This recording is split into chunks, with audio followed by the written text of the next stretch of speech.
pick here? Is it McCormick? Is it Barnett? Is it Oz?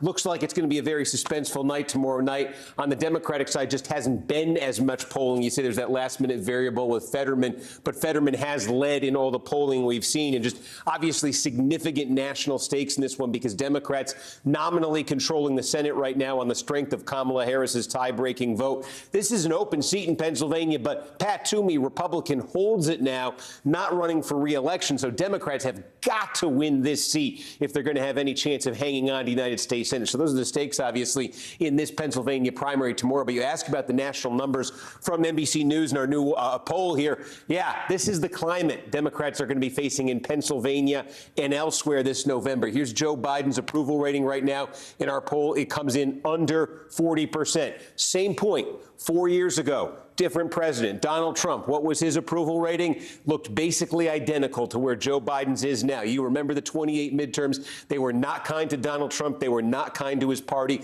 On paper, when you look at the approval rating, looks like a very similar landscape. Just shift the parties around. Now, where is Biden going wrong in the public's eye on the issues? Well, here's an interesting one. On the issue of the coronavirus, look at the trajectory. When Biden took office, strong approval for how he was handling this issue. That number came down and down and down, and he was underwater on COVID at the start of the year.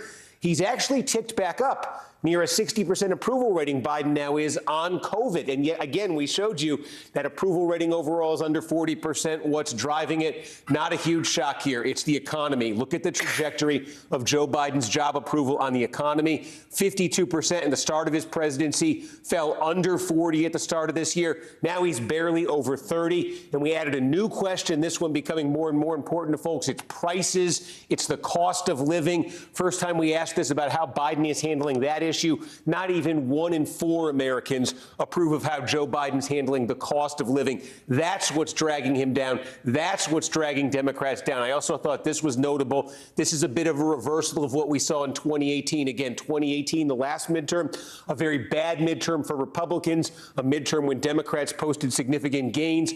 Now it's the Republicans. Neither one of the parties has a great image right now, but the Republicans have a little bit less of an image problem than the Democrats do, at least in our polling right now. What does it all add up to? Here's the generic ballot. You ask folks the question, would you rather Republicans, Democrats control the Congress? It is a tie in our poll right now, 46-46. It's basically been a tie all year. Again, compare that to what we were finding in 2018, the big Democratic year in 2018. Dems were consistently leading 7, 8, 9 points that year. Now a tie. We are full on now in Kornacki, khakis, and big board season. So thanks to Steve for breaking it down for us. All right, still to come on this busy Tuesday. This year's one lucky dog, the unbelievable rescue after this pup was found in open waters. And Tiger Woods getting into the swing of things just ahead of the PGA. Good morning, everybody. Welcome to Today. Future's looking bright. You got a whole restart. How does that land with you? Is climate change and the environment one of your top priorities? Sounds so good. Love it. Hallie Jackson Now. Weekdays at 5 on NBC News Now. Let's go. This is a critical choke point for this fire.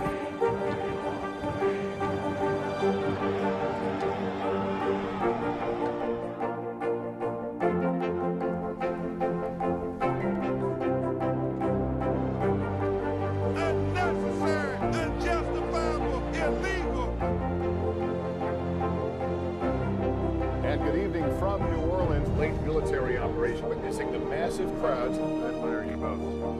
Nice to really spend some time with you. Appreciate it.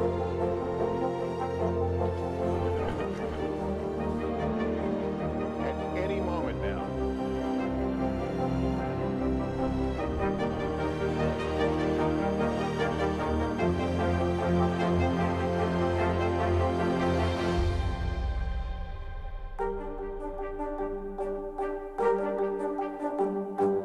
Sometimes the news can be difficult and overwhelming for kids to understand. Ukraine and Russia. Could you help me understand what's going on? So to help make sense of it, we've created a newscast just for them. We hope your family will watch Nightly News Kids Edition.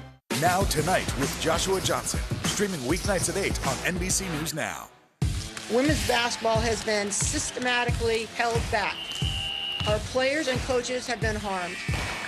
After 49 years of Title IX, we still have work to do.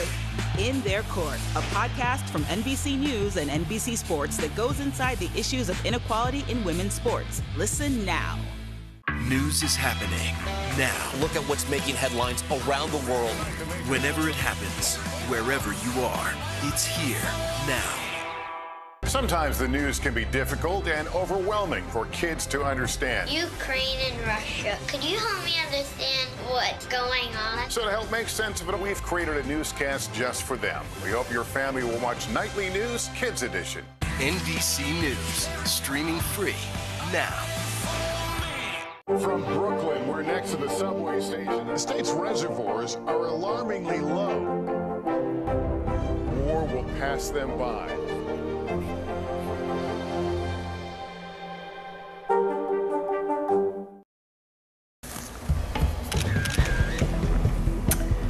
Our shot of the day today, the U.S. Coast Guard rescued a dog who went overboard off the North Carolina coast. Not long after receiving a call about a vessel whose dog was lost at sea, they noticed the pup swimming toward their boat in some calm waters. That dog, whose name is Mila, was unharmed and reunited with her owners.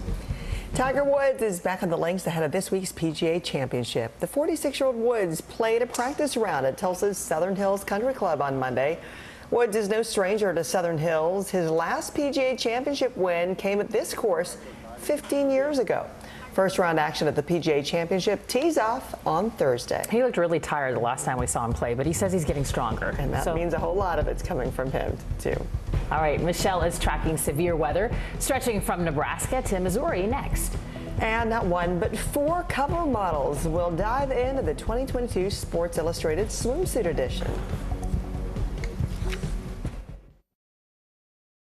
Sometimes the news can be difficult and overwhelming for kids to understand. Ukraine and Russia. Could you help me understand what's going on? So to help make sense of it, we've created a newscast just for them. We hope your family will watch Nightly News Kids Edition. Top Story with Tom Llamas is your news playlist on NBC News Now.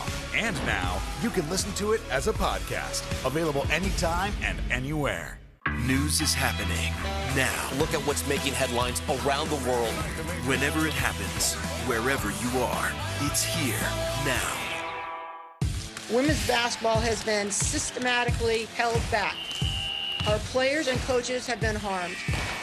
After 49 years of Title IX, we still have work to do. In Their Court, a podcast from NBC News and NBC Sports that goes inside the issues of inequality in women's sports. Listen now. Sometimes the news can be difficult and overwhelming for kids to understand, so we've created a newscast just for them. We hope your family will watch Nightly News Kids Edition. Still to come on the Channel 2 News. Well, the waters are certainly receding now. Still too close to call. Lester Holt reporting from the Ground Zero, as it's being referred to. It is, in fact, the taste of freedom. The Haitian people know a little something about resiliency. What's the biggest risk right now? Some of the troops who have been proud. I want to welcome you to the first presidential debate. In fact, we've been told we can't go any farther. You with some resilient folks. Let me get a hint.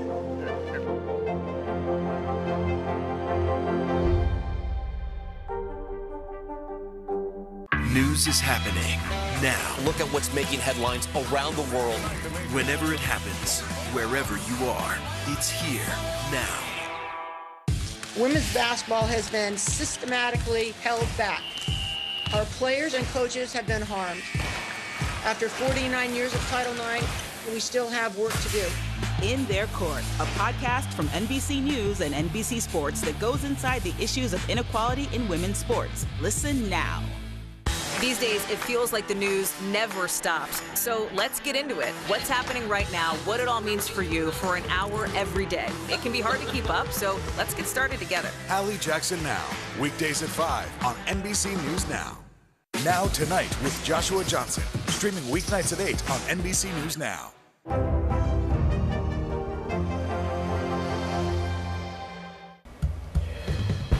Welcome back on this Tuesday. We are watching severe weather once again. Today, the bullseye, the Central Plains, the mid-Mississippi Valley. So 7 million people at risk. We're looking at winds gusting to 60 miles per hour. Could see some large hail as well. A few tornadoes. Now, the risk is low, but it's not zero. Likely, we're going to see the most concerning weather from Omaha to Kansas City. We have a slight risk North Platte, also Wichita.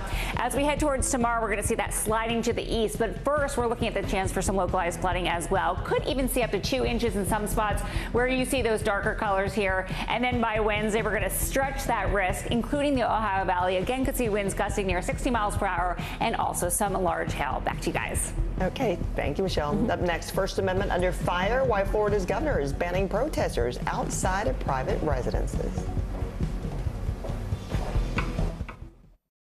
When was the last time you made space to listen to somebody? We are meeting people one after the next who have made profound changes. I think you're going to be blown away by the life lessons. Join Hoda Kotb for her podcast, Making Space. Listen now.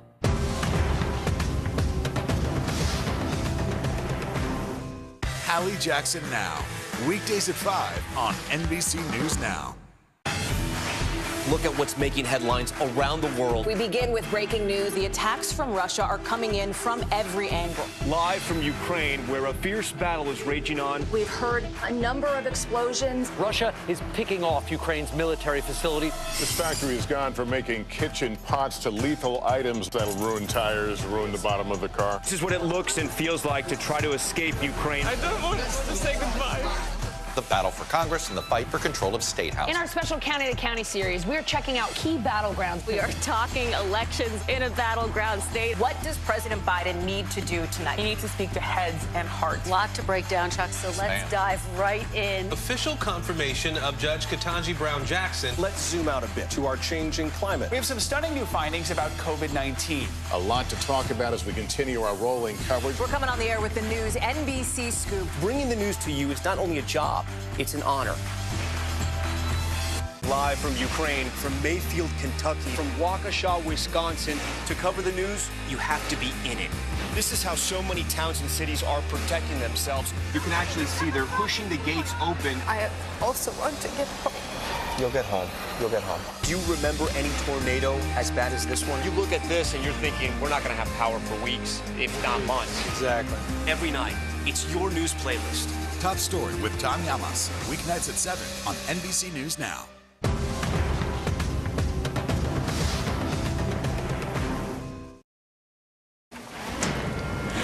In today's top stories, President Biden will redeploy U.S. forces to Somalia, reversing former President Trump's decision to withdraw them fully. According to a senior administration official speaking on the condition of anonymity, the move is in response to intelligence reports suggesting that al-Shabaab is increasing its capabilities. The Somalian extremist group linked to al-Qaeda intends to target Americans in the Horn of Africa, the official claims. An historic transition of power has been made at the White House. On Monday, Karine Jean-Pierre held her first press briefing as the new White House press secretary. The 47-year-old, who served as deputy press secretary since the beginning of the Biden administration, took over the role following the departure of Jen Psaki. During her first briefing, Jean-Pierre, the daughter of Haitian immigrants, marked several firsts for the position. I am a Black, gay, immigrant woman, the first of all three of those to hold this position. I would not be here today if it were not for generations of barrier-breaking people before me. I stand on their shoulders. Jean-Pierre went on to say representation matters, and not just for girls, but also for boys. New Jersey Governor Phil Murphy had some strong words condemning the mass shooting in Buffalo on Saturday, which left 10 dead, calling it an act of domestic terrorism. Here's what he had to say as he renewed his plea to Congress for stronger federal and state firearm legislation. Cue the expected and pitiful expressions of thoughts and prayers from those held so powerfully in the grip of the gun lobby. I think every single one of them knows where they could shove their thoughts and prayers. Again, it is well past time for outrage and action. Again, it is well past time for Congress to step up and pass real nationwide gun safety legislation. Protesters in Florida can now face a fine and even 60 days in jail if they protest in front of a private home. Governor Ron DeSantis signed the bill into law Monday. Protesters can be arrested only when they ignore police orders to leave. Some Florida Democrats argue the law interferes with First Amendment rights. The law will take effect in October. Sports Illustrated is out with its 2022 swimsuit edition cover models. Kim Kardashian graces one of the 4 covers for the first time. Singer-songwriter Ciara appears on another cover. 74-year-old Mae Musk makes history as the oldest woman to pose for an SI swimsuit edition cover. The mother of billionaire Elon Musk has been modeling for over 50 years. And plus-size model Yumi Nu finds herself on the 4th cover. The swimsuit edition is available online and it hits store shelves on Thursday. Thanks for kicking off your Tuesday with us. I'm Frances Rivera. And I'm Vanita Nair. Have a great day, and we will see you right back here tomorrow.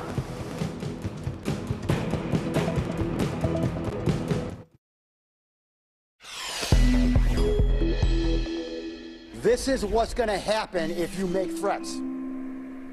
You are going to get arrested, and then I am going to prosecute you. Straight talk from the Erie County DA in the wake of the Buffalo supermarket shooting. We're learning more about the victims and the evil details behind the hate-filled massacre.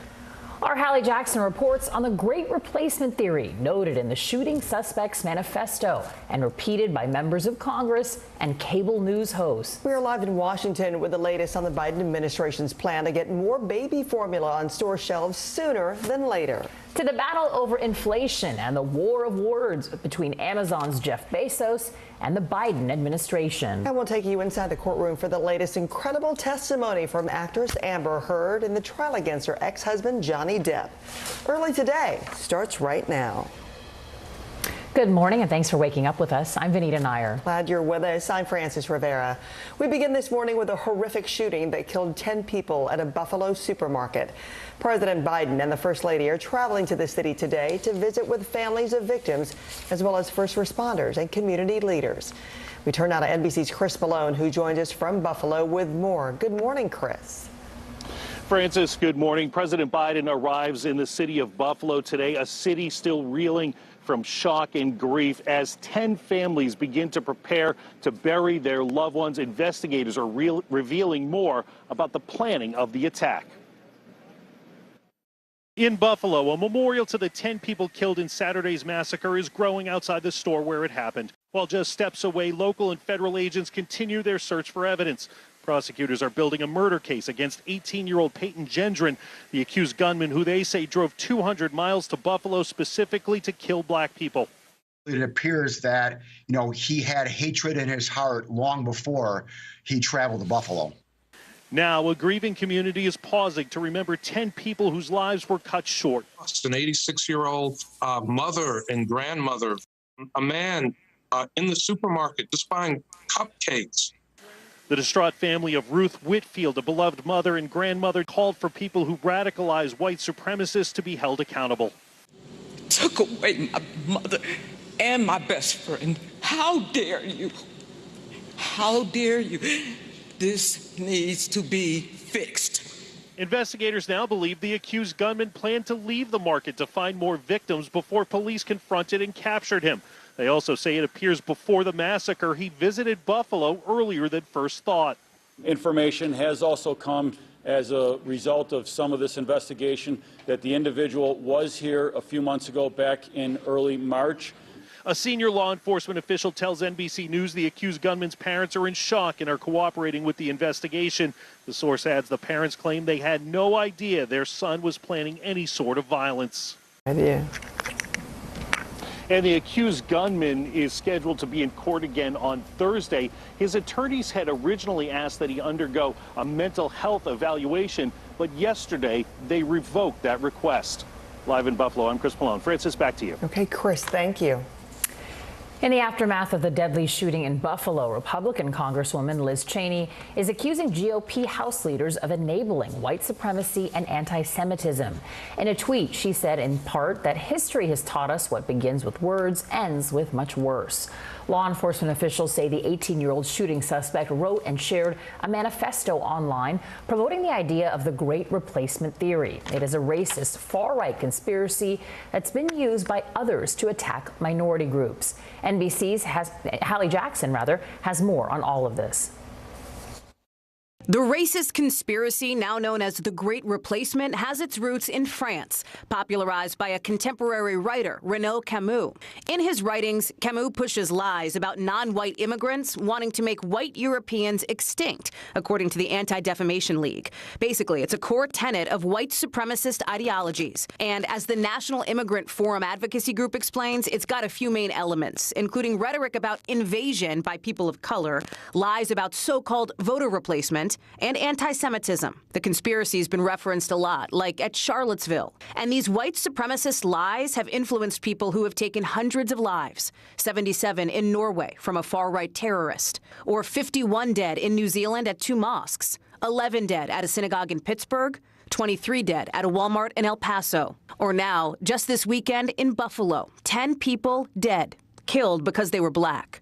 A theory once seen as fringe, now alluded to in more mainstream conservative circles. From the most popular host on Fox News. In order to win and maintain power, Democrats plan to change the population of the country. To one of the top Republicans in the House, Congresswoman Elise Stefanik, who last year ran an ad accusing Democrats of planning a permanent election insurrection by granting voting rights to undocumented immigrants to overthrow the government. And comments like that are facing pushback from some Republicans, like Congresswoman Liz Cheney, who's calling on GOP leaders to, in her words, renounce and reject these views and those who hold them. Our thanks to Hallie Jackson for that report. More details are emerging about the suspect in the deadly church shooting in California Sunday.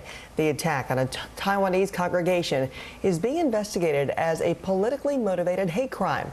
And as our Miguel Almaguer reports, the heroic act of one victim likely prevented a greater tragedy.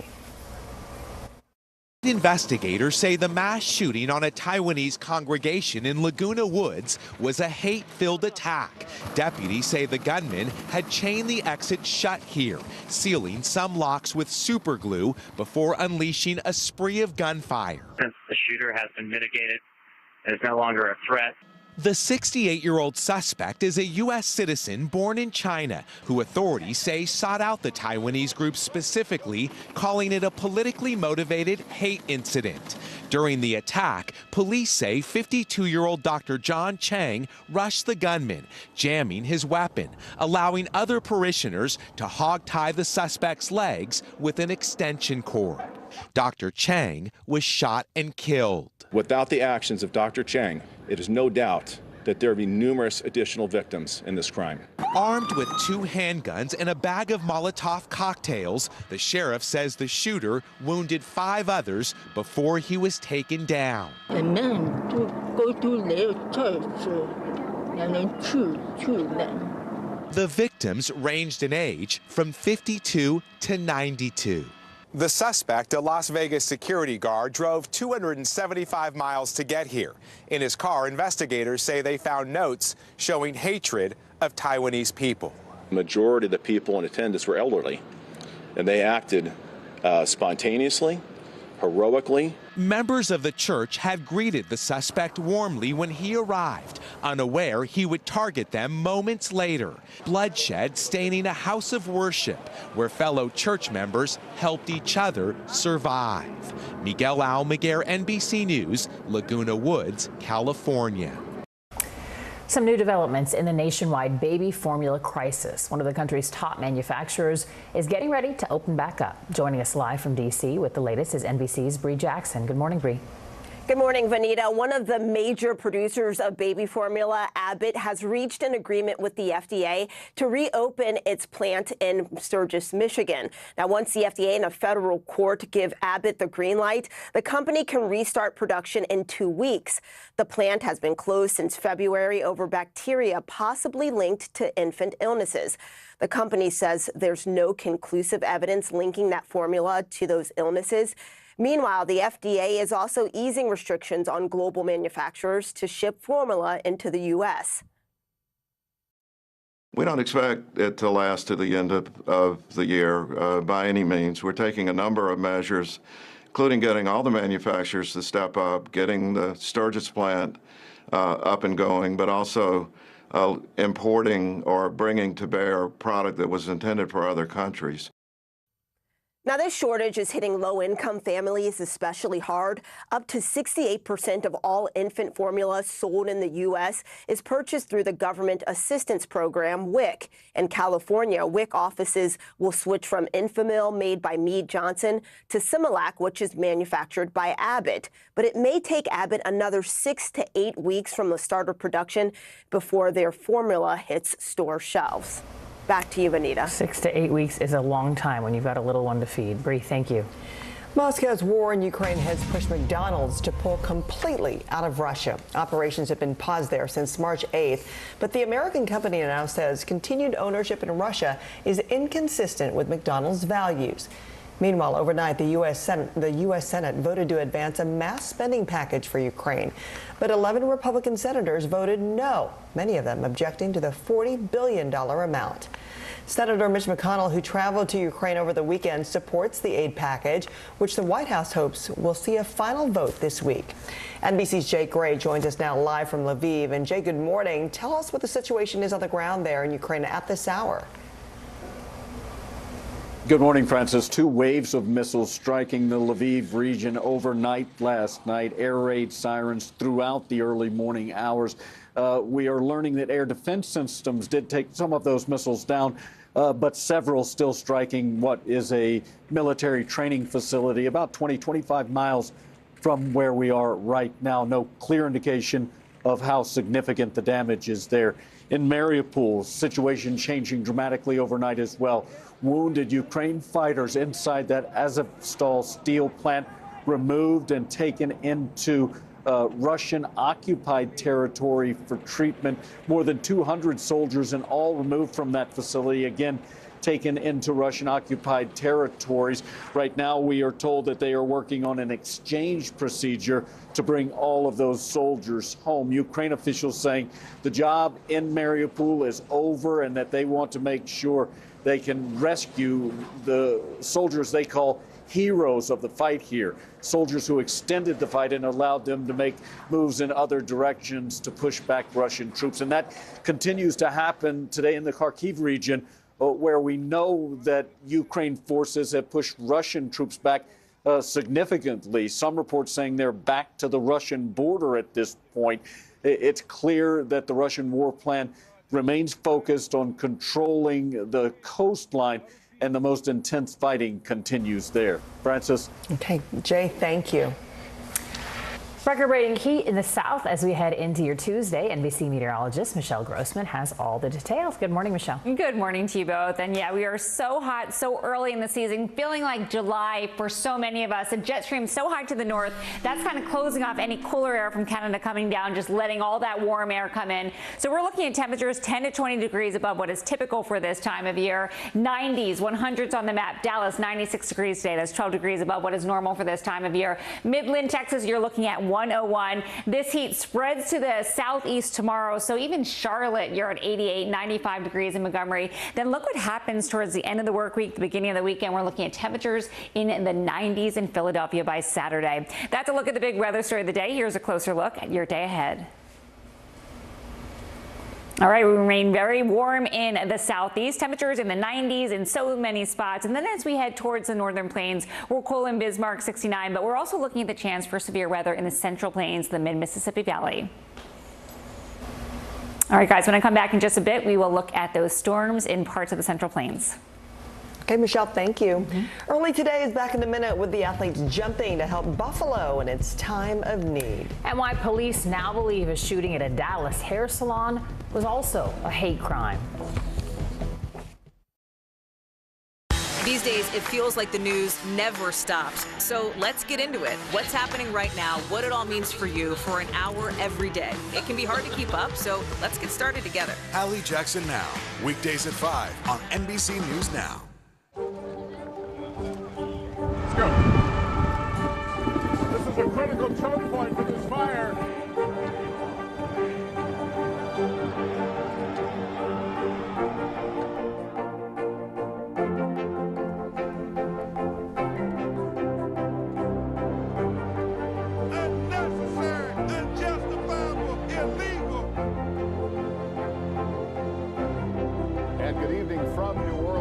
Military operation, witnessing the massive crowds. I admire you both. Nice to really spend some time with you. Appreciate it.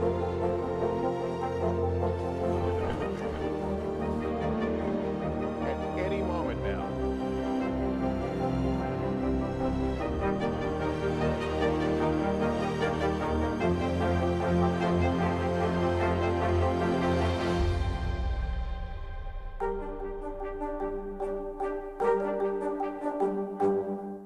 When was the last time you made space to listen to somebody?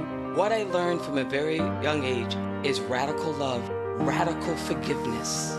We are meeting people one after the next who have made profound changes. It showed a lot of personal strength for me. Why am I trying to make other people happy over myself? So many life lessons that are going on in these conversations. We're watching a transformation. Join Hoda Kotb for her podcast, Making Space. Listen now. Women's basketball has been systematically held back. After 49 years of Title IX, we still have work to do. In Their Court, a podcast from NBC News and NBC Sports that goes inside the issues of inequality in women's sports. Listen now. New this morning, the FBI has opened a hate crimes investigation into a shooting at a Dallas area salon. 3 women were shot last Wednesday inside a salon in the heart of Dallas's Koreatown. All 3 are now recovering. The shooting is believed to be connected to at least 2 other attacks in the area on Asian-owned businesses. The search continues for the shooter. Witnesses have described the same type of vehicle at all 3 scenes, a dark red or maroon minivan. Some of Buffalo's pro athletes are pledging to give back to the city in the wake of Saturday's shooting. Bill safety Micah Hyde said he is donating a portion of the proceeds from a charity softball game Sunday to the families of victims. And Hall of Famer Thurman Thomas and his wife Patty say they have raised over $100,000 to benefit the city and victims' families. Thomas says he and several former teammates like Jim Kelly and Andre Reed will head to Buffalo later this week. 5 states are holding primary elections today, but all eyes are on Pennsylvania, where the race is packed with last-minute twists. Perhaps chief among them, Democratic frontrunner John Fetterman revealed he suffered a stroke last Friday. Fetterman is still in the hospital but says he will make a full recovery. On the Republican side, it is a virtual tie between Trump-endorsed Dr. Oz, former hedge fund CEO David McCormick, and conservative commentator Kathy Barnett. Barnett has recently been slammed for her pictures showing her marching with the Proud Boys on January 6th. Looming over it all is the subject of abortion, which could have a big impact on the results. Still to come, primed for a fight, Amazon CEO Jeff Bezos squares off with the Biden administration over inflation. And new details from another explosive day in the Amber Heard and Johnny Depp defamation trial. Women's basketball has been systematically held back. After 49 years of Title IX, we still have work to do. In Their Court, a podcast from NBC News and NBC Sports that goes inside the issues of inequality in women's sports. Listen now. Sometimes the news can be difficult and overwhelming for kids to understand. Ukraine and Russia. Could you help me understand what's going on? So to help make sense of it, we've created a newscast just for them. We hope your family will watch Nightly News Kids Edition. Good morning, everybody. Welcome to Today. Future's looking bright. You got a whole restart. How does that land with you? Is climate change and the environment one of your top priorities? Sounds so good. Love it. live from Ukraine, from Mayfield, Kentucky, from Waukesha, Wisconsin. To cover the news, you have to be in it. This is how so many towns and cities are protecting themselves. You can actually see they're pushing the gates open. I also want to get home. You'll get home. You'll get home. Do you remember any tornado as bad as this one? You look at this and you're thinking, we're not going to have power for weeks, if not months. Exactly. Every night, it's your news playlist. Top Story with Tom Llamas, weeknights at 7 on NBC News Now. When was the last time you made space to listen to somebody? What I learned from a very young age is radical love, radical forgiveness. We are meeting people one after the next who have made profound changes. It showed a lot of personal strength for me. Why am I trying to make other people happy over myself? So many life lessons that are going on in these conversations. We're watching a transformation. Join Hoda Kotb for her podcast, Making Space. Listen now. We'll meet Ukrainians who are defending their country one block at a time. When you were still in Kiev, could you hear the bombing? My name is Lester. Who's this? When was the last time you made space to listen to somebody? We are meeting people one after the next who have made profound changes. I think you're going to be blown away by the life lessons. Join Hoda Kotb for her podcast, Making Space. Listen now.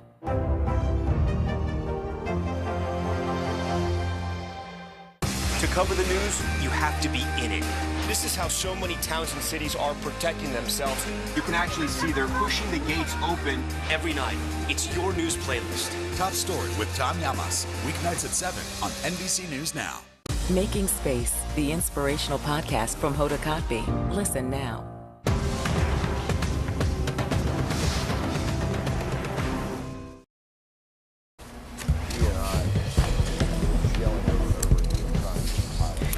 Coming up on the Today Show, more from Savannah's exclusive interview with the passenger who miraculously landed a plane, and new details on the pilot now out of the hospital after suffering a catastrophic cardiac event during that flight.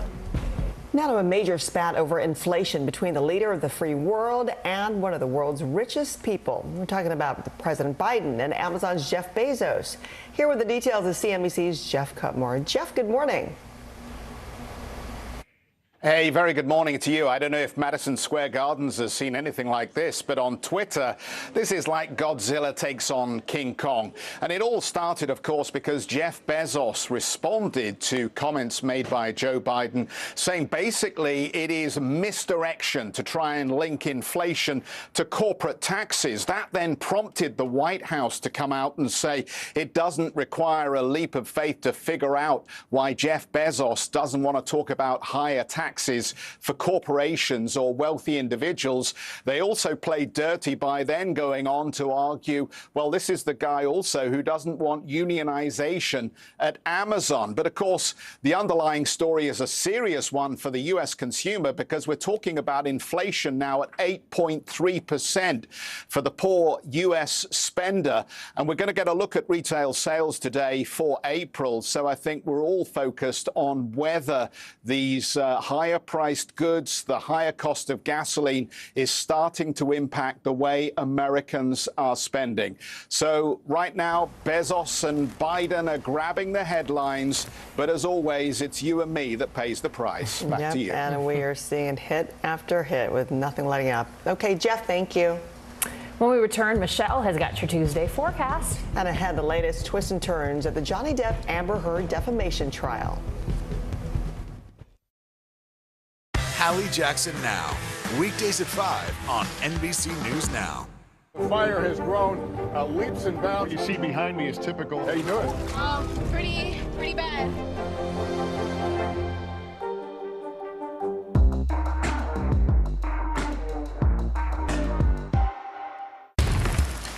Our world is facing some complex issues. Chuck Todd breaks them down. Every Thursday, a deep dive into a new subject. Instead of trying to cover a lot of topics in one episode, we're going to focus on one and take a deeper look at how it impacts America. Exploring and explaining the critical stories that affect our future. Meet the Press Reports. Thursdays at 10:30 p.m. Streaming on NBC News Now and on demand next day on Peacock. From Brooklyn, we're next to the subway station. The state's reservoirs are alarmingly low. War will pass them by.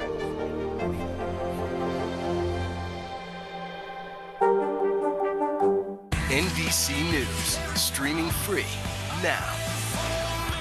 Women's basketball has been systematically held back. After 49 years of Title IX, we still have work to do. In Their Court, a podcast from NBC News and NBC Sports that goes inside the issues of inequality in women's sports. Listen now. News is happening now. Look at what's making headlines around the world. We're coming on the air with breaking news. This is a significant moment. Whenever it happens, wherever you are, NBC News, streaming free now.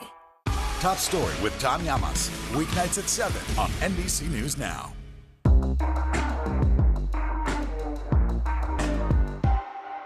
From Brooklyn, we're next to the subway station. The state's reservoirs are alarmingly low. War will pass them by.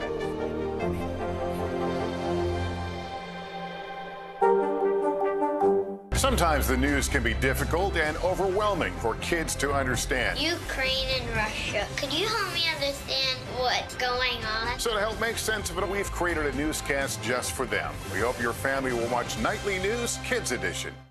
Top Story with Tom Llamas is your news playlist on NBC News Now. And now, you can listen to it as a podcast. Available anytime and anywhere. Welcome back on this Tuesday. Well, we're in severe weather season. That means we're watching another area of severe weather today. 7 million at risk in the Central Plains and mid-Mississippi Valley. Could see winds gusting to 60 miles per hour, some hail as well. We have a low risk for tornadoes, but still not a zero risk. So we're looking at enhanced risk for areas in the Central Plains. Also looking at the chance for localized flooding, some heavy rain. Could even see up to 2 inches in some spots. Back to you guys. Okay, Michelle, thank you. Coming up, Amber Heard is back on the stand as we head into week 5 of the defamation trial.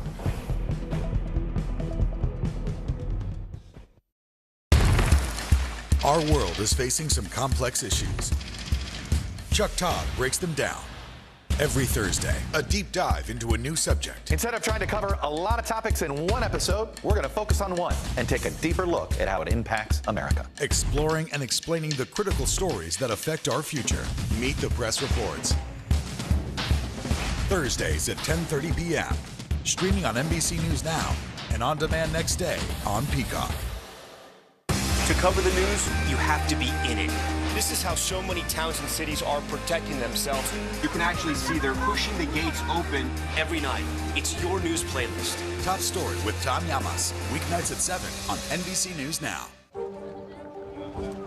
Let's go. This is a critical choke point for this fire.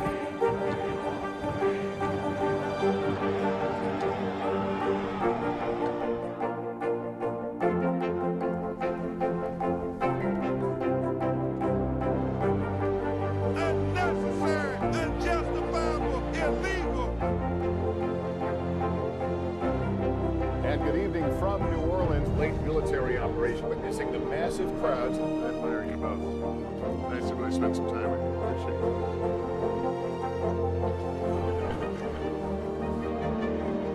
At any moment now.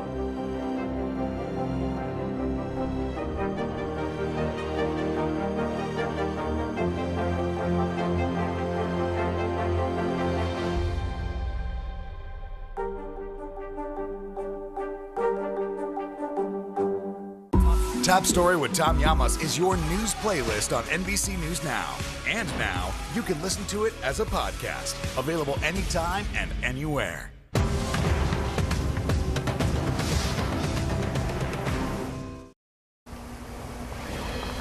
Week 5 of the Amber Heard Johnny Depp defamation trial has gotten underway after more than a week break. On Monday, Heard was cross-examined on the stand and pressed her about allegations of domestic violence and injuries she alleges Depp caused.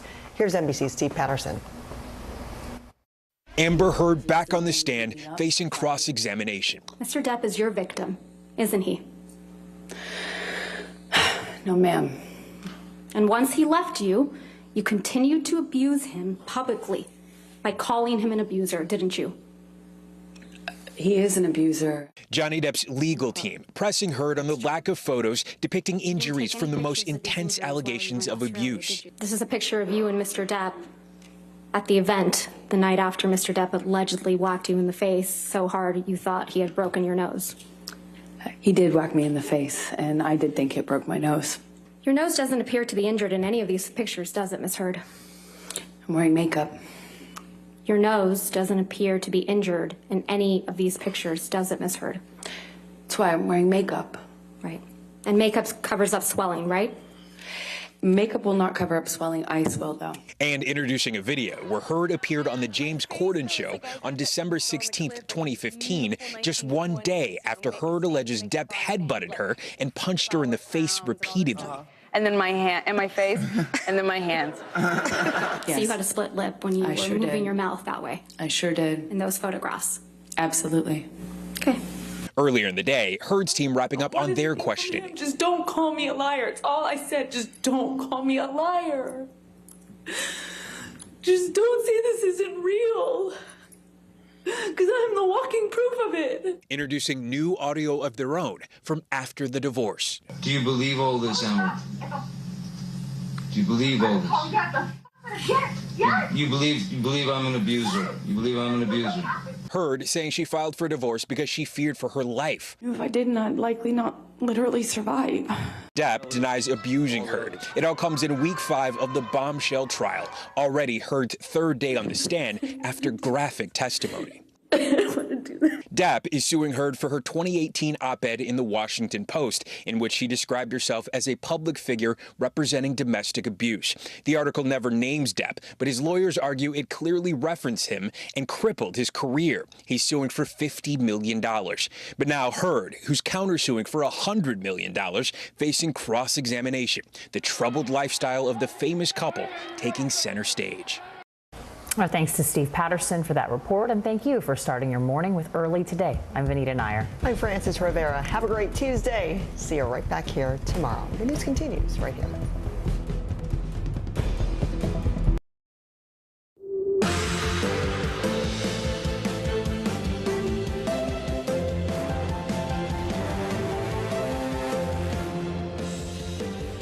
Good Tuesday morning. I'm Zinklea Samoa in for Joe Fryer. And I'm Savannah Sellers. Right now on Morning News Now, primary day. Voters in key swing states are heading to the polls this morning in races that could give us an idea of former President Trump's influence on voters and what we could expect to see in the November midterms. We'll break down the races to watch.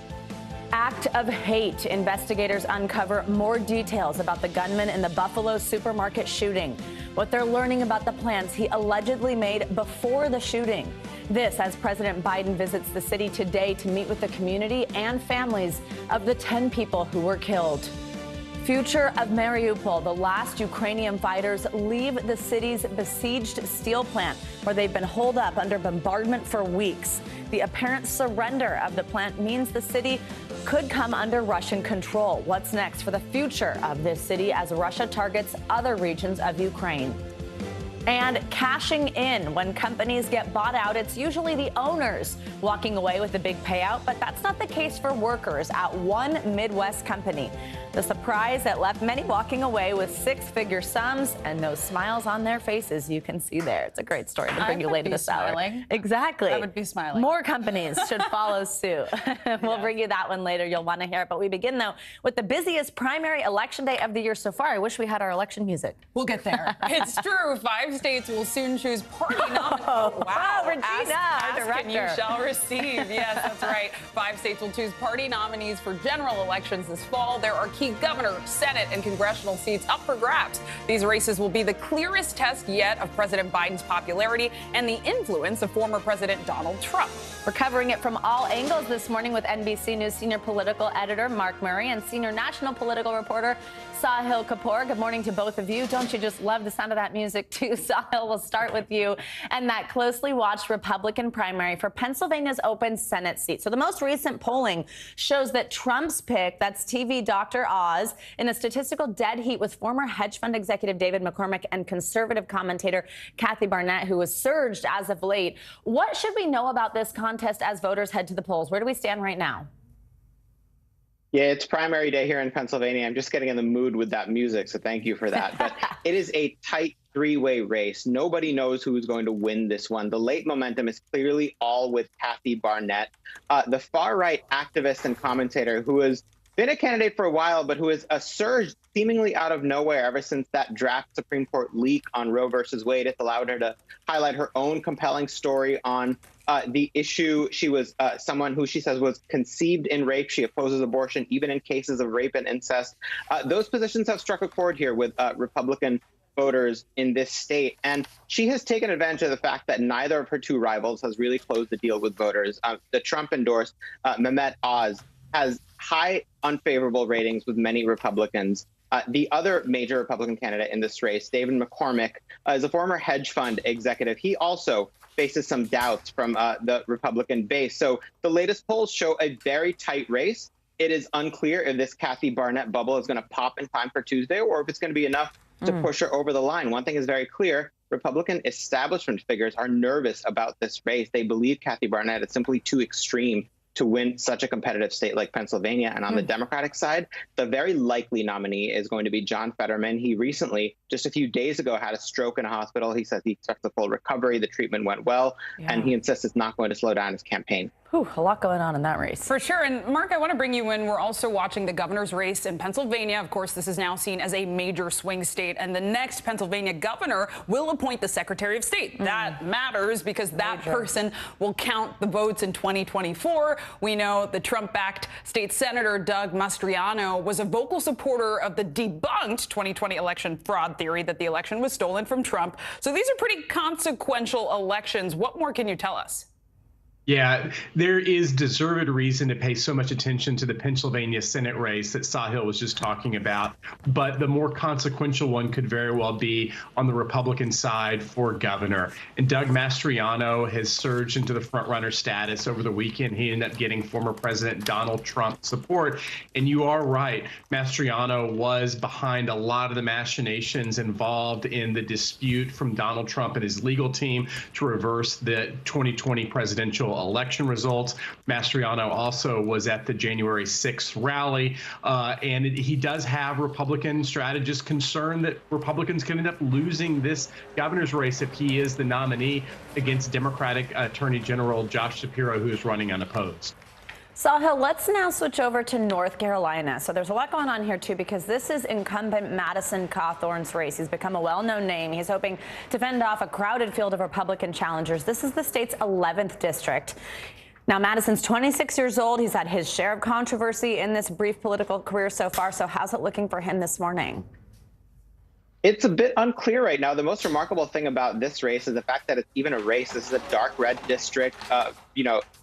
Incumbents in his position usually tend to coast, but Madison Cawthorn keeps getting involved in one controversy after another, both of a professional nature and a personal nature. He's not well liked by his fellow House Republicans. He does not have a record of accomplishment or a list of issues that he's fighting for to show. And our colleague Jonathan Allen recently went to his district and talked to some voters, including some who voted for him in 2020. And they say he keeps getting into trouble. All we hear is controversy and they're ready to move on. Still, Cawthorn has the Trump endorsement. House primaries tend to be notoriously low turnout affairs. It's difficult to call this one. It might still be enough to allow him to hang on. And let's talk North Carolina. I know that North Carolina votes on a new senator this fall. Current Senator Richard Burr retires at the end of this term. What should we watch for in this primary election day? Yeah, if it weren't for Pennsylvania, North Carolina would be the presidential battleground that we'd all be focused on right now. And there is an important Senate race that comes for control of the U.S. Senate in November. And on the Republican side, we're seeing Ted Budd, the Republican congressman who has Donald Trump support, running against former North Carolina Governor Pat McCrory. This is a race that has had a tremendous amount of fights over the airwaves. They have battled kind of from a Trump versus whether or not McCrory is loyal enough to Donald Trump. And so the winner is going to end up facing likely Democratic nominee Sherry Beasley in a much-watched contest later this fall. Mark and Sahil, important insights. Thank you. Yeah, thanks for kicking us off on an election day. Now let's stay on this and go deeper in Pennsylvania. The state's race for its open Senate seat is one of the most closely watched contests of the midterms, as we were just talking about. And as you also just heard, this campaign has seen its share of twists and turns, including a health scare from one of the frontrunners. NBC News Chief Washington correspondent Andrea Mitchell spoke with voters from the Keystone State about what's on their minds as they head to the polls. Some shocking last-minute twists in the high-stakes Pennsylvania Senate race. Democratic frontrunner John Fetterman revealing he suffered a stroke. It was on Friday. I just wasn't feeling very well, so I decided, you know what, I need to get checked out. Still in the hospital, Fetterman says he's feeling better and is on his way to a full recovery, but will not attend his election night rally tomorrow. On the Republican side, after surging into a three-way tie, conservative commentator Kathy Barnett dealing with images from January 6th of her marching alongside Proud Boys, who were later arrested and indicted. Barnett says she did not enter the Capitol and has no connection to the Proud Boys. Helping fuel her rise, the leaked Supreme Court draft that could overthrow Roe v. Wade, with a new NBC News poll showing voters' focus on abortion now on the rise. How important do you think abortion is to voters here in Pennsylvania? I think it should be the #1 issue for Pennsylvania voters at the moment. It really pains me to see so many abortions that are taking place. Republican politicians aren't talking very much about abortion as an issue, but Republican women voters sure are. If a country loses their value for life, then I think we're lost for good. It scares me that it's a bunch of old men that get to dictate what the majority of the people don't want. Do I think abortion should be outlawed? Absolutely. Other mothers in both parties still want a choice. Women should have the right to their own body. I don't think that folks that, don't agree with it should be making decisions about, my body. A lightning rod issue that could have a major impact at the polls. Andrea Mitchell, NBC News, Harleysville, Pennsylvania. Now let's get to the latest in that racist mass shooting at a supermarket in Buffalo, New York. Today, President Biden will travel there to meet with families in the aftermath of the tragedy. That's right. The White House says President Biden and the First Lady will offer their condolences to the families of the 10 black people killed, all as the painstaking search for evidence and answers continues, and another community grapples with a mass shooting, one of several in the last few weeks. We have a team bringing the latest coverage on this attack with NBC News Now correspondent Maura Barrett on the scene in Buffalo and NBC News White House correspondent Mike Memoli. Good morning to you both. Mike, I want to start with you. As mentioned, President Biden is set to spend the day in Buffalo, New York. What's on his agenda? Well, Zinkley, obviously the president has a lot on his plate, and he's preparing for his first trip to Asia as president, an important visit. But the White House says it was important for the president to be able to get to Buffalo before he leaves and spend some time on the ground. He's going to spend a substantial amount of time there in Buffalo today. First, he's going to be visiting that Tops Market Memorial.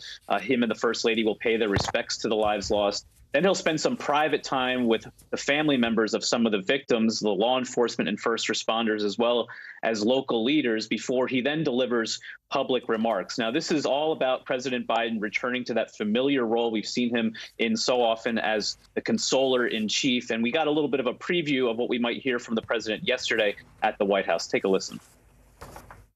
No one understands more than all of you here today the pain and anguish those families in Buffalo feel.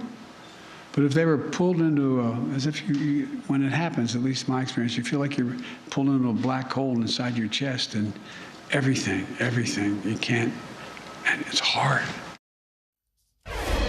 Now, of course, we remember that this is a president who launched a campaign in 2019 talking about racially motivated violence in Charlottesville, something that drove him into the race. And so one of the questions as we look forward to the president's remarks today is how much will he draw on that same sentiment? A White House official saying the president will call this despicable act for what it is: terrorism motivated by a hateful and perverse ideology that tears at the soul of our nation. Of course, that is the theme of the president's campaign. That's important. He's no stranger to grief, as we know. Yeah, that's a great point. Now, Maura, let's talk about what's happening on the ground there. The president's visit comes as we're learning that the suspect actually planned the attack months in advance, even visited this supermarket. In fact, we actually spoke with someone here on Morning News Now yesterday who says he spoke with the suspect at this market the day before. But what do we know from authorities at this point about when the suspect was there and what he did?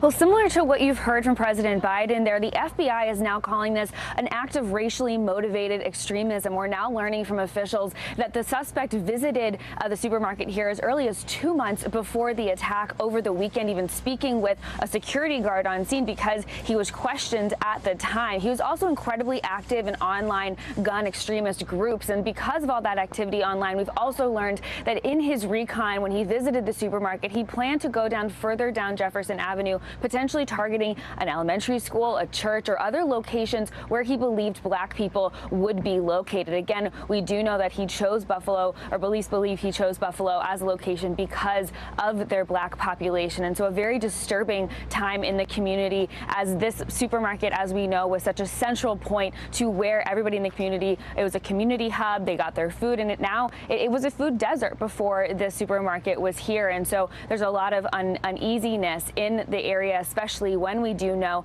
that he was known to officials even before the attack this weekend, Savannah. And Mike, unfortunately, right, this issue of gun violence and hate crimes in America is not new. We've now seen it at grocery stores and churches and schools. So how is the White House planning on addressing this through legislation, especially given some of that new reporting that we've heard, right, that the gunman was actually never flagged through New York's red flag or ERPO laws, which are actually largely supported by many Democrats? What's the White House going to do? This is not new. Yeah, that's exactly right. And that's why this is such a vexing question for the White House. The president only a month ago announced another list of executive actions aimed at sort of tackling guns, specifically ghost guns, which are so easily accessible, unfortunately, to too many Americans. We also heard the White House yesterday reiterating the fact that they want to see the president's nominee to lead the Bureau of Alcohol, Tobacco, and Firearms, Stephen Dettelbach, confirmed by the Senate. They haven't even scheduled a hearing. It's unclear what, in terms of legislation, really has a chance, especially as we get closer to an election year. It is interesting, though, the White House is saying that the president will use his remarks today to reissue that call to try to maybe jumpstart some of the momentum. But it's also interesting what's on the schedule for the First Lady tomorrow. She is, of course, joining the president today. I just was with her in Eastern Europe, where so much of her a tour related to the Ukraine refugees got into the issue of mental health. She has talked about wanting to make that a focus, not just in terms of internationally, but here at home. And tomorrow at the White House, she's actually going to be holding an event on the importance of bringing more resources to mental health, specifically for young Americans. This is something I think to watch for down the road as an area of focus as well. And Mara, let's now talk about the other side here. Republican lawmakers, what we're hearing from them. I mean, we know that this attack has sparked outrage across the country. Republican lawmakers are specifically pushing to bring back the death penalty in New York. What can you tell us about that effort? Well, Savannah, despite the fact that we've seen so many mass shootings across this country, many of them hate crimes, there's always been little momentum to do anything about gun control in terms of legislation by lawmakers, right? But here in New York, in terms of the after effect, the punishment they're looking for, New York Republicans are calling for the death penalty to be reinstated in this case. This is something that New York has not done since 1963, and it has become a hot-button political topic here in the state from Republicans against Democrats. And so it's something that we'll continue to see percolate around the conversation. But in terms of what we do know right now of how the suspect is being prosecuted, he's been charged with 1 count of murder. His next court date is on Thursday, and the county attorney general says that right now that 1 count is all he needs to bring the suspect to court, and then he plans and expects more accounts to be brought by the grand jury once the suspect is in court. Savannah. Maura Barrett from Buffalo, New York for us, and Mike Memoli, thank you both so much.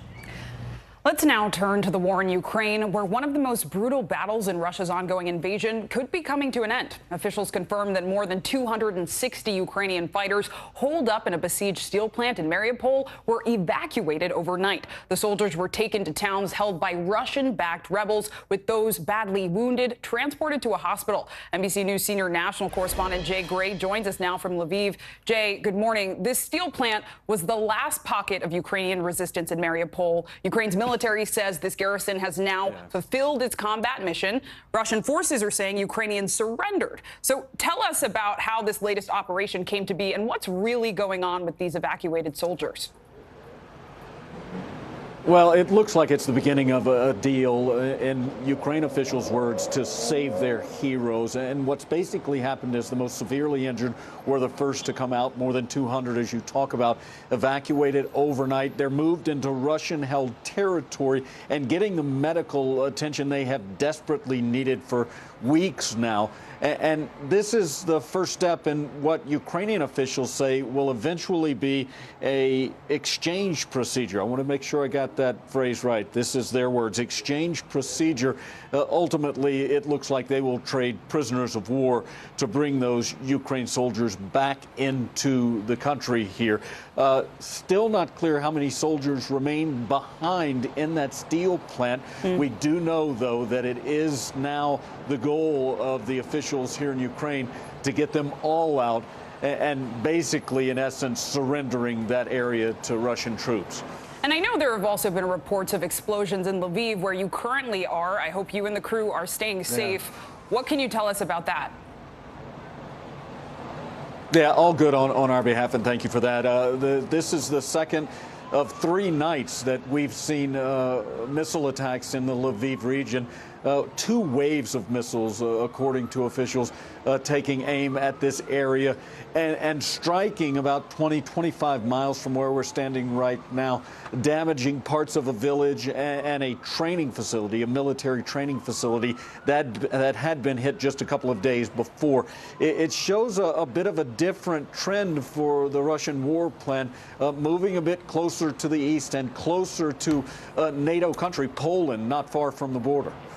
And Jay, quickly, on the diplomatic front, we're monitoring NATO news. Finland and Sweden decided to apply for NATO membership. How did President Putin react to the news, given how NATO averse he is? And what are we hearing from NATO leaders as well? Yeah, well, yesterday, President Putin made it clear that he's not worried about the decision to make that move unless, he says, it brings with it a stepped-up military presence, which obviously it would. And then he says there would be consequences, though not detailing what those consequences may be. NATO has said that they want to fast-track this. Turkey, though, may be standing in the way. The president there says that he is adamantly opposed to Finland and Sweden joining NATO. It seems to push back to weapon sales and Sweden denying weapon sales to Turkey in 2019 because of their interaction with Syria. And so that's an issue that's got to be resolved. Negotiators from both Finland and Sweden headed to Turkey, though the president says they're wasting their time. A lot to follow. Jay Gray, thanks for breaking it down.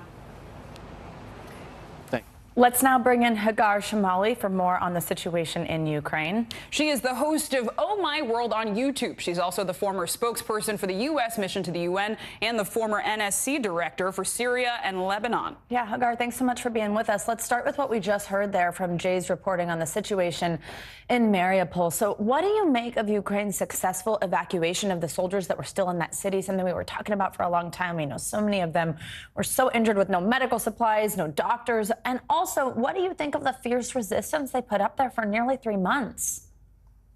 Sure. Well, thanks for having me, first of all.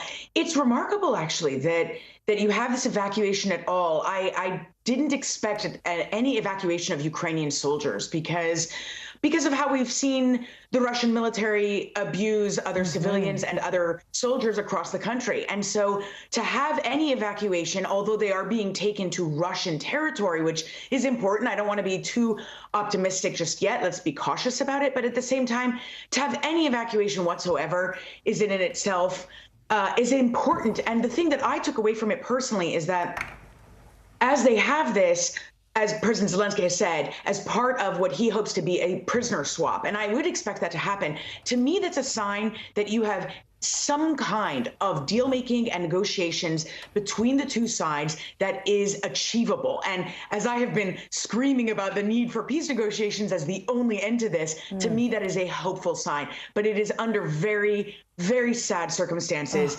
because it does mean that all of Mariupol now goes to Russian control. Yeah, and also there's still an unfolding humanitarian crisis there, of course, with just civilians still in the city. Now I want to ask you about NATO and what's going on with Sweden and Finland's efforts to join. So we actually have some new information that the Turkish president announced he would not support either country's bid to join the alliance. Why is that? Walk us through this stance. And could this rejection put a strain on Turkey's relationship within NATO going forward? Right. The Turkish president alleges that it is personal in nature, basically, that it is bilateral problems between Turkey and these countries, specifically related to arms shipments and apparently related to Kurdish prisoners that are being refused to be extradited to Turkey, and he wants those prisoners. So he claims that it's a bilateral issue between the countries. I would imagine that Turkey's relationship with Russia, it has a good relationship with Russia. It likes to maintain that relationship with Russia. I would imagine that would factor into it, even though the Turkish president doesn't say so. Now, it is not surprising that the Turkish government, that President Erdogan would try to block this, not just because my concern from the beginning was the relationship with Russia, but because the Turkish government behaves like a bully. That is not new to them. They will try to get something out of it. So I am hopeful that this will happen. I am not pessimistic about it. It's going to require a lot of negotiating from the Finnish, from the Swedes, and also from the United States.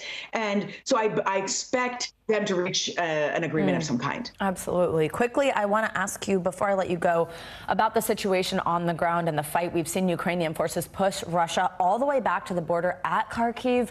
Is this evidence that the West's support for Ukraine is working, those weapons we're sending, any training we've been doing? And could Russia be rethinking its strategy of capturing eastern Ukraine as sort of what we're thinking is their new end goal at this point? What does this mean now? It's a bit of a push and pull. So the Ukrainian military is extremely impressive, and for sure, any strength you're seeing is it's equal parts. It's equal parts of their unity, their resistance, their morale, their high morale, their dedication, mixed with, for sure, bolstered by the support of all the military aid they're getting from the United States, NATO, and Europe. And so you do see that result. But I just don't want to be overly optimistic, because although they show their strength and how much they can achieve and how much they can push back, it is very risky that Russia could take over land in the south and east and then regroup, because from there things could get very scary. Absolutely. Hagar Shamali, thank you so much for your time and analysis this morning. Always great to see you.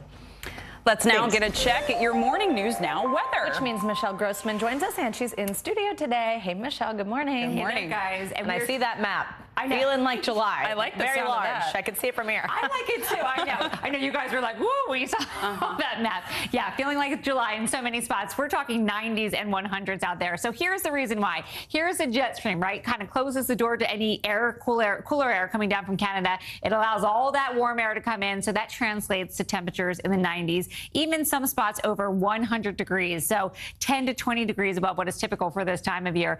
Dallas, 96 degrees. San Antonio, 99. Laredo, 105. Houston, 94. Here's the problem.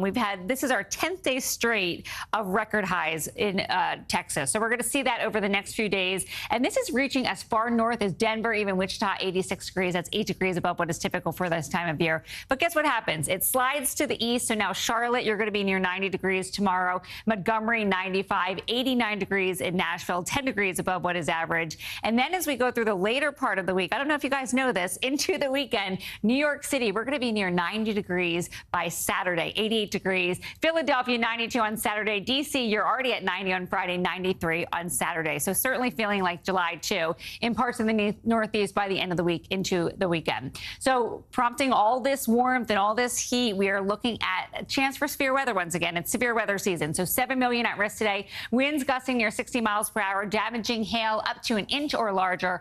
Also a tornado risk. It's low, but it's not zero. So we're looking at enhanced risk. That's where you see the orange, including Omaha City, Kansas City. That is where severe weather is likely later on this afternoon. And you guys were looking at slight risk too, where you see the yellow. So some stormy weather in the Central Plains today. Yeah, absolutely. Yeah. And some heat in other parts of the country. I can dig some heat. I think sweater weather is done. No, I think I'm done. Well, I don't know, but the rain, it's raining. I know. Yeah. Well, not today. Today's going to be nice. Get out. Enjoy sunshine. Right. Okay, great. All right. Thanks, Michelle. We love the good news. See you in a bit. Now, doctors say booster shots have been key to fighting this new COVID wave, and soon kids may be able to get that extra dose. That's right. Coming up, the decision from the FDA that could come down as early as today as more health officials tell people to throw those masks back on. You're watching Morning News Now.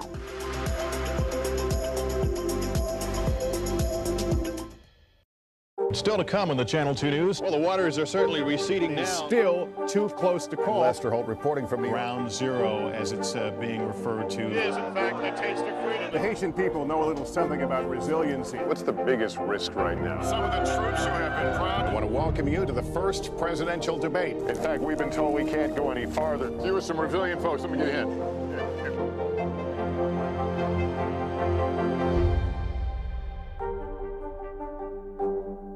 cover the news, you have to be in it. These are families trying to board those trains to Poland. I also want to get home. You'll get home. Every night, it's your news playlist. Top Story with Tom Llamas. Weeknights at 7 on NBC News Now.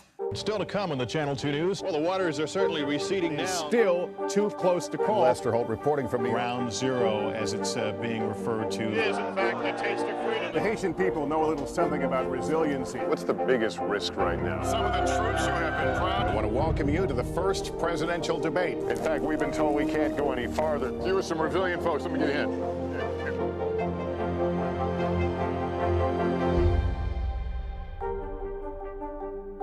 Sometimes the news can be difficult and overwhelming for kids to understand. Ukraine and Russia. Could you help me understand what's going on? So to help make sense of it, we've created a newscast just for them. We hope your family will watch Nightly News Kids Edition. When was the last time you made space to listen to somebody?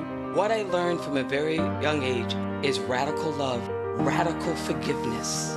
We are meeting people one after the next who've made profound changes. It showed a lot of personal strength for me. Why am I trying to make other people happy over myself? So many life lessons that are going on in these conversations. Welcome back. Now to the moment millions of parents have been waiting for. The FDA is expected to authorize Pfizer's COVID vaccine booster shot for kids ages 5 to 11 as early as today. According to the pharmaceutical company, a booster shot for kids 5 to 11 increases the level of antibodies for the original strain of COVID and the highly transmissible Omicron variant. Only 28.8% of kids in this age group have received 2 shots since November. Parents with kids younger than 5 are still waiting for vaccine approval. Dr. Rashina Bissett-McCain joins us now for more COVID headlines. She is the medical director for the McNair Campus Emergency Department. Doctor, good morning. COVID has sadly been around for so long now. So can you remind us why it's important to get booster shots for kids specifically, especially as we're seeing these COVID cases go up in the U.S.? Well, we've seen that vaccine uptake in pediatrics has been particularly low. And I think that's because a lot of people assume that children are immune from COVID because they're at less risk from severe disease. However, everyone needs to remember, low risk does not equal no risk. There have been over 15 million children diagnosed with COVID since the start of this pandemic, and over 5 million of those cases have come in 2022. So about 1/3 of pediatric COVID cases this year alone. Children are not immune from hospitalization. They are not immune from dying, and they are not immune from complications of COVID. So it's definitely important to get them vaccinated.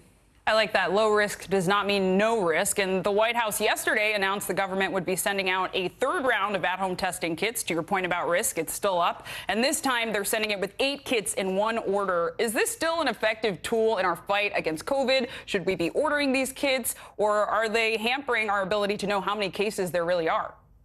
Absolutely. I definitely signed up to get mine. Testing is a cornerstone of our public health efforts in terms of controlling this pandemic. Yes, it may contribute to a false lowering of the national numbers because those at-home positive tests don't get reported in national databases. However, it's still an important mitigation strategy because if you know you're positive, you know to stay away from others, not to go to that friend's gathering, not to attend a public event, not to go to a restaurant. So yes, that's extremely important. And quickly, Doctor, the New York Health Commissioner issued an advisory warning everybody to wear masks indoors as cases continue to rise in the state. The COVID alert is also expected to rise in the coming days for medium to high spread of COVID in the New York community. So how did we get here? And is New York headed back towards an overwhelmed healthcare system? We've seen this since the start of the pandemic, peaks and troughs, cases going up and cases going down. Whenever cases go down, people throw away their masks, and it kind of leads to a complacency with mask wearing. People don't want to wear them anymore. Public health experts have always said that masks do work, but they don't work if people won't wear them. That's why cases are getting higher. Dr. McCain, thank you so much. Now to Venezuela. The opposition faction in that country is now planning to hold a primary contest next year in order to choose a candidate for their 2024 presidential election. Claudia Lavanga is with us and kicks us off with that and more. Hey, Claudia, good morning.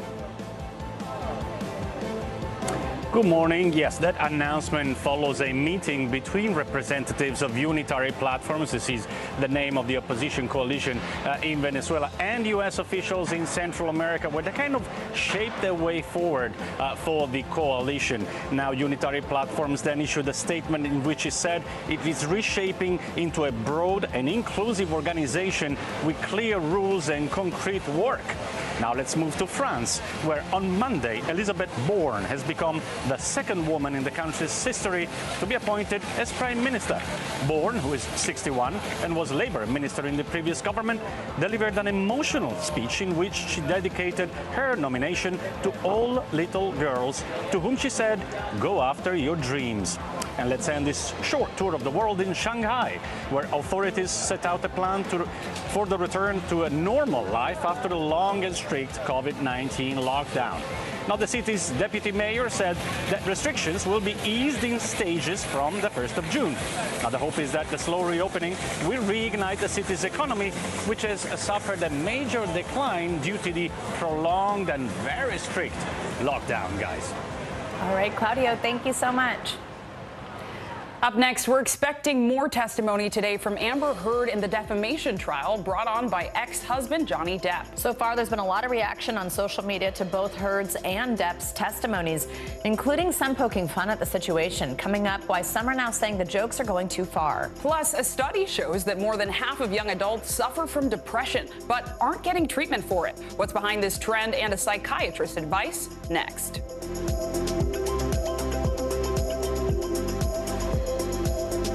Sometimes the news can be difficult and overwhelming for kids to understand. Ukraine and Russia. Could you help me understand what's going on? So to help make sense of it, we've created a newscast just for them. We hope your family will watch Nightly News Kids Edition. To cover the news, you have to be in it. This is how so many towns and cities are protecting themselves. You can actually see they're pushing the gates open every night. It's your news playlist. Top Story with Tom Llamas, weeknights at 7 on NBC News Now. News is happening now. To look at what's making headlines around the world. We're coming on the air with breaking news. This is a significant moment. Whenever it happens, wherever you are, NBC News, streaming free now. Still to come on the Channel 2 News. Well, the waters are certainly receding now. Still too close to call. Lester Holt reporting from the Ground Zero, as it's being referred to. It is, in fact, the taste of freedom. The Haitian people know a little something about resiliency. What's the biggest risk right now? Some of the troops who have been proud. I want to welcome you to the first presidential debate. In fact, we've been told we can't go any farther. You with some resilient folks, let me get a hint.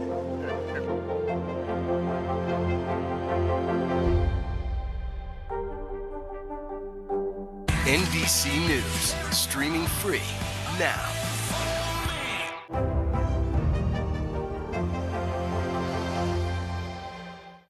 Good morning, everybody. Welcome to Today. Future's looking bright. You got a whole restart. How does that land with you? Is climate change and the environment one of your top priorities? Sounds so good. Love it.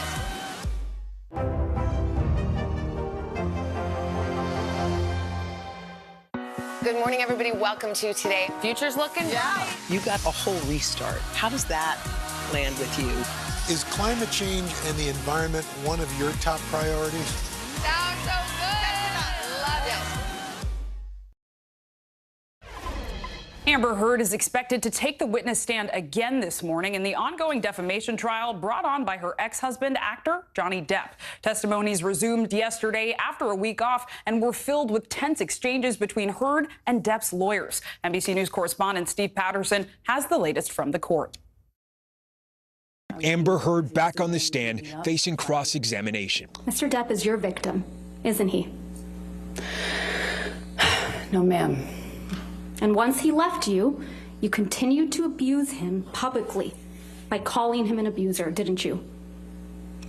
He is an abuser. Johnny Depp's legal team pressing Heard on the lack of photos depicting injuries from the most intense allegations of abuse. This is a picture of you and Mr. Depp at the event the night after Mr. Depp allegedly whacked you in the face so hard you thought he had broken your nose. He did whack me in the face, and I did think it broke my nose. Your nose doesn't appear to be injured in any of these pictures, does it, Miss Heard? I'm wearing makeup. Your nose doesn't appear to be injured in any of these pictures, does it, Ms. Heard? That's why I'm wearing makeup. Right. And makeup covers up swelling, right? Makeup will not cover up swelling. I swell, though. And introducing a video where Heard appeared on the James Corden show on December 16th, 2015, just one day after Heard alleges Depp headbutted her and punched her in the face repeatedly. And then my hand, and my face, and then my hands. Yes. So you got a split lip when you were moving your mouth that way. I sure did. In those photographs. Absolutely. Okay. Earlier in the day, Heard's team wrapping up on their questioning. Just don't call me a liar. It's all I said. Just don't call me a liar. Just don't say this isn't real. Because I'm the walking proof of it. Introducing new audio of their own from after the divorce. Do you believe all this, Amber? Do you believe all this? Yes. You believe I'm an abuser. You believe I'm an abuser. Heard saying she filed for divorce because she feared for her life. If I didn't, I'd likely not literally survive.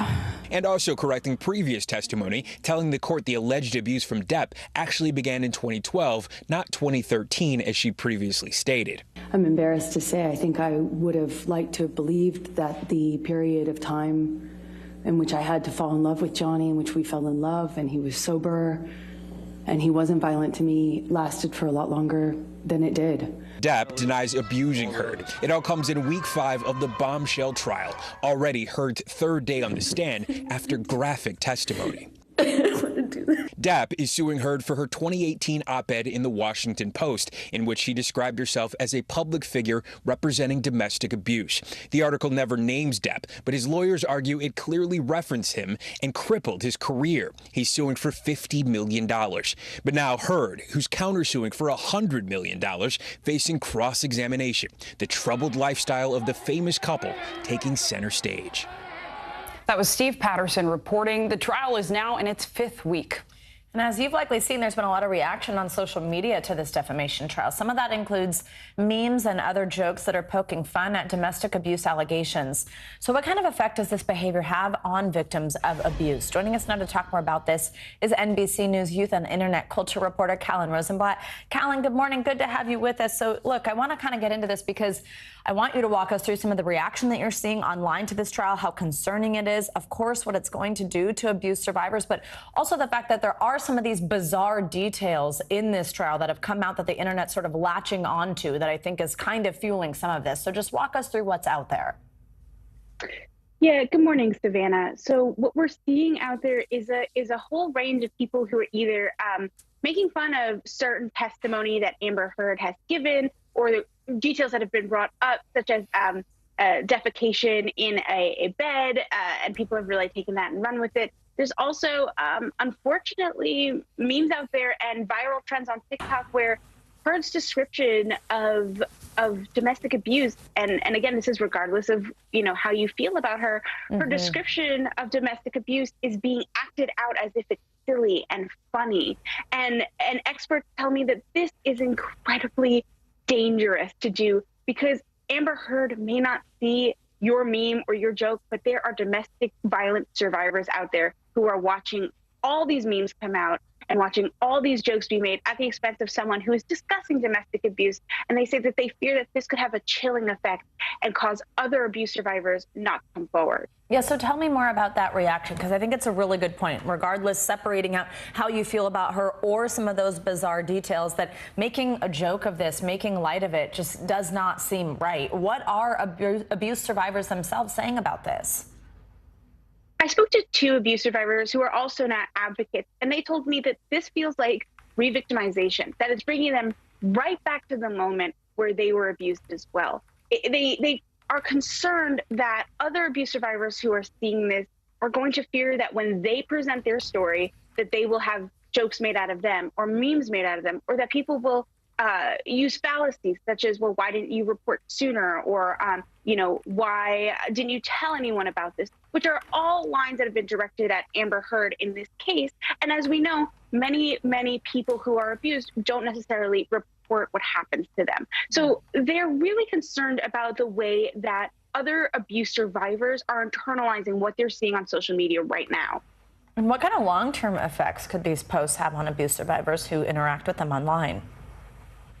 Yeah, again, Savannah, it's all that fear that abuse survivors will see this and remember this. And when they're either trying to escape a domestic violence situation or whether they're trying to confide in someone, it's the concern that they won't have a safe space to go to, right? That they won't have someone to lean on or to talk to about what has happened to them. And that, you know, goes into this bigger statistic of people not reporting for reasons like embarrassment or humiliation. And it's all that fear. And also people not, you know, seeking justice in their own domestic violence situation, fearing that people will just call me a liar. You know, and again, this is regardless of how you feel about Amber Heard or Johnny Depp, that domestic violence survivors, male or female, may say, I don't feel comfortable coming out because of the reaction that happened during this Johnny Depp Amber Heard trial. Absolutely. All right, Colin Rosenblatt, thank you so much. Important stuff.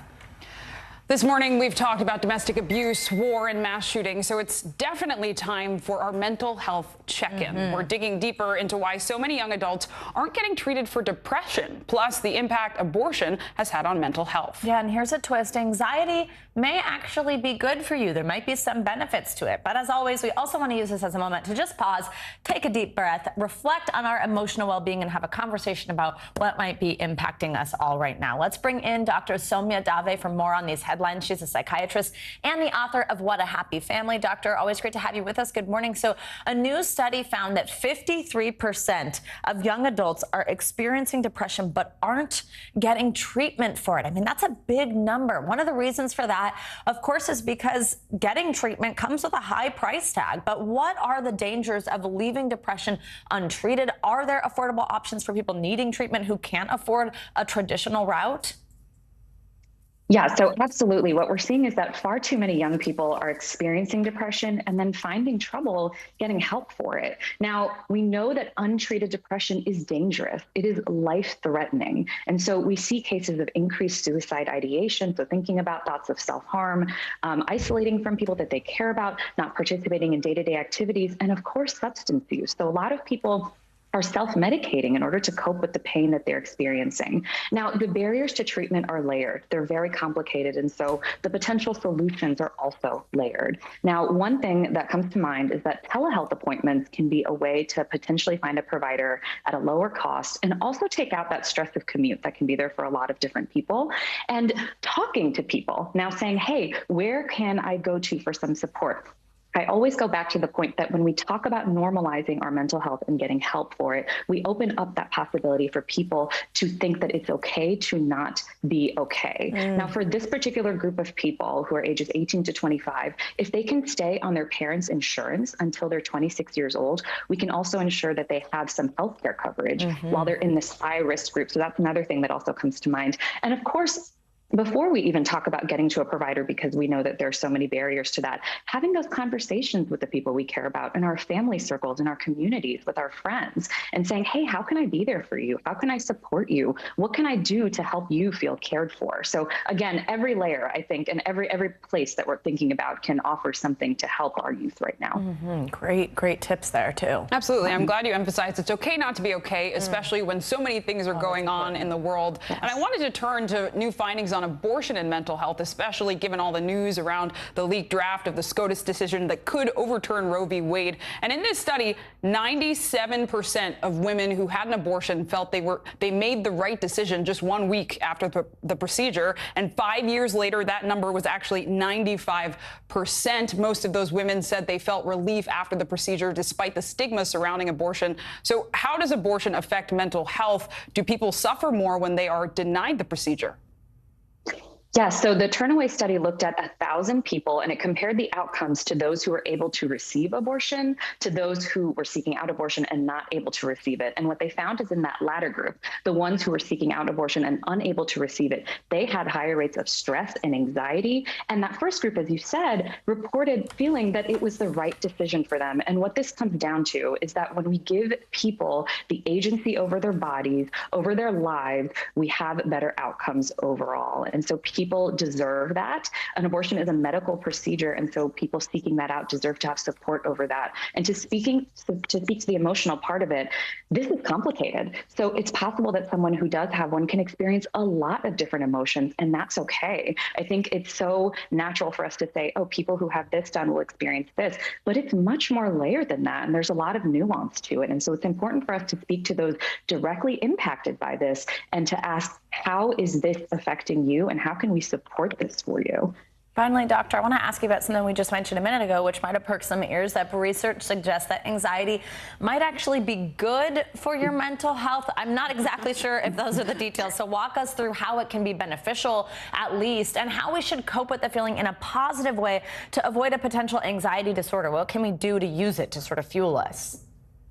Absolutely. So I think it's so understandable for all of us to put our emotions in a category. You know, they're either good or they're bad, but really there's a lot of nuance to all of our emotions. And one thing I come back to a lot in my private practice when someone is experiencing anxiety is I ask, was this ever helping you? Did this ever help you get some sort of control? Did it help you get things done? Did it help you plan for the future, figure out some uncertainty? So to just ask, did it play a role that at some point was helping? And can we treat it with a little bit of kindness and curiosity instead of saying we're done, you know? So sitting with our emotions and giving ourselves the space to look at them with curiosity instead of judgment, whether that's with mindfulness, with movement, with talking to people we trust, can all help us sit with our emotions instead of saying we need to push this out. So important. Doctor, always great to have you with us. We love this segment. Thank you so much for your time this morning. And coming up, putting a stop to hate. Yeah, today's the International Day Against Homophobia, and activists say there's still a lot of work that needs to be done. The origins of this day and what groups are doing to mark it up next.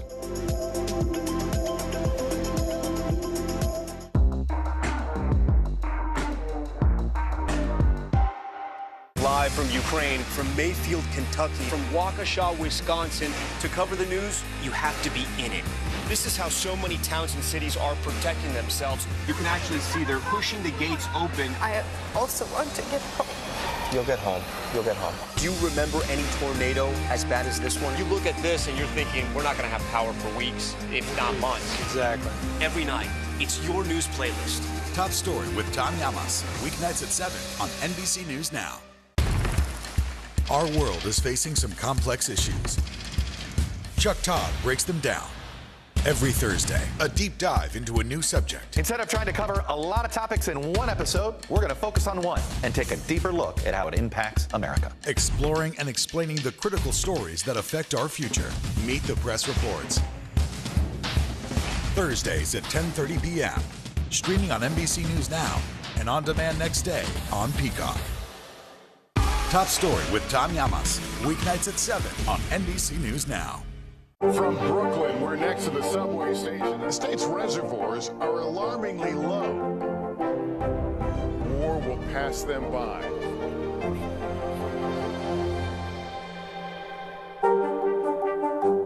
News is happening now. To look at what's making headlines around the world. We're coming on the air with breaking news. This is a significant moment. Whenever it happens, wherever you are, NBC News, streaming free now.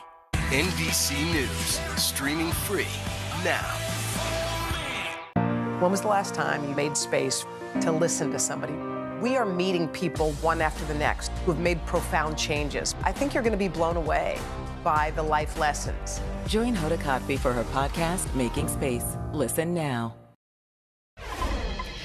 May 17th is International Day Against Homophobia, Transphobia, and Biphobia. It marks the anniversary of the World Health Organization's decision to remove homosexuality from its list of mental disorders. That happened on this day back in 1990, 32 years ago. Joining us to talk more on this is Sarah Kate Ellis. She's the president and CEO of GLAAD, the organization that fights for LGBTQ acceptance. Sarah Kate Ellis, good morning. Tell us about the origin of this day. How did it come together, and how did the WHO come to the decision to remove homosexuality from that list of mental disorders? Well, good morning. Thank you for having me. I appreciate being here. So this is a 32-year-old day there where we recognize the discrimination and violence against the LGBTQ community. And it's more important now than ever as we see, especially in the United States, all of the rhetoric that we're seeing around and against the LGBTQ community. And we're starting to see that rhetoric be exported outside of the United States. And what that does is create a culture and environment that is unsafe for the LGBTQ community. So the day was brought about to recognize and educate people about the violence and discrimination against the LGBTQ community. And unfortunately, 32 years later, it's still as important today as it was when it was founded. And given the climate you described briefly, right, that the LGBTQ community has been facing, what's the significance of this year's International Day theme? So this year's day is about our bodies, which is so tied into what we're seeing. So this year alone, we've seen 12 violent killings of trans and gender nonconforming people in the United States alone. We've seen nearly 250 anti-LGBTQ bills proposed across the United States. What those do is the mere proposing of those bills start to create a culture that is unsafe for the LGBTQ community. And so in addition to that, like when we look globally, it's still illegal in 68 countries and punishable by death in 6 countries. So we're still up against it in a pretty significant way as a community. And we've really seen the vitriol and rhetoric heightened this year, specifically around the LGBTQ community and around the transgender community. I want to point that out as we talk about our bodies. A lot of this anti-LGBTQ legislation is about policing trans bodies. And when we see Roe v. Wade start to be unwound by the Supreme Court, what seemed like was settled law, and we look at what what's holding our rights together is the Supreme Court for marriage equality and for Bostock, which is employment law. We understand really clearly that that is the next target. And it's been said by Supreme Court justices. Sarah Kate Ellis, thank you so much. And coming up, a surprise for workers after their company gets bought out. That's right. The reason the company owners are not the only ones cashing in on this major change, next. From Brooklyn, we're next to the subway station. The state's reservoirs are alarmingly low. War will pass them by.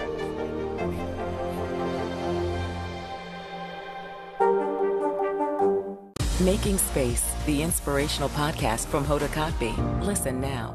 The fire has grown leaps and bounds. You see behind me is typical. How you doing? Pretty bad. These days, it feels like the news never stops. So let's get into it. What's happening right now, what it all means for you for an hour every day. It can be hard to keep up, so let's get started together. Hallie Jackson Now, weekdays at 5 on NBC News Now. We're here to start conversations about the big things happening in our world, because it's not my job to tell you what to think. My job is to think about what you tell me. Now Tonight with Joshua Johnson, streaming weeknights at 8 on NBC News Now.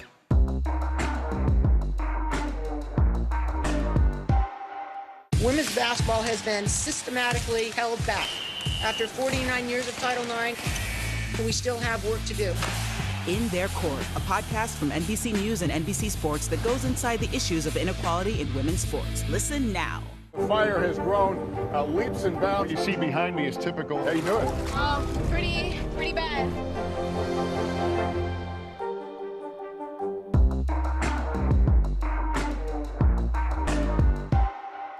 Now Tonight with Joshua Johnson, streaming weeknights at 8 on NBC News Now.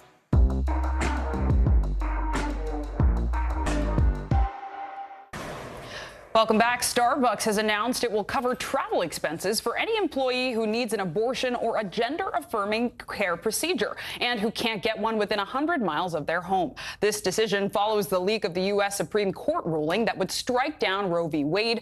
Starbucks has a reputation for championing liberal causes. The coffee chain vocally supports same-sex marriage and hires refugees. Its health insurance has covered gender reassignment surgery since 2012. A handful of big companies, including Amazon, Apple, and Microsoft, are also offering to reimburse travel costs for abortions. So that coffee and matcha will hit a little different for some people. Yeah, exactly. Yeah, big news, cool developments.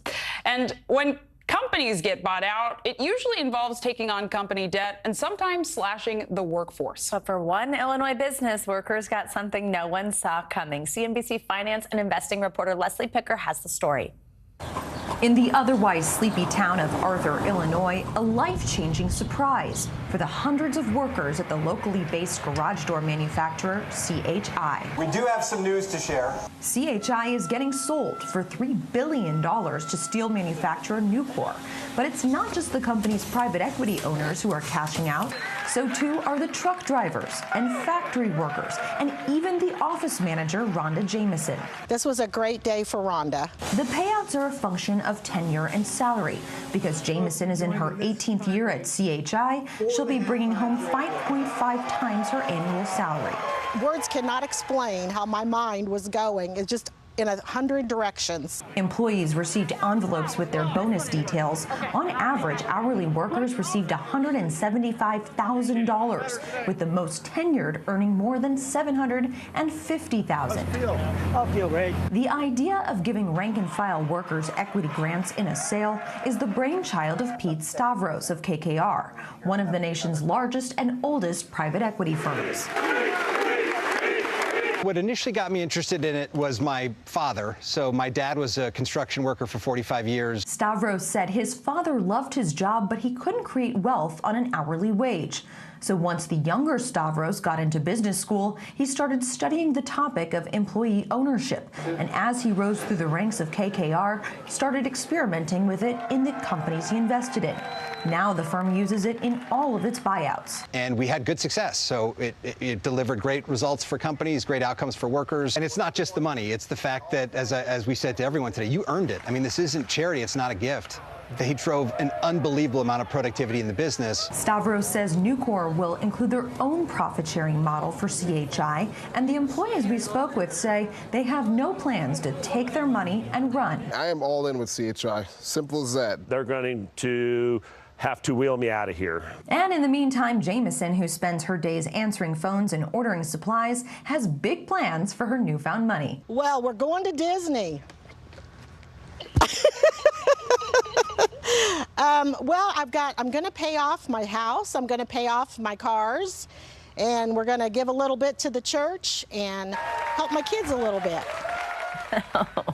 And giving to her church. Look I love at that. Yeah. Paying it forward. Yeah, literally. What an amazing story. And our thanks to Leslie Picker for sharing that one. And that does it for this hour of Morning News Now. But the news continues right now.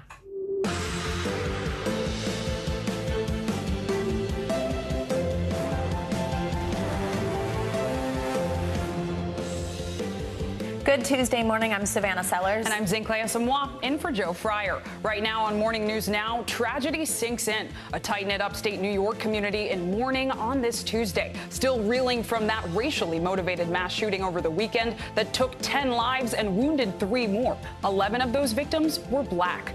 This morning, we're learning more about the suspected gunman. Several employees at the grocery store where the violence took place say they'd seen him around before. He had said to me, "You're out of place here. You look like you belong out in the suburbs." We've got the very latest out of Buffalo this morning as President Biden prepares for his visit, plus when we could see the suspect back in court. Turning to politics, Decision Day. All eyes are on the state of Pennsylvania this morning as voters head out to make their voices heard on a dramatic and even controversial field of candidates, all vying for a Keystone Senate state seat, a litmus test for former President Trump's influence in 2022. We'll take you there for a primary day like no other. Also this morning, mission complete, a weathered sigh of relief in eastern Ukraine as hundreds of wounded fighters holed up in that contested steel mill in Mariupol are successfully evacuated, according to President Zelensky. But Moscow maintains Zelensky's troops surrendered the area, giving way to Russian occupation. Our Richard Engel has more coming up. And I want to believe, X-Files fans and alien enthusiasts, lend me your ear. The UFOs are descending on D.C. today. Well, not really, but top lawmakers are holding their first public hearing on the mysterious flying machines in decades. So why now? In 2022, we'll beam you up later this hour. You know, I could use a little space time. The state of the world is a little intense. For sure. But this is fascinating, and I'm not sure that this is not intense. It's kind of freaky. Really? Yeah. Well, we'll learn more. More to come. We will learn more. But right now, we're beginning the hour with new developments. That's right. New developments out of Buffalo this morning. President Biden expected to meet with victims of the families today and offer his condolences. Yeah, this as we're learning the gunman had been to the area months before. NBC News correspondent Emily Aketa joins us from Buffalo with the latest. Hey, Emily, good morning. Good morning to you both. This tight-knit community is still reeling over what happened as they continue to be bombarded with more threats. Investigators say they've already arrested at least one man for making so-called copycat threats in the wake of the horrific attack. The bullet did not go through the metal. A terrifying moment 8-year-old London will never forget. We all ran to the back. He was shooting at the milk. Survivors recalling the mass shooting at this Buffalo, New York supermarket Saturday. And now investigators believe the suspect had been in the area back in March. Several Tops employees say they remember seeing him in their store before. He had said to me, "You're out of place here. You look like you belong out in the suburbs." Police say the lone suspected gunman, 18-year-old Peyton Gendron, killed 10 people and wounded 3 others. 11 of those victims are black. The suspect writing in what's believed to be his 180-page manifesto online that he chose Buffalo because it was the city with the highest number of black people in his vicinity. The alleged shooter traveling 3 hours from his home in Conklin, New York to get there. With him, tactical gear, 3 guns, and illegal high-capacity magazines, according to authorities. Shots fired. Police rushed on the scene within a minute, arresting the suspect after he threatened to shoot himself and reportedly thwarting his plan to continue the rampage. The information that we've obtained shows that he had further plans. The Erie County Sheriff saying this about the first officers on scene. It was a white female and a white male, and the reason I say that is if their race would have been different, maybe the shooter would have engaged and shot them and killed them. President Biden, who called the hate-fueled attack senseless, will visit victims' families today. Among the 10 lives lost, Ruth Whitfield, who just visited her husband at a nearby nursing home before stopping at the grocery store. Her son saying how fiercely she loved them all. What do we tell our father? We don't even know. He doesn't know. What do we tell him? How do we tell him the love of his life, his primary caretaker, the person who kept him alive for the last 8 years? How do we tell her that she's gone? Just heartbreaking to hear there. Emily, now I have a question on the investigation. It appears that the suspect's parents are now cooperating. What do we know?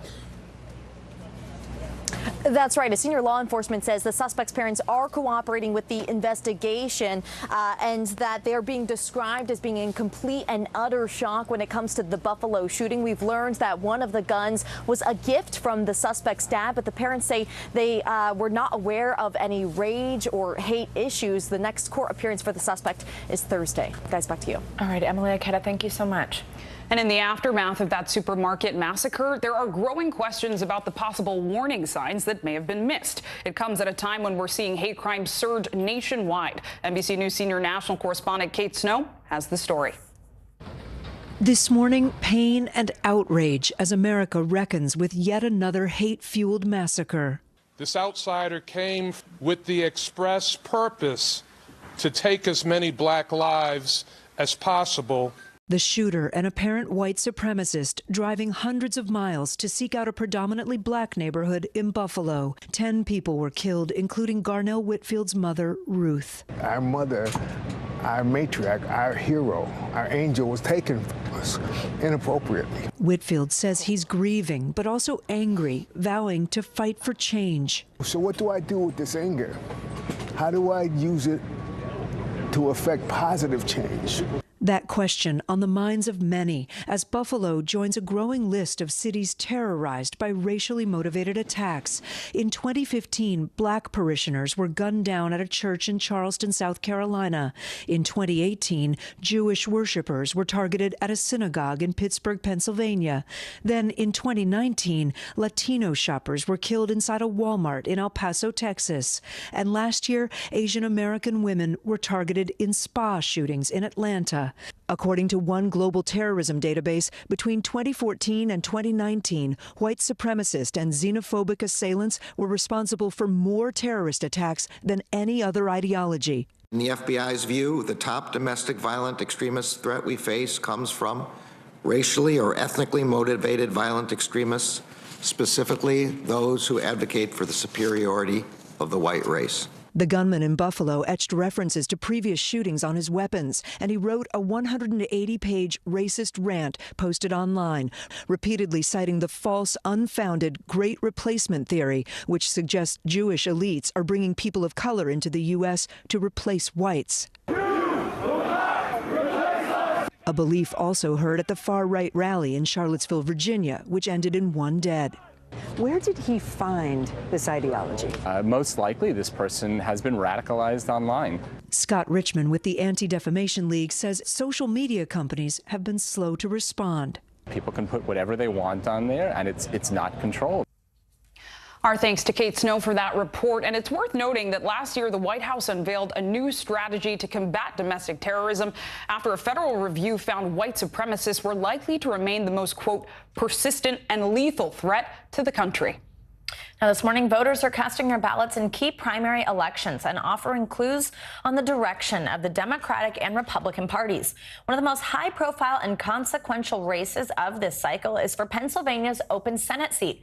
That contest has been shaken up in the final stretch by a surging GOP firebrand and a health scare for the Democratic frontrunner. NBC News Chief White House correspondent Kristen Walker has more.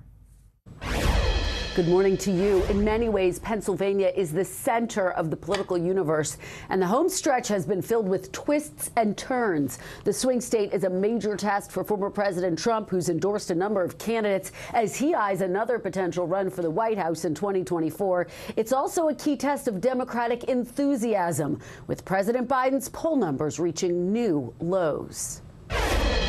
It's decision day in battleground Pennsylvania and a major test for former President Trump's influence ahead of the fall midterm elections. Thank you so much for being here. I was thinking the same thing.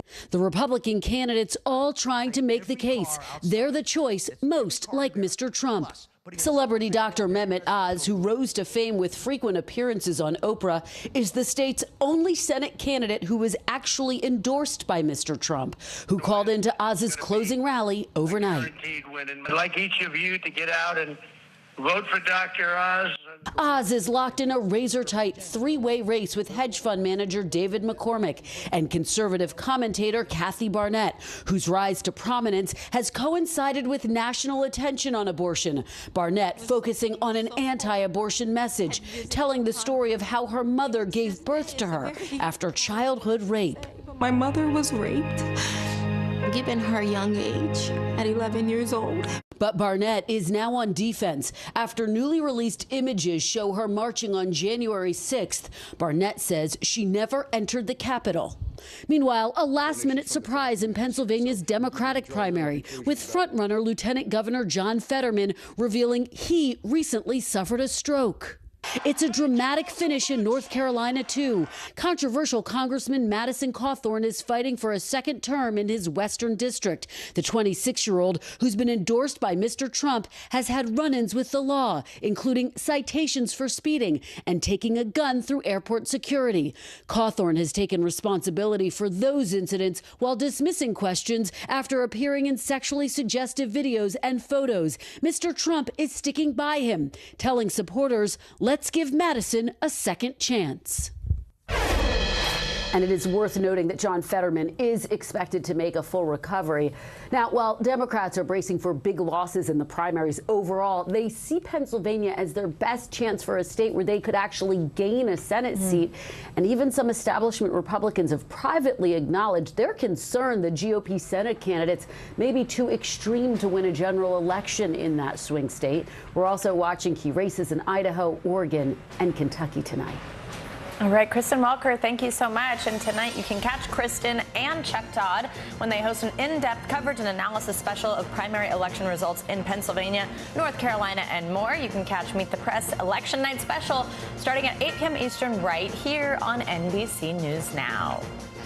Now to Ukraine. This morning, one of the last remaining pockets of resistance in the devastated city of Mariupol is fading. More than 260 Ukrainian soldiers were evacuated from that steel plant overnight to Russian-controlled towns in an apparent surrender, according to Russian officials. Ukrainian officials say a prisoner exchange is now expected to take place. NBC News chief foreign correspondent Richard Engel joins us from Bucha for the latest. Richard, good morning.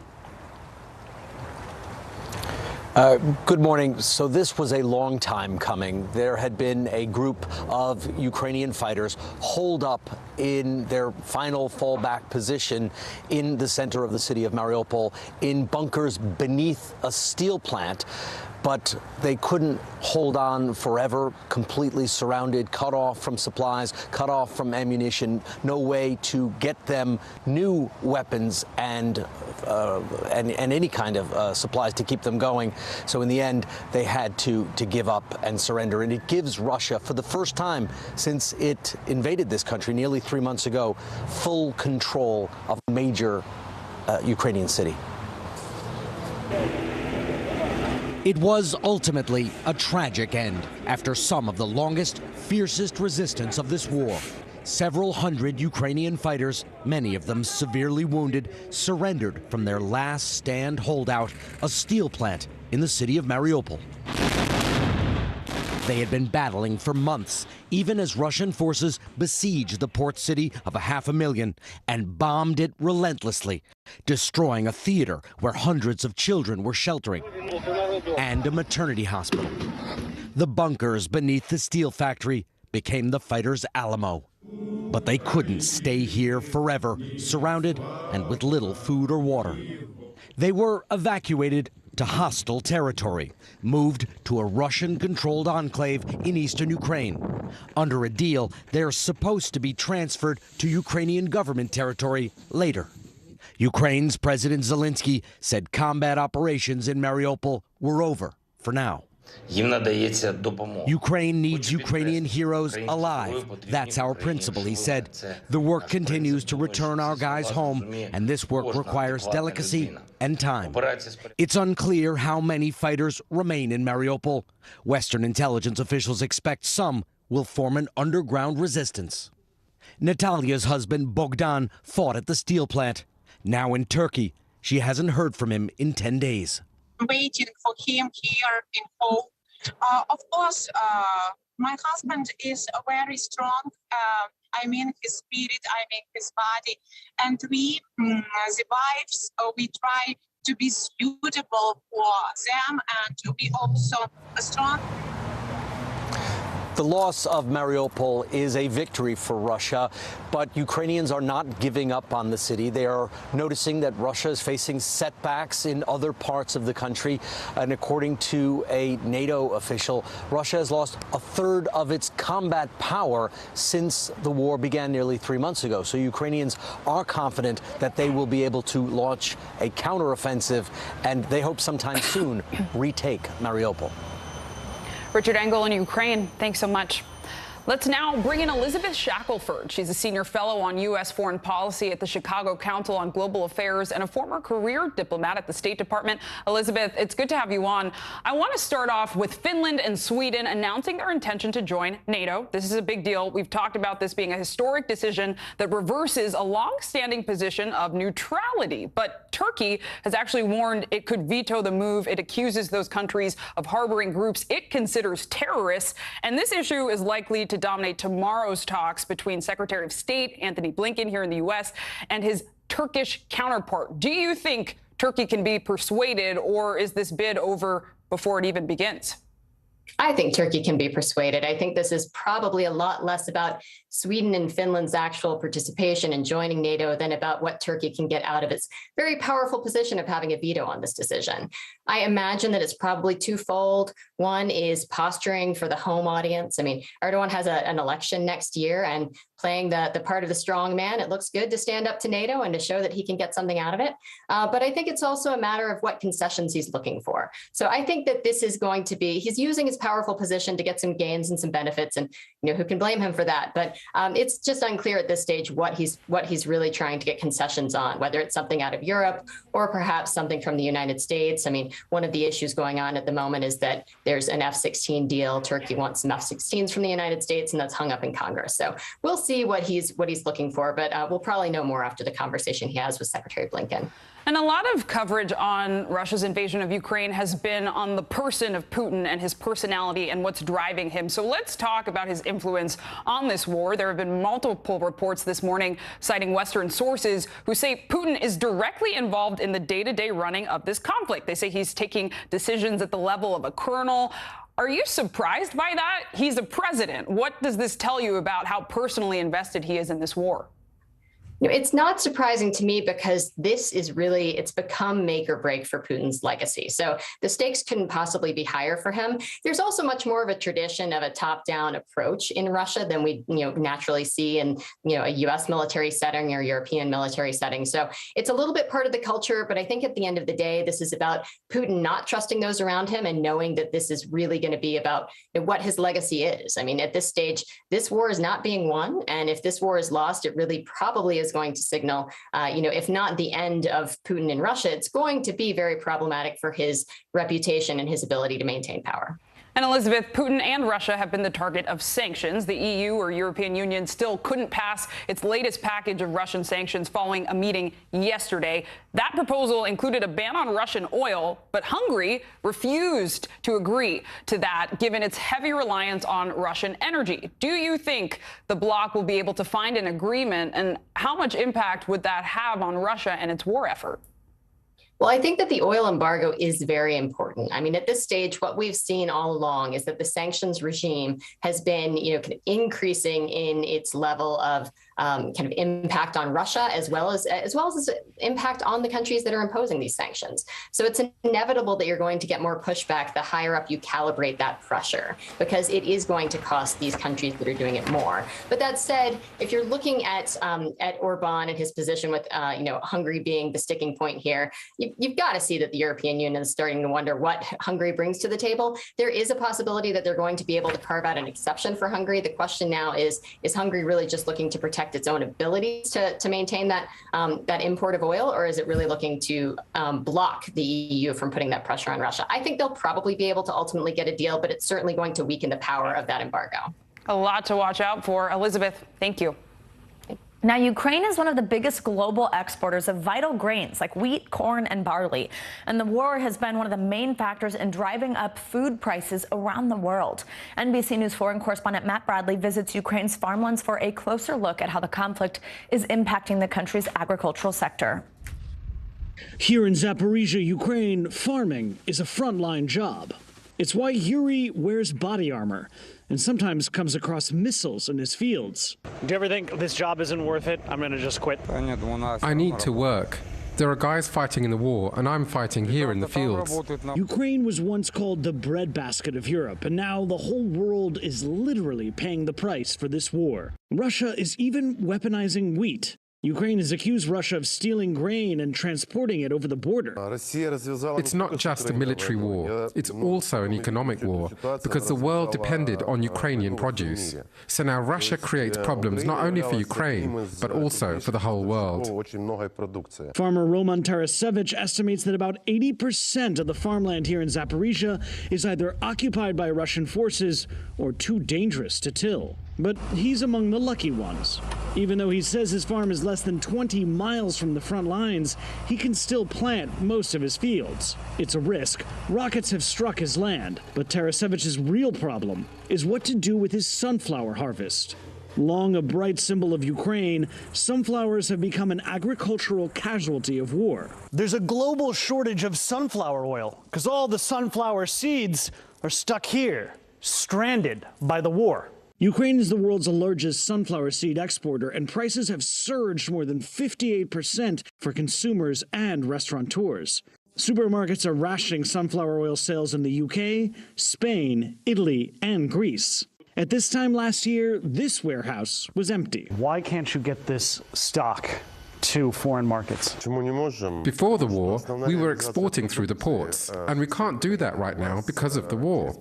Russia has blockaded Ukrainian ports, and shipping insurance is sky high. Driving his inventory more than 600 miles across the country just isn't practical, especially with a nationwide fuel shortage. Tarasevich believes his farm will survive, but it's a massive financial blow. How has the war affected your business? We used to have a plan to grow, but for now, we're just working any way we can. Tarasevich's financial misery has plenty of company around the world, affecting the cost of some of your favorite foods. If it tastes oily, fatty, and delicious, it probably contains sunflower oil. Oil is a core part of the cooking, like the initial first step. So the price increase has been from originally for 20 litres, it was around £20, and now we're seeing around £60 in some places. While most sunflower oil consumed in the States is made domestically, prices could soon rise. That's because sunflower oil is a globally traded commodity.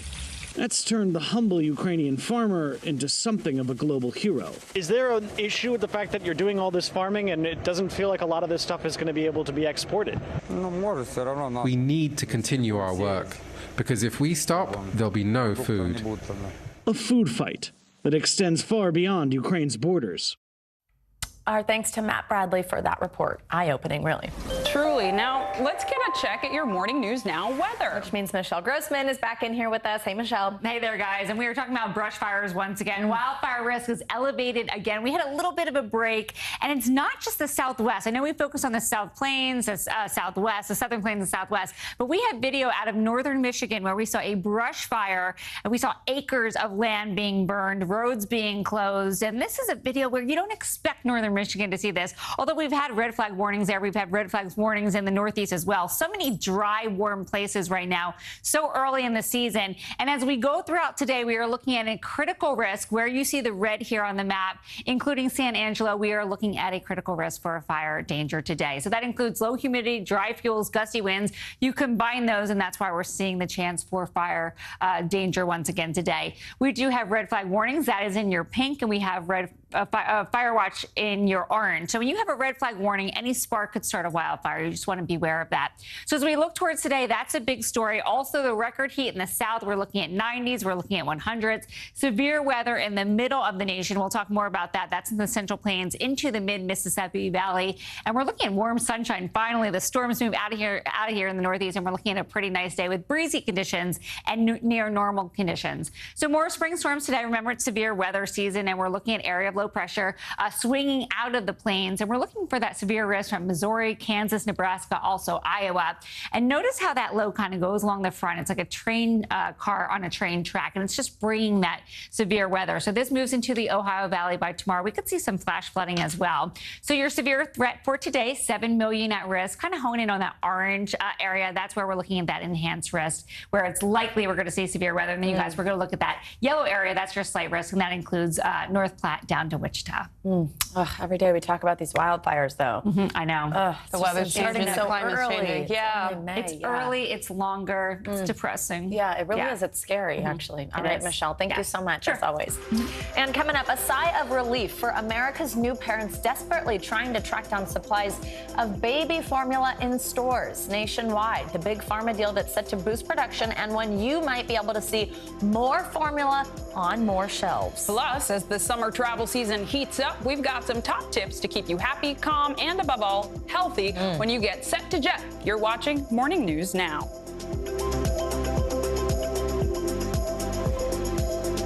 Sometimes the news can be difficult and overwhelming for kids to understand, so we've created a newscast just for them. We hope your family will watch Nightly News Kids Edition.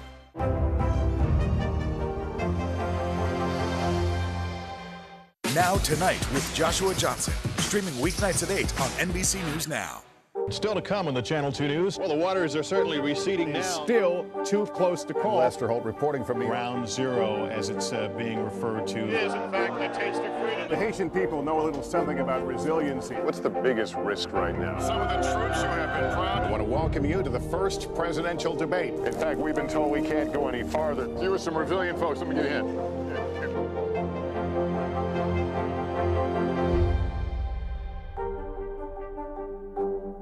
To cover the news, you have to be in it. These are families trying to board those trains to Poland. I also want to get home.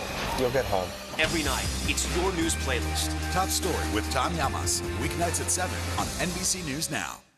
Women's basketball has been systematically held back. Our players and coaches have been harmed. After 49 years of Title IX, we still have work to do. In Their Court, a podcast from NBC News and NBC Sports that goes inside the issues of inequality in women's sports. Listen now. Live from Ukraine, from Mayfield, Kentucky, from Waukesha, Wisconsin. To cover the news, you have to be in it. This is how so many towns and cities are protecting themselves. You can actually see they're pushing the gates open. I also want to get home. You'll get home. You'll get home. Do you remember any tornado as bad as this one? You look at this and you're thinking, we're not going to have power for weeks, if not months. Exactly. Every night, it's your news playlist. Top Story with Tom Llamas, weeknights at 7 on NBC News Now.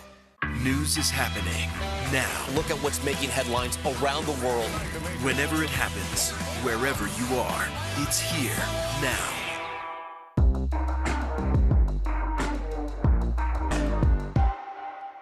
Top Story with Tom Llamas, weeknights at 7 on NBC News Now. Women's basketball has been systematically held back. Our players and coaches have been harmed. After 49 years of Title IX, we still have work to do. In Their Court, a podcast from NBC News and NBC Sports that goes inside the issues of inequality in women's sports. Listen now. To cover the news, you have to be in it. These are families trying to board those trains to Poland. I also want to get home. You'll get home. Every night, it's your news playlist. Top Story with Tom Llamas, weeknights at 7 on NBC News Now. NBC News, streaming free now.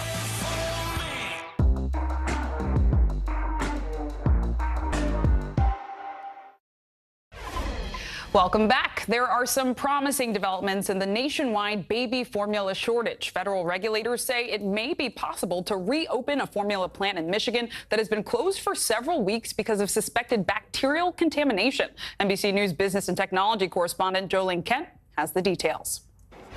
Good morning. There's welcome news from the FDA and Abbott Nutrition that there is a way forward to reopen that critical Michigan plant. But the company must clear several safety hurdles before it can resume making formula.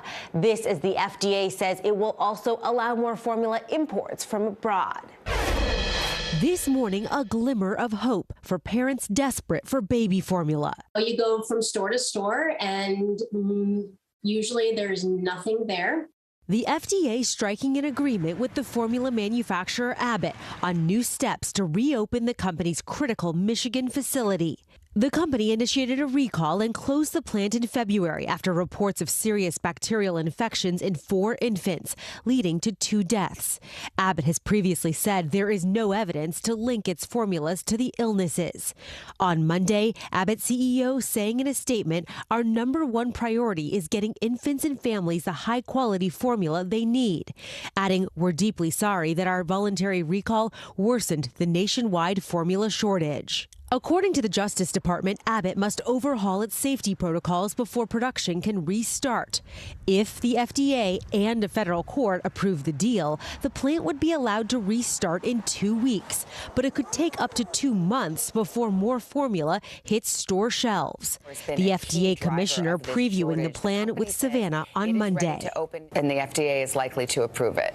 Yes, of course, every step of the way, we have an obligation to watch to make sure that the problems have been rectified and that the formula will be safe. The agreement is welcome news for foster parents Brian and Rebecca Gant. A 10-month-old girl in their care requires a hard-to-find formula for a sensitive stomach. They use the government assistance program WIC to get it. I had a fellow foster mom over the weekend find some in Massachusetts and get me a couple of cans. It's hard because we can't do anything else. It's not like I can nurse her. The FDA also announcing what they called increased flexibilities for importing formula, allowing manufacturers who don't usually distribute baby formula here in the U.S. to get products on shelves quickly, as long as they pass, of course, those safety and nutritional standards. The FDA saying countries like Australia, New Zealand, and the UK that have similar safety inspections to the U.S. could soon provide that formula. A story many parents are following closely. Jolene Kent, thank you. Now, the kickoff to the summer travel season is less than 2 weeks away, and it's expected to be busy. The World Travel and Tourism Council reports bookings for this summer are back to pre-pandemic levels. And all of this comes as mask mandates are being lifted, as you've probably seen in many places, like at airports and train stations, and of course on those airplanes. Joining us this morning with some ways you can stay healthy while traveling is Dr. Jessica Shepard. She's the Chief Medical Officer for Very Well Health. Dr. Shepard, thanks for being with us. Look, I think this is an exciting one to get to talk about. Some summer vacations coming up. It feels a little bit back to normal. Of course, so it's at the same time that we're seeing cases go up. So let's talk about how to stay safe, especially since the TSA, major airlines, Amtrak have all moved to make this mask optional policy. Do you feel it's time for travelers to ditch the mask? What should people know about being on those planes and trains without the mask on? Yeah, when we think of basically COVID in general, we really are looking at decreasing those numbers. And just like you mentioned, we have seen an uprise in some of those numbers of COVID-19. Now, the real question is, as we start to move towards the summer and more travel, what does that really mean for individuals or families that are traveling? And with the TSA putting out a statement that they'll no longer enforce this mask use, it really goes down to the mode of traveling. I guess the time that you might travel, how many people are in the area, and taking that into consideration to decide for yourself and your family how you would like to proceed when it comes to infection, possibility of decreasing that risk. Yeah, that's a great point. It's kind of all up to your own comfort level. So besides getting vaccinated, of course, what other tips do you have to help someone reduce the risk? There it is, reduce the risk of catching COVID. Yeah, I think that there are many things that we can consider when we are really traveling and doing the things that we need to do to decrease that risk if you do decide not to wear a mask. What I would love to also say is for those who do decide to wear a mask, that is completely fine. And I think that, you know, as travelers, we really should look at each other, deciding on what we would like to do and make your own individual decisions on how to keep everybody safe. I think that should probably be the paramount decision when we think of travel. But things that you can do to actually decrease your risk, again, is if you are concerned about possible infection, is looking at the time that you travel, specifically with airplanes and airports, because with airports being congested, that where is the risk is being involved with catching an infection. Because when we actually look at an aircraft, the way that they filter the air actually is quite reasonable and has been looked at to be better than maybe some operating rooms. So that really is going to decrease the risk in actual travel in an aircraft. But then again, getting to the airport, or, you know, taking shuttles or taking the planes or the shuttles rather to the airport and sitting in the airport, or if a plane is delayed, that's really when you have now an increase of possible infection because you're sitting in a confined area with people. And so there are also other things that you can do to decide how you want to travel. Is if you want to sit probably in another part of the plane that might have less people, more people, maybe say in economy, that also is another thing that you can do to decrease the risk of travel. And also consider social distancing wherever you are, on the plane, off the plane. It's hard to do it on the plane, but when you're in the airport and traveling, those are things that you can do as well. Some good tips there, especially though it might cost you a little bit more if you're doing one of those other cabins, especially right now. Oh my goodness, it's so expensive to fly. But Dr. Shepard, great tips there, especially as we do head into the season that I think some people are hoping can look a little bit more normal when it comes to that summer vacation with their family. So great to hear how safe the air is on those planes. Dr. Shepard, thank you so much. Now let's fly abroad. North Korea is reporting another surge in fevers amid its COVID-19 crisis. Yeah, Claudio Lavanga is back with us with the latest on that and more from Rome. Hey, Claudio.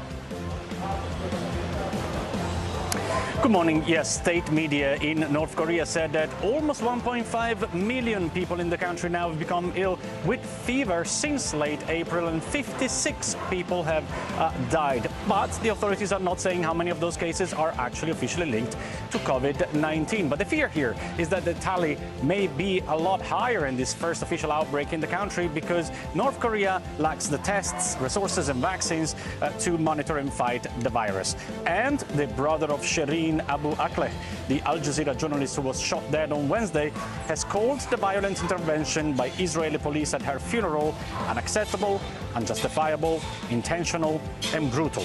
On Friday, Israeli police were shown beating mourners who attended the journalist's funeral with batons.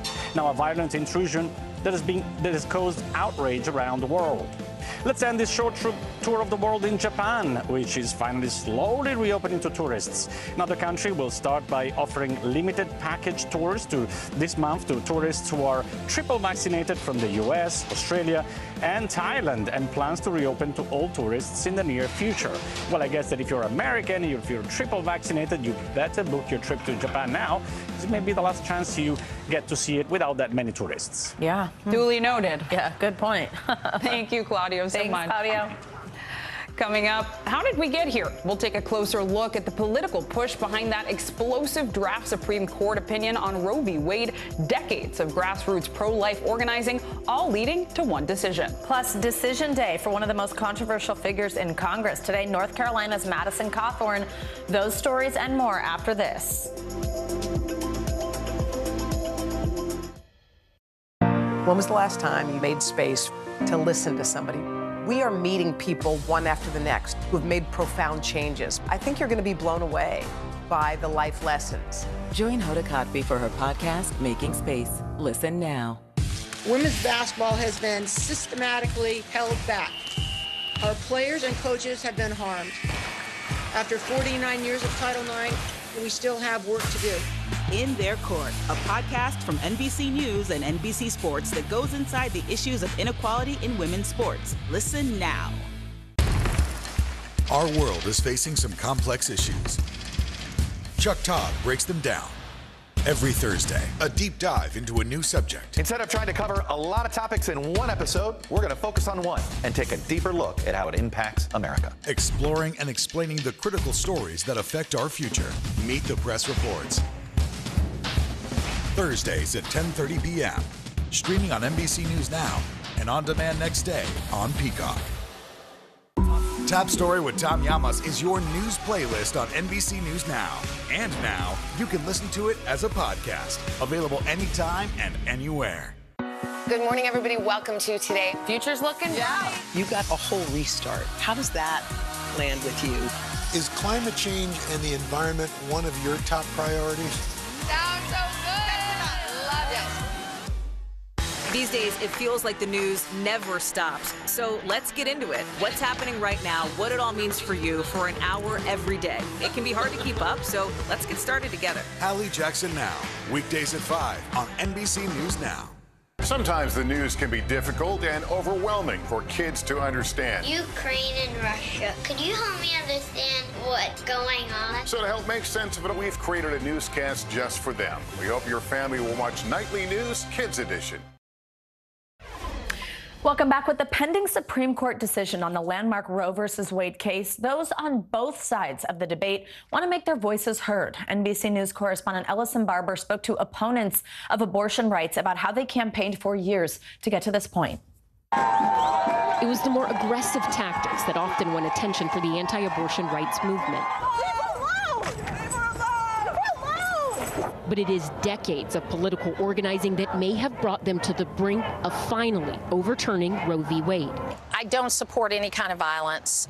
Martha Zoller has devoted her life to the cause. I had trouble getting pregnant, and then when I did get pregnant the first time, I had a sonogram. I did see the big bright heart, and so then after that I said, this is a life, this is something worth fighting for. She's the executive director for Georgia's Life Alliance, one of countless organizations focused on one thing. 50 years from now, we're looking back on this moment, and it's what we think it's going to be, then it was because the pro-life movement a number of years ago decided they were going to start going to state legislatures and they were going to get pro-life people elected.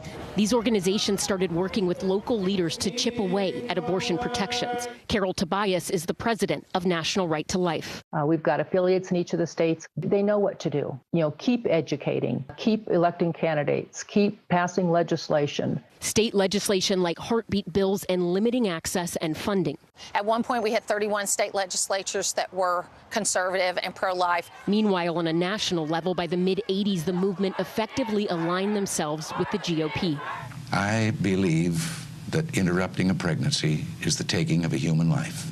And for 40 years, the focus nationally was on judges. And the idea was that you needed Republican partners to vote on laws at the state level and sometimes at the national level, and to vote on judges at the state level and national level. President Trump ended up nominating an unexpected 3 justices to the Supreme Court during his presidency, setting the stage for this. The court has taken this very unusual step. If Roe v. Wade is overturned, the decades of groundwork laid by these activists will come to fruition. At least 23 states will institute bans on abortion, but for many of them, the work is far from over. We've lost 63 million unborn children in the last 49, almost 50 years.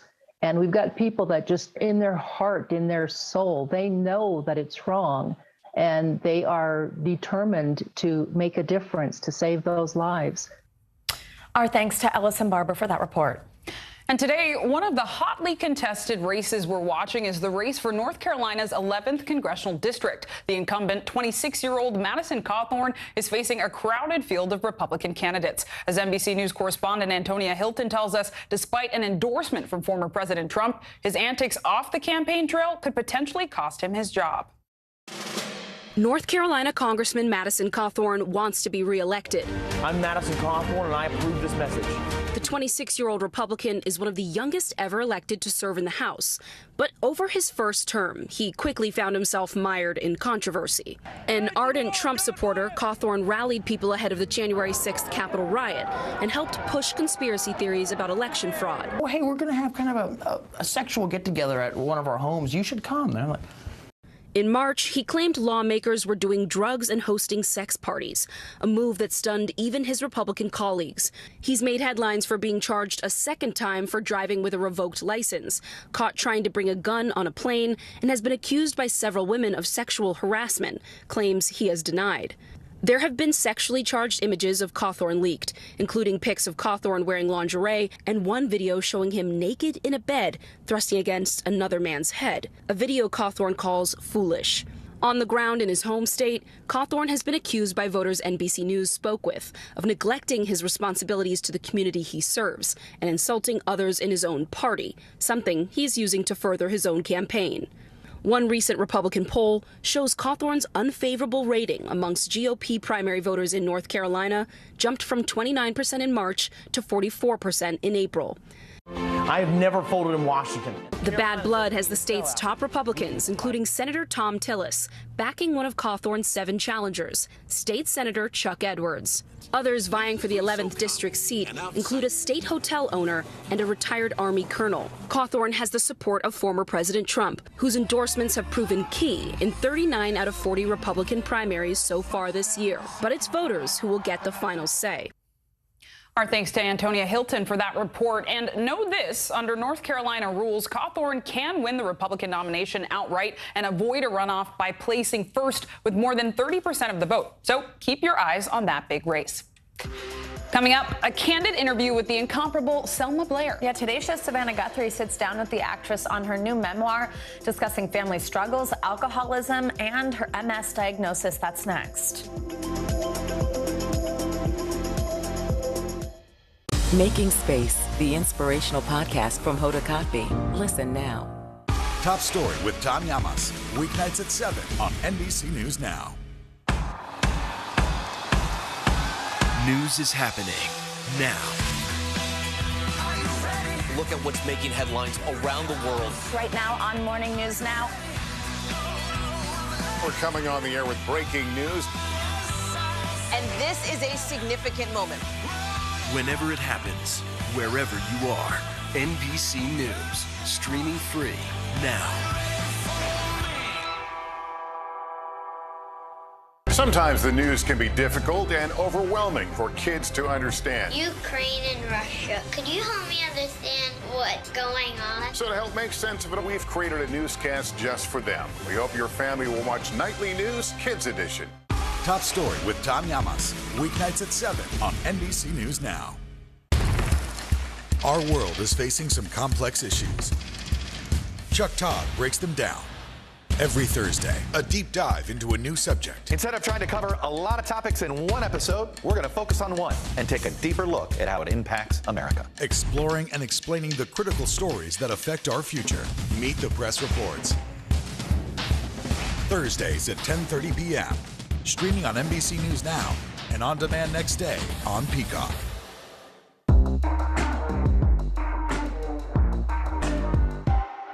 Sometimes the news can be difficult and overwhelming for kids to understand. Ukraine and Russia. Could you help me understand what's going on? So to help make sense of it, we've created a newscast just for them. We hope your family will watch Nightly News Kids Edition. Live from Ukraine, from Mayfield, Kentucky, from Waukesha, Wisconsin. To cover the news, you have to be in it. This is how so many towns and cities are protecting themselves. You can actually see they're pushing the gates open. I also want to get home. You'll get home. You'll get home. Do you remember any tornado as bad as this one? You look at this and you're thinking, we're not going to have power for weeks, if not months. Exactly. Every night, it's your news playlist.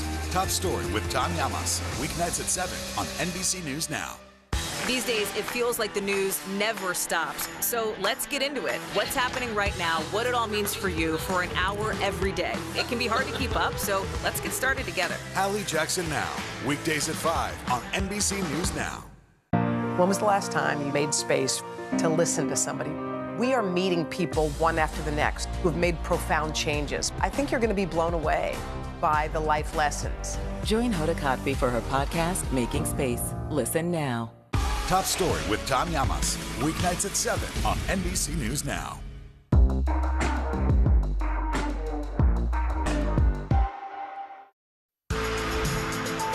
Welcome back. Turning now to Wall Street and your money at large. Elon Musk has a new condition in order to proceed with his plan to buy the big bird, Twitter. Silvana Henao joins us now with the latest on that and other financial headlines to get your day started. Hey, Silvana, good morning. Hey, guys, good morning. Yeah, well, Elon Musk says his deal to buy Twitter cannot move forward until the company provides proof the number of bot and spam users on the site is less than 5%. In a tweet this very morning, Musk cited a report saying as many as 20% of users may be fake, and the number could be even higher. Independent researchers estimate anywhere from 9 to 15% of the millions of Twitter profiles are bots. Twitter doesn't currently require users to register using their real identities and allows automated parody and fake profiles on the service. Google is finally allowing people to remove their personal data from search results. So here's how you go about doing that. When you search and find results about yourself that include your phone number, email, or home address, you can quickly request they be removed. All you have to do is click the 3 dots next to the search results. While most requests will be honored, not all will be accepted.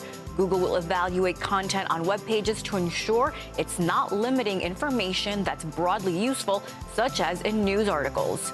And Uber has unveiled a new partnership to allow users to charter a private bus through the app as it expands into different modes of transportation. The feature will be rolled out this summer, is aimed at events such as weddings or wine tours. Buses and drivers will be provided by U.S. Coachways. Uber will get an undisclosed service fee from each booking. Another new feature, Uber Travel, is encouraging business travelers to reserve rides days in advance, guys. Maybe that'll help because sometimes I go places and it's hard to find cars still right now. It's true. It gets busy. Yeah, Silvana, absolutely. Thank you for those updates. Thank you. Now, let's get personal. Actress Selma Blair is getting candid in her new memoir, Mean Baby, sharing stories about alcoholism, assault, and her multiple sclerosis diagnosis in 2018. Today's show co-anchor Savannah Guthrie has her story. What was it like to kind of excavate your past and look through everything? I am so lucky that I decided to write this book right when I did stem cells. So I had really initiated myself into a much more forgiving space for myself and for everyone else. A patience really grew. It's hard enough to write a book. It's harder still to do it when you don't have all your faculties about you every day. I would send on a yellow legal pad and take a picture. Be like, can you type this? When I have my hands in a certain position, it triggers a lot of other neurological dystonias and things. Mean Baby chronicles Selma Blair's life, starting when she was just an infant. You got to explain the title. When I was just born, people came over to visit the new Beitner baby. That was my last name. And they ran out of that house. Don't go over there. The Beitners have a mean baby. And it stuck. I guess I was a mean baby. And people still think of me that way. The things you're called, how they become part of your story. How did you feel growing up? I mean, what was it like to grow up in that house? I felt like dying growing up. I mean, I did. And that's why I feel like I'm such a miracle right now. That I actually want to live. I want to be here. I want to enjoy this. While Selma describes deep affection for her family, she also recounts desperately trying to please her mother, who could be demanding, critical, and sometimes cruel. When she landed the cover of 17 magazine in 1999, her mom called and said, "You look so unimportant. When are you going to come home and get a real job?" Selma writes, "There's always one person who gets under our skin, who knows our weak spots and can't help but go in for the kill. For me, that person is my mother." You show a lot of grace and forgiveness to your mom. You tell the truth.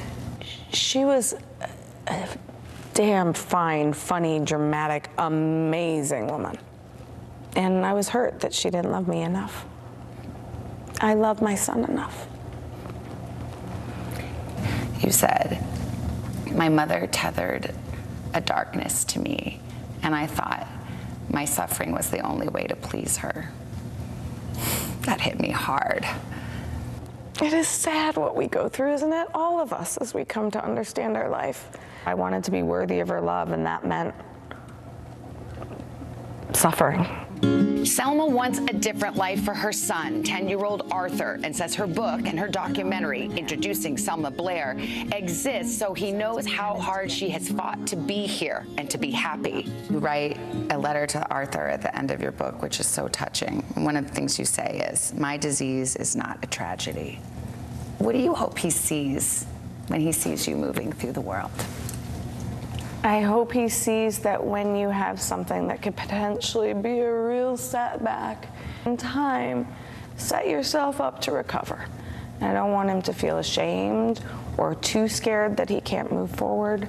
I am so grateful that I'm moving forward because I did not want to my whole life. A brave move forward for Selma came at the 2019 Vanity Fair Oscar party, the first time she stepped out in public after announcing she had been diagnosed with multiple sclerosis. That was a real coming out party for me because I know it meant something to other people and certainly to people with more radical disabilities to see, oh right, this world is ours too. Selma, who has returned to her love of writing, says she's worked hard to move past the labels that once defined her. I think that my story really is that I am figuring it out now, and I am kind to myself, and I really do have the capability to love. You're not the mean baby. I'm not the mean baby. Wow, what an amazing interview. So moving. A moving story of love and loss and resilience. Absolutely, and everything she opened up about and shared about her mom. Pretty incredible. Absolutely. Savannah Guthrie, thank you for that report. And coming up, the truth is most definitely out there. And now Congress wants answers on all that alleged UFO military footage that's been popping up over the past few years. We'll take you to D.C. and out of this world next.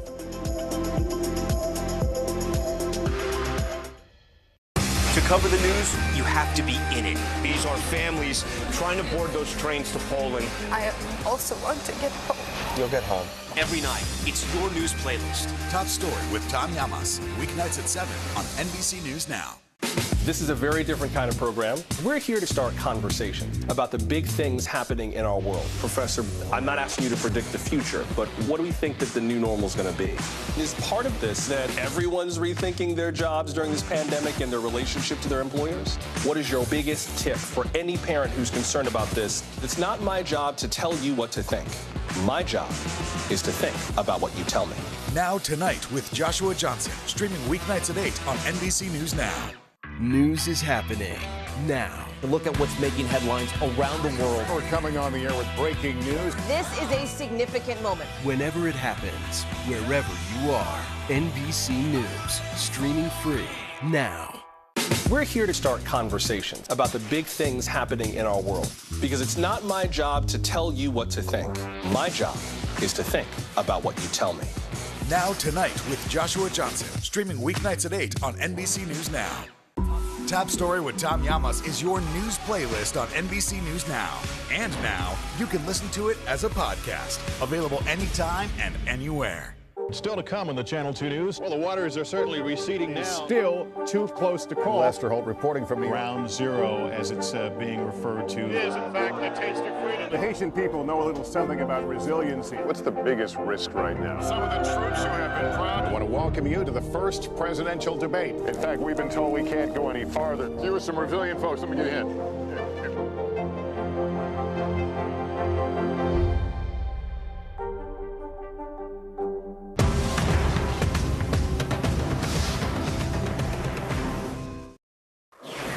Welcome back. When Julie Thornton Johnson woke up at 4 a.m. and felt a dog sleeping between her and her husband Jimmy, she thought it was one of their 3 dogs. But when the sun came up, this is so weird, the couple were shocked to find a strange dog. I don't know if the dog was strange, it's just not their dog, had been cuddled between them. The couple from Tennessee posted a picture of the pit bull Labrador on Facebook and were soon put in touch with her owners. It turns out she's named Luna, and she'd slipped out of her collar the night before while on a walk. It's still a mystery, though, how she got into the Johnsons' home and the Johnsons' bed. Now the strange incident has brought the families together, and Luna has 3 new puppy playmates. I mean, some good news there. The dog had slipped out of its collar, so now it's been found. So now the family, blah, blah. But it's weird. You know, it's to wake up with a dog. I think there's just so many dogs. Maybe they kind of like lost count, and then it was like, they own the house. One. They said, this is our house. This is our bed. Watch out. Luna's very cute, though, and we're happy they're all friends now. Yes, we are. And later today, Congress will hold a public hearing on UFOs for the first time in more than 50 years. It's all part of an effort to find out what is known about sightings of mysterious flying objects, unidentified flying objects, and who or what may be behind them. NBC News correspondent Gadi Schwartz is in Washington, D.C. with more. Hey there, yeah, our quest for answers has finally brought us to the halls of Congress, where all of a sudden talk of UFOs has gone from prompting laughs and snickers to being taken very seriously by some of the most powerful lawmakers who oversee national defense. And today they're hoping to get to the bottom of whatever it is that's flying around in our skies in ways they can't explain. This morning, UFOs are arriving in D.C. And while their appearance won't be as explosive as the Hollywood hype, today Congress is holding a public hearing on unidentified aerial phenomenon, or UAPs, for the first time in 50 years. All in a search for answers to those military sightings that have yet to be explained. You probably remember the wild scenes captured by the U.S. Navy and declassified by the Department of Defense last year. So look at that thing. It's rotating. Those followed up by even more leaked videos from Navy warships showing unidentified objects flying over our seas. Whoa, splashed. The Pentagon confirmed all of those clips were investigated by a UAP task force. And an intelligence report released last June listed over 140 classified incidents that have baffled the Department of Defense. The way they move can't be explained, and we don't know why that is, but they move in ways that aren't consistent with what we understand about physics. Chairman Adam Schiff and Representative Andre Carson are leading Democrats on the subcommittee holding the public hearing. Do you think this could be extraterrestrial life? We don't know, but the focus isn't on extraterrestrials, it's on UAPs, unidentified aerial phenomena that may pose a national security risk. And now with 2 defense officials set to testify about what's known about UFOs, all eyes are on the Hill and the effort to unravel the mystery in our skies. And the congressmen say one of the biggest obstacles to figuring out what's going on is the stigma that comes with talking about UFOs, which they think has prevented other service members from sharing what they might have seen. And they're hoping this hearing could change that. Back to you. Fascinating. Gadi, thank you so much. We will bring you that historic hearing here on News Now when it starts in just a bit. That's right. But that does it for this hour of Morning News Now. But the news continues right now. Stick with us.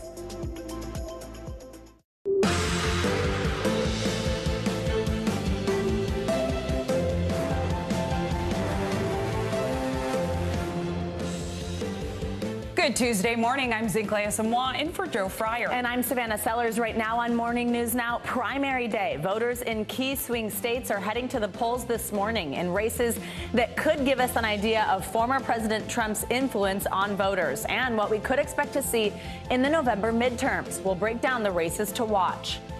Act of hate. Investigators uncover more details about the gunman in the Buffalo supermarket shooting.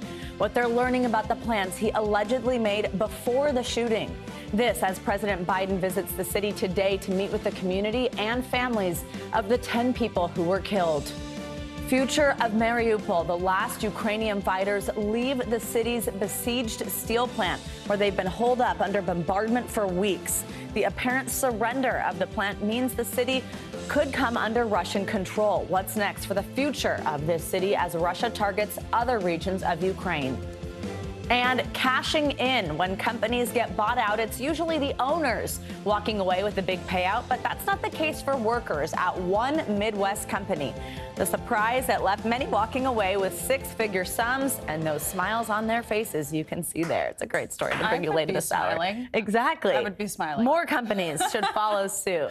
We'll bring you that one later. You'll want to hear it. But we begin, though, with the busiest primary election day of the year so far. I wish we had our election music. We'll get there. It's true. 5 states will soon choose party nominees. Wow, Regina, ask director. and you shall receive. Yes, that's right. 5 states will choose party nominees for general elections this fall. There are key governor, Senate, and congressional seats up for grabs. These races will be the clearest test yet of President Biden's popularity and the influence of former President Donald Trump. We're covering it from all angles this morning with NBC News senior political editor Mark Murray and senior national political reporter Sahil Kapoor. Good morning to both of you. Don't you just love the sound of that music, too? Sahil, we'll start with you. And that closely watched Republican primary for Pennsylvania's open Senate seat. So the most recent polling shows that Trump's pick, that's TV Dr. Oz, in a statistical dead heat with former hedge fund executive David McCormick and conservative commentator Kathy Barnett, who has surged as of late. What should we know about this contest as voters head to the polls? Where do we stand right now? Yeah, it's primary day here in Pennsylvania. I'm just getting in the mood with that music, so thank you for that. But it is a tight 3-way race. Nobody knows who's going to win this one. The late momentum is clearly all with Kathy Barnett, the far-right activist and commentator who has been a candidate for a while, but who has surged seemingly out of nowhere ever since that draft Supreme Court leak on Roe versus Wade. It's allowed her to highlight her own compelling story on the issue. She was someone who she says was conceived in rape. She opposes abortion, even in cases of rape and incest.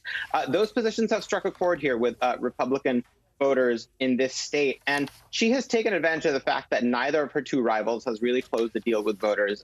The Trump-endorsed and sightings of objects in the air that could not otherwise be explained. For more than 20 years, that project had treated unidentified anomalies in our airspace as a national security threat to be monitored and investigated. In 2017, we learned for the first time that the Department of Defense had quietly restarted a similar organization tracking what we now call unidentified aerial phenomena, or UAPs. Last year, Congress rewrote the charter for that organization, now called the Airborne Object Identification and Management Synchronization Group, or AIM-SOG for short. Today, we will bring that organization out of the shadows. This hearing and oversight work has a simple idea at its core.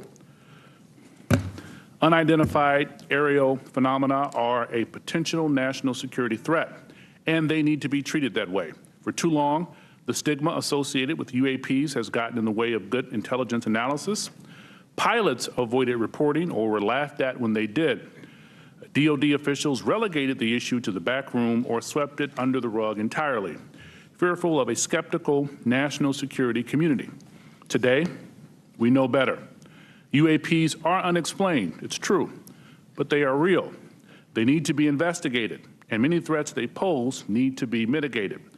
Undersecretary Moultrie, Mr. Bray, thank you for coming today. First, we need you to update us on the status of AIMSOG. The legislation creating it was passed in December. The deadline for implementation is fast approaching, but the group does not even have a named director. We need to know, sirs, the status of the organization and the obstacle to getting it up and running. Secondly, you have to convince the audience today, and most especially our military and civilian aviators, the culture has changed. That those who report UAPs will be treated as witnesses, not as kooks. Thirdly, you need to show us, Congress, and the American public whose imaginations you have captured. You are willing to follow the facts where they lead. You know, we fear sometimes that the DoD is focused more on emphasizing what it can explain, not investigating what it can't. I'm looking for you to assure us today that all conclusions are on the table. One final note, we are mindful today that AIMSOG is not starting from scratch. This is the third version of this task force in DoD, and civil society groups like the Mutual UFO Network, Mr. Corbell and others have been collecting data on this issue for years. I hope you'll explain how you can leverage the knowledge and experience of our prior work on this matter to move the AIMSOG along. The last time Congress had a hearing on UAPs was half a century ago. I hope that it does not take 50 more years for Congress to hold another, because transparency is desperately needed. I now turn to Ranking Member Crawford for comments he'd like to make. Thank you, Mr. Chairman. Honorable Moultrie and Mr. Bray, thank you for coming here today. We appreciate it. To begin the open dialogue between Congress and the executive branch on this important topic. While this topic evokes creative imaginations of many, aside from all the hype and speculation, there are important underlying issues posed by UAPs. Despite the serious nature of this topic, I have to say I'm more interested in our understanding of Chinese and Russian hypersonic weapon development, or understanding why this administration was so slow to share actionable intelligence with the Ukrainians. However, inasmuch as this topic may help us better understand unknown activities of Russia and China, I am on board. The intelligence community has a serious duty to our taxpayers to prevent potential adversaries such as China and Russia from surprising us with unforeseen new technologies. As overseers of the intelligence community, this committee has an obligation to understand what you are doing to determine whether any UAPs are new technologies or not. And if they are, where are they coming from? In general, the IC spends much of its time and resources trying to understand what we call known unknowns. When it comes to foreign nations' weapons systems and sensors, known unknowns are those features that we don't fully understand yet. The challenge associated with UAP is that they are completely unknown and require a more expansive collection and analysis effort. The intelligence community must balance addressing known threats to our national security with preventing technical surprise. We must continue to follow the facts where they lead us and ensure that there are no technical surprises. The IC must take it seriously when there are credible observations of phenomena that seem to perform in ways that could pose a threat to safe flight operations, or that could be signs of a foreign adversary's attempt to develop a strategic technological surprise against the United States. It's also essential that our pilots and others feel they can report UAPs they observe without any stigma for doing so. This is the open, unclassified portion of our hearing. We'll have a closed, classified part later. It's important for the public to know that the classification of information exists to protect national security, not to try to hide the truth. When we're trying to determine if any UAPs are new technologies being developed by foreign governments, we are inevitably going to run into classified information about what new systems and technologies we do know are in the works here or abroad. But where information does not risk national security, it should be shared with our allies and the public when feasible. I hope that we can have your assurance to this end today. It's my hope that the intelligence community will continue to try to determine the nature of UAPs we've observed, and will keep Congress fully apprised of all developments. I look forward to this hearing and continued dialogue and oversight with the intelligence community on this topic. And with that, I yield back. Gentleman yields back, and now I will turn to our distinguished chairman, Adam Schiff, for any comments he wishes to make. Thank you, Chairman Carson, for holding this open hearing on unidentified aerial phenomenon and for your leadership on this issue. Holding a portion of our discussion today in open session is critical to the cause of transparency and openness, which was Congress's intent in authorizing and funding this new task force. The larger effort that is being undertaken to study and characterize UAP reports is an important step towards understanding these phenomenon, what we know and don't know. And I look forward to hearing more during both the open session and the closed setting about how DOD and the IC are undertaking that task. UAP reports have been around for decades, and yet we haven't had an orderly way for them to be reported without stigma and to be investigated. That needs to change. UAP reports need to be understood as a national security matter, and that message needs to go out across DOD, the IC, and the whole of the U.S. government. When we spot something we don't understand or can't identify in our airspace, it's the job of those we entrust with our national security to investigate and to report back.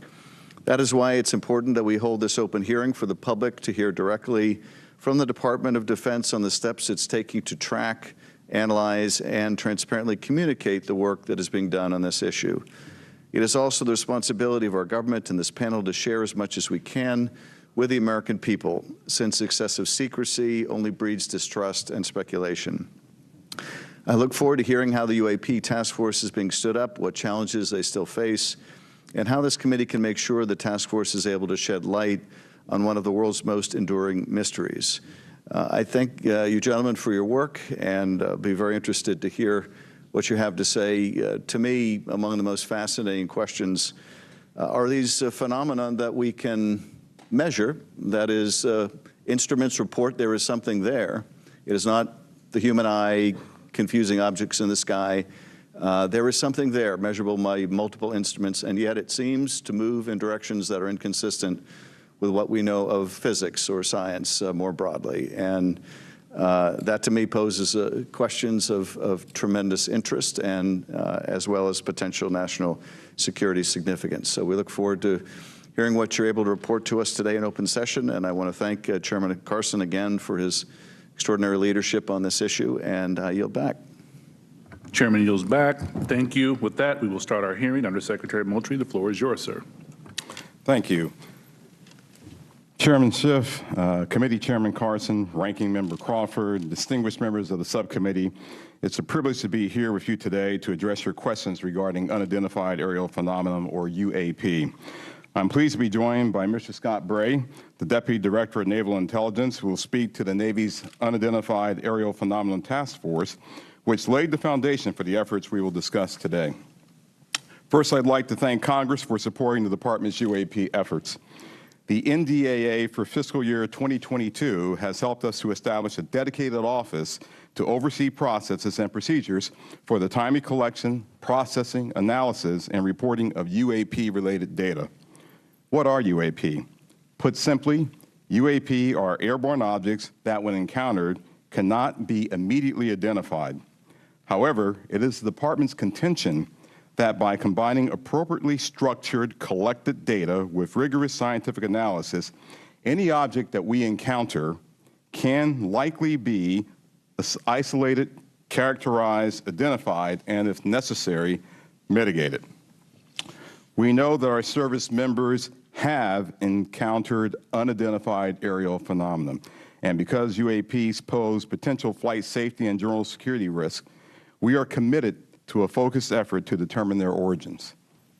Our effort will include the thorough examination of adversarial platforms and potential breakthrough technologies, U.S. government or commercial platforms, allied or partner systems, and other natural phenomena. We also understand that there has been a cultural stigma surrounding UAP. Our goal is to eliminate the stigma by fully incorporating our operators and mission personnel into a standardized data gathering process. We believe that making UAP reporting a mission imperative will be instrumental to the effort's success. The Defense Intelligence and Security Enterprise provides real-time support to our warfighters and mission personnel across all domains. To optimize the Department's UAP work, we are establishing an office within the Office of the Secretary of Defense. That office's function is clear: to facilitate the identification of previously unknown or unidentified airborne objects in a methodical, logical, and standardized manner. These goals will ensure that we are working closely with operational personnel on training and reporting requirements, developing data and intelligence requirements, standardizing and integrating processes and procedures for collection, operational surveillance, analysis, and reporting, leveraging our research and development capabilities to improve detection, characterization, and identification of UAPs, developing mitigating solutions and procedures, and identifying strategy and policy solutions. This effort will maximize collaboration and build upon already existing relationships with the Office of the Director of National Intelligence, the FAA, DHS, and the FBI. We are also committed to strong partnerships with the Department of Energy, NOAA, the DEA, NASA, and the national labs, and just as importantly, our international partners and allies. With regard to the importance of transparency, the department is fully committed to the principle of openness and accountability to the American people. However, we are also mindful of our obligation to protect sensitive sources and methods. Our goal is to strike that delicate balance, one that enables us to maintain the public's trust while preserving those capabilities that are vital to the support of our service personnel. In closing, the department is committed to this effort and welcomes the challenge. We thank you for your committed support and look forward to your questions.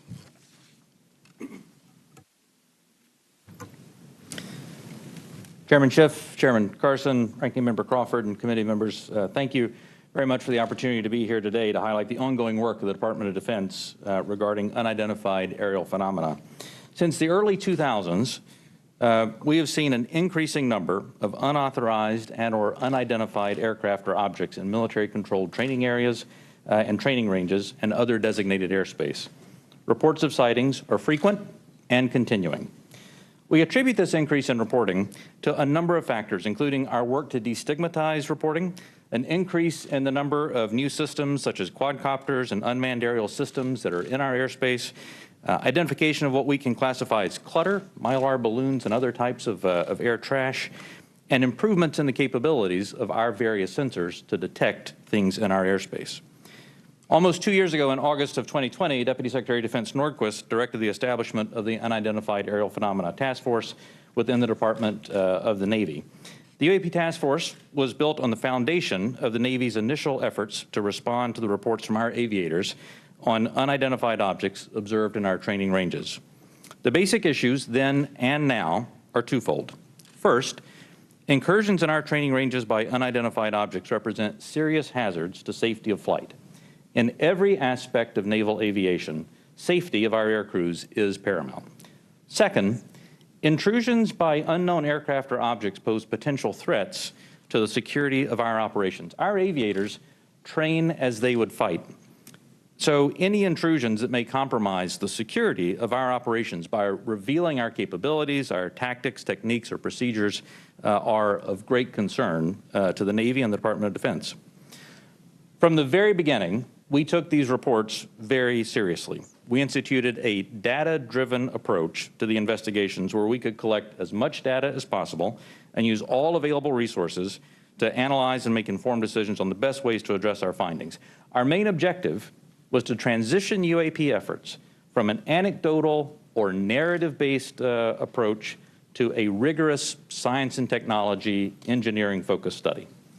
This data-driven approach requires input from a wide variety of sources. In the early stages, the task force worked to standardize the reporting mechanisms and processes to make it as easy as possible for personnel to report any engagement so that we were getting that wide range of reporting that we needed. We also spent considerable efforts engaging directly with our naval aviators and building relationships to help destigmatize the act of reporting sightings or encounters.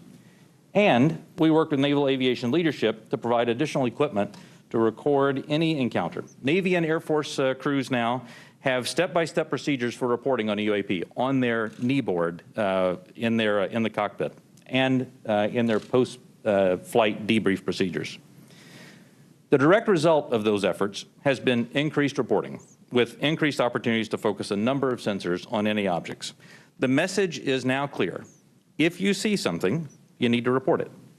and the message has been received. In fact, recently, I received a call from a senior naval aviator with over 2,000 flight hours. He called me personally from the flight line after landing to talk about an encounter that he had just experienced.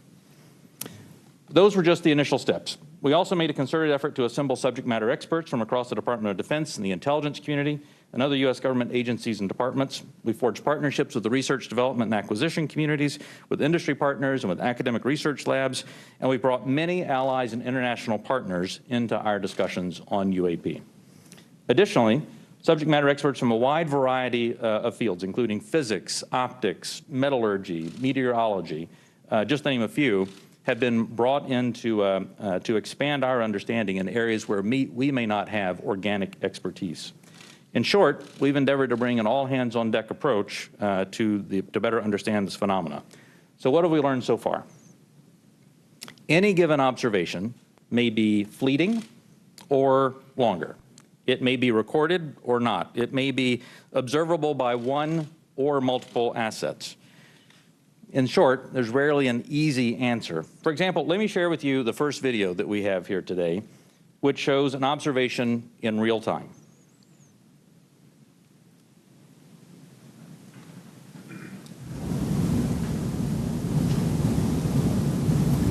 There it was.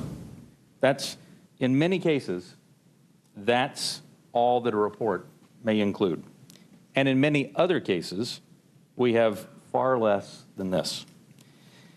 As we detailed in both the unclassified and classified versions of the preliminary assessment released by the Office of the Director of National Intelligence last June, this often limited amount of high-quality data and reporting hampers our ability to draw firm conclusions about the nature or intent of UAP. As detailed in the ODNI report, if and when individual UAP incidents are resolved, they likely fall into one of 5 potential explanatory categories: airborne clutter, natural atmospheric phenomena, U.S. government or U.S. industry developmental programs, foreign adversary systems, or a other bin that allows for a holding bin of difficult cases and for the possibility of surprise and potential scientific discovery. We stand by those initial results. Since the release of that preliminary report, UAP Task Force database has now grown to contain approximately 400 reports. The stigma has been reduced.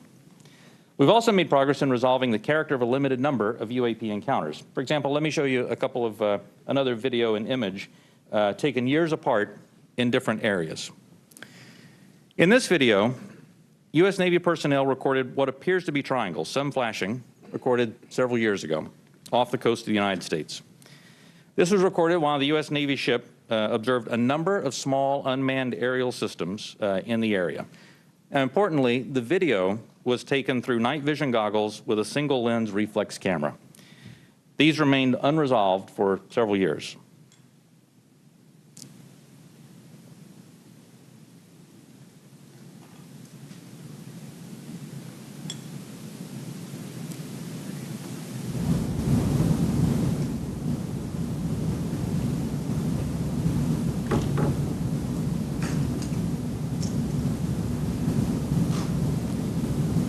Several years later, and off a different coast, U.S. Navy personnel, again, in a swarm of unmanned aerial systems, and again through night vision goggles and an SLR camera, recorded this image.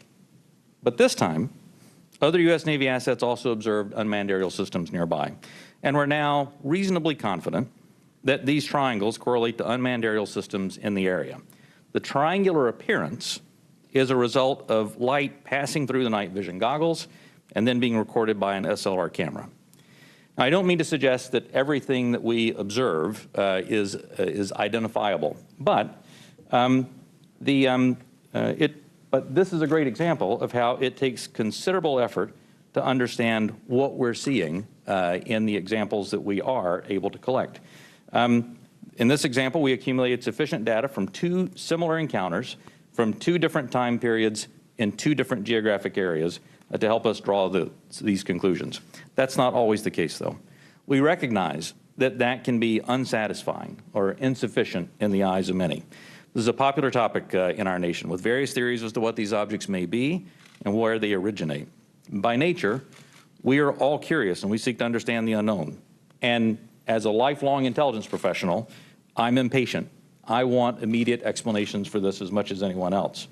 However, understanding can take significant time and effort. It's why we've endeavored to concentrate on this data-driven process to drive fact-based results. And given the nature of our business, national defense, we've had to sometimes be less forthcoming with information in open forums than many would hope.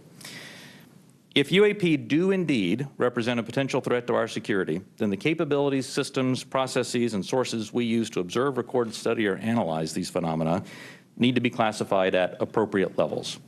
We do not want potential adversaries to know exactly what we're able to see or understand, or how we come to the conclusions we make.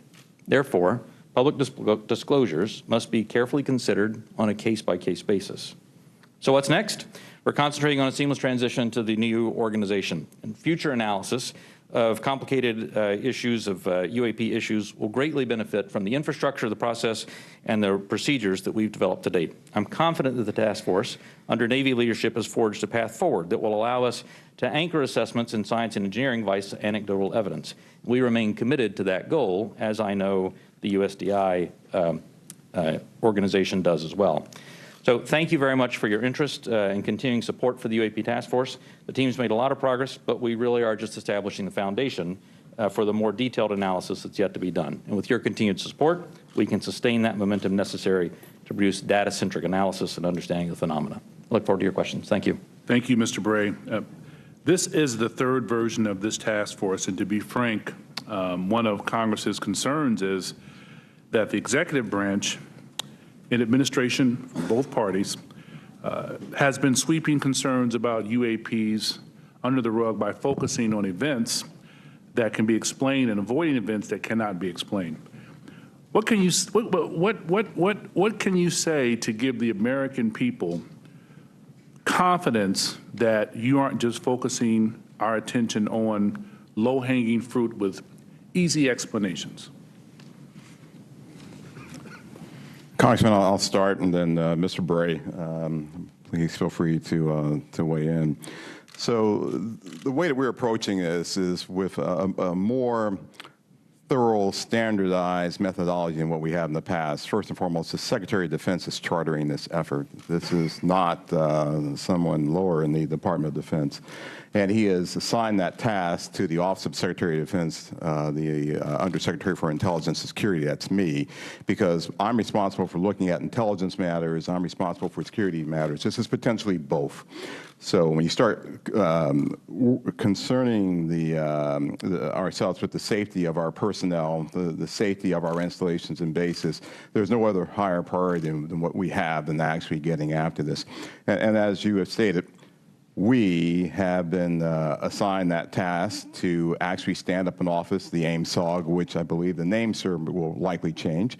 But we have moved forward in terms of moving to establish that office. We have, as of this week, picked a director for that effort, a very established and accomplished individual.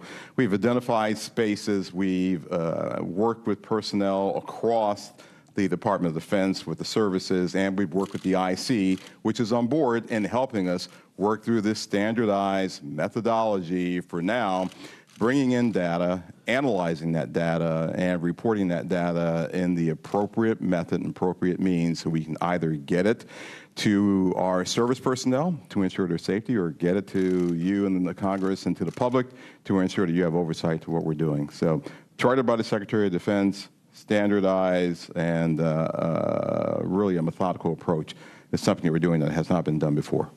Can we get some kinds of assurances that your analysts will follow the facts where they lead and assess all hypotheses? Absolutely. So we're open to all hypotheses. We're open to any conclusions that we may encounter. Quickly, before I pass it to the ranking member and Chairman Schiff, I want to thank you both for taking the time, and I had a good time meeting with you last week, Director Moultrie, Undersecretary Moultrie.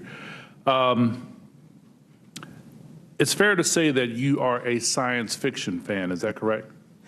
It is fair to say that I am an inquisitive mind who has spent 40 years in the intelligence field and has focused on both science and science fiction. That is fair. Could you tell us about it? Yeah, well, look, my generation grew up looking at space sagas and the Apollo program. So all of us who grew up in the 60s were just thrilled by watching our first astronaut land on the moon. That was a momentous occasion to people who were of different generations. Some of them didn't believe that it happened. I still have relatives and friends who don't believe it happened, right? Science fiction to them. But to us, it was, no, that's the progress that we've made. And so I was enthralled by that, and I've taken that to heart. I enjoy the challenge of what may be out there. I have mentioned to you that, yes, I have followed science fiction. I have gone to conventions, even. I'll say it on the record. Got to break the ice somehow. But, you know, I have done that, right? But there's nothing wrong with that. Don't necessarily dress up, but I do, you know, I do believe that it's important to show that the Department of Defense has, you know, we have character. And we're people just like you, just like the American people. We have our inquisitiveness. We have our questions. We want to know what's out there as much as you want to know what's out there. We get the questions not just from you, we get it from family members.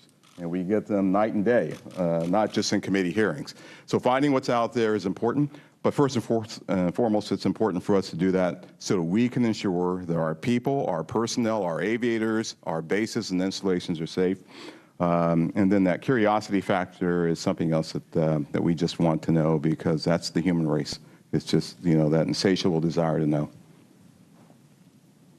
Thank you, sir. Ranking Member Crawford. Mr. Moultrie, you said you don't necessarily dress up. That wasn't a real strong statement. Gentlemen, thank you for being here today. We appreciate it. And thank you, Mr. Moultrie, for breaking the ice the way you did. Appreciate that. The inability to understand objects in our sensitive operating areas is tantamount to an intelligence failure that we certainly want to avoid. This is not about finding alien spacecraft, but about delivering dominant intelligence across the tactical, operational, and strategic spectrum. So my question is, how can AIMSOG lead to prevention of intelligence surprises? Sure, I'll start with that. So the goal of our effort is to integrate it into what we already do on a normal basis, which is look for the unknowns, Congressman, as you stated in your opening remarks, across all domains. So we've been doing this for decades. We've been looking at the space domain, looking at space objects, looking at space weather, looking at space phenomenon. We've been looking at things in the air domain, and we, as you know, and I'll talk more about this in classified session, but we have a very concerted effort to understand adversarial platforms and adversarial developmental programs. And we do that also in the ground domain. And of course, we're very interested in what happens in the underwater or sea domain, if you will, subsurface domain. So if there are objects that our aviators or air crews are encountering in this air domain, and their sensors are discovering or detecting some of these objects, we want to just bring that in to the normal process that we have for identifying unknown unknowns. We want to make sure we have the intelligence requirements that allow us not only to look at that event from the time that it occurs forward, but maybe retrospectively, we want to go back and see if we can get to the left of that event to say, was there some developmental program that we, to get to your technical surprise issue, sir, that we should have known about? And if so, how do we put that intelligence requirement in place to ensure that we are following an adversarial development or any other development that may be out there? So that's what we want to do in terms of normalizing this and bringing it into the normal process of how we identify unknown unknowns. So you mentioned fidelity, and I think it's important to talk about the relationship from the Navy as the lead agency on this. How do you interact with Space Force, Air Force to create that degree of fidelity? We're talking about sensors and so on, and I guess where I have some concerns that many of the images that we see commonly in this committee and even in open source, the resolution and the clarity that would allow a robust technical intelligence analysis is challenging. So is AIMSOG prepared to address the quality and quantity of data collected on UAP to advance intelligence collection? And do you have the adequate sensors you need to collect that high quality data? One of the lines of effort that we have is looking at our sensor capabilities and to understand whether or not So the video showed that Mr. Bray displayed. Sometimes it's very fleeting data that we have on some of these objects, and we want to make sure that, one, our systems are calibrated to actually be able to collect on the objects. You know, our sensors today they're calibrated for specific things. We want to make sure they're calibrated for things of this nature, things of this size, things of this velocity, if I can use that term. We want to make sure that once we have that data is stored in some standardized method that we can then extract and that we can feed into our system real time. So we do not want this to take some prolonged period of time for us to get that data. But our goal is absolutely to have that high fidelity information that we get from all sensors, and we want to be able to integrate that with what we may have off of ground-based sensors. So whatever we may have on a platform, whatever we may have on the ground, whatever we may have from other sensors that we may have in different domains, we want to be able to integrate that all and get this integrated picture as we would, as I said, with any other unidentified objects or things that we are tracking as a part of our normal intelligence responsibilities. Thank you. Last question, Mr. Bray, if you would. I'm a Navy pilot. I've encountered a UAP. Walk me through the reporting protocol once I see something that I think needs reported. The first thing that aviator would do after landing as a part of their normal debriefing is they would contact their intelligence officer. Their intelligence officer would then walk them through first filing a data preservation to ensure that whatever sensor data may be on the aircraft, that we preserve that so that it's available for later analysis. Second, they would actually fill out a form that includes details like where they were operating, altitudes they were operating, speeds, what they observed, whatever sensor data they may have recorded from that. And then that report is filed. It goes two places. One, it goes through the operational chain of command so that operational units are aware of what's being observed, and also through the UAP task force so that they can take that data, database it, and quite often have individuals from the task force contact the aviator and ask them additional questions if there were things that weren't clear in the report. That then goes into a database where we begin to compare it with other observations that we have, again, comparing for locations, comparing for altitude, speeds, shapes, if any RF emissions were detected from the platform, all of that so that we can try to reach some conclusions on that. Thank you. Yield back. Gentleman yields back. Chairman Schiff. Thank you, Mr. Chairman. Mr. Bray, can you rerun that first image that looked like it was outside of a plane window? And if you wouldn't mind going up to the screen and tell us what we're seeing. Not that you can necessarily tell us what we're seeing, but explain what we should be looking at in that first image. Absolutely. And Alexi, what I'll ask is if you can stop it at a certain point.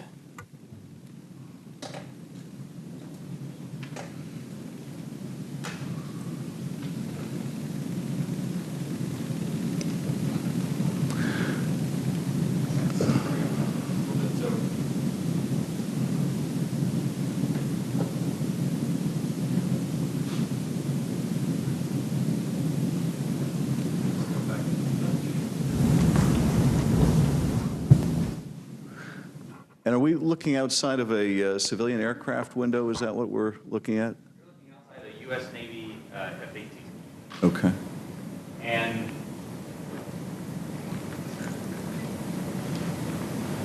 this is great. It shows how difficult the analysis is. Go just a little farther forward, Alexi.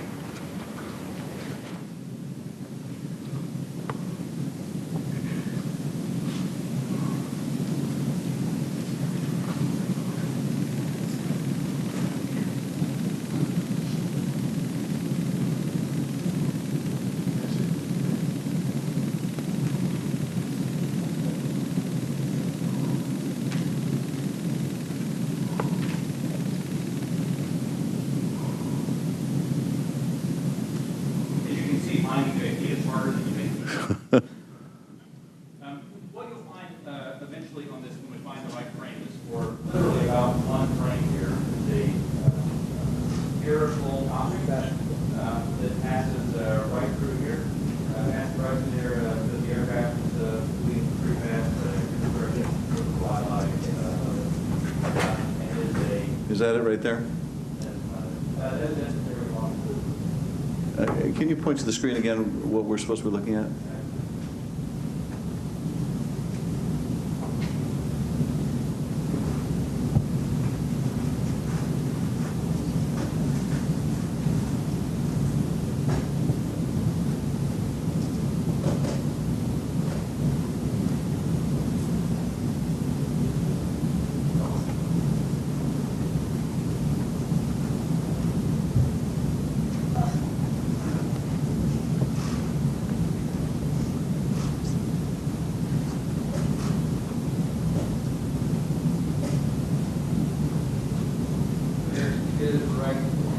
Okay, if you could stop that frame. No, that's not the one.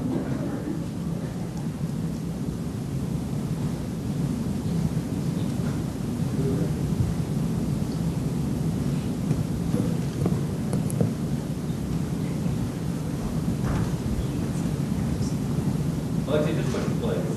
Just play. Here's what you'll see coming up right here is a airline. Now back up just spherical object right here, zooms by the window, right in this area right there. There we go.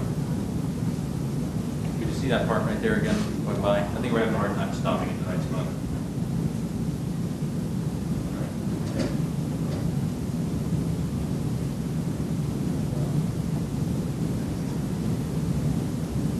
Okay. So as you can see, it's difficult, and I think a part of the issue here is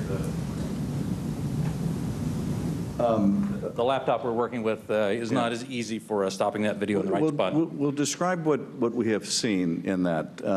What are we observing? What you see here is aircraft that is operating in a U.S. Navy training range that has observed spherical object in that area, and as they fly by it, they take a video. You see it looks reflective in this video, somewhat reflective, and it quickly passes by the cockpit of the aircraft. And is this one of the phenomena that we can't explain? I do not have an explanation for what this specific object is. And is this one of the situations where it is? That's the object that we're looking at right there? Thank you. And is this a situation where it was observed by the pilot and it was also recorded by the aircraft's instruments? We'll talk about the multi-sensor part in a later session. But in this case, we have at least that. In the Director of National Intelligence 2021 unclassified report, the ODNI reported 144 UAPs between 2004 and 2021, 80% of which were recorded on multiple instruments.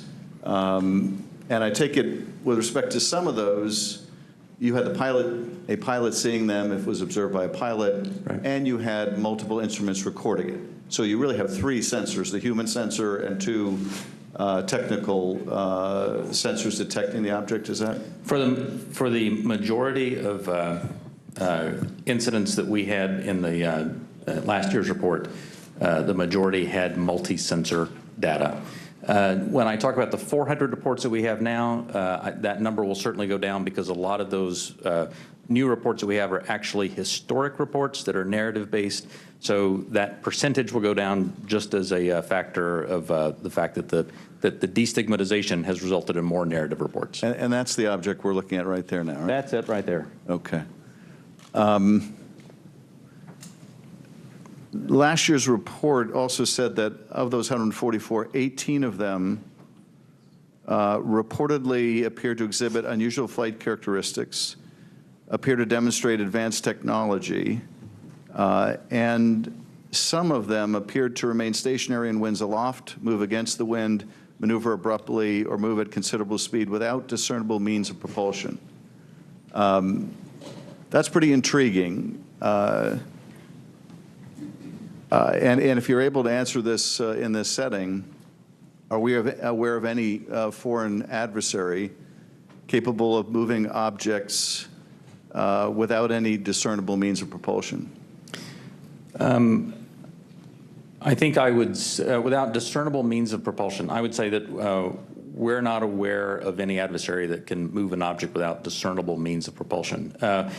The question then becomes, in many of these cases where we don't have a discernible mean of propulsion in the data that we have, in some cases there is likely sensor artifacts that may be hiding some of that.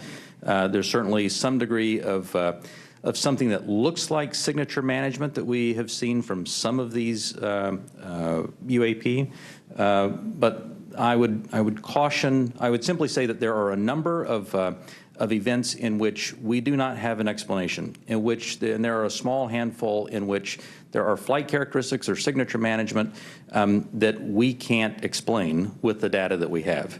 We'll continue. Those are obviously the ones that are of most interest to us. Earlier, when we asked about how you avoid technological surprise, the biggest way you avoid technological surprise is by collecting this type of data and by, importantly, calibrating the assumptions that you go into with how you do that analysis.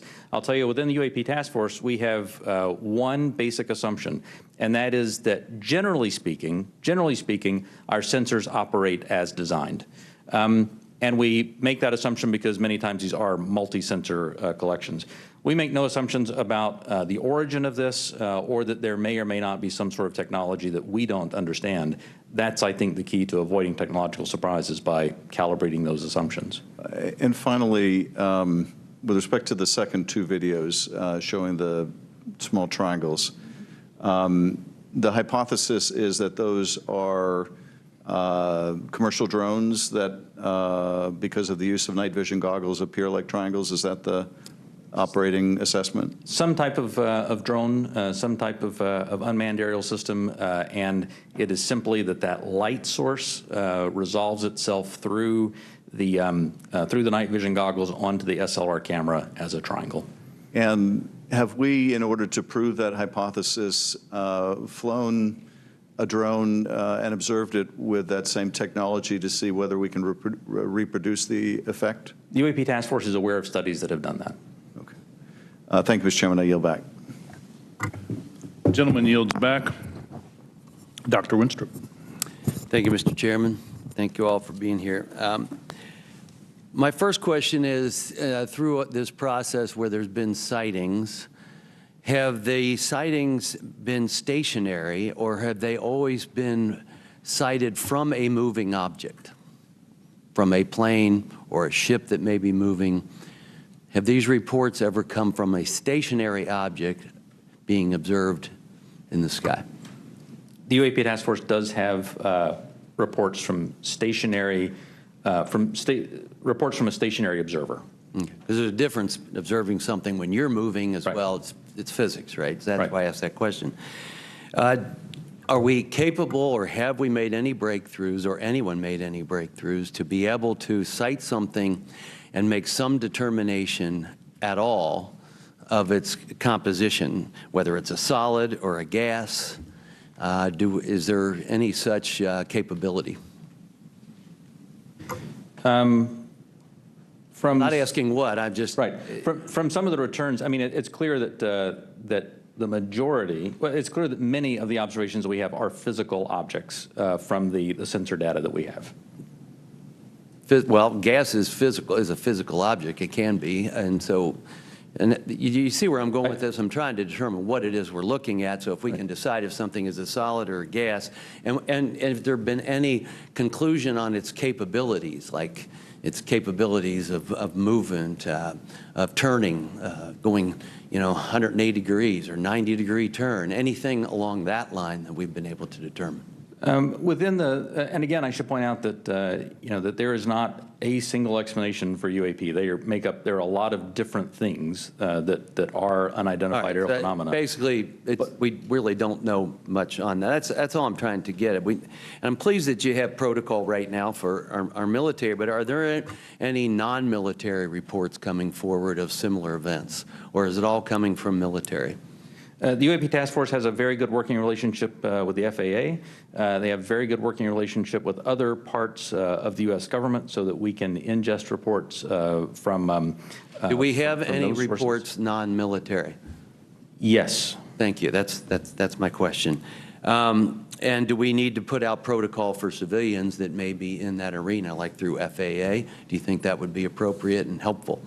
I think standardized reporting, without a doubt, is key to helping us get to ascertain what some of these are. I think it would be important as well. Do we? There are other people besides the U.S. that have had these experiences and reported them.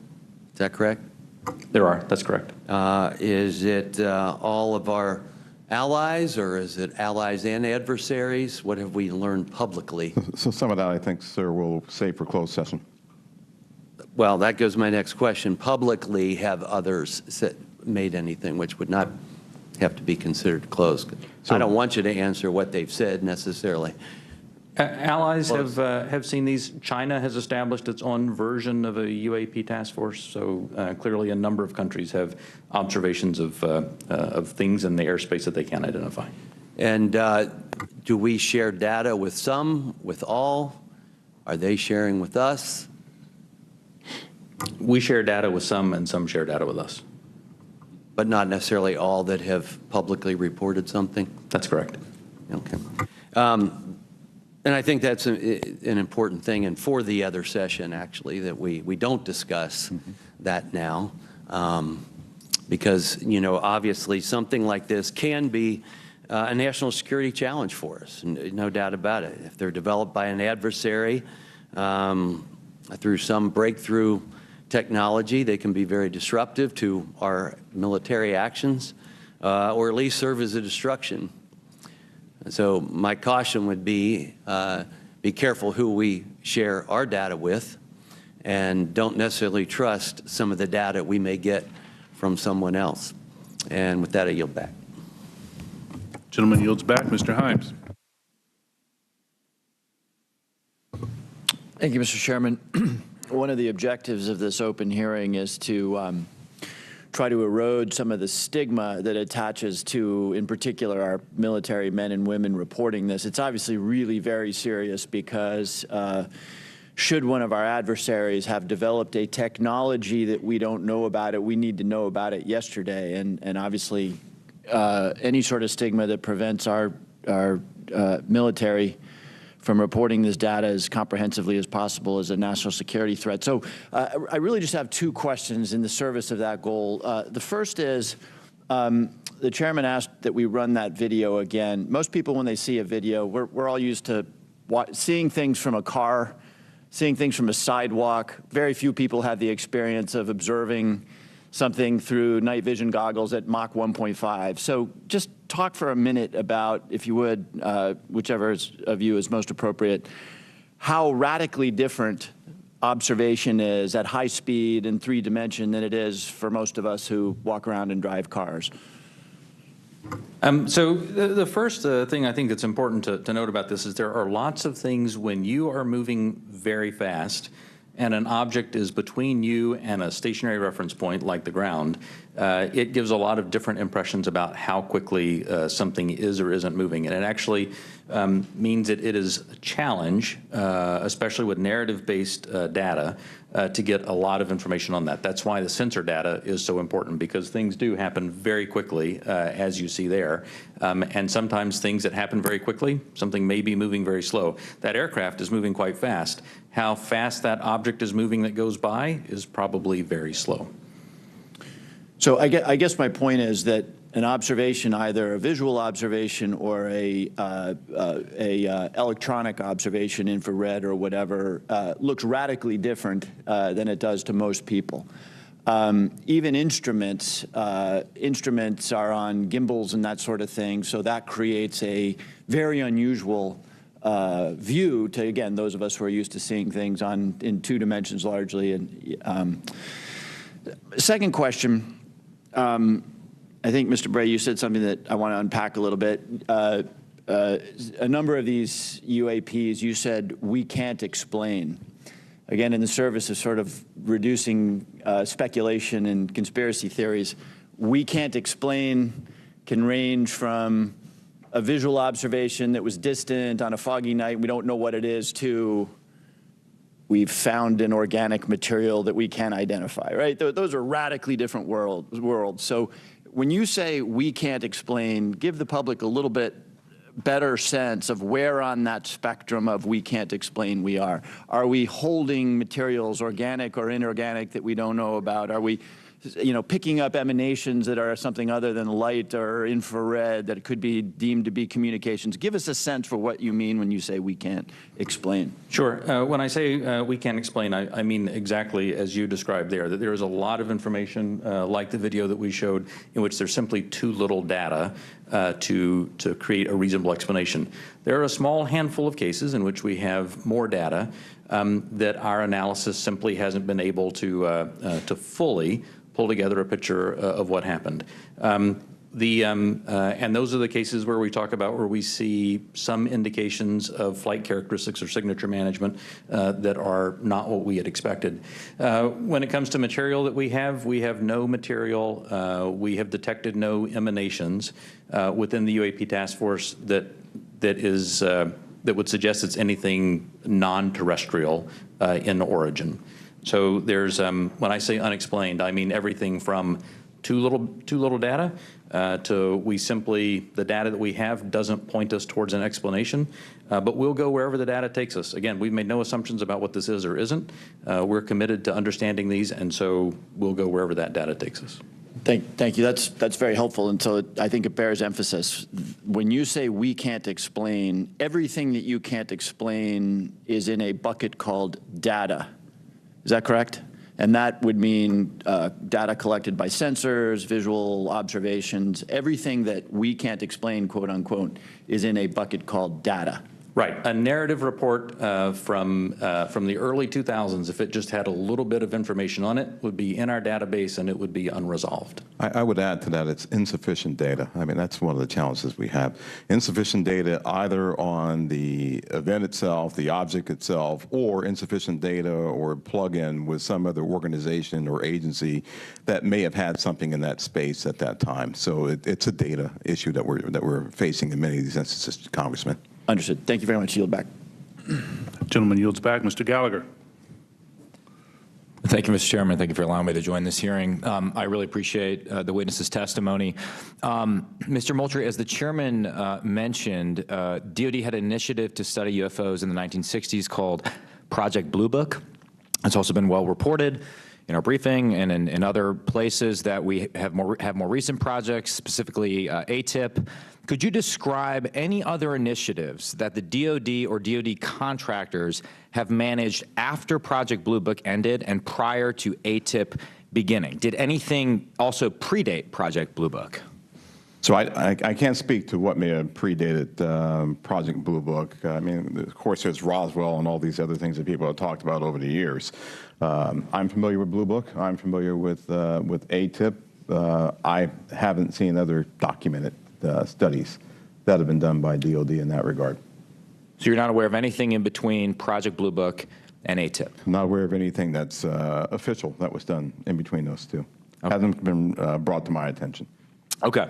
Additionally, are you aware of any other DoD or DoD contract programs focused on UAPs from a technological engineering perspective? And by that I mean, are you aware of any technology initiatives focused on this topic other than initiatives focused on the individual case investigations? I'm not aware of any contractual programs that are focused on anything related to this other than what we are doing in the Navy Task Force and what we are about to launch in terms of our effort. Same question for you, Mr. Bray. Same answer, not aware of anything outside what we are doing in the UAP Task Force. So just to confirm, you're not aware of any technology or engineering resources that have been focused on these efforts besides what we've mentioned today?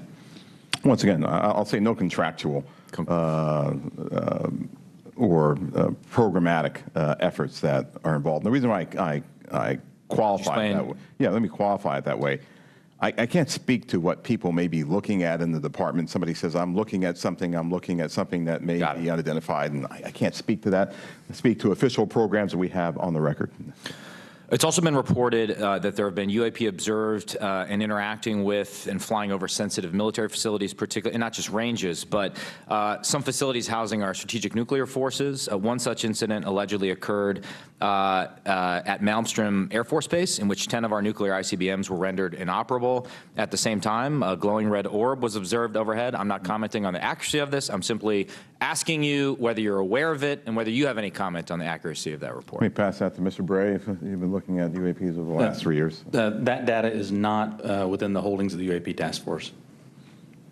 Okay, but are you aware of the report, or that the data exists somewhere? I have heard stories. I have not seen the official data on that. So you've just seen informal stories, no official assessment that you've done or exists within DoD that you're aware of regarding the Malmstrom incident? All I can speak to is, what's within my cognizance of the UAP task force, and we have not looked at that incident. Well, I would say, it's a pretty high-profile incident. I don't claim to be an expert on this, but that's out there in the ether. You're the guys investigating it. I mean, who else is doing it? If something was officially brought to our attention, we would look at it. There are many things that are out there in the ether that aren't officially brought to our attention. So how would it have to be officially brought to your attention? I'm bringing it to your attention. Sure, so, this is pretty official. Sure. So we'll go back and take a look at it, but generally there is some authoritative figure that says there is an incident that occurred. We'd like you to look at this. But in terms of just tracking what may be in the media that says that something occurred at this time, at this place, there are probably a lot of leads that we would have to follow up on. I don't think we have resource to do that right now. Well, I don't claim to be an authoritative figure, but for what it's worth, I would like you to look into it. And sure. If for no other reason, you could dismiss it and say this is not worth wasting resources on. Will do. And then finally, are you aware of a document that appeared around 2019, sometimes called the Admiral Wilson Memo or EW Notes Memo? I am not. You're not. Are you tracking? I'm not personally aware of that. Okay. This is a document in which, again, I'm not commenting on the veracity. I was hoping you would help me with that, in which a former head of DIA claims to have had a conversation with the Dr. Eric Wilson and claims to have sort of been made aware of certain contractors or DoD programs that he tried to get fuller access to and was denied access to. So you're not aware of that? I'm not aware, Congressman. In my 10 seconds remaining, then, I guess I just would ask, Mr. Chairman, unanimous consent to enter that memo into the record. Without objection. Thank you, Mr. Chairman. Appreciate it. Mr. Krishnamurthy. Thank you, Mr. Chair, and thank you to both of you for appearing today and for your public service.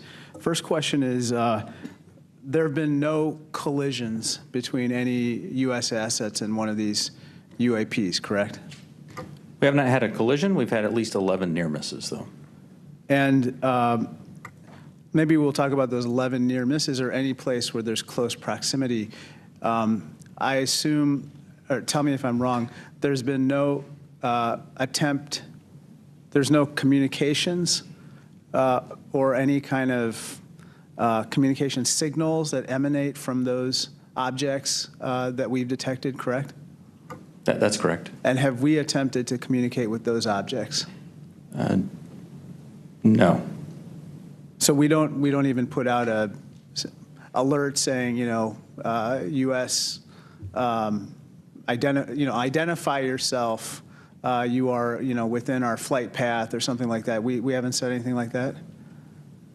We've not put anything out like that. Generally speaking, for example, in the video that we showed earlier, it appears to be something that is, unmanned, appears to be something that may or may not be in controlled flight, and so we've not attempted any communication with that.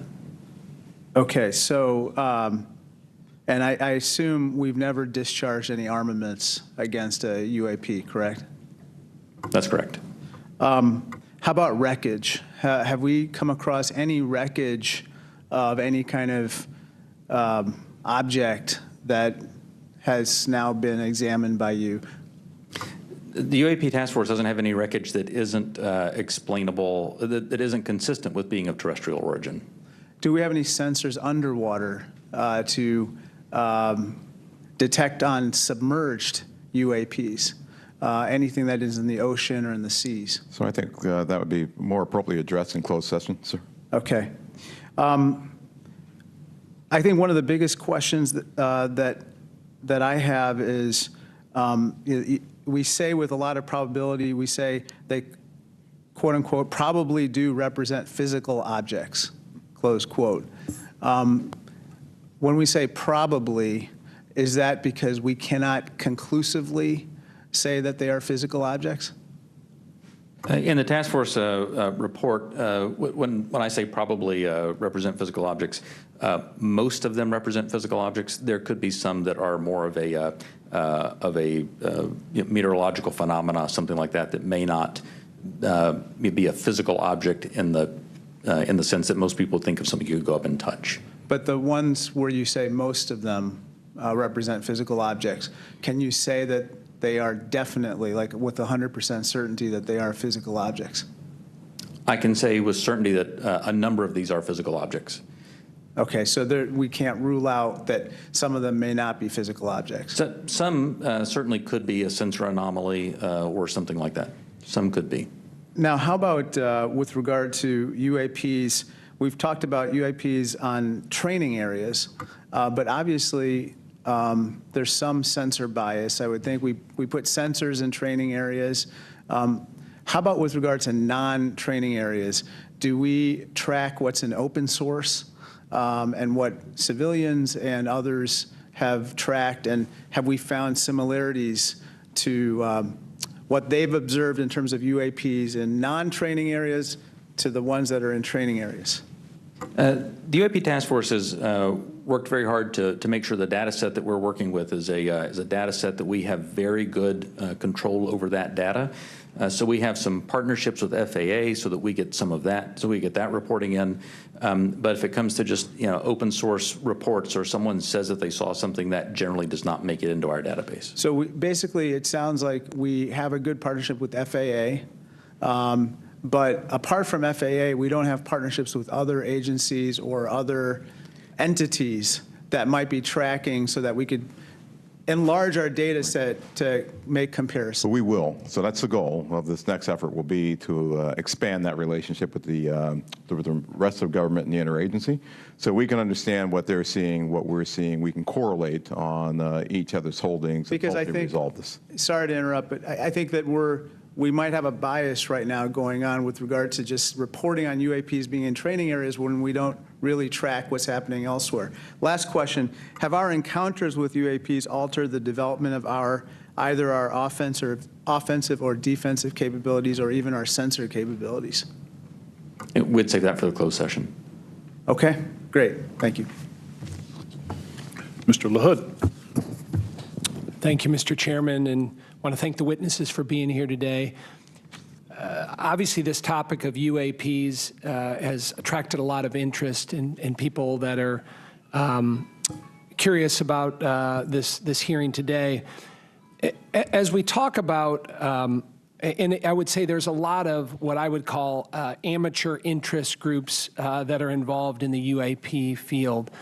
My question is, when there are unsubstantiated claims or manufactured claims of UAPs or kind of false information that's put out there, what are the consequences for people that are involved with that or groups that are involved with that? So one of the concerns that we have is that there are a lot of individuals and groups that are putting information out there that could be considered to be somewhat self-serving. We're trying to do what's in the best interest of, one, the Department of Defense, and then two, what's in the best interest of the public, to ensure that we can put factual-based information back into the mainstream and back into the bloodstream of the reporting media that we have so people understand what's there.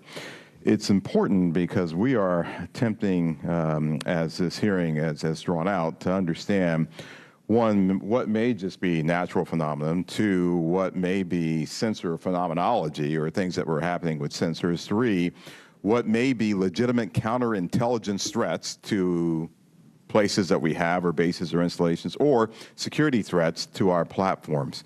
And anything that diverts us off of what we have with the resources that have been allocated to us, send us off in these spurious chases and hunts that are just not helpful. And they also they also contribute to the undermining of the confidence that the Congress and the American people have that we are trying to get to the root cause of what's happening here, report on that, and then feed that back into our national security apparatus so we are able to protect the American people and our allies. So it is harmful, it is hurtful, but hopefully if we get more information out there, we'll start to lessen the impact of some of those spurious reports. So just taking that a step further, so that misinformation, false narratives, manufactured, so what are the consequences? Are there legal consequences? Are there examples that you can give us where people have been held accountable by this misinformation or disinformation? I can't give you, any examples where somebody's been legally held liable for putting something out there, but...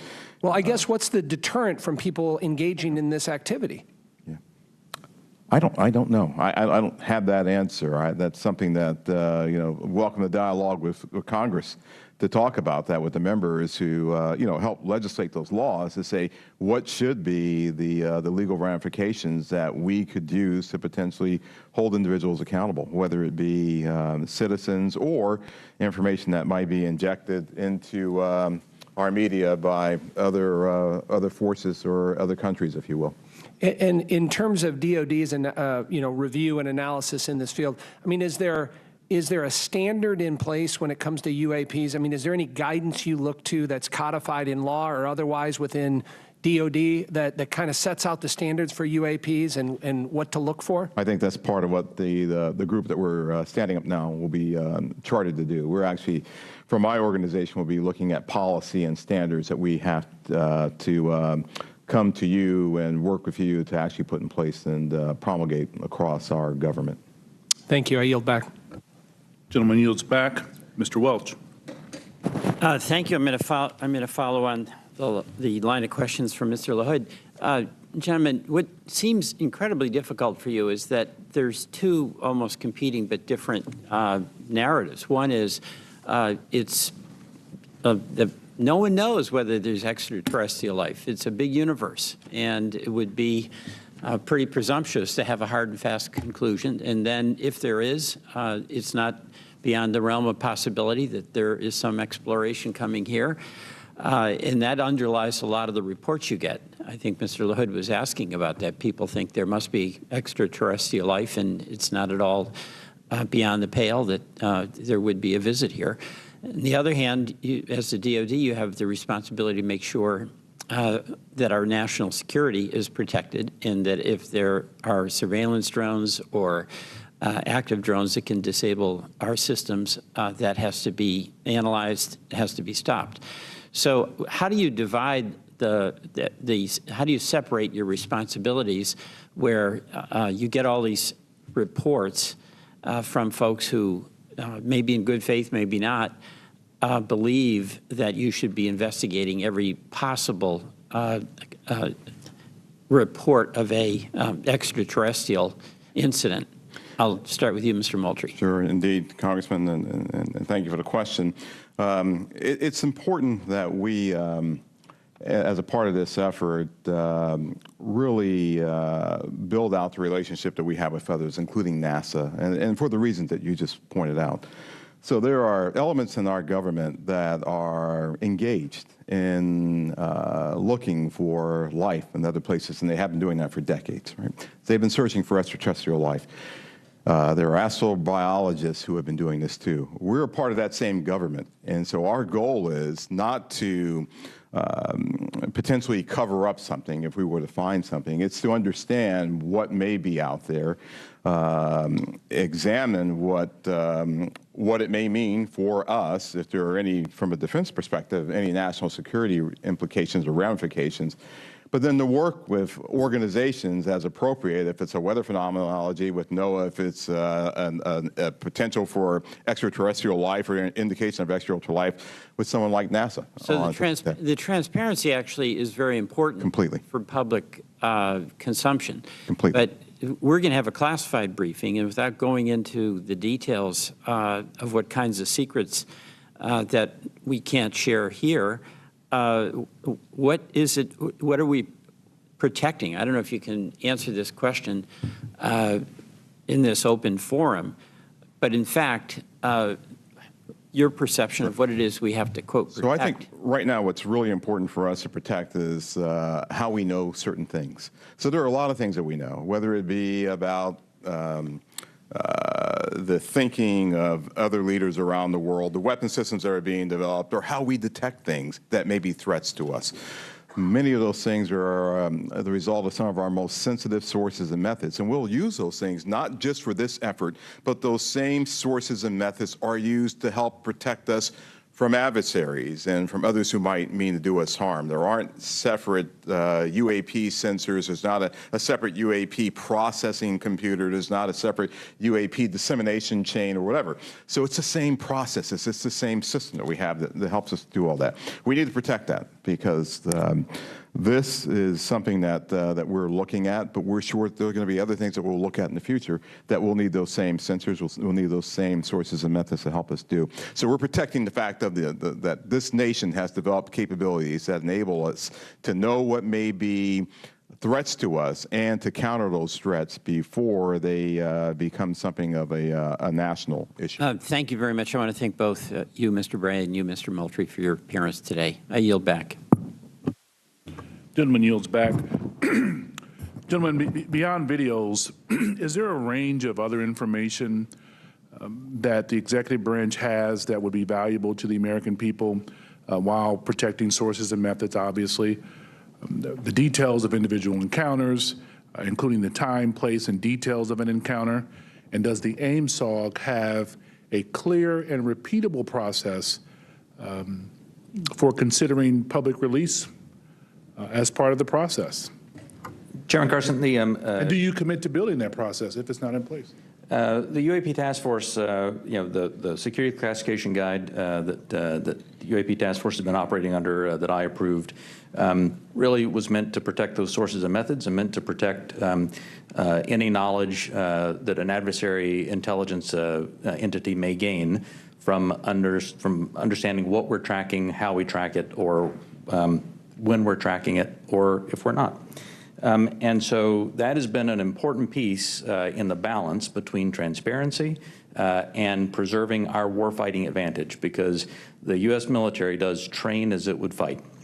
What I will commit to is, at least for that material that's under my authority as the Deputy Director of Naval Intelligence, for information that we have when it does not involve sources and methods, and when we can, with a reasonable degree of confidence, determine that it does not pose a foreign intelligence or national security threat, and it's within my authority to do so, I commit to declassifying that. So I believe very much in the transparency of this, and we work very hard to balance that with our national security needs. And I'll just add, Congressman, just over the last 3-4 months, I think that the intelligence community and the national defense apparatus have disclosed more information on various events than it has in probably the previous 10 years. You have our commitment to work closely with the Director of National Intelligence and others in the declassification and downgrading of intel apparatus to ensure that we can get whatever information that we can out to the American people and to the public writ large. Greatly appreciated, sir. Ranking Member Crawford. Thank you, Mr. Chairman. Representative Stefanik is en route, I believe, just real quickly, but in the interim, if I could, if you'll indulge me, I just have a couple of real small questions. One is, do we have an example? Can you cite a specific example of an object that can't be explained as having been human-made or natural? I mean, the example that I would say that is still unresolved, that I think everyone understands quite well, is the 2004 incident from Nimitz. We have data on that, and it simply remains unresolved. Does not mean it resolves to being something, right, that is easily explainable or well, obviously it resolves to being something that is difficult to explain. But I can't point to something that definitively was not man-made, but I can point to a number of examples in which remain unresolved. Gotcha. With regard to videos that have appeared in open source channels, for example, the Tic Tac video, does AIMSOG maintain control of videos, and how do you prevent leaks of potentially classified videos or other material?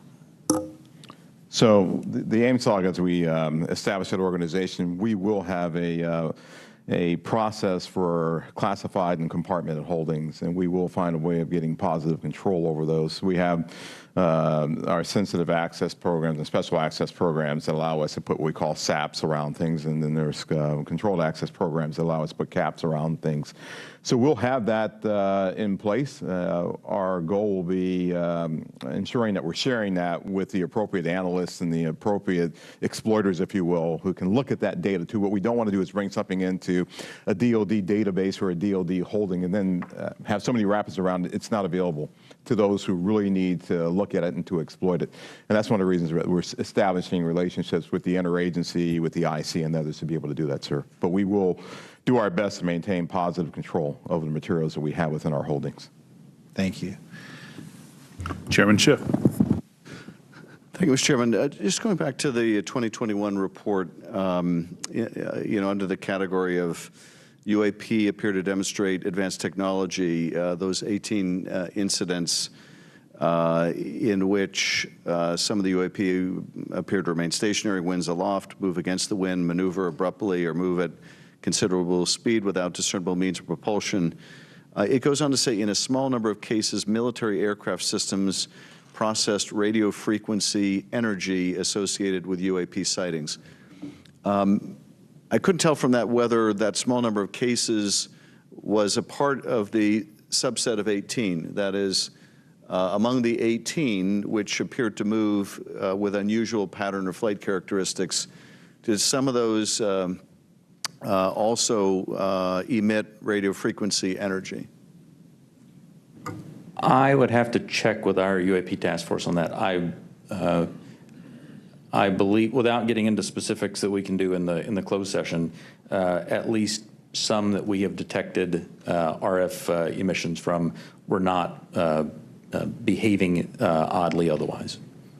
And the significance of measuring that radio frequency energy is what? That we suspect that this was some form of aircraft in which there were radio transmissions? The biggest thing that you're looking for there is any indication of an effort to jam whatever sensors that we may have looking at it.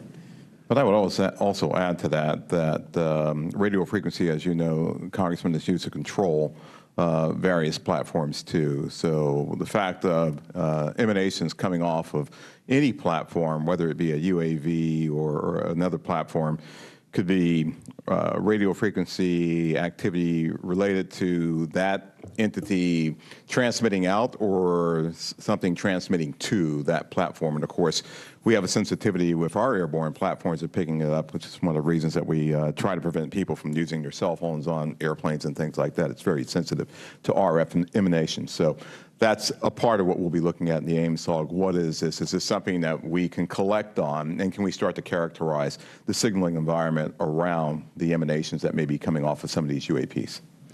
So that energy then that was recorded could be either an effort to jam, or it could be an effort to control a UAV, or any other communication with that craft. I would say that's accurate. Right. Thank you, Mr. Chairman. Thank you, Chairman.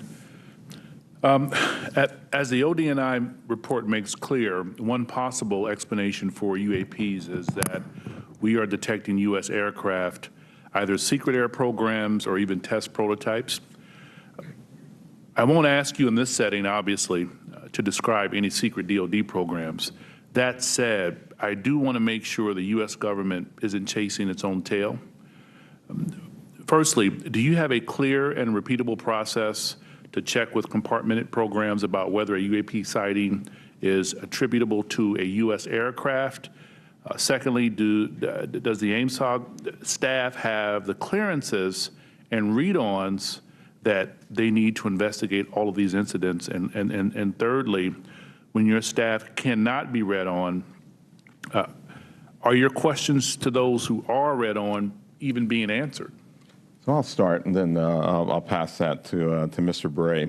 So we're very conscious of the potential blue-on-blue issue or U.S. on U.S., and so we've established relationships with organizations and entities that that are potentially flying or developing platforms for their own interests, if you will. And our goal is to continue, and we have a repeatable process. I think we've had that process for some time, to deconflict activities that we may have to ensure that we are not potentially reporting on something that may be a developmental platform or a U.S. operational platform that is performing either testing or performing a mission. So we will have that in place. We've already had those discussions with organizations and entities. We want to ensure that we're protecting their equities. We want to ensure that we're protecting their sources and methods while also getting at what we have here. We want to be able to deconflict those. Absolutely. The UAP Task Force has had a process in place to work with other elements of the Department of Defense and other elements of the government to ensure that that there's an as simple a way as possible to deconflict those. And when we reference that in the report, I should say that we were simply accounting for the fact that there could possibly be one or two data points that had leaked through, but we were quite confident that was not the explanation. How are you all liaisoning with Space Command? Specifically, how are you partnering with the parts of the U.S. Space Command responsible for space domain awareness? And how, if at all, are you partnering with the Space Force to analyze UAPs? The UAP Task Force has a very good relationship with Space Force, as it does with the rest of the Department of Defense. We have pulled analysts in from Space Force to ensure that that we're availing ourselves of that expertise, as well as any other material they may have that would be helpful. And Congressman, as you know, Space Force and Space Command, they have responsibility for space domain awareness. So what we've done, we coordinated with Space Force, we coordinated with their J2, and she is on board in terms of helping us plug into what they have and for us to have this interactive exchange of information and data. And we're doing that with all the services, not just with Space Force or Space Command. Thank you, sir. Ranking member, any additional questions? All right, Chairman Schiff. All right, with that, I want to thank you all for taking the time out. I also want to thank my colleagues on both sides of the aisle for participating in this very historical and important hearing. I think it's one of the few times we can demonstrate some degree of bipartisanship around UAPs and UFOs, so I love it. Appreciate it. Thank you. And we will see you all. We will recess this hearing for the moment and return in a closed session at noon.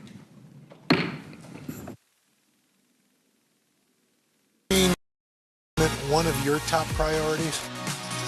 You know what? Our hearts are ready for something like this. It's a great workout. It's everything you need. What comes back together? Oh, I'm so happy. And me. That's what it takes to set a record. So glad to see you. Women's basketball has been systematically held back. Our players and coaches have been harmed. After 49 years of Title IX, we still have work to do. In Their Court, a podcast from NBC News and NBC Sports that goes inside the issues of inequality in women's sports. Listen now. Welcome back. There are some promising developments in the nationwide baby formula shortage. Federal regulators say it may be possible to reopen a formula plant in Michigan that has been closed for several weeks because of suspected bacterial contamination. NBC News business and technology correspondent Jolene Kent has the details.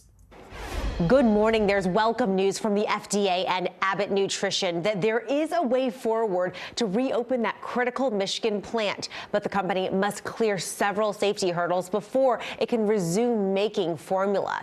This, as the FDA says, it will also allow more formula imports from abroad. This morning, a glimmer of hope for parents desperate for baby formula. You go from store to store and usually there's nothing there. The FDA striking an agreement with the formula manufacturer Abbott on new steps to reopen the company's critical Michigan facility. The company initiated a recall and closed the plant in February after reports of serious bacterial infections in 4 infants, leading to 2 deaths. Abbott has previously said there is no evidence to link its formulas to the illnesses. On Monday, Abbott CEO saying in a statement, "Our #1 priority is getting infants and families the high-quality formula they need," adding, "We're deeply sorry that our voluntary recall worsened the nationwide formula shortage." According to the Justice Department, Abbott must overhaul its safety protocols before production can restart. If the FDA and a federal court approve the deal, the plant would be allowed to restart in 2 weeks, but it could take up to 2 months before more formula hits store shelves. The FDA commissioner previewing the plan with Savannah on Monday. And the FDA is likely to approve it. Yes, of course, every step of the way, we have an obligation to watch to make sure that the problems have been rectified and that the formula will be safe. The agreement is welcome news for foster parents Brian and Rebecca Gant. A 10-month-old girl in their care requires a hard-to-find formula for a sensitive stomach. They use the government assistance program WIC to get it. I had a fellow foster mom over the weekend find some in Massachusetts and get me a couple of cans. It's hard because we can't do anything else. It's not like I can nurse her. The FDA also announcing what they called increased flexibilities for importing formula, allowing manufacturers who don't usually distribute baby formula here in the U.S. to get products on shelves quickly, as long as they pass, of course, those safety and nutritional standards. The FDA saying countries like Australia, New Zealand, and the UK that have similar safety inspections to the U.S. could soon provide that formula. A story many parents are following closely. Jolene Kent, thank you. Now, the kickoff to the summer travel season is less than 2 weeks away, and it's expected to be busy. The World Travel and Tourism Council reports bookings for this summer are back to pre-pandemic levels. And all of this comes as mask mandates are being lifted, as you've probably seen in many places, like at airports and train stations, and of course on those airplanes. Joining us this morning with some ways you can stay healthy while traveling is Dr. Jessica Shepard. She's the Chief Medical Officer for Very Well Health. Dr. Shepard, thanks for being with us. Look, I think this is an exciting one to get to talk about. Some summer vacations coming up. It feels a little bit back to normal. Of course, so it's at the same time that we're seeing cases go up. So let's talk about how to stay safe, especially since the TSA, major airlines, Amtrak have all moved to make this mask optional policy. Do you feel it's time for travelers to ditch the mask? What should people know about being on those planes and trains without the mask on? Yeah, when we think of basically COVID in general, we really are looking at decreasing those numbers. And just like you mentioned, we have seen an uprise in some of those numbers of COVID-19. Now, the real question is, as we start to move towards the summer and more travel, what does that really mean for individuals or families that are traveling? And with the TSA putting out a statement that they'll no longer enforce this mask use, it really goes down to the mode of traveling. I guess the time that you might travel, how many people are in the area, and taking that into consideration to decide for yourself and your family how you would like to proceed when it comes to infection, possibility of decreasing that risk. Yeah, that's a great point. It's kind of all up to your own comfort level. So besides getting vaccinated, of course, what other tips do you have to help someone reduce the risk, there it is, reduce the risk of catching COVID? Yeah, I think that there are many things that we can consider when we're really traveling and doing the things that we need to do to decrease that risk if you do decide not to wear a mask. What I would love to also say is for those who do decide to wear a mask, that is completely fine. And I think that, you know, as travelers, we really should look at each other, deciding on what we would like to do and make your own individual decisions on how to keep everybody safe. I think that should probably be the paramount decision when we think of travel. But things that you can do to actually decrease your risk, again, is if you are concerned about possible infection, is looking at the time that you travel, specifically with airplanes and airports, because with airports being congested, that where is the risk is being involved with catching an infection. Because when we actually look at an aircraft, the way that they filter the air actually is quite reasonable and has been looked at to be better than maybe some operating rooms. So that really is going to decrease the risk in actual travel travel in an aircraft. But then again, getting to the airport, or, taking shuttles, or taking the planes, or the shuttles rather, to the airport and sitting in the airport, or if a plane is delayed, that's really when you have now an increase of possible infection, because you're sitting in a confined area with people.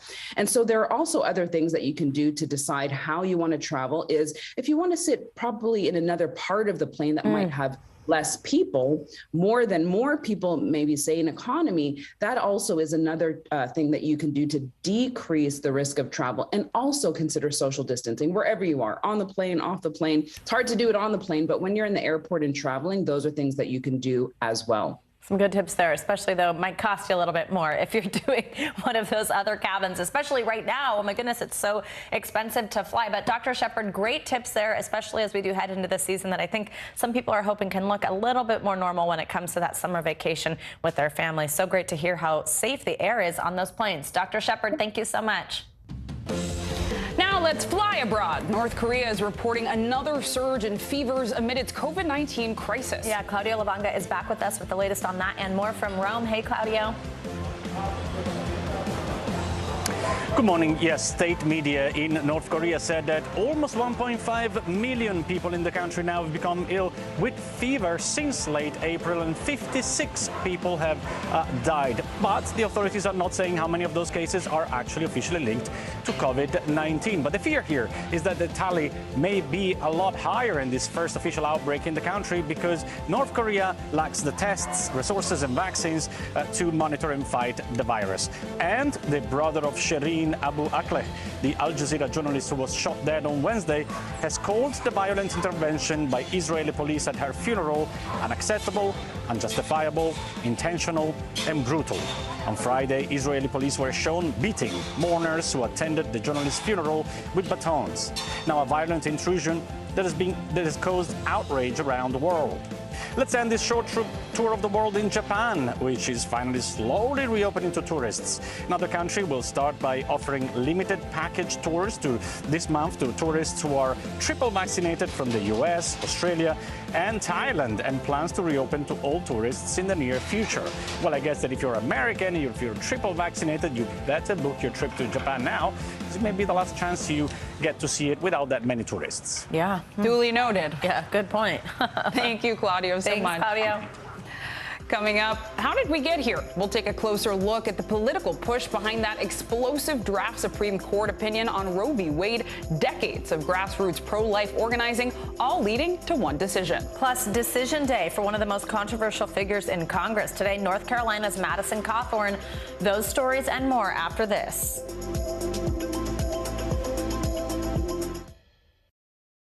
News is happening now. Look at what's making headlines around the world.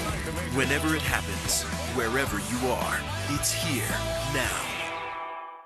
Good morning, everybody. Welcome to Today. Future's looking bright.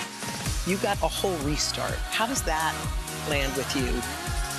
Is climate change and the environment one of your top priorities? You know what? Our hearts are ready for something like this. Come on. It's a great workout. It's everything you need. What comes back together? Oh, I'm so happy. And me. That's what it takes to set a record. So glad to see you. Would it be easier for the airlines to manage a vaccine mandate than a mask mandate? Is there a case to be made that it's time to give Ukraine offensive weapons so they can win this war? What should be focused on that could reduce inflation and avoid a recession? If it's Sunday, it's Meet the Press. Now Tonight with Joshua Johnson, streaming weeknights at 8 on NBC News Now. The fire has grown leaps and bounds. You see behind me is typical. How you doing? Pretty bad. This is a very different kind of program. We're here to start conversation about the big things happening in our world. Professor, I'm not asking you to predict the future, but what do we think that the new normal is going to be? Is part of this that everyone's rethinking their jobs during this pandemic and their relationship to their employers? What is your biggest tip for any parent who's concerned about this? It's not my job to tell you what to think. My job is to think about what you tell me. Now Tonight with Joshua Johnson, streaming weeknights at 8 on NBC News Now. When was the last time you made space to listen to somebody? We are meeting people one after the next who have made profound changes. I think you're going to be blown away by the life lessons. Join Hoda Kotb for her podcast, Making Space. Listen now.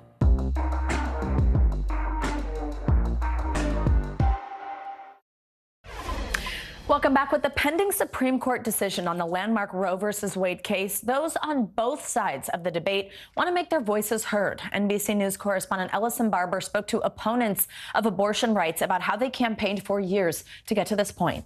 It was the more aggressive tactics that often won attention for the anti-abortion rights movement.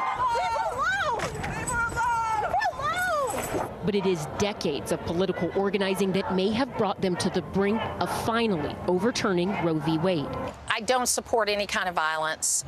Martha Zoller has devoted her life to the cause. I had trouble getting pregnant, and then when I did get pregnant the first time, I had a sonogram. I did see the big bright heart, and so then after that I said, this is a life. This is something worth fighting for. She's the executive director for Georgia's Life Alliance, one of countless organizations focused on one thing. 50 years from now, we're looking back on this moment, and it's what we think it's going to be. Then it was because the pro-life movement a number of years ago decided they were going to start going to state legislatures and they were going to get pro-life people elected. These organizations started working with local leaders to chip away at abortion protections. Carol Tobias is the president of National Right to Life. We've got affiliates in each of the states. They know what to do. Keep educating, keep electing candidates, keep passing legislation. State legislation like heartbeat bills and limiting access and funding. At one point, we had 31 state legislatures that were conservative and pro-life. Meanwhile, on a national level, by the mid-'80s, the movement effectively aligned themselves with the GOP. I believe that interrupting a pregnancy is the taking of a human life. And for 40 years, the focus nationally was on judges. And the idea was that you needed Republican partners to vote on laws at the state level and sometimes at the national level, and to vote on judges at the state level and national level. President Trump ended up nominating an unexpected 3 justices to the Supreme Court during his presidency, setting the stage for this. The court has taken this very unusual step. If Roe v. Wade is overturned, the decades of groundwork laid by these activists will come to fruition. At least 23 states will institute bans on abortion, but for many of them, the work is far from over. We've lost 63 million unborn children in the last 49, almost 50 years. And we've got people that just in their heart, in their soul, they know that it's wrong. And they are determined to make a difference to save those lives. Our thanks to Ellison Barber for that report. And today, one of the hotly contested races we're watching is the race for North Carolina's 11th congressional district. The incumbent 26-year-old Madison Cawthorn is facing a crowded field of Republican candidates. As NBC News correspondent Antonia Hilton tells us, despite an endorsement from former President Trump, his antics off the campaign trail could potentially cost him his job. North Carolina Congressman Madison Cawthorn wants to be reelected. I'm Madison Cawthorn, and I approve this message. The 26-year-old Republican is one of the youngest ever elected to serve in the House. But over his first term, he quickly found himself mired in controversy. An ardent Trump supporter, Cawthorn rallied people ahead of the January 6th Capitol riot and helped push conspiracy theories about election fraud. Oh, hey, we're going to have kind of a sexual get-together at one of our homes. You should come. And I'm like, in March, he claimed lawmakers were doing drugs and hosting sex parties, a move that stunned even his Republican colleagues. He's made headlines for being charged a second time for driving with a revoked license, caught trying to bring a gun on a plane, and has been accused by several women of sexual harassment, claims he has denied. There have been sexually charged images of Cawthorn leaked, including pics of Cawthorn wearing lingerie and one video showing him naked in a bed, thrusting against another man's head, a video Cawthorn calls foolish. On the ground in his home state, Cawthorn has been accused by voters NBC News spoke with of neglecting his responsibilities to the community he serves and insulting others in his own party, something he's using to further his own campaign. One recent Republican poll shows Cawthorn's unfavorable rating amongst GOP primary voters in North Carolina jumped from 29% in March to 44% in April. I have never voted in Washington. The bad blood has the state's top Republicans, including Senator Tom Tillis, backing one of Cawthorn's 7 challengers, State Senator Chuck Edwards. Others vying for the 11th district seat include a state hotel owner and a retired Army colonel. Cawthorn has the support of former President Trump, whose endorsements have proven key in 39 out of 40 Republican primaries so far this year. But it's voters who will get the final say. Our thanks to Antonia Hilton for that report. And know this, under North Carolina rules, Cawthorn can win the Republican nomination outright and avoid a runoff by placing first with more than 30% of the vote. So keep your eyes on that big race. Coming up, a candid interview with the incomparable Selma Blair. Yeah, today's show, Savannah Guthrie sits down with the actress on her new memoir, discussing family struggles, alcoholism, and her MS diagnosis. That's next.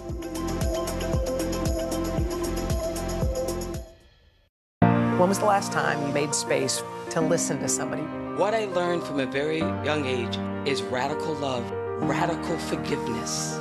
We are meeting people one after the next who have made profound changes. It showed a lot of personal strength for me. Why am I trying to make other people happy over myself? So many life lessons that are going on in these conversations. We're watching a transformation. Join Hoda Kotb for her podcast, Making Space.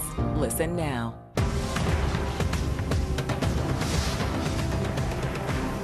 The fire has grown leaps and bounds. You see behind me is typical. How you doing? Pretty bad. Top Story with Tom Llamas is your news playlist on NBC News Now. And now, you can listen to it as a podcast. Available anytime and anywhere. These days, it feels like the news never stops. So let's get into it. What's happening right now, what it all means for you for an hour every day. It can be hard to keep up, so let's get started together. Hallie Jackson Now, weekdays at 5 on NBC News Now.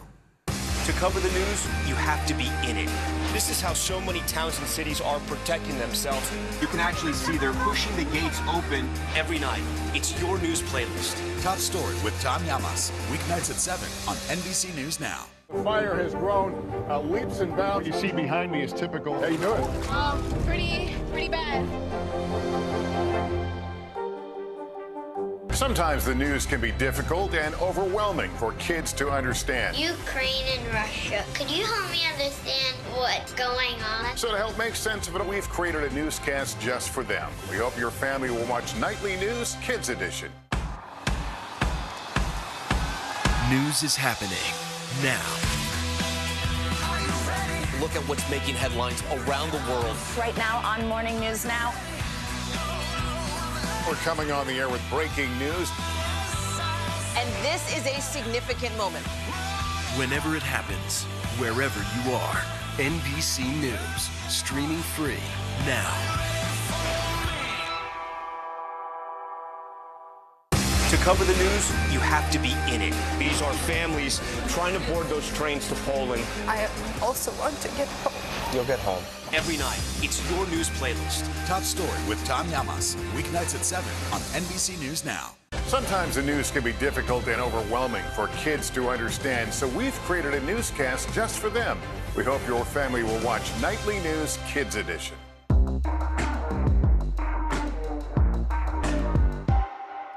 Now Tonight with Joshua Johnson, streaming weeknights at 8 on NBC News Now.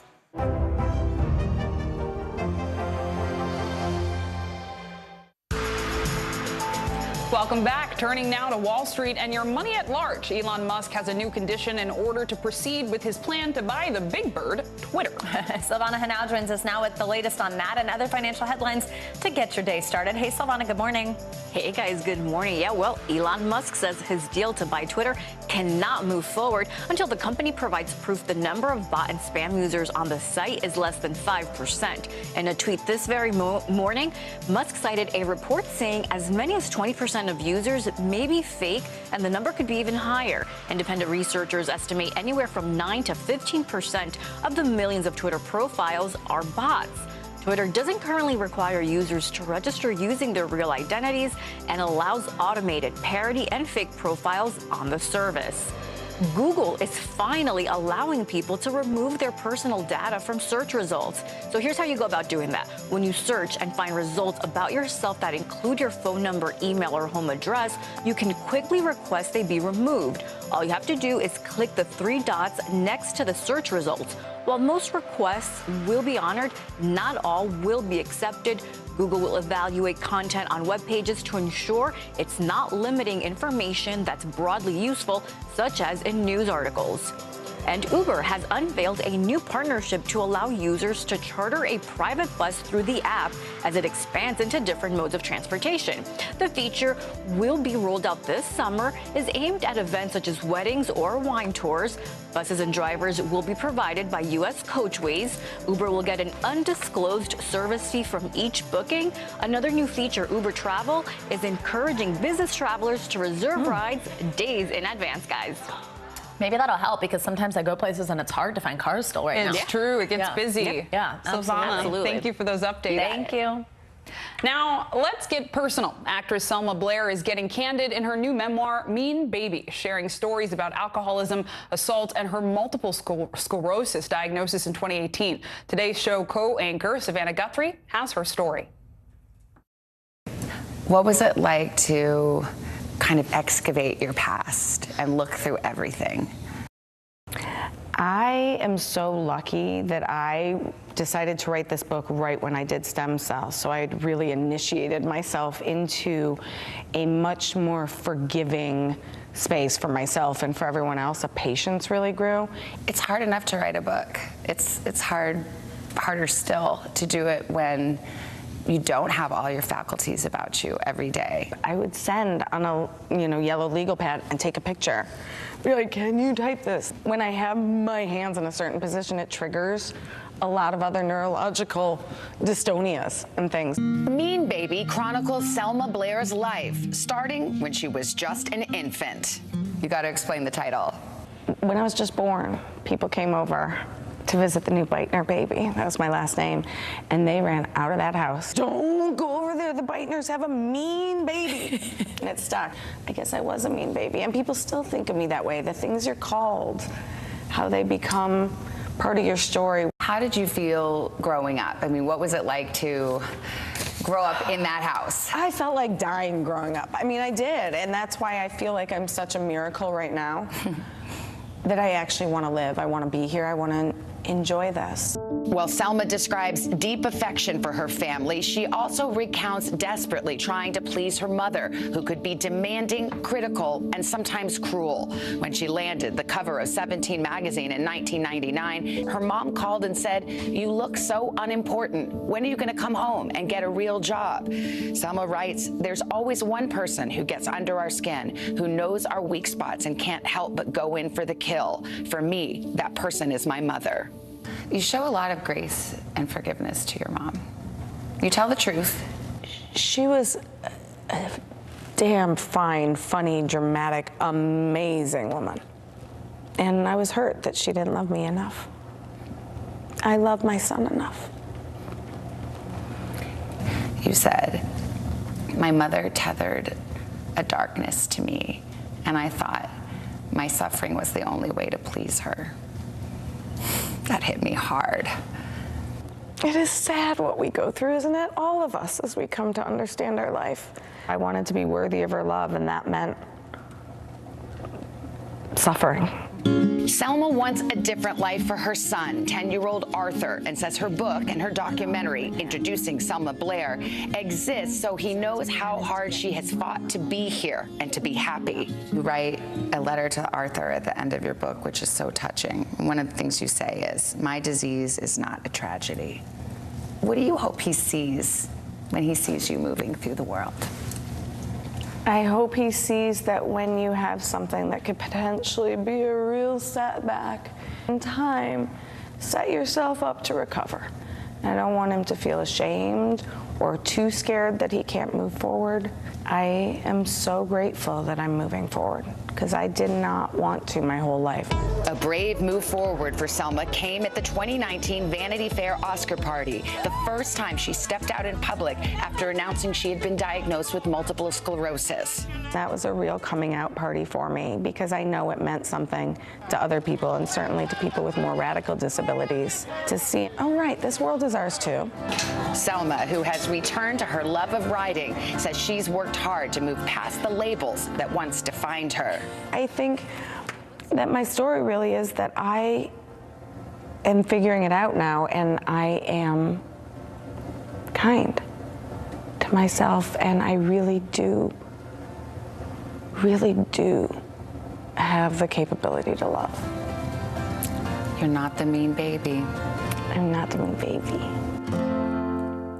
Wow, what an amazing interview. So moving. A moving story of love and loss and resilience. Absolutely, and everything she opened up about and shared about her mom. Pretty incredible. Absolutely. Savannah Guthrie, thank you for that report. And coming up, the truth is most definitely out there. And now Congress wants answers on all that alleged UFO military footage that's been popping up over the past few years. We'll take you to D.C. and out of this world next.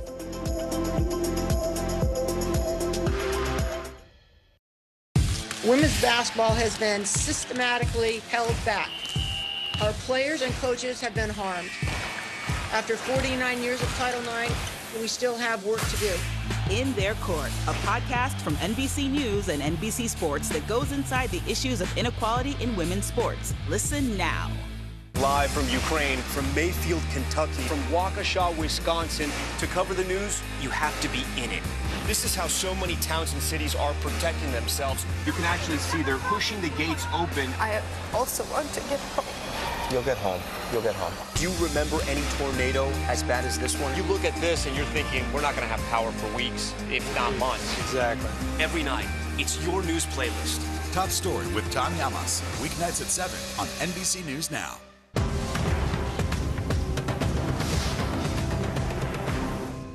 These days, it feels like the news never stops. So let's get into it. What's happening right now, what it all means for you for an hour every day. It can be hard to keep up, so let's get started together. Hallie Jackson Now, weekdays at 5 on NBC News Now.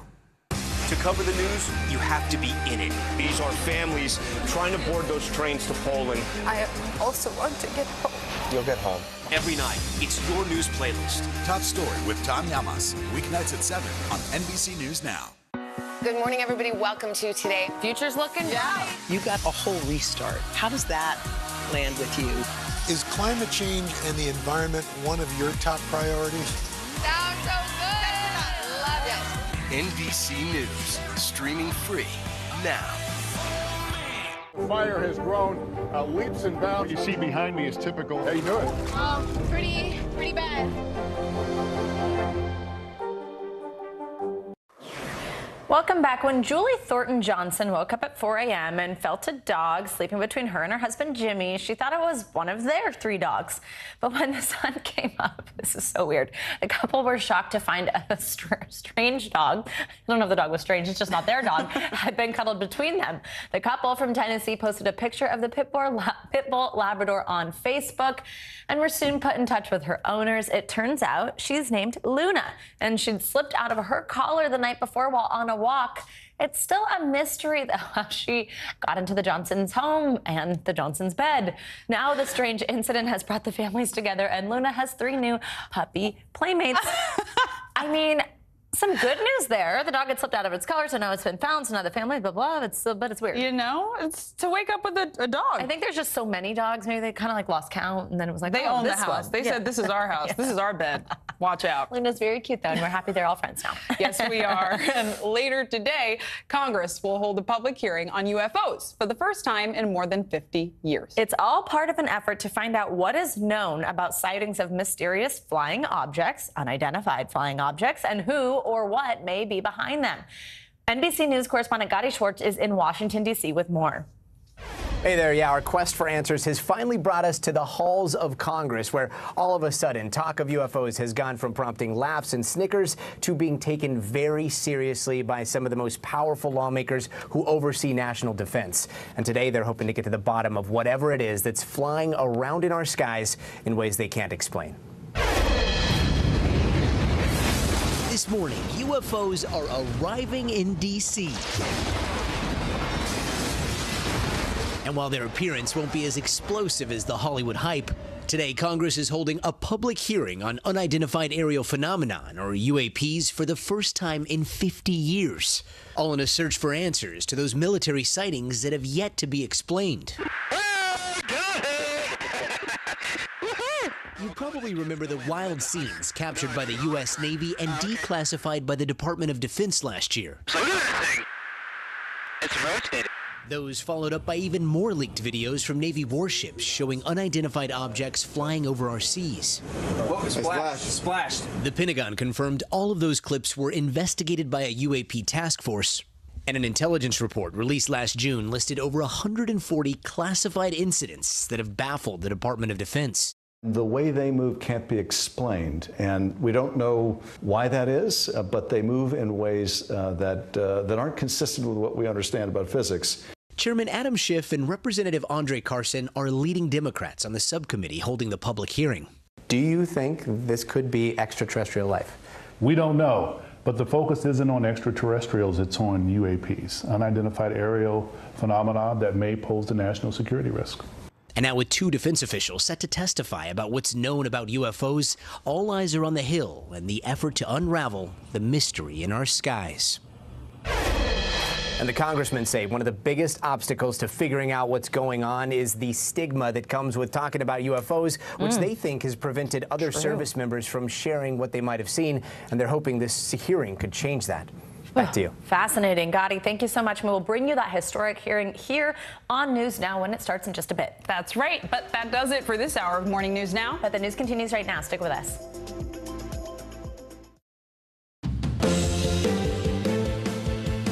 Breaking news first on NBC News Now. United in grief. President Biden visiting that deadly supermarket shooting scene in Buffalo. His message to the victims' families as new details emerge about the suspect and the attack. And breaking news, approved for kids. The FDA authorizes the Pfizer COVID booster for children ages 5 to 11. What the just announced decision means for families nationwide. Formula for success. The FDA reaching a deal with a major producer of baby formula to fire up production again. How soon it could be back on store shelves. And space invaders. Congress holding its first hearing on UFOs in half a century. How it's trying to figure out if the truth is really out there.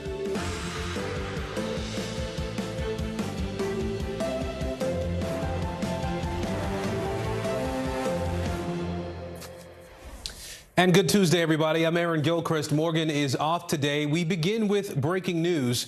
President Biden and the First Lady visiting a city rocked by a hate-filled attack. They are in Buffalo talking with family members and community leaders following Saturday's deadly supermarket shooting. They visited the memorial you saw there a moment ago. The 18-year-old suspect is white. 11 of the 13 people shot were black, and 10 people died in that attack. The suspect is several hours, or rather drove several hours away from to Buffalo from his home. A senior law enforcement official tells NBC News his parents are cooperating with the investigation. Leading us off this hour, NBC News correspondent Maura Barrett and senior digital White House reporter Shannon Pettypiece. Maura, I do want to start with you and the investigation here. We're learning more about the gunman's planning for carrying out this shooting. Bring us up to speed.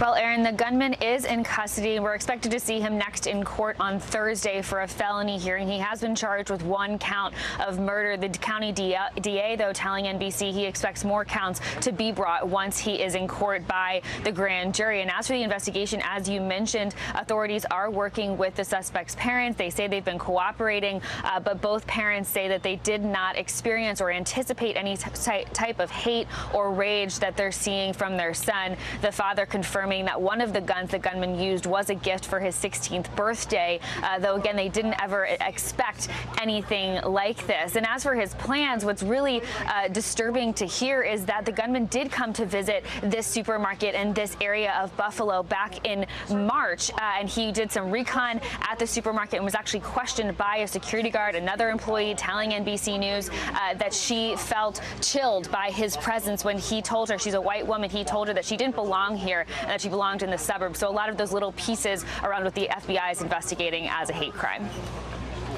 More. Buffalo police have been investigating several other potential threats in that area since Saturday. What do we know about those?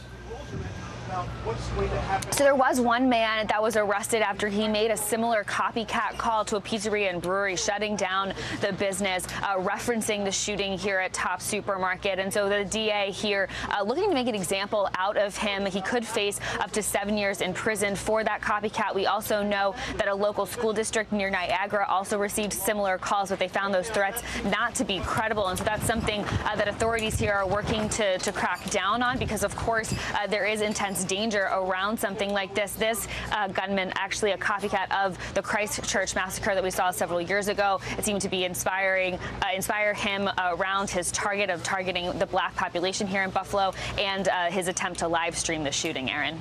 You know, Maura, we've also been hearing more and more stories of survival there. What are people who were inside the supermarket saying about what happened on Saturday? It's incredibly distressing to hear from these people who went to something that they see as a safe space. This is their local supermarket. It's within walking distance. It has a pharmacy, and also is where a lot of people go to their bank and get their cash. And so this is something that people see as a safe space, and that was broken over the weekend. I want you to hear from London Thomas. She's an 8-year-old little girl who was at the supermarket with her father when the gunman started shooting. We all ran to the back, like at the place where the milk freezes at, and then he was shooting at the milk, and then the milk was like linking through the metal, but the bullet did not go through the metal. It didn't. My dad was just trying to hide me. Absolutely heartbreaking to hear an experience like this from an 8-year-old girl, Aaron. And right now, Tops is closed as it continues to be an active crime scene. And in the area, this was the main source of food and community for the black community. And so there are food drives going on, and Tops is providing Ubers and Lyfts to other grocery stores and supermarkets so that the community can still be served. But the CEO telling Kathy Hochul, the governor here, that he plans to reopen the supermarket as quickly as possible so that community can be restored, Aaron. Really important for that community for sure. Maura Barrett for us in Buffalo, New York today. Maura, thank you. I want to bring in Shannon Pettypiece now as the President and First Lady visit Buffalo at this hour. Shannon, we saw the President and Dr. Biden at the scene of that supermarket shooting this morning. What else does the President have planned in Buffalo today? Well, that's right. They walked hand in hand and laid a bouquet of flowers at this memorial across from the supermarket. The president right now is meeting with family members, with first responders, law enforcement officials, community officials. The White House said he felt it was very important to offer his condolences to this community and to be there in this moment. We expect after that this afternoon for the president to make remarks at this community center where he's meeting with people right now. And in those remarks, the White House says to expect some strong language from the president. He is expected to call this an act of terror motivated by a hateful and pervasive ideology.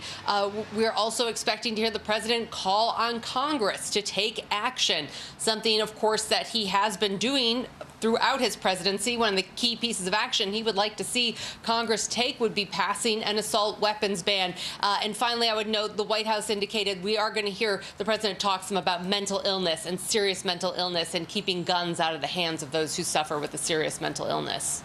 All right, Shannon Pettypiece for us in Washington today. Shannon, thank you. We are also following some breaking news from the FDA at this hour. That agency just authorized Pfizer COVID booster shots for kids aged 5 to 11. I want to get right to NBC News medical contributor Dr. Ebony Jade Hilton. Dr. Hilton, this news just coming out here in the last hour or so. First, your reaction to this news from the FDA. Yeah, my reaction is extremely excited because I have a 6-year-old niece who received her second dose in December, and now she can be protected by the booster that I can afford that same privilege of having. So I'm extremely excited for her. Now, obviously, this is good news for parents who've been waiting to get their kids boosted to better protect them against Omicron and all the subvariants that we've seen as of late. We still don't have the vaccine authorization for kids under the age of 5, though. How do you square that with today's news about booster shots for the group of kids that will be able to get them? Right. You know, the way I square it is that I hope it again instills in the public this trust that we are following the science. When the science says it's okay for a certain group of persons to be vaccinated and or boosted, that's when we do it. Not that there's a push that is outside of that realm. And for parents that are having those children that are less than 5 years old, I cannot imagine. I honestly cannot. But I'm hoping what the general public says is that since those children 5 and younger cannot be vaccinated at this point, then we need to all do our part of being vaccinated and fully boosted to provide that bubble of safety around them and wear those masks as we have been doing since March of 2020, or should have been doing, I should say. Yeah, a lot of folks hopefully are doing that, especially when they're going to be around little ones who can't be as protected as the rest of us. Dr. Ebony Jade Hilton, we appreciate you being with us today. Thank you. Thank you. Well, it is primary day in America. Voters are heading to the polls in North Carolina, in Idaho, in Kentucky, and in Pennsylvania today. The Keystone State, one of the most closely watched states, several primary races underway there, including one for an open Senate seat and for the governor's office. Now, this primary is being seen as a bellwether for how the November midterm elections could play out. We're going to talk to Noah Pransky about the Gen Z and millennial voters in just a moment here. I do want to start, though, with NBC News correspondent Dasha Burns. She is in Huntington Valley, just outside Philadelphia there in Pennsylvania. So, Dasha, talk to us first about the GOP candidates in the Senate race there and what voters you've been talking to are saying about them. Yeah, Aaron, the best thing I can tell you about this race is that we should expect the unexpected. There have been so many last-minute twists here. Perhaps the biggest one, the surge of candidate Kathy Barnett, who just left this polling location about an hour ago. She voted. She has been one of the candidates who has been perpetuating the false claims of election fraud, including in her own race in 2020. She ran for Congress here in the 2020 election. But I'll tell you, last night we were at a Barnett event where some of her rhetoric on that has shifted. Instead of talking about her loss as due to voter fraud, she instead was talking about her loss as she lost by fewer points than Trump, saying that she was able to pull over some of the voters that Trump wasn't able to pull over. And this morning, we asked her about whether or not voters who are coming out to vote for her can trust the process and the primary. Here's what she told us. Can the voters you're asking to turn out for you today trust this process and trust in the results of this primary? You know what? We all have such a wonderful opportunity. Only in America, not only in America, but in America, we get to decide. And so for every single Pennsylvanian, the way you can, be a part of this process is make sure you're here. Make sure you're coming out and voting. Don't allow anything to discourage you. Every single Republican, you need to be at these polls today, and you need to make sure that your voice is heard. And I'm so excited. She showed up this morning, Aaron, with her children, her husband, and her mother. One of the reasons she has surged is a video that her campaign put out with her mom talking about her personal story. Her mother was raped at the age of 11. That is how Barnett was conceived, and she is staunchly anti-abortion. She's really riled up the base and those single-issue voters in this campaign, Aaron. On the Democratic side of things here, Dasha, the front-runner, the lieutenant governor in Pennsylvania, John Fetterman, is still recovering from a stroke he had last week. Yeah. Are voters you've spoken to concerned at all about that in particular? What are they saying to you? Yeah, another shocking twist here. As far as we know, Fetterman is still in the hospital. He will remain in the hospital likely for at least another few days. Instead, his wife Giselle is stepping front and center into the campaign. She will be the headliner at their rally tonight. He will not be there. And today she voted and spoke to our colleague Sahil outside of the voting location there, talking about her husband and her support for him.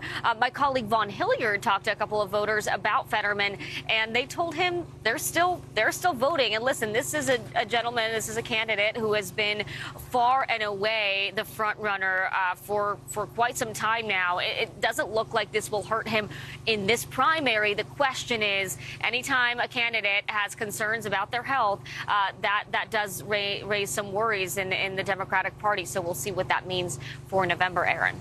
And Dasha, before you go, we do want to talk about this governor's race in Pennsylvania, too. The former President Donald Trump endorsed one of the candidates in that race. Talk to us about that and the potential impact it's expected to have. Well, it's interesting, Aaron. Doug Mastriano, the candidate that Trump endorsed, has actually been campaigning closely with Senate candidate Kathy Barnett, who has surged in the polls. It's interesting. You might wonder whether or not Trump is maybe hedging his bets here, endorsing a candidate who has endorsed Barnett, while, of course, endorsing Mehmet Oz in the Senate primary, but kind of caveating that he would support Barnett if she won. Those two have been campaigning very closely together. And on the Democratic side for Governor, Josh Shapiro, we just found out, has COVID, also taking him off of the campaign trail. So a lot of last-minute twists and turns here. We'll see how many more come our way before the polls close tonight, Aaron. All right, Dasha Burns for us in Pennsylvania today. Dasha, thank you. Now, one of the big questions today, how much of an impact will the youth vote play in today's primaries? NBC LX senior political editor Noah Pransky is in Delaware County. He's looking into that particular issue for us. So, Noah, are you seeing any enthusiasm from the young people?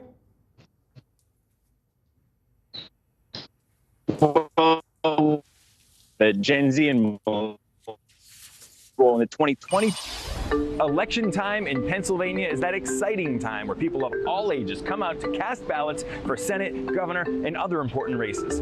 I wanted to bring it here. I had to do some research. I consider myself a political junkie. 78 years in Philadelphia. Well, maybe not all ages. Where are the millennials? Where are the Gen Zers? I know.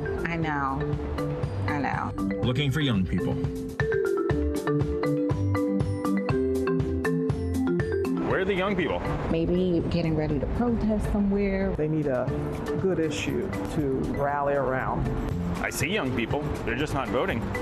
It may have something to do with this. Prosecute these thugs, then he kept his word. Bombardment of ads targeting specific audiences, few of which seem to be teens and 20-somethings. Woke Republican, out of touch with Pennsylvania.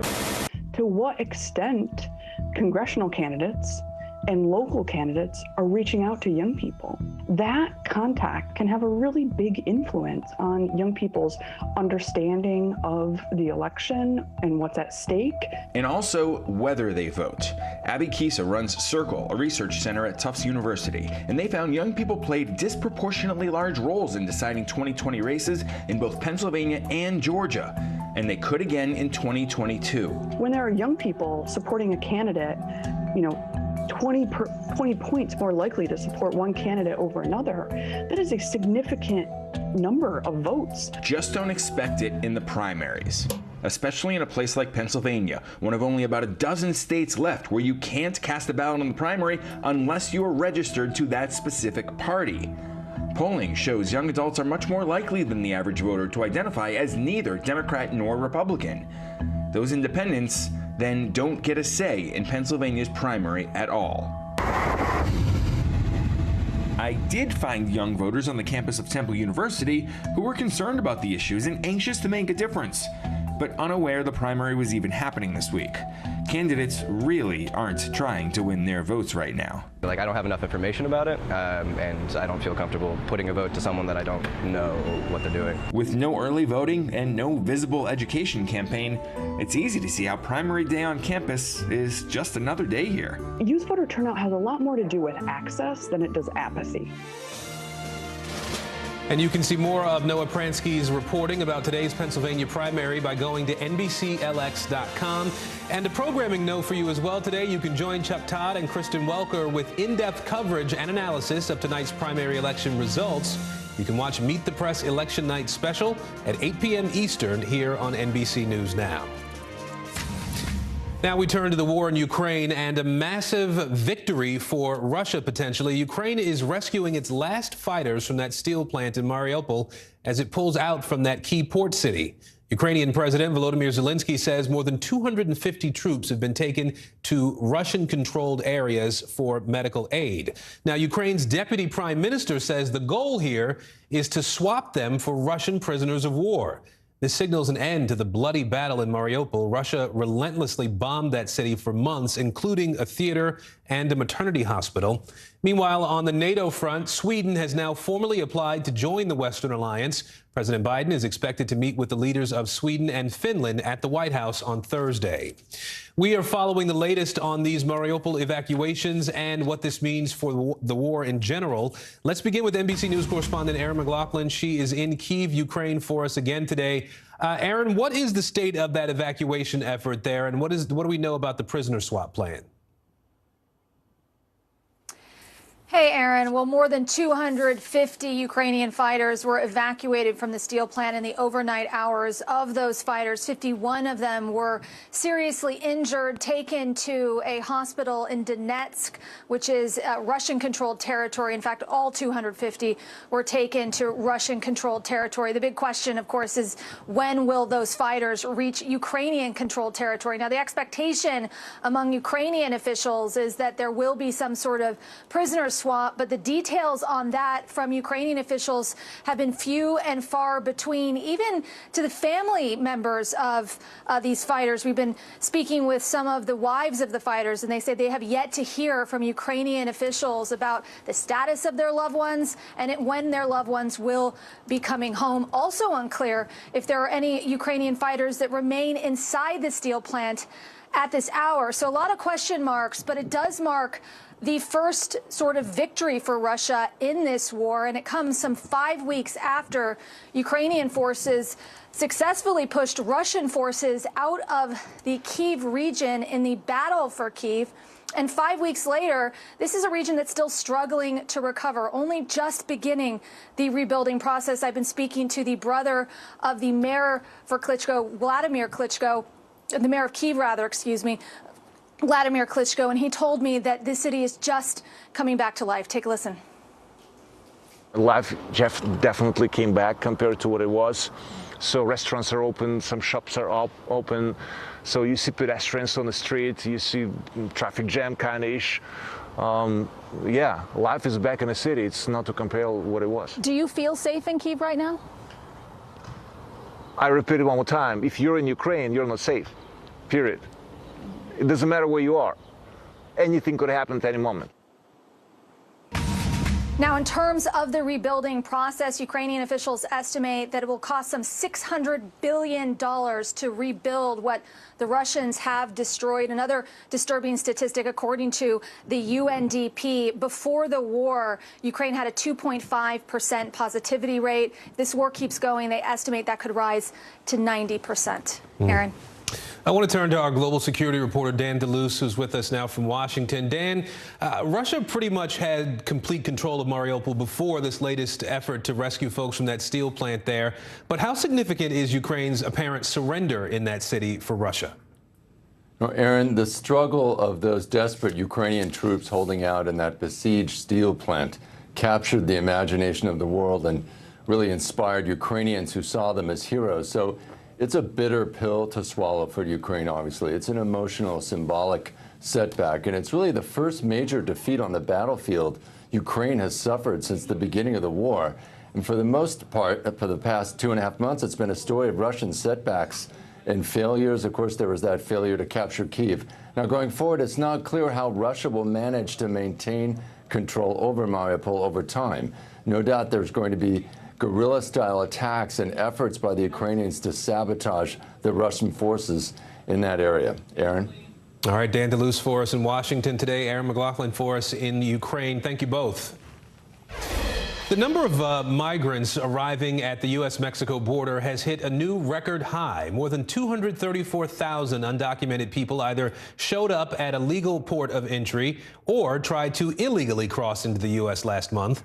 This tops March's total by nearly 13,000, which was then the highest in more than 2 decades. I want to bring in NBC News Justice correspondent Julia Ainsley, who's been tracking this for us for some time now. Julia, these numbers have been climbing pretty steadily since the start of this year. What appears to be driving the increase, the rise we're seeing? Well, this is typically a time of year where we will see the highest of that year. Again, last year from March into May and June, those were the highest numbers we had seen since 2019. 2022 has been a record year on many levels, and we expect this month to rise even higher if and when Title 42, those COVID-19 restrictions, lift on Monday. Right now, what I'm hearing is that only a certain amount of migrants are being subjected to Title 42, often less than 50%. That's because Mexico has simply gotten overwhelmed in many of their shelters, and they're refusing to take them back. That's driving migration, as well as a lot of economic devastation, natural disasters, and political crises throughout Central America, Cuba, and Venezuela. We're seeing a lot of those people, including Haitians, come to the U.S. border now, and those people are a lot harder to deport, so they end up being let in to stay. You know, Julia, this is all coming right as that Title 42 immigration policy is set to expire in, what, less than a week now. How has the Biden administration been preparing for this? What could this mean for the immigration system as a whole? Well, they say they have some plans in place. We'll hear more from Homeland Security Secretary Alejandro Mayorkas today when he holds a presser at the border in Rio Grande Valley. They're surging law enforcement personnel to the border. They're trying to get out grants to local communities. They're working with NGOs. They're basically trying to be able to process migrants who cross as quickly as possible and release them on ankle monitors or other alternatives to detention to keep them from becoming a backlog situation at the border. That means those people will go out to cities throughout the United States where they will be able to make asylum claims in court. And for those who don't pass the initial screening for asylum, they say they will speed up deportation to get those people out of the United States as quickly as possible. All right, Julia Ainsley for us today. Julia, thank you. Well, a somewhat unusual hearing on Capitol Hill this morning. For the first time in more than half a century, lawmakers met to discuss unidentified flying objects, what we would call UFOs. Now, defense officials say a new task force responsible for studying the phenomena has received about 400 reports of unidentifiable objects. And that's just since last year. NBC News correspondent Gadi Schwartz joining us now from Capitol Hill. Gadi, obviously this is an issue that you've been tracking for some time now. We heard from defense officials on the Hill who are taking this all very seriously. Why is this happening now? Well, it's happening now because it's mandated by law. Congress has basically put the onus on the Pentagon to let them know what they know about UFOs, or UAPs, unidentified aerial phenomenon, as they call them. And what we've seen over the last year or so is reports, videos surfacing, and accounts from Navy pilots that have flown against these things that appear to violate the laws of physics as we understand them. Now, all of that was what a lot of people were expecting to hear in this hearing in front of one of the subcommittees for intelligence, and instead what we got was a little bit of we're looking into it, and it is very unconclusive. You just mentioned those 400 reports. It was actually 144 reports in one of these reports that was just issued that were deemed to be unexplainable, except for they ruled out one as a deflating balloon, and now there are about 18 reports where they say that they are exhibiting some very uncharacteristic flight characteristics that are hard to explain. Aaron? At the same time, Gadi, there's not really an expectation that these are, flying saucers or, aliens are invading necessarily. But I do know that lawmakers were shown some videos today reportedly featuring some of these phenomena, as the Defense Department's calling them. What do we know about these videos? That's right. And before we get to that, I mean, extraterrestrials were brought up in this hearing, and one of the lawmakers actually asked, hey, look, it looks like you have two things going on. You have either a very severe defense problem with things flying in our restricted airspace, or you maybe have extraterrestrials visiting. And the Pentagon basically said, look, we're open to all possibilities. We're in touch with the types of people that look for intelligent life elsewhere, but we're also looking at the defense aspect. I want to show you some of this video video. This is video that was released during that hearing. It shows how difficult it is, or they said it shows how difficult it is to see what a UAP is and how easy it is to mischaracterize something. So that video, it's just one quick frame where you see a metallic object. In this video, they said they looked into it. It looked like some upside down flying triangles over some ships. They're now saying, after looking into that and comparing it to some other similar video on the East Coast, they think that that is actually just lens flare from what could have been a drone or drones flying over those warships. Aaron? All right, still a lot of questions to be answered, and this is going to continue. Gotti Schwartz for us on the Hill today. Gotti, thank you. Sure. Well, for the first time in 3 months, that Michigan baby formula factory at the center of the nationwide shortage could be back up and running. The FDA is clearing the way for Abbott Nutrition to resume operations. The plant has been shut down because of suspected bacterial contamination. NBC News medical reporter Erica Edwards joining us now with the latest on all this. So, Erica, the FDA is laying out a pretty strict list of guidelines about what Abbott Nutrition has to do. Walk us through some of that. Yeah, that's right. So Abbott will have to retain an independent expert to review operations at the company, make sure it's following the proper protocols. The agreement also calls for increased testing of its products and stopping production in case further contamination is found. Aaron? So, Erica, a lot of folks are wondering then, how long is it going to be before we start to see the store shelves stocked back up to a more normal level? Sure. So if all goes according to plan, operations could resume here in the next 2 weeks. It would take another 6 to 8 weeks after that to get product back on store shelves. Aaron? All right. Erica Edwards with us today on the baby formula beat, if you will. Erica, we appreciate it. Thank you. Well, Congressman Madison Cawthorn fighting for his political life in a closely watched primary. Coming up, we are in his district as voters decide whether he's fit for another term. To cover the news, you have to be in it. This is how so many towns and cities are protecting themselves. You can actually see they're pushing the gates open every night. It's your news playlist. Top Story with Tom Llamas, weeknights at 7 on NBC News Now. Women's basketball has been systematically held back. Our players and coaches have been harmed.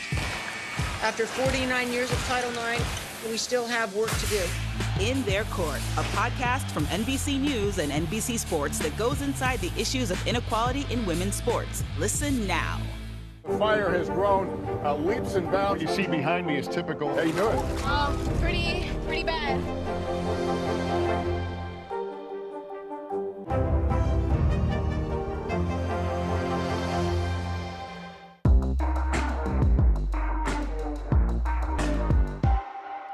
Now Tonight with Joshua Johnson, streaming weeknights at 8 on NBC News Now.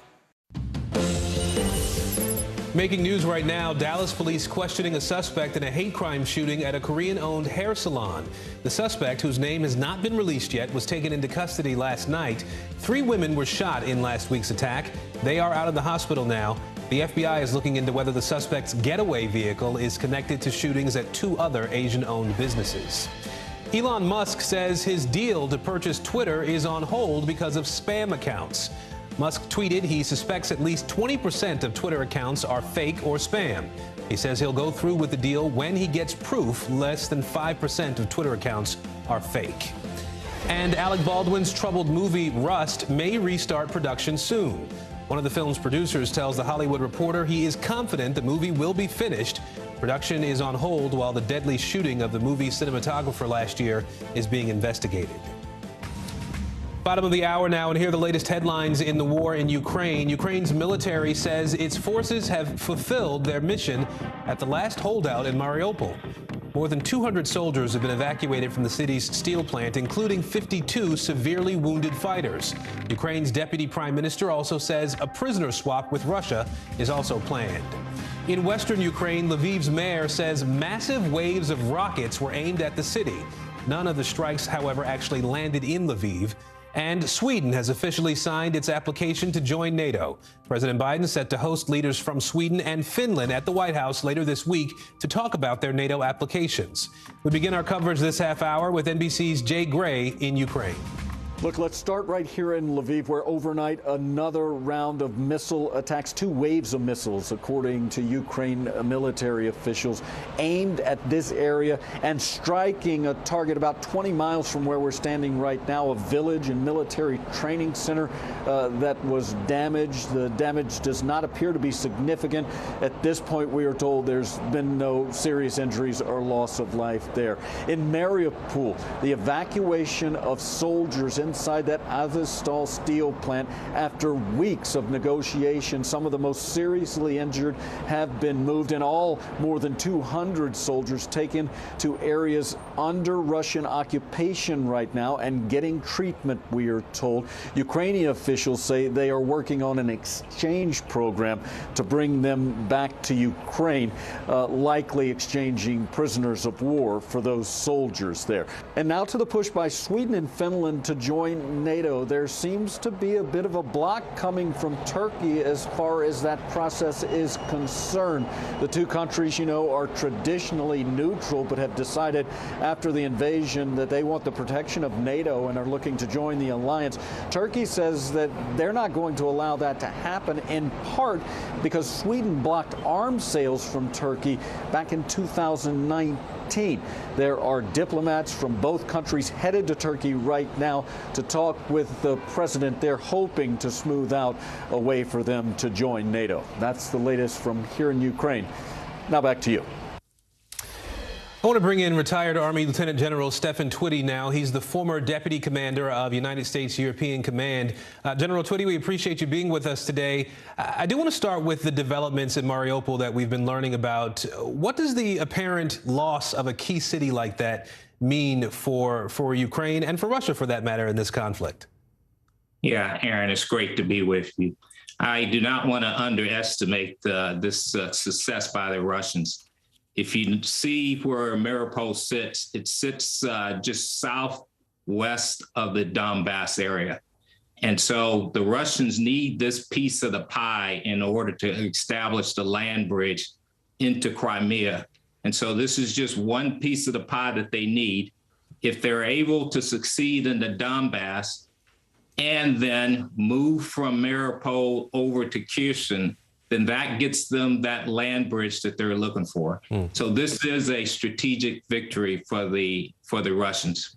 You know, at the same time, we've seen Russia step up attacks in the West. The mayor of Lviv saying that early this morning, there were 2 just massive waves of rockets that targeted that city. It doesn't appear they landed in the city proper. But what do you make of this surge in aggression now in places like Lviv? Yeah, so when you take a look where Lviv sits, it sits on the lines of communications coming out of Poland. Lviv military base sits between the Polish border and Lviv. I've trained there on a couple of occasions with troops. I know it well. It has a railroad station in that area. It also has an airfield. And so the Russians are going after the equipment that's flowing in from Poland. They're going to try and take out the airfields. They're going to try and take out the railway. They're going to try and take out the bridges. If they can get the lines of communications and take out particular infrastructure, to include the fuel depots, then they can slow down the flow of not only U.S. equipment, but the other equipment that's coming in from the West. All right, we will leave it there for now. Lieutenant General Stephen Twitty, we appreciate your expertise and your time today, sir. Thank you. Thank you. Good to be. Well, it is one of the most consequential primary days of the year. Voters in 5 states heading to the polls today, and the outcomes of these contests are likely to indicate where our political parties are headed. In North Carolina, Republican Congressman Madison Cawthorn looking to secure a second term despite controversy during his first 2 years in office. He's been endorsed by former President Donald Trump, but that has not stopped 7 other Republicans from challenging him in this primary. We're going to dig into all of this with NBC's Mark Caputo in a moment and begin with NBC's Antonia Hilton in the battleground state of North Carolina for us today. Antonia, what are you hearing from folks as they cast their ballots today? Hey, Aaron. Well, on the minds of all the voters here this morning is one guy, and that is Congressman Madison Cawthorn. As you mentioned, he's been mired in one controversy after another, most recently with leaked videos and photos that voters here tell me they found to be inappropriate or unseemly. And even though this is a Republican district, many Democrats have been here this morning saying that they've been motivated to get out and participate in the primary because they want a new congressman. And then even some of the Republicans that I've been talking to say that some of his indiscretions have kind of given them pause. I had a conversation with one voter here who was actively standing on the sidewalk, identifies as a Republican, and wasn't really sure what to do. He liked Madison Cawthorn. He's been a rising star on the right, and he noted he has former President Trump's endorsement, but he felt like the 26-year-old congressman may not be entirely fit to lead. Take a listen to some of what he shared with me. I think he's got potential. I think he's made some bad mistakes. But we're all human and we all make mistakes. And I think he'd do North Carolina good. Just not sure yet. What's given you pause specifically? Some silly things that he's done. You know, the speeding tickets, the knife at the school board, things like that. You know, you're in a leadership position, you have to stand up. And you have to set by an example. You can't lead from behind. Ultimately, Terry Henry, who you just met there, told us he went with his gut and did vote for Madison Cawthorn. But he also told me that about 50% of the Republicans that he knows have been on the fence and have been looking at some of those challengers, for example, State Senator Chuck Edwards. And so the big question today is, in order for Cawthorn to prevail, he needs to get 30% to avoid a runoff. So are enough Republicans going to go with their gut, like Terry said, and back him? Aaron? Obviously, that is the big question, right? I did want to ask you, though, Antonia, I mean, you talk about the challengers here, 7 challengers for Madison Cawthorn in this primary. Even with the scandals and the negative headlines we've been hearing, how much are his incumbency and his endorsement from the former President Trump helping him? Well, they still play a major role. I mean, it's given a lot of wind into his sails, right? Because he was this rising star on the right, carries a lot of name recognition. He continues to have President Trump's support. In fact, he posted on Truth Social yesterday telling his supporters, give Madison a second chance. And so he's continued to still be in his corner, although President Trump has certainly spoken more about the Senate race and his support for Ted Budd more recently. And, it's a major question because the wagons in some ways have been circling around Cawthorn because he's alienated himself not only from Republicans in Washington who were frustrated by his comments about things like cocaine and sex parties happening in Washington, D.C., but also from established Republicans here in his home state. And so, as I mentioned, Chuck Edwards is a name that has come up among a lot of the voters here as a second possible option.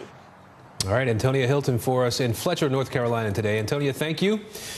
Targeting transgender rights takes a starring role in a wave of new Republican campaign ads. Like never before, GOP candidates are unleashing new ads to align with a crackdown on LGBTQ rights in Republican states. NBC Digital's senior national political reporter Mark Caputo is joining us now. Mark, what does it seem to be behind the surge in attack ads against transgender rights? Largely, these are happening in Republican primaries, and what's behind it is Republican voters like it.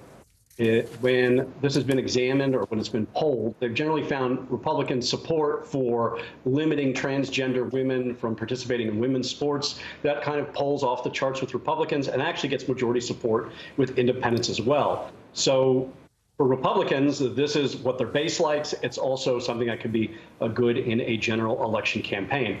Obviously, on the other side, the trans community says that this is very damaging and a very terrible discussion to have. There aren't a lot of transgender athletes in sports, whether it's at the collegiate level or at the high school or middle school level. Nevertheless, there's been a wave of this legislation swept across the nation.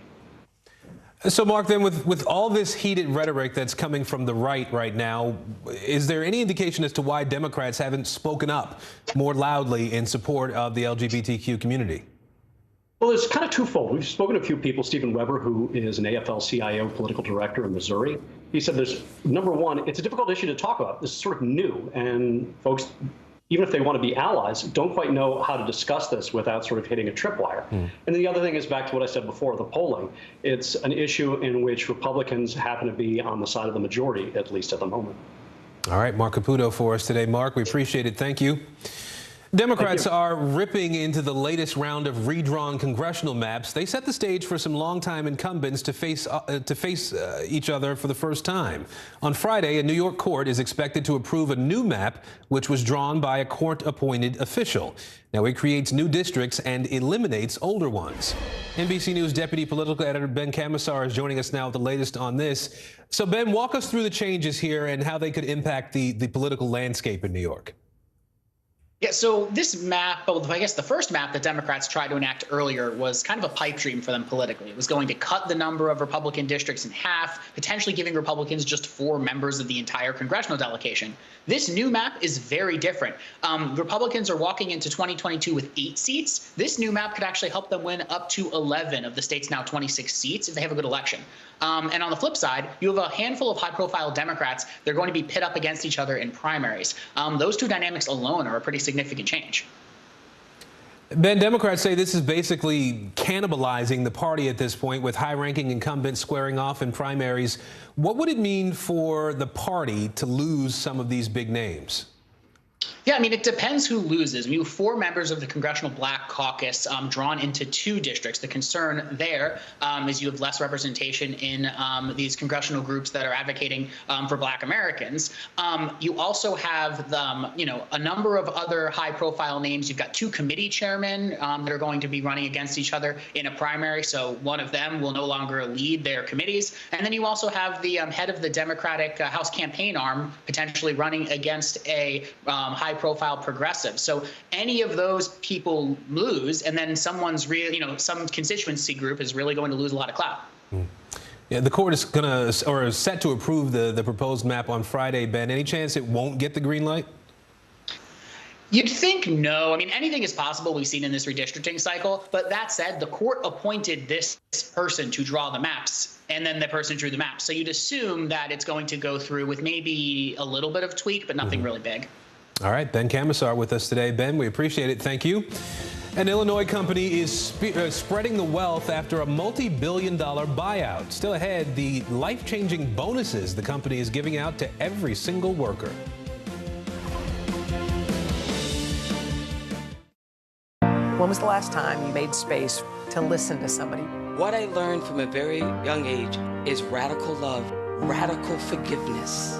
We are meeting people one after the next who have made profound changes. It showed a lot of personal strength for me. Why am I trying to make other people happy over myself? So many life lessons that are going on in these conversations. We're watching a transformation.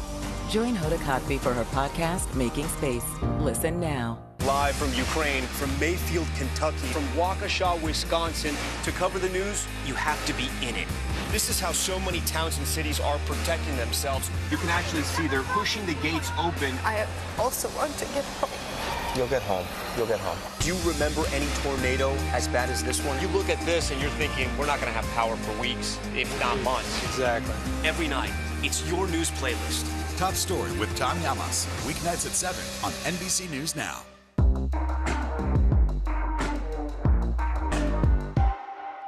News is happening now. Look at what's making headlines around the world. We're coming on the air with breaking news. This is a significant moment. Whenever it happens, wherever you are, NBC News, streaming free now. When was the last time you made space to listen to somebody? We are meeting people one after the next who have made profound changes. I think you're going to be blown away by the life lessons. Join Hoda Kotb for her podcast, Making Space. Listen now. Now Tonight with Joshua Johnson. Streaming weeknights at 8 on NBC News Now. We'll meet Ukrainians who are defending their country one block at a time. When you were still in Kiev, could you hear the bombing? My name is Lester. Who's this? Now Tonight with Joshua Johnson. Streaming weeknights at 8 on NBC News Now. On the money this hour, Google looking to lure workers back to the office with some spiffy new digs. Plus, we are getting new insight into Elon Musk's multi-billion-dollar takeover of Twitter. CNBC senior markets correspondent Dom Chu is joining us now. Dom, as always, I do want to start with a look at the markets if we can here. What are you seeing today? So what we have right now, Aaron, is a market bounce that's pretty much in full effect. As you can see there, the Dow's up 230 points, even bigger gains for the NASDAQ. Will it stay that way? That's going to be the key thing to watch here, as we know the downside volatility has been in play. The bigger gains, for the time being at least, are being led by the big tech stocks out there. That NASDAQ composite index, as you're seeing there, is way more heavily weighted towards those tech and tech-adjacent companies, is outperforming on the day. But you've also got travel-related stocks also on the rise, thanks in part to better than expected financial results from United Airlines, which, by the way, also said it expects to see the busiest summer travel season since before the pandemic began. And then two of the bigger market stories in the market right now, retail side of things, Walmart and Home Depot, considered bellwethers of the economy because Walmart's America's biggest retailer and private employer. Home Depot is the biggest home improvement store chain. Both stocks are lower on the day. Walmart's weighing down the whole industry after cutting its full-year profit forecast, due in part, Aaron, to higher cost pressures. I do want to ask you about what's going on at Google right now. It seems like they're pulling out all the stops, trying to entice employees to come back into the office. Talk to us a little bit about what Google unveiled today. So it spent a lot of money, a good amount of it, undisclosed though, but it's got a new campus in Mountain View, California, not far from its Google headquarters facility. This new facility is going to be primarily focused on employees in its advertising division. That's a huge business, of course, at Google, and it's meant to be a facility that's aimed at getting employees more comfortable returning to work in an office setting. Now, that so-called Bayview campus, as you're seeing there, it's going to house 4,000 employees. It's got a 1,000-person event center and has 240 temporary hotel room units for those employees coming into town for shorter-term work visits. It's also got more informal workspaces, modular desks, transparent and closed-off gathering spaces, and according to Google, Aaron, this is big because this is the first campus designed by Google from the ground up, as opposed to using or buying other buildings which were pre-existing and then later modified by the company itself. Pretty snazzy looking. Good stuff for them out there. Elon Musk, he's back in the headlines today over this move to buy Twitter. Bring us up to speed on what's happening now. So Elon Musk is again casting some doubt about this proposed buyout, or at least maybe even the price of Twitter, continuing his campaign to investigate how many fake or automated accounts, those so-called bots, are being counted as actual users on the Twitter platform. Now, with all that in mind, we're getting a little more of a picture on Musk's initial conversations with Twitter's board, especially about the timeline of those conversations with not just executives and insiders on the board, but also Twitter co-founder Jack Dorsey, current CEO Parag Agrawal, current chairman Brett Taylor. Now, Dorsey told Musk personally, Aaron, that he thought Twitter could be better run as a private company. And while Musk did ask Dorsey to stay on the board, Dorsey declined the offer. So some more kind of details on the drama there. All right. CNBC's Dom Chu with us today. Dom, thank you. Sure. Company buyouts can often be unsettling, right? There's usually fear about whether you'll be able to keep your job at all in some cases. When employees at CHI in Illinois learned their company was being sold, their lives were changed forever, but not in the way you might think. CNBC correspondent Leslie Picker is joining us now to explain. Leslie, what happened? Hey, Aaron. Yeah, private equity so often is seen as the enemy, coming in, buying companies in middle America, loading them up with a bunch of debt, slashing the workforce. Today, we have a different side of that story. In the otherwise sleepy town of Arthur, Illinois, a life-changing surprise for the hundreds of workers at the locally based garage door manufacturer, CHI. We do have some news to share. CHI is getting sold for $3 billion to steel manufacturer Nucor. But it's not just the company's private equity owners who are cashing out. So too are the truck drivers and factory workers, and even the office manager, Rhonda Jameson. This was a great day for Rhonda. The payouts are a function of tenure and salary. Because Jameson is in her 18th year at CHI, she'll be bringing home 5.5 times her annual salary. Words cannot explain how my mind was going. It's just in 100 directions. Employees received envelopes with their bonus details.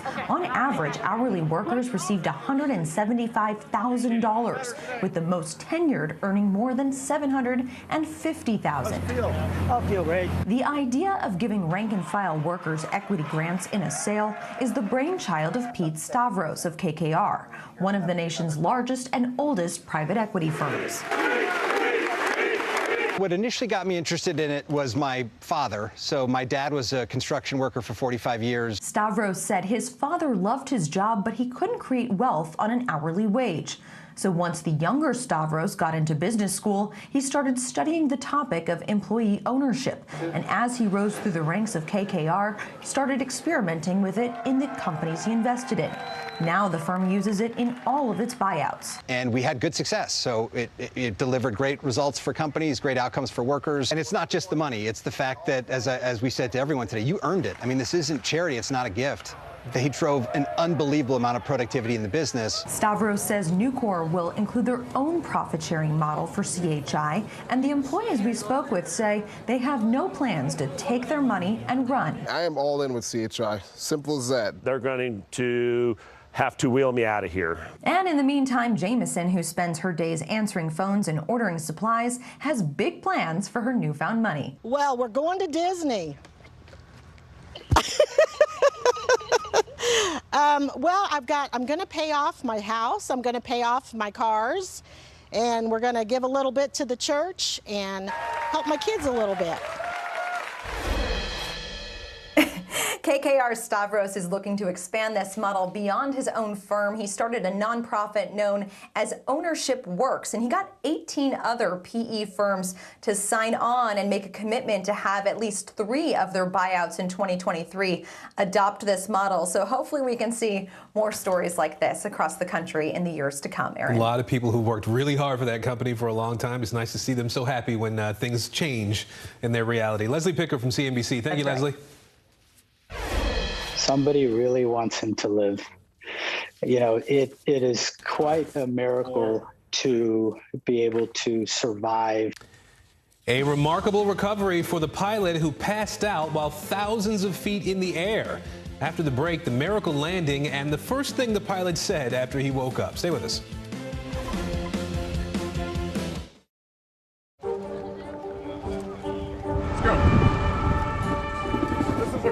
Choke point for this fire.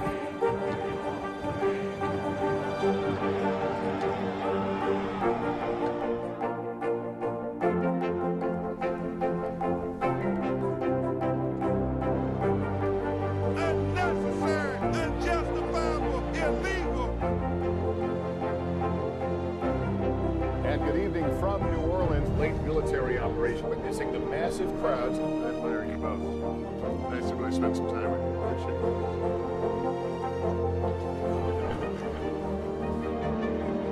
At any moment now.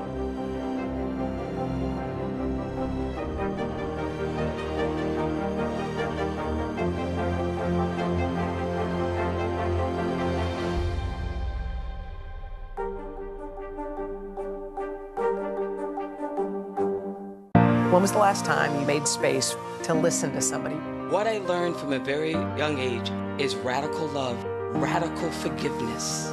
We are meeting people one after the next who have made profound changes. It showed a lot of personal strength for me. Why am I trying to make other people happy over myself? So many life lessons that are going on in these conversations. We're watching a transformation.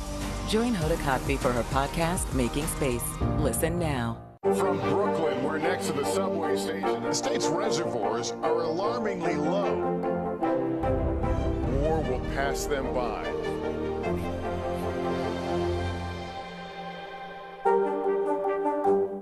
To cover the news, you have to be in it. These are families trying to board those trains to Poland. I also want to get home. You'll get home. Every night, it's your news playlist. Top Story with Tom Llamas. Weeknights at 7 on NBC News Now. So we've all heard about that Florida passenger turned pilot who safely landed a plane after a medical scare in the air last week. Well, now we are learning more about the pilot who passed out while he was flying and how he's recovering. Here's Today co-anchor Savannah Guthrie with the update.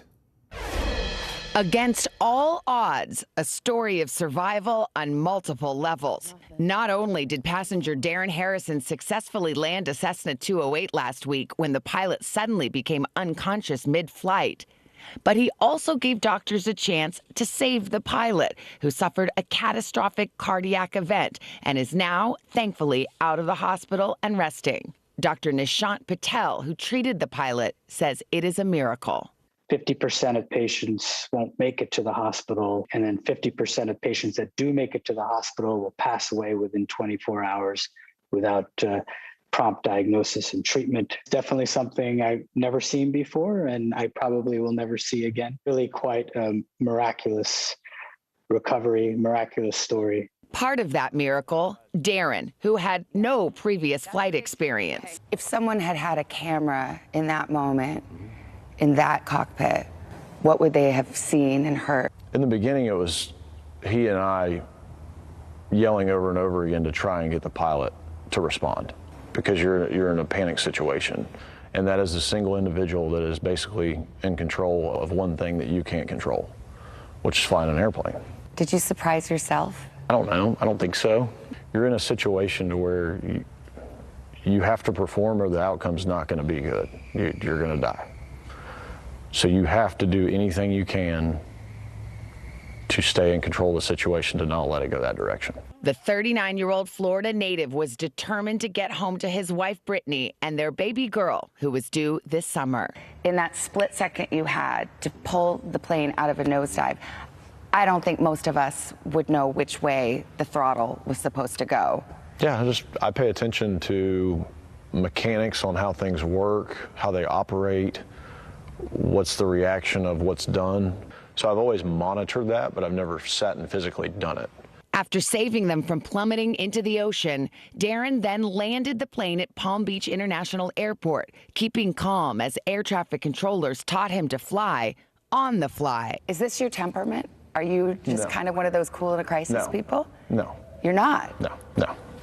I used to be one of the hottest headed persons, fly off the handle, very intense. I've been working on it for a few years. My dad said I've come a long ways because I work with my dad every day. He said, you've come a long way in the last 3 years. And I said, well, it's probably due to the Bible study I've been attending every Tuesday. Well, I was really thinking about it because sometimes when you think about, like, how do you know God was with you? Sometimes it's something like that. Correct. If you find yourself and your demeanor being so outside what you know yourself to be. Right. I've told a few people, I say, I think God's given me a couple wake-up calls in my life, but I think this is the last one. Yeah. And I'm listening to this one. Yeah. Like, how do you think you'll reflect on this experience? I wonder, what applications is this going to have, and how can I reuse it to help other people? Like, why did it happen to me? And I still haven't answered that. I'm still looking for that, and I'm sure it'll come with time. But I do often think, why me? Why did I not die? And I'm sure I'll get the answer one day. But yeah, there's a purpose behind it. And raising my baby girl that's due in August is probably one of them. But a day made of miracles, and a day that has Darren planning to stick to the passenger seat. Is there anything about this experience that would make you want to learn to be a pilot? Absolutely not. No way. And your wife would never let you anyway? Nope. She said already. She doesn't tell me no very much, but she said not. She shut me down on that one. What about getting in a small plane like that again? Yeah, I would get in if I had 2 pilots. Yeah. That's a big takeaway. Yes. Darren also told me the other passenger has been in touch many times and has repeatedly thanked him for saving their lives. Dr. Patel tells us the first thing the pilot said when he came to was, when does he get to go home? He also says the recovery will be a one-day-at-a-time process, but all things considered, the pilot appears to be remarkably well, and recovering is a miracle, Aaron. Happening right now, grieving with Buffalo. The president and first lady visit the site of a deadly supermarket shooting. The new details, investigators are learning about the rampage and the suspect. And breaking right now, getting a boost. The FDA approves the Pfizer COVID booster for kids 5 to 11. What millions of parents need to know about which children are eligible. Help is on the way. The FDA reaching a deal with a major producer of baby formula. What this means for the nationwide shortage and when parents can expect it back on store shelves. And out and proud, a British soccer player comes out as gay, becoming the first person ever in the league to do so. Why Jake Daniels, who's only 17, says now is the time to speak out.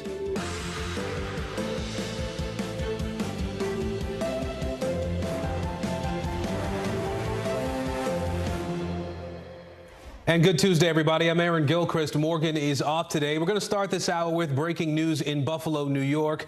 President Biden and the First Lady are in that city at this hour, mourning the victims of Saturday's shooting. They laid flowers at a memorial and paused with local and state leaders there to reflect on this loss. 10 people died in Saturday's attack. 11 of the 13 people shot were black. The 18-year-old suspect is white. NBC News correspondent Ron Allen is in Buffalo, New York for us. We're going to start, though, with senior digital White House reporter Shannon Pettypiece. Shannon, we saw the president and the First Lady obviously arrive in Buffalo, visit that supermarket. Bring us up to speed on what's happened today with the president in this visit.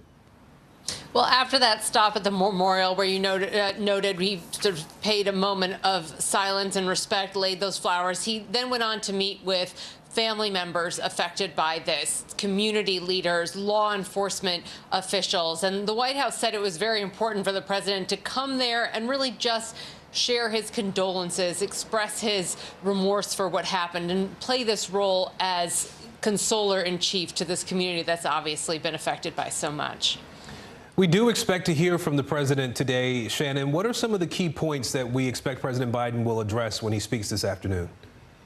Well, the White House said to expect some very strong statements for him. He is going to call this an act of terrorism motivated by a hateful and pervasive ideology. We expect the president to also call again on Congress to take some action on gun reform. One of the things the president has been calling for since even before he was president is an assault weapons ban. And we also expect the president to bring up mental health, and particularly keeping guns out of the hands of people with serious mental illness and getting help for people who are mentally ill. You talk about Congress, the president calling on Congress to take action, Shannon. Is the White House preparing to take any sort of action to sort of accomplish the president's goals on preventing gun violence? Well, the White House says that it has been trying to do what it can from the executive branch without any sort of legislation. For example, they made a change around these sort of ghost guns, these self-assembled gun kits. They've been taking action at the Justice Department to sort of crack down on drug traffickers. But of course, as with this administration and a number of others now, the limits of what a president can do with his Justice Department or with the executive powers is limited, and gun reform experts say that legislation is really what's needed at this point. All right, NBC's Shannon Pettypiece for us in Washington today. Shannon, thank you. Let's move to Buffalo, New York now. At this hour, investigators remain on the scene of Saturday's attack. The memorial the president visited there has been growing outside the Tops supermarket. NBC's Ron Allen is on the ground for us today. Ron, I do want to start with the suspect, if we can. What have investigators been able to learn about his movements, about his planning prior to Saturday's attack? I guess the biggest revelation, Aaron, is that he apparently came to this grocery store as far back as early March, and several employees at the store have been interviewed talking about their interactions with him. There was especially an interesting interview with a woman who was white and who says that this suspect said something to her to the effect of, "Why are you working here? You shouldn't be here in this black area," which chillingly perhaps portends his intent and his racism. We also know that he's going to be arraigned. There'll be a court hearing on this coming Thursday, and perhaps more will be learned about him then. The focus here, though, I think is more so on the people whose lives were lost, the victims, than on this particular individual, the shooter, the alleged shooter. Today, people are coming together. They're trying to help these families meet their basic needs. They're trying to help others in the community meet their basic needs, especially people who rely on this grocery store for basics. And now it's gone, and people are trying to figure out where they're going to get food to feed their families.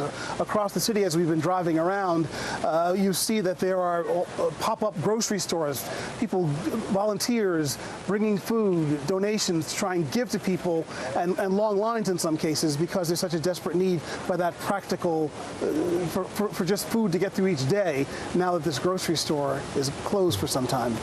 Aaron? Ron, I'm curious, are we learning anything new about how the suspect's parents are cooperating with this investigation? There was some reporting that they have been cooperative. There was a search warrant executed at the home. We also understand that the father apparently gave his son one of the weapons that he brought to the grocery store, allegedly, but not the one that was used, that was fired during the attack.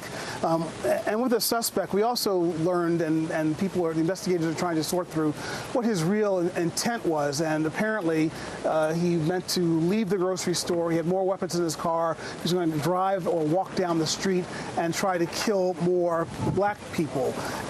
That's derived from this document that he apparently posted online, outlining what he was going to do and his intentions. And that perhaps is what that document is most important about, that it allegedly or apparently outlines his intent.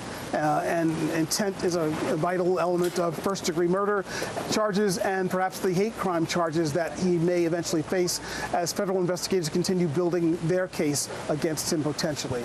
So that's what we're learning today. But again, the focus, I think, is more strongly and correctly on these individuals whose lives were lost and these families trying to get through yet another day, the second or third day after this happened.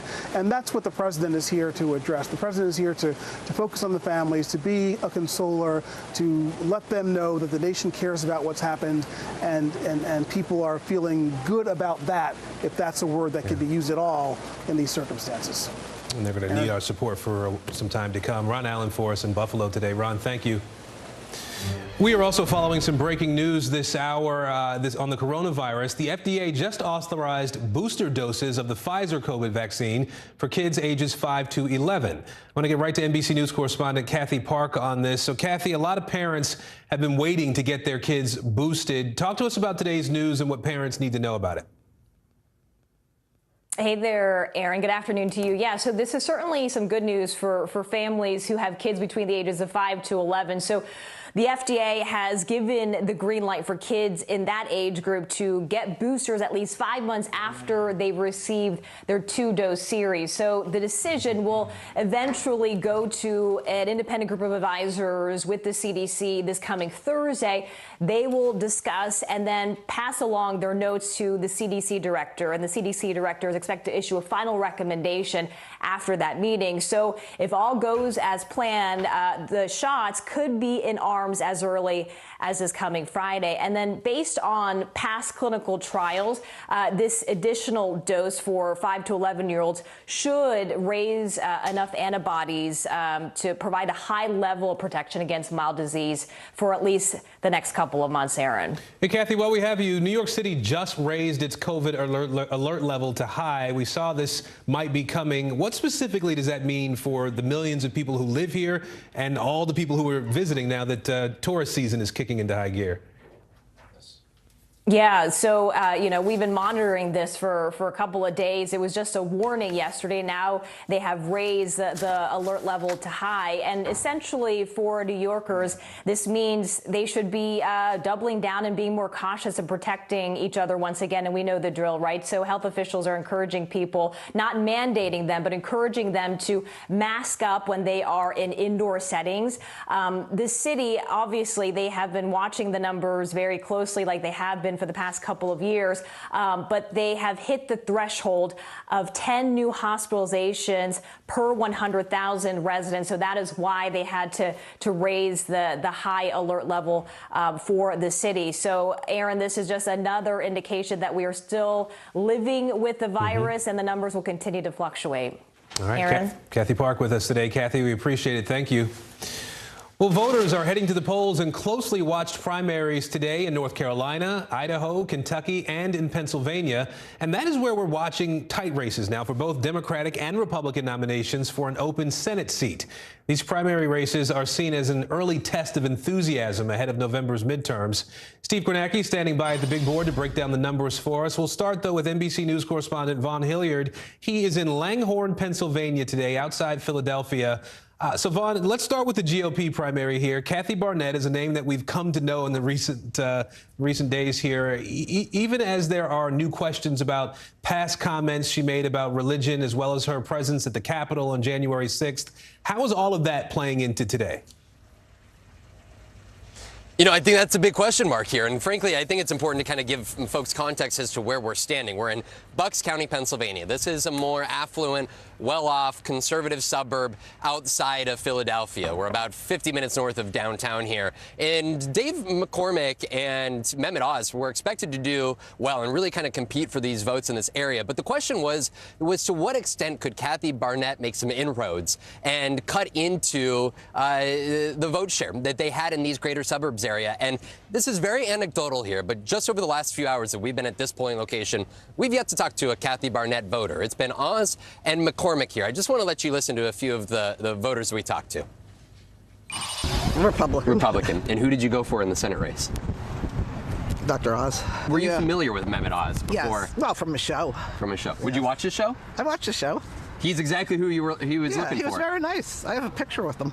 I really, really like Kathy Barnett, but I voted for David McCormick. Why? I just thought he had a better chance of winning the general election. Aaron, you heard that voter, Linda, say she's voting for Oz. If he pulls off a win tonight, there's going to be two main factors of this. Trump's endorsement, and the other part is the fact is that he has been on television in these very neighborhoods for almost 2 decades with his show. And as you heard from Linda there, she trusts him, she knows him from that show, and is translating that to her vote for political office. Vaughn, on the Democratic side of this, we have the front runner who is sidelined today. Lieutenant Governor John Fetterman suffered a stroke last week, so he's not on the trail.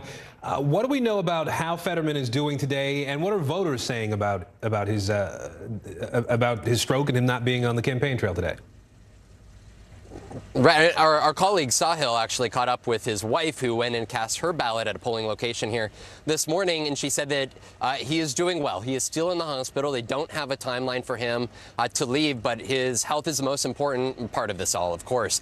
You know, and when we're talking about this Democratic race, it was expected to be a head-to-head matchup between Connor Lamb, the congressman from the greater Pittsburgh area, and John Fetterman, the lieutenant governor here of Pennsylvania. Ultimately, though, what we saw over the course of these last weeks was Fetterman really pull a sizable lead into this. But it's important to note here, the great share of the voters here in the state are voting here in these, you know, either at the polling location today or over the course of the weekend, sending in their mail-in ballots last moment. You know, I was talking with the Secretary of State's office here, who tells me that they received almost 600,000 mail-in ballots here that they had received by yesterday morning. But if you look at the 2018 vote, there were more than 1.4 million voters, which means the health scare of John Fetterman is very much going to be a piece of information that voters are aware of. And ultimately, it's good that his health is doing well. But the question mark is, could that ultimately change the outcome of this race? We'll know more tonight. All right. Last thing I want to ask you about this race for governor in Pennsylvania as well. The former President Donald Trump has endorsed Doug Mastriano, who has spread conspiracy theories about the 2020 election. Where does that race stand right now?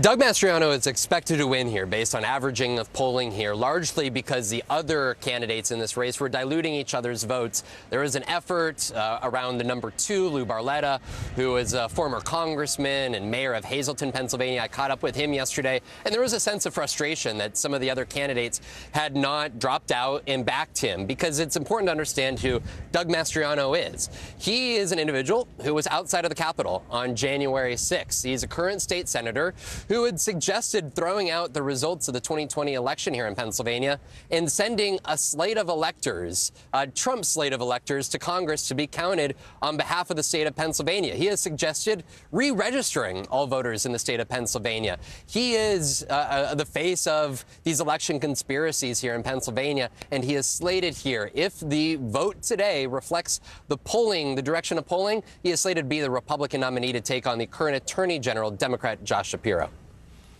All right, Vaughn Hilliard for us in Pennsylvania today. Vaughn, thank you. I want to bring in NBC News national political correspondent Steve Kornacki now. Steve, you're crunching the numbers as you do for us when these times of year roll around. So help us understand what you're looking at, what you're going to be watching today as the results start to come in. Yeah, I mean, Vaughn set it up there, but a couple of dynamics here. Here's the polling average for that Senate race on the Republican side. One thing we've noticed, every poll we've looked at among Republican voters, Oz has had the highest negative ratings among Republican voters. So the fact that he does have a slight, and it is slight lead in the average of the polls shows that Trump endorsement, I think, has helped him because there's a lot of skepticism. You see it in the polls when it comes to Mehmet Oz among Republicans. Barnett, obviously, as we say, has surged late. McCormick, there has been a ton of money spent against McCormick in this race. Those are the three, obviously, on paper with a shot tonight in this primary. Has not been as much polling in that Democratic race on the Senate side. The polling we have seen has put Fetterman well ahead. Again, we'll see how that health situation with him, if that affects voters at all,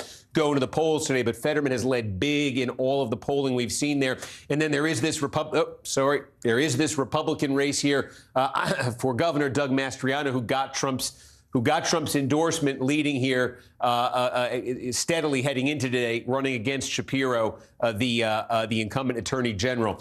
What makes Republicans nervous, and Vaughn was getting to this, about Mastriano potentially being the Republican nominee for governor and about Barnett potentially being the nominee for the Senate, what makes them nervous is this is a state, of course, Pennsylvania, that flipped to the Democrats in 2020. Trump won it in 2016. Biden flipped it in 2020. Biden flipped it narrowly. Why was Biden able to flip Pennsylvania? One of the biggest reasons was it was the counties, it was the suburbs right outside Philadelphia. You see all that blue down there?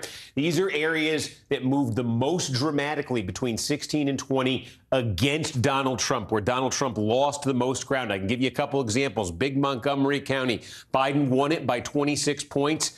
Clinton had won it by about 21 points. So Biden, it's hugely populated. Biden increased the margin. He was able to do that throughout the Philadelphia suburbs, big, dense. I'm sorry, I don't know why it's doing this. Big, densely populated Philadelphia suburbs. The point is, what Democrats hope, what some Republicans fear, is that those voters who were offended by Donald Trump in 2020, those connections to January 6th you're hearing about with Mastriano, with Barnett, would they keep those same voters voting Democratic in 2022 in what otherwise is a favorable atmosphere for Republicans? Yeah, the tech will do what it does. We can always count on you to make it all make sense in the end. So we appreciate it, Steve. Thank you. Appreciate it. We want to encourage you to join Chuck Todd and Kristen Welker tonight for in-depth coverage and analysis as the primary results pour in. You can watch Meet the Press Election Night Special live at 8 p.m. Eastern right here on NBC News Now. We turn now to the latest in the war in Ukraine. At this hour, Russia focusing its assault near the border. A regional governor in the northeast says shelling has sparked fires. It's unclear whether anyone was hurt or killed there. In Mariupol, a rescue mission is underway to evacuate the last remaining Ukrainian soldiers from the steel plant there. It was the final stronghold in that battered city, which Russia now appears to completely control. Ukrainian President Volodymyr Zelensky and his wife attended the funeral of the country's first president to pay their respects. This was their first public joint appearance since the invasion started. I want to bring in NBC News foreign correspondent Matt Bradley now. He's on the ground for us again in Ukraine today. Matt, what's the latest on the evacuation effort at that steel plant we talked about? Where are these people going? Yeah, well, it looks as though about more than 50 of them are going to a town called Novoazovsk, which is about an hour east driving from Mariupol. This is a city or a town that is in territory that's been held by pro-Russian separatists ever since Russia last invaded Ukraine back in 2014. If you remember that time when there was that separatist movement in the eastern Donbass region, not far from where I am now. So these soldiers essentially surrendered, and they're being held in sort of rebel-held, separatist-held territory, basically in Russia or in Russian custody. So right now they're waiting to get better. A lot of them are severely injured. Another 200 of them have gone to this town of Olivinka, which is basically a village. And it's also in that area, also in territory that's been held by Russian-backed separatists since 2014. Guys? So, Matt, I'm told that you spent... This is an NBC News special report. Here's Lester Holt. Good day, everyone. We're coming on the air as President Biden prepares to deliver remarks from Buffalo, where a community is grieving following this weekend's mass shooting. A lone white gunman went into a supermarket located in a predominantly black neighborhood and opened fire on people both outside and inside the store, killing at least 10. The shooter specifically targeted black shoppers, all while streaming the attack on a social media site. The Justice Department is now investigating the incident as a hate crime. Again, the president about to speak there. He visited the top supermarket store a little bit earlier, seen of the massacre. The mayor is speaking right now, about to introduce the president. Let's watch. Most heartfelt condolences to the family members of the victims of the vicious attack on our community.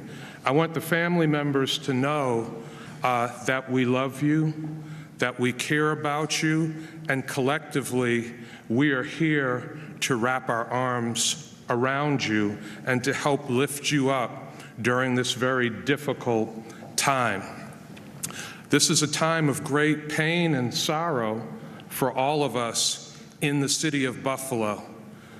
But we are trusting and leaning on God to get us through this dark and difficult time. We are very thankful that in the midst of this darkness, we have a president and first lady who care deeply about our community and communities all across the country. President Joe Biden and First Lady Dr. Jill Biden are people with extraordinary compassion and empathy. They wanted to be here for this community. They wanted to help us with our process of healing. And we are so thankful that they are here with us during this challenging time. As mayor, it is my great honor and high privilege to introduce our President, Joe Biden, and First Lady, Dr. Jill Biden.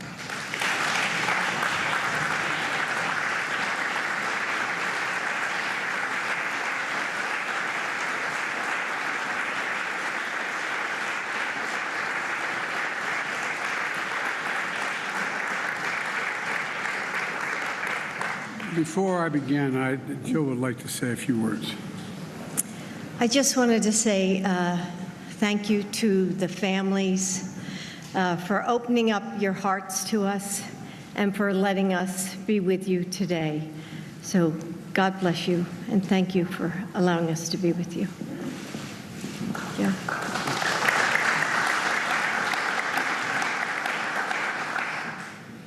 Majority Leader Schumer and Senator Gillibrand and Congressman Higgins. And Gov, thank you for taking my call when I called. And I'll never forget what she said. I said, I'd like to maybe come up if it's okay. She said, this is a big Scranton. Come. And I think you're doing a heck of a job. Thank you. Thank you for your heart as well as your head. And Mayor Brown, you've been wonderful. Thank you. And I know this is a lot of, when a vice presidential or a presidential chip shows up, there's all kinds of paraphernalia and people, and I know it's not easy. I want to thank your law enforcement officers for not just what they did in this crisis, but for accommodating us, and all the elected officials and law enforcement officers, first responders, and faith leaders that are here today. Jill and I have come to stand with you, and to the families, we've come to grieve with you. It's not the same, but we know a little bit what it's like to lose a piece of your soul when you lose a son, a daughter, a husband, a wife, a mother, a father. The feeling of having that, as I said to some of you when we talked privately, you feel like there's a black hole in your chest you're being sucked into, and you're suffocating, unable to breathe. That's what it felt like, at least to us, and I'm sure some version of that feels that way to you. The anger, the pain, the depth of a loss that's so profound. You know, we know it's hard to believe, and you're probably not going to believe it, but I can tell you now, from our personal experience and many others who we've met, the day's going to come, it will come, when your loved one brings a smile as you remember him or her. As you remember her, it's going to bring a smile to your lip before it brings a tear to your eye. It takes a while for that to happen. It takes a while. Might take more than a season.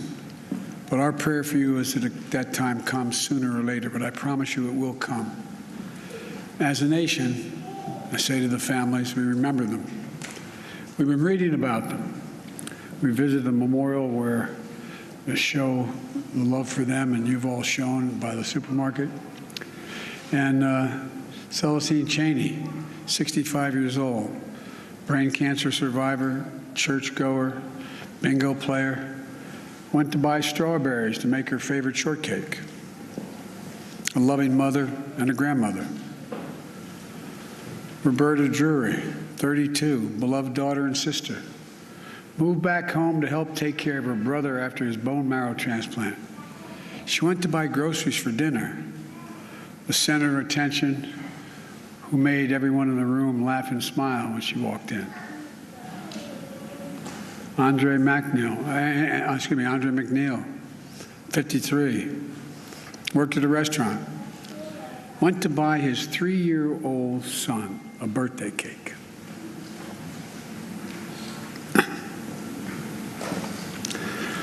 His son's selling a birthday. Ask him, where's Daddy? Catherine Massey, 72, a writer and an advocate, who dressed up in costumes at schools and cut the grass in the park and helped in local elections, the glue of the family and the community. Marcus Morrison, 52, school bus aide, went to buy snacks for a weekly movie night with the family, survived by his wife and 3 children and a stepdaughter, the center of their world.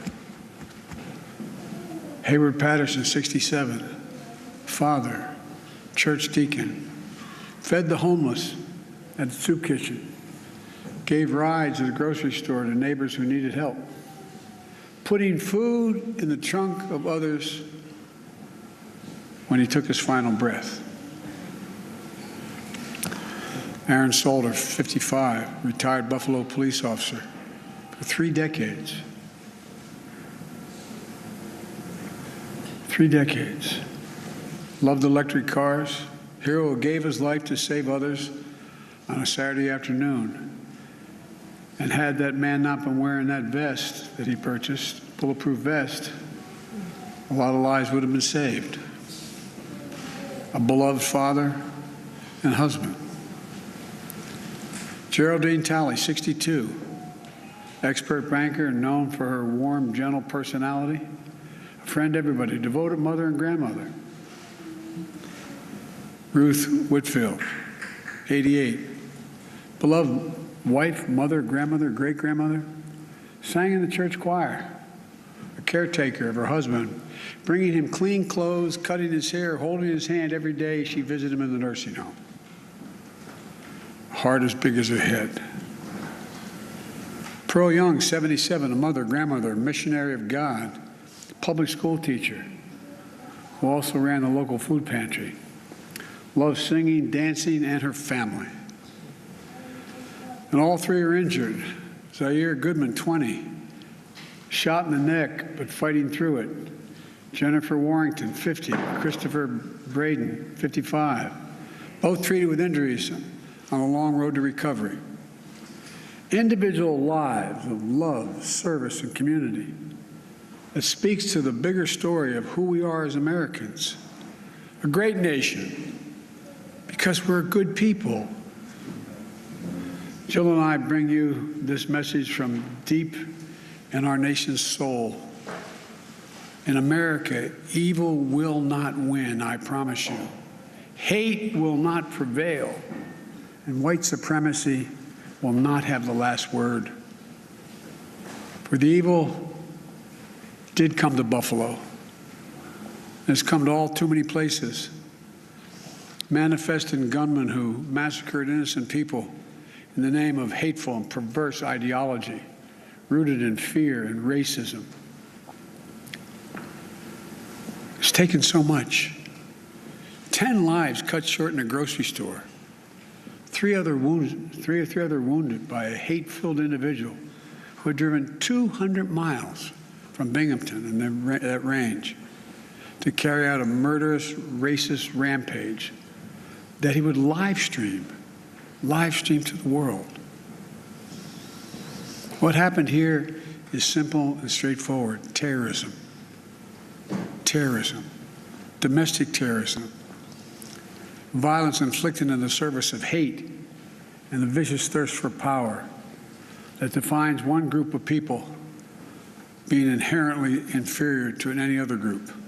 A hate that through the media and politics, the internet, has radicalized, angry, alienated, lost, and isolated individuals into falsely believing that they will be replaced, that's the word, replaced, by the other, by people who don't look like them, and who are therefore in a perverse ideology that they possess and being fed lesser beings. I and all of you reject the lie. I call on all Americans to reject the lie. And I condemn those who spread the lie for power, political gain, and for profit. That's what it is. We've now seen too many times the deadly and destructive violence this ideology unleashes. We heard the chants, "You will not replace us," in Charlottesville, Virginia. I wasn't going to run, as the senator knows, again for president. But when I saw those people coming out of the woods of the fields in Virginia, in Charlottesville, carrying torches, shouting, "You will not replace us," accompanied by white supremacists and carrying Nazi banners, that's when I said, no. No. And I, honest to God, those who know me, Chuck, you know, I wasn't going to run for certain. But I was going to be darned if I was going to let anyway. I'm going to get going. Look, we've seen the mass shootings in Charleston, South Carolina, El Paso, Texas, and Pittsburgh, last year in Atlanta, this week in Dallas, Texas, and now in Buffalo, New York. White supremacy is a poison. It's a poison running through it really is. Running through our body politic. And it's been allowed to fester and grow right in front of our eyes. No more. I mean, no more. We need to say as clearly and forcefully as we can that the ideology of white supremacy has no place in America. None.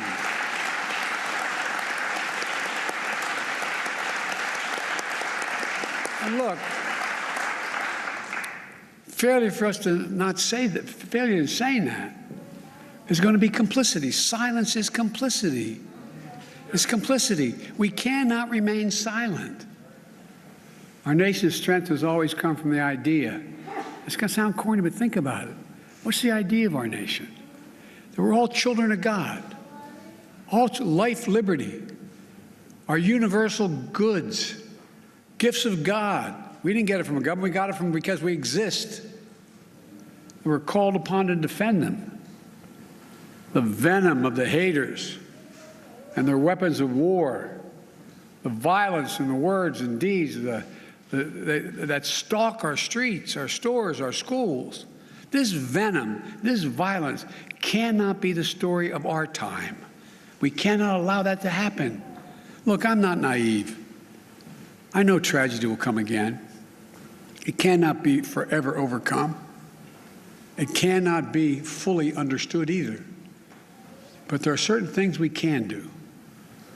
We can keep assault weapons off our streets. We've done it before. I did it when we passed the crime bill last time.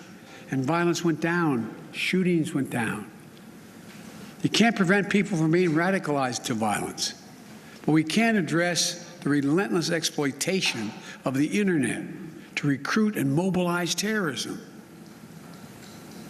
We just need to have the courage to do that, to stand up. Look, the American experiment in democracy is in a danger like it hasn't been in my lifetime. It's in danger this hour. Hate and fear are being given too much oxygen by those who pretend to love America, but who don't understand America.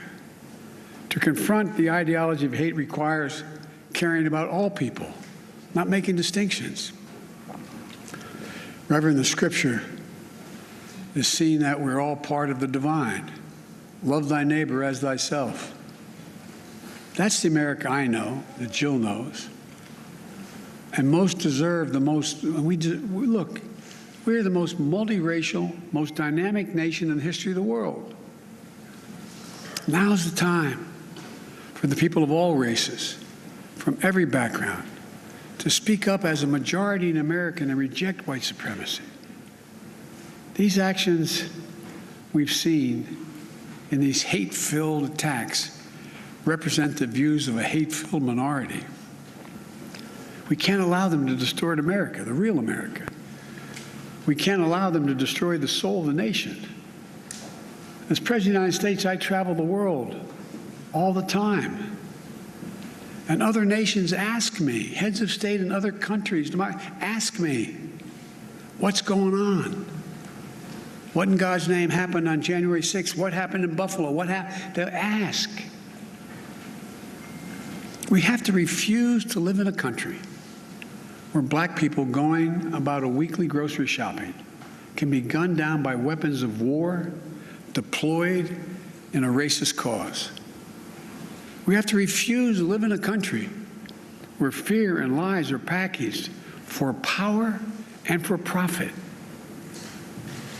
We must all enlist in this great cause of America. This is work that requires all of us, presidents, politicians, commentators, citizens. None of us can stay in the sidelines. We have to resolve that here in Buffalo, that from the tragedy, this tragedy will come hope and light and life. It has to. And that on our watch, the sacred cause of America will never bow, never break, never bend. And the American we love, the one we love, will endure. So to the families, from your pain, may we find purpose to live life worthy of the loved ones you lost. From a hymn based on the 91st Psalm that's sung in my church. May he raise you up on eagle's wings and bear you on the breath of dawn, make you to shine like the sun, and hold you in the palm of his hand. That's my wish for us. We can do this if we resolve to do it, if we take on the haters and those who don't even care. It's just about profit and politics. May the soul of the fallen rest in peace and rise in glory. And may God guide the United States of America, now and always. To the families, as my grandpop used to say when I walked out of his home in Scranton, he'd say, "Joey, spread the faith." And my grandma would yell, "No, Joey." He'd say, "Keep the faith." And my grandma would say, "No, Joey, spread the faith." We're thinking of you. Hold on to each other tightly. Stick together. You'll get through this. And we'll make Buffalo and the United States a better place to live than it is today.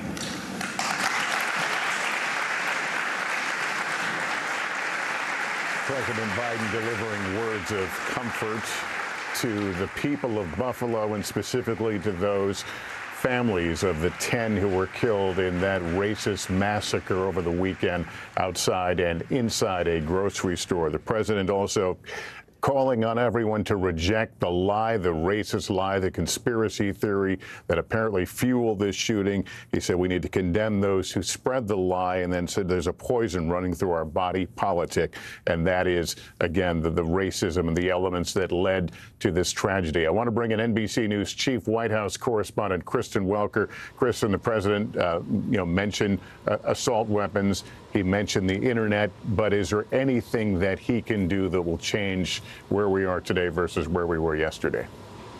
Well, it's hard to see, Lester, that the president or Congress will be able to take any real action that would limit people's ability to access those weapons, what the president has referred to as weapons of war. I anticipate we will continue to hear President Biden call on Congress to pass legislation to restrict guns from those who should not have them. And I anticipate he's also going to be looking at what, if anything, he can do unilaterally through an executive action or an executive order to try to tamp down on this. But the bottom line is, look at the history Lester, even in the wake of the massacre at the Sandy Hook Elementary School, Congress did not act. Republicans blocked a measure that would expand background checks on gun purchases. And so I think there is skepticism all around that anything significant will come in the wake of this horrific massacre that President Biden referred to as terrorism. Now, what is significant, we do know that there is a Domestic Terrorism Prevention Act that is being considered by Congress that would essentially expand the resources, the ability to crack down on those who commit acts of terrorism here on this soil. Will that be able to get through Congress? This is a deeply divided body right now, Lester, as you know. I think it is worth noting that we saw an incredibly emotional President Biden. He was playing the role of consoler-in-chief, one that he is all too familiar with, Lester. Right, and we should also note First Lady Dr. Jill Biden also delivering remarks at the beginning there, thanking the community for allowing them, the President and First Lady, to visit. Joining us now from Buffalo is NBC News correspondent Ron Allen. Ron, so much has been taken away from this community, not only these precious lives, but an important store, an important economic anchor in that community. Can you tell us a little bit about what the President has seen today and where things go from here? Beyond the grocery store, the president has seen this neighborhood, and he has met with people, and I think he has a better understanding of exactly what this community is like. You mentioned the grocery store. It's the only one for miles, and it took a really emotional fight back in 2003 with the corporate community to even have this grocery store here. And I think what people will be glad to hear from the president is the universality of all this, how we should be a nation where someone can go to a grocery store at 2:30 on a Saturday afternoon and not get gunned down in an attack. That's what happened here, and that's what is such a powerful thing for people here. The president said that there will come a day when a smile will appear before a tear. This is not that day in this community. This day feels a long way away from for people in this community. There is still a lot of mourning. There is a lot of grief, a lot of feeling that we're doing this again, and that nothing will happen. As Kristen and others are saying, there's a feeling that we're in this ritual where these things happen and then nothing happens in response. And so there's sadness, there's some dismay about that, there's some anger, frustration, a lot of emotions here still today. Lester. All right, Ron, thank you. Ben Collins covers disinformation, extremism, and the internet for NBC News. Ben, we're glad you're here. Indoctrination, we used to think of that as something that someone would have to explore deep into the unknown reaches of the internet, places inaccessible to most of us. Is that the case now, or is this information readily there for people who may incline to follow this ideology? This stuff is readily available on the internet, especially to teenagers. This specific shooter said he was indoctrinated when he was 16 years old at the start of the pandemic. And that's what happened. He was indoctrinated on 4chan. He was previously on the gun forum. At the start of the pandemic, he went over to the politics forum. And that's where they talk about white replacement theory. That's where they talk about this idea that whites are being replaced through immigration and through interracial marriage. And they fear eventually through violence. And that's why they are trying to start a race war to begin with, to start it off. So they are the people hoarding all of the resources. They are the people who they think are fighting for their land in the United States. That's what these white nationalists believe. They are in the midst on these sites, on places like 8chan and 4chan, of a race war, and they are trying to outlay the literature by putting out these manifestos, which this man did on Saturday. And in fact, that manifesto, it is out there. What is the fear among those who pursue these sorts of things about what this particular attack will mean to future potential attacks? Well, the fear is the reality that is happening right now, that the previous shooters, people like, Brenton Tarrant in New Zealand, who, shot and killed 51 people at 2 different mosques a couple of years ago, that his name was echoed in this manifesto. So was, Dylan Roof and Anders Breivik. There is now a large laundry list of people who follow the same exact path, distribute their manifestos in the same way, live stream these things in the same way, and send them to the same people. The fear is that this is going to continue happening without somebody stepping in. All right, Ben, thank you. Let's bring in Washington Post columnist and NBC News analyst Eugene Robinson. Eugene, I spent the day in Buffalo yesterday, and person after person said, I can't believe it happened here. And then they would pause and acknowledge that, well, yeah, I guess it could happen everywhere. There is a feeling of helplessness here. There is. I was struck by a couple of aspects of the president's speech. That first, and Lester, it's insane that we are accustomed to this, right? We can gauge this speech against others he and previous presidents have given on such occasions that it shouldn't be, but we can. And so this was not primarily a speech about guns and gun control. We've had that argument for so long. This time, those opponents of gun control always say, the best weapon against a bad guy with a gun is a good guy with a gun. Well, there was a good guy with a gun on the scene, the former policeman Aaron Salter, and yet he too was killed. He was not able to kill the suspect who was wearing body armor. So, but we're going to have that argument again and again, and it's hard to see it getting anywhere. What really struck me was the way the president did lean in on the issue of white supremacy. We identified white supremacy as the poison in our body politic that is fueling this wave of domestic terrorism. So let's see what the next step is to combat this poisonous ideology that is sadly is part of the history of this country and tragically is a growing part of the present of this country. White supremacy is what we have to deal with. Important perspective, Eugene Robinson. Thank you for that. That concludes our coverage. We'll have much more tonight on NBC Nightly News. For all of us here at NBC News, I'm Lester Holt in New York. Good day.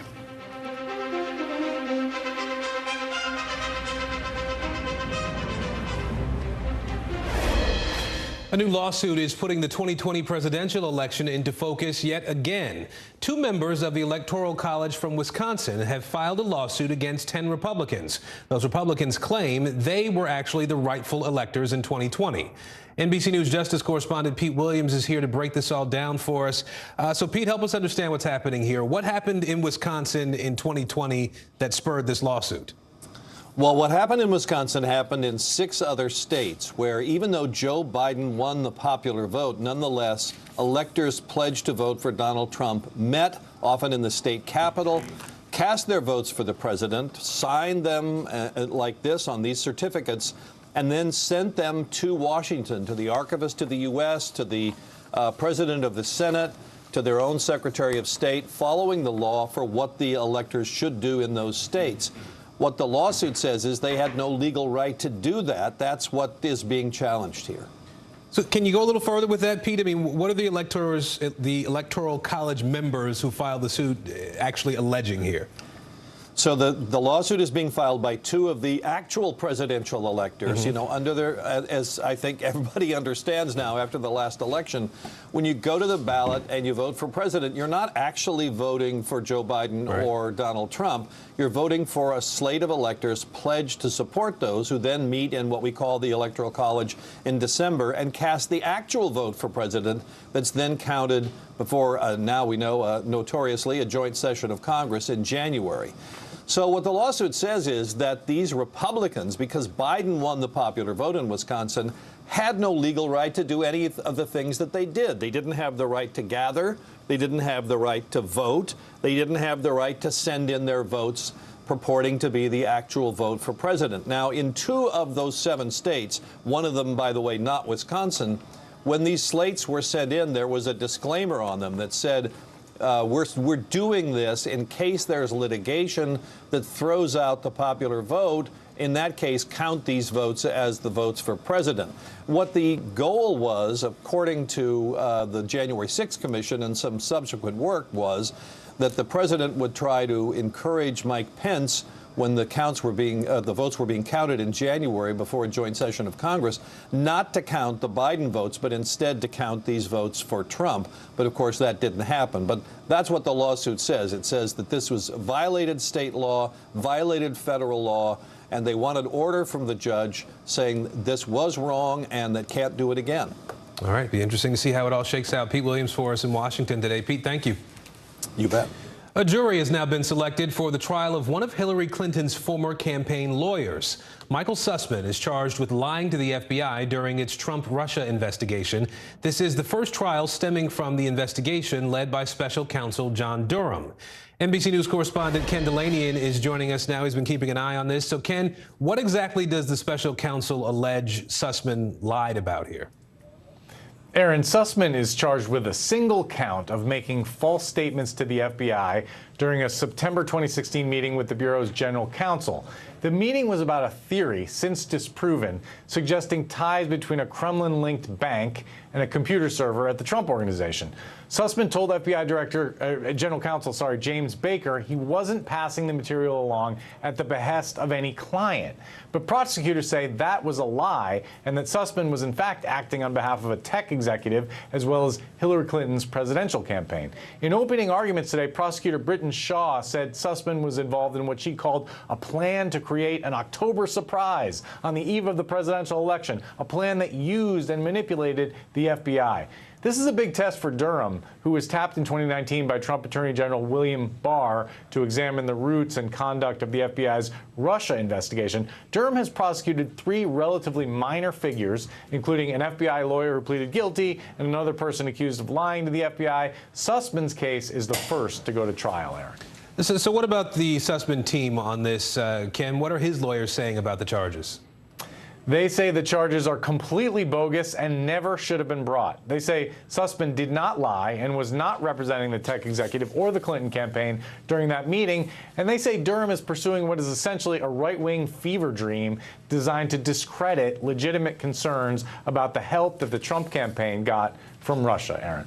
All right, Ken Delanian for us in Washington today. Ken, thank you. You bet. Well, he is making history. After the break, how soccer player Jake Daniels is hoping to inspire a new generation of athletes.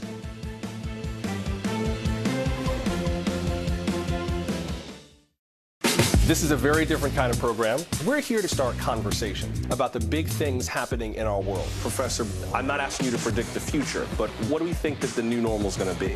Is part of this that everyone's rethinking their jobs during this pandemic and their relationship to their employers? What is your biggest tip for any parent who's concerned about this? It's not my job to tell you what to think.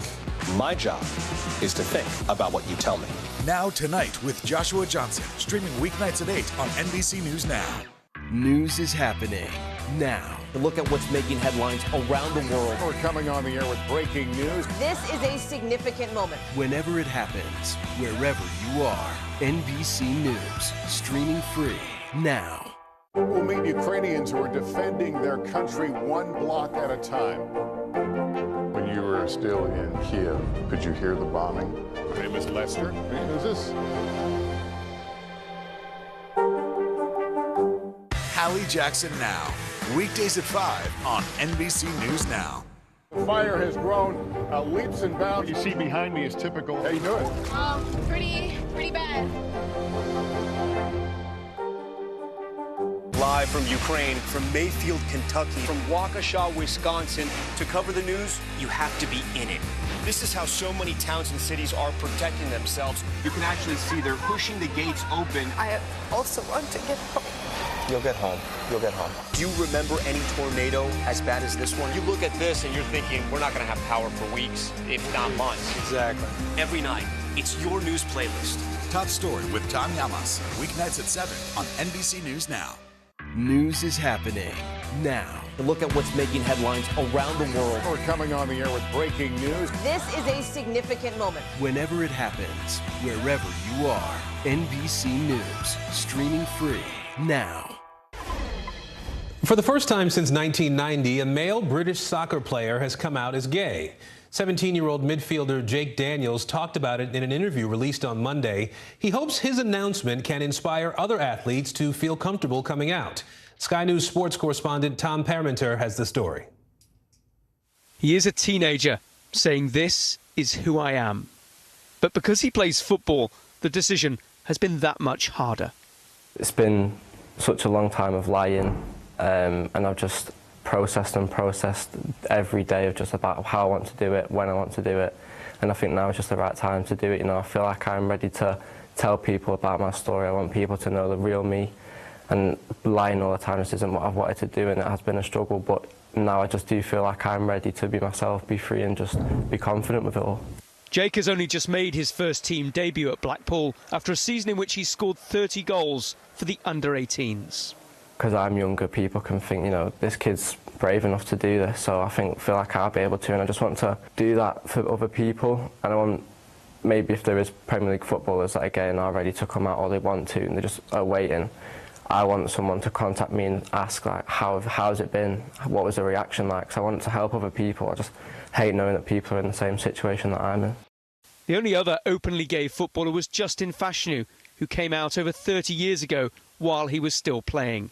Tragically, he took his own life back in 1998. For me personally, for my whole family, this is the day I've been waiting for. We have to celebrate moments like this because we've been tirelessly just trying to raise awareness, talk about it, you know, discuss the issue. This is the moment. This is the climax of the moment for a footballer to finally feel comfortable to be who he is. Making men's football a better, more inclusive place is also part of Jake's motivation. He knows that there will still be days when he will face abuse because sadly that is still part of the men's game. But there is also an overwhelming groundswell of support. The club motto at Blackpool is progress. One of their brightest young talents has just made a huge stride forward for himself and for the game he loves. Tom Parmenter, Sky News, Blackpool. The war in Ukraine has been one of the main factors in driving up food prices around the world. Ukraine is one of the biggest global exporters of vital grains like wheat, corn, and barley. NBC News foreign correspondent Matt Bradley visited Ukraine's farmlands for a closer look at how the conflict is impacting the country's agricultural sector. Here in Zaporizhia, Ukraine, farming is a frontline job. It's why Yuri wears body armor and sometimes comes across missiles in his fields. Do you ever think this job isn't worth it? I'm going to just quit. I need to work. There are guys fighting in the war, and I'm fighting here in the fields. Ukraine was once called the breadbasket of Europe, and now the whole world is literally paying the price for this war. Russia is even weaponizing wheat. Ukraine has accused Russia of stealing grain and transporting it over the border. It's not just a military war, it's also an economic war, because the world depended on Ukrainian produce. So now Russia creates problems not only for Ukraine, but also for the whole world. Farmer Roman Tarasevich estimates that about 80% of the farmland here in Zaporizhia is either occupied by Russian forces or too dangerous to till. But he's among the lucky ones. Even though he says his farm is less than 20 miles from the front lines, he can still plant most of his fields. It's a risk. Rockets have struck his land. But Tarasevich's real problem is what to do with his sunflower harvest. Long a bright symbol of Ukraine, sunflowers have become an agricultural casualty of war. There's a global shortage of sunflower oil because all the sunflower seeds are stuck here, stranded by the war. Ukraine is the world's largest sunflower seed exporter, and prices have surged more than 58% for consumers and restaurateurs. Supermarkets are rationing sunflower oil sales in the UK, Spain, Italy, and Greece. At this time last year, this warehouse was empty. Why can't you get this stock to foreign markets? Before the war, we were exporting through the ports, and we can't do that right now because of the war. Russia has blockaded Ukrainian ports, and shipping insurance is sky high. Driving his inventory more than 600 miles across the country just isn't practical, especially with a nationwide fuel shortage. Tarasevich believes his farm will survive, but it's a massive financial blow. How has the war affected your business? We used to have a plan to grow, but for now, we're just working any way we can. Tarasevich's financial misery has plenty of company around the world, affecting the cost of some of your favorite foods. If it tastes oily, fatty, and delicious, it probably contains sunflower oil. Oil is the core part of the cooking, like the initial first step. So the price increase has been from originally for 20 litres, it was around £20, and now we're seeing around £60 in some places. While most sunflower oil consumed in the States is made domestically, prices could soon rise. That's because sunflower oil is a globally traded commodity. That's turned the humble Ukrainian farmer into something of a global hero. Is there an issue with the fact that you're doing all this farming and it doesn't feel like a lot of this stuff is going to be able to be exported? We need to continue our work, because if we stop, there'll be no food. A food fight that extends far beyond Ukraine's borders. Matt Bradley reporting there. Thank you for being with us this hour. I'm Aaron Gilchrist. The news continues right now.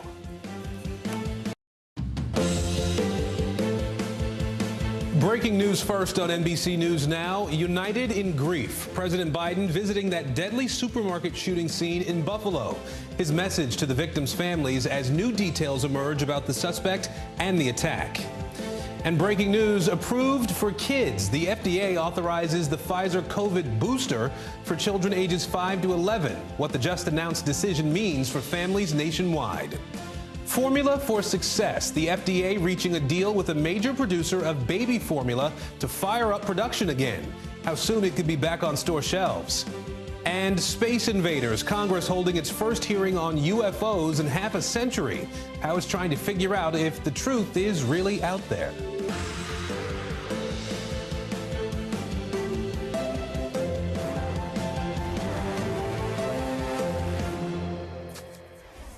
And good Tuesday, everybody. I'm Aaron Gilchrist. Morgan is off today. We begin with breaking news. President Biden and the First Lady visiting a city rocked by a hate-filled attack. They are in Buffalo talking with family members and community leaders following Saturday's deadly supermarket shooting. They visited the memorial you saw there a moment ago. The 18-year-old suspect is white. 11 of the 13 people shot were black, and 10 people died in that attack. The suspect is several hours, or rather drove several hours away from to Buffalo from his home. A senior law enforcement official tells NBC News his parents are cooperating with the investigation. Leading us off this hour, NBC News correspondent Maura Barrett and senior digital White House reporter Shannon Pettypiece. Maura, I do want to start with you and the investigation here. We're learning more about the gunman's planning for carrying out this shooting. Bring us up to speed. Well, Aaron, the gunman is in custody. We're expected to see him next in court on Thursday for a felony hearing. He has been charged with 1 count of murder. The county DA, though, telling NBC he expects more counts to be brought once he is in court by the grand jury. And as for the investigation, as you mentioned, authorities are working with the suspect's parents. They say they've been cooperating, but both parents say that they did not experience or anticipate any type of hate or rage that they're seeing from their son. The father confirmed that one of the guns the gunman used was a gift for his 16th birthday, though, again, they didn't ever expect anything like this. And as for his plans, what's really disturbing to hear is that the gunman did come to visit this supermarket in this area of Buffalo back in March, and he did some recon at the supermarket and was actually questioned by a security guard, another employee telling NBC News that she felt chilled by his presence when he told her, she's a white woman, he told her that she didn't belong here and that she belonged in the suburbs. So a lot of those little pieces around what the FBI is investigating as a hate crime. More Buffalo police have been investigating several other potential threats in that area since Saturday. What do we know about those? So there was one man that was arrested after he made a similar copycat call to a pizzeria and brewery, shutting down the business, referencing the shooting here at Top Supermarket. And so the DA here looking to make an example out of him. He could face up to 7 years in prison for that copycat. We also know that a local school district near Niagara also received similar calls, but they found those threats not to be credible. And so that's something that authorities here are working to crack down on, because, of course, there is intense danger around something like this. This gunman, actually a copycat of the Christchurch massacre that we saw several years ago. It seemed to be inspire him around his target of targeting the black population here in Buffalo and his attempt to live stream the shooting, Aaron. You know, Maura, we've also been hearing more and more stories of survival there. What are people who were inside the supermarket saying about what happened on Saturday? It's incredibly distressing to hear from these people who went to something that they see as a safe space. This is their local supermarket. It's within walking distance. It has a pharmacy, and also is where a lot of people go to their bank and get their cash. And so this is something that people see as a safe space, and that was broken over the weekend. I want you to hear from London Thomas. She's an 8-year-old little girl who was at the supermarket with her father when the gunman started shooting. We all ran to the back, like at the place where the milk freezes at, and then he was shooting at the milk, and then the milk was like linking through the metal, but the bullet did not go through the metal. And then my dad was just trying to hide me. Absolutely heartbreaking to hear an experience like this from an 8-year-old girl, Erin. And right now, Tops is closed as it continues to be an active crime scene. And in the area, this was the main source of food and community for the Black community. And so there are food drives going on, and Tops is providing Ubers and Lyfts to other grocery stores and supermarkets so that the community can still be served. But the CEO telling Kathy Hochul, the governor here, that he plans to reopen the supermarket as quickly as possible so that community can be restored, Aaron. Really important for that community for sure. Maura Barrett for us in Buffalo, New York today. Maura, thank you. I want to bring in Shannon Pettypiece now as the president and first lady visit Buffalo at this hour. Shannon, we saw the president and Dr. Biden at the scene of that supermarket shooting this morning. What else does the president have planned in Buffalo today? Well, that's right. They walked hand in hand and laid a bouquet of flowers at this memorial across from the supermarket. The president right now is meeting with family members, with first responders, law enforcement officials, community officials. The White House said he felt it was very important to offer his condolences to this community and to be there in this moment. We expect after that this afternoon for the president to make remarks at this community center where he's meeting with people right now. And in those remarks, the White House says to expect some strong language from the president. He is expected to call this an act of terror motivated by a hateful and pervasive ideology. We're also expecting to hear the president call on Congress to take action, something, of course, that he has been doing throughout his presidency. One of the key pieces of action he would like to see Congress take would be passing an assault weapons ban. And finally, I would note the White House indicated we are going to hear the president talk some about mental illness and serious mental illness and keeping guns out of the hands of those who suffer with a serious mental illness. All right, Shannon Pettypiece for us in Washington today. Shannon, thank you. We are also following some breaking news from the FDA at this hour. That agency just authorized Pfizer COVID booster shots for kids aged 5 to 11. I want to get right to NBC News medical contributor Dr. Ebony Jade Hilton. Dr. Hilton, this news just coming out here in the last hour or so. First, your reaction to this news from the FDA.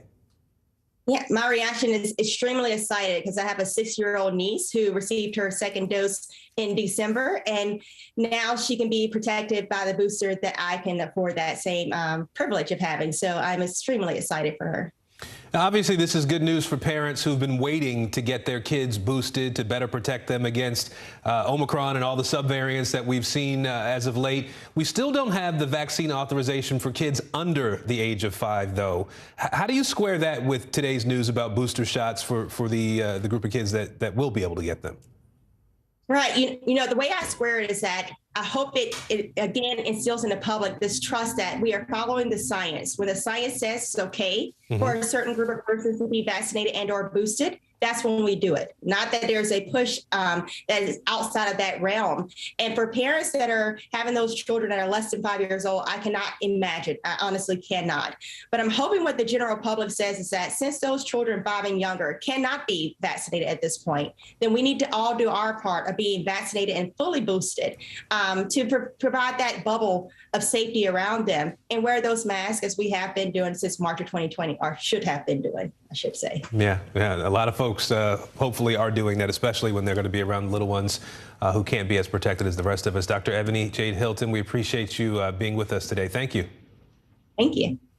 Well, it is primary day in America. Voters are heading to the polls in North Carolina, in Idaho, in Kentucky, and in Pennsylvania today. The Keystone State, one of the most closely watched states, several primary races underway there, including one for an open Senate seat and for the governor's office.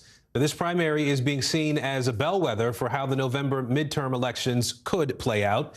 We're going to talk to Noah Pransky about the Gen Z and millennial voters in just a moment here. I do want to start, though, with NBC News correspondent Dasha Burns. She is in Huntington Valley, just outside Philadelphia there in Pennsylvania. So, Dasha, talk to us first about the GOP candidates in the Senate race there and what voters you've been talking to are saying about them.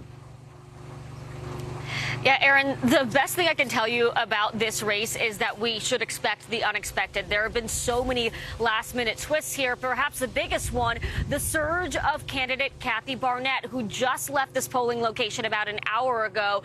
She voted. She has been one of the candidates who has been perpetuating the false claims of election fraud, including in her own race in 2020. She ran for Congress here in the 2020 election.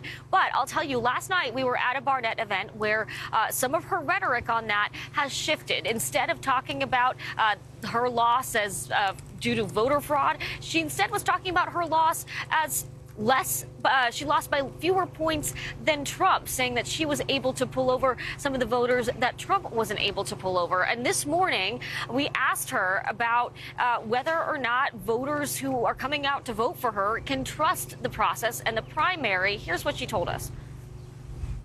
Can the voters you're asking to turn out for you today trust this process and trust in the results of this primary? You know what? We all have such a wonderful opportunity. Only in America, not only in America, but in America, we get to decide. And so for every single Pennsylvanian, the way you can, be a part of this process is make sure you're here. Make sure you're coming out and voting. Don't allow anything to discourage you. Every single Republican, you need to be at these polls today, and you need to make sure that your voice is heard. And I'm so excited. She showed up this morning, Aaron, with her children, her husband, and her mother. One of the reasons she has surged is a video that her campaign put out with her mom talking about her personal story. Her mother was raped at the age of 11. That is how Barnett was conceived, and she is staunchly anti-abortion. She's really riled up the base and those single-issue voters in this campaign, Aaron. Yeah, on the Democratic side of things here, Dasha, the front-runner, the lieutenant governor in Pennsylvania, John Fetterman, is still recovering from a stroke he had last week. Yeah. Are voters you've spoken to concerned at all about that in particular? What are they saying to you? Yeah, another shocking twist here. As far as we know, Fetterman is still in the hospital. He will remain in the hospital likely for at least another few days. Instead, his wife Giselle is stepping front and center into the campaign. She will be the headliner at their rally tonight. He will not be there. And today she voted and spoke to our colleague Sahil outside of the voting location there, talking about her husband and her support for him. My colleague Vaughn Hilliard talked to a couple of voters about Fetterman, and they told him they're still voting. And listen, this is a gentleman, this is a candidate who has been far and away the front runner for quite some time now. It doesn't look like this will hurt him in this primary. The question is, anytime a candidate has concerns about their health, that does raise some worries in the Democratic Party. So we'll see what that means for November, Aaron. And Dasha, before you go, we do want to talk about this governor's race in Pennsylvania, too. The former President Donald Trump endorsed one of the candidates in that race. Talk to us about that and the potential impact it's expected to have. Well, it's interesting, Aaron. Doug Mastriano, the candidate that Trump endorsed, has actually been campaigning closely with Senate candidate Kathy Barnett, who has surged in the polls. It's interesting. You might wonder whether or not Trump is maybe hedging his bets here, endorsing a candidate who has endorsed Barnett, while, of course, endorsing Mehmet Oz in the Senate primary, but kind of caveating that he would support Barnett if she won. Those two have been campaigning very closely together. And on the Democratic side for Governor, Josh Shapiro, we just found out, has COVID, also taking him off of the campaign trail. So a lot of last-minute twists and turns here. We'll see how many more come our way before the polls close tonight, Aaron. All right, Dasha Burns for us in Pennsylvania today. Dasha, thank you. Now, one of the big questions today, how much of an impact will the youth vote play in today's primaries? NBC LX senior political editor Noah Pransky is in Delaware County. He's looking into that particular issue for us. So, Noah, are you seeing any enthusiasm from the young people?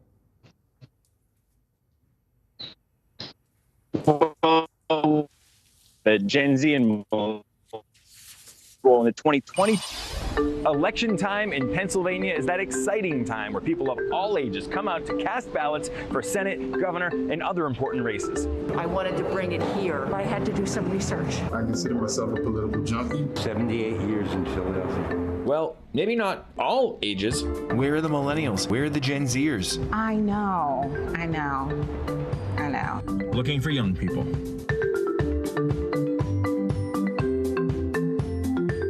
the young people? Maybe getting ready to protest somewhere. They need a good issue to rally around. I see young people. They're just not voting. It may have something to do with this. Prosecute these thugs, then he kept his word. Bombardment of ads targeting specific audiences, few of which seem to be teens and 20-somethings. Woke Republican, out of touch with Pennsylvania. To what extent congressional candidates and local candidates are reaching out to young people? That contact can have a really big influence on young people's understanding of the election and what's at stake. And also whether they vote. Abby Kisa runs Circle, a research center at Tufts University, and they found young people played disproportionately large roles in deciding 2020 races in both Pennsylvania and Georgia, and they could again in 2022. When there are young people supporting a candidate, 20 points more likely to support one candidate over another, that is a significant number of votes. Just don't expect it in the primaries, especially in a place like Pennsylvania, one of only about a dozen states left where you can't cast a ballot in the primary unless you are registered to that specific party. Polling shows young adults are much more likely than the average voter to identify as neither Democrat nor Republican. Those independents then don't get a say in Pennsylvania's primary at all. I did find young voters on the campus of Temple University who were concerned about the issues and anxious to make a difference, but unaware the primary was even happening this week. Candidates really aren't trying to win their votes right now. I don't have enough information about it, and I don't feel comfortable putting a vote to someone that I don't know what they're doing. With no early voting and no visible education campaign, it's easy to see how primary day on campus is just another day here. Youth voter turnout has a lot more to do with access than it does apathy. And you can see more of Noah Pransky's reporting about today's Pennsylvania primary by going to NBCLX.com. And a programming note for you as well today. You can join Chuck Todd and Kristen Welker with in-depth coverage and analysis of tonight's primary election results. You can watch Meet the Press Election Night Special at 8 p.m. Eastern here on NBC News Now. Now we turn to the war in Ukraine and a massive victory for Russia, potentially. Ukraine is rescuing its last fighters from that steel plant in Mariupol as it pulls out from that key port city.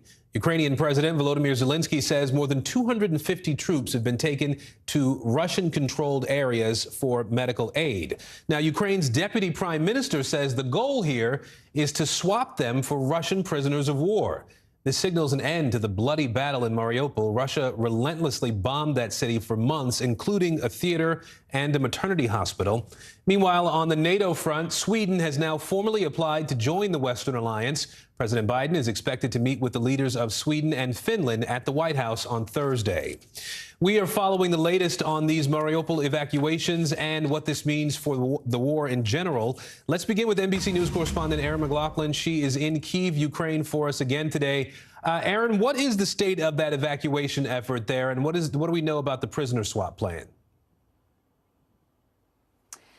Hey, Aaron. Well, more than 250 Ukrainian fighters were evacuated from the steel plant in the overnight hours. Of those fighters, 51 of them were seriously injured, taken to a hospital in Donetsk, which is Russian-controlled territory. In fact, all 250 were taken to Russian-controlled territory. The big question, of course, is when will those fighters reach Ukrainian-controlled territory? Now, the expectation among Ukrainian officials is that there will be some sort of prisoner swap, but the details on that from Ukrainian officials have been few and far between, even to the family members of these fighters. We've been speaking with some of the wives of the fighters, and they say they have yet to hear from Ukrainian officials about the status of their loved ones and when their loved ones will be coming home. Also unclear if there are any Ukrainian fighters that remain inside the steel plant at this hour. So a lot of question marks, but it does mark the first sort of victory for Russia in this war, and it comes some 5 weeks after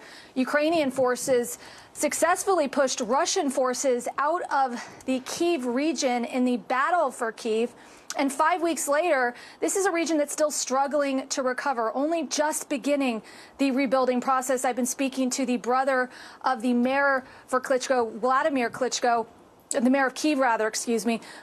Vladimir Klitschko, and he told me that this city is just coming back to life. Take a listen. Life definitely came back compared to what it was. So restaurants are open, some shops are open. So you see pedestrians on the street, you see traffic jam kind of ish. Yeah, life is back in the city. It's not to compare what it was. Do you feel safe in Kyiv right now? I repeat it one more time. If you're in Ukraine, you're not safe, period. It doesn't matter where you are. Anything could happen at any moment. Now, in terms of the rebuilding process, Ukrainian officials estimate that it will cost some $600 billion to rebuild what the Russians have destroyed. Another disturbing statistic, according to the UNDP, before the war, Ukraine had a 2.5% positivity rate. If this war keeps going, they estimate that could rise to 90%. Aaron.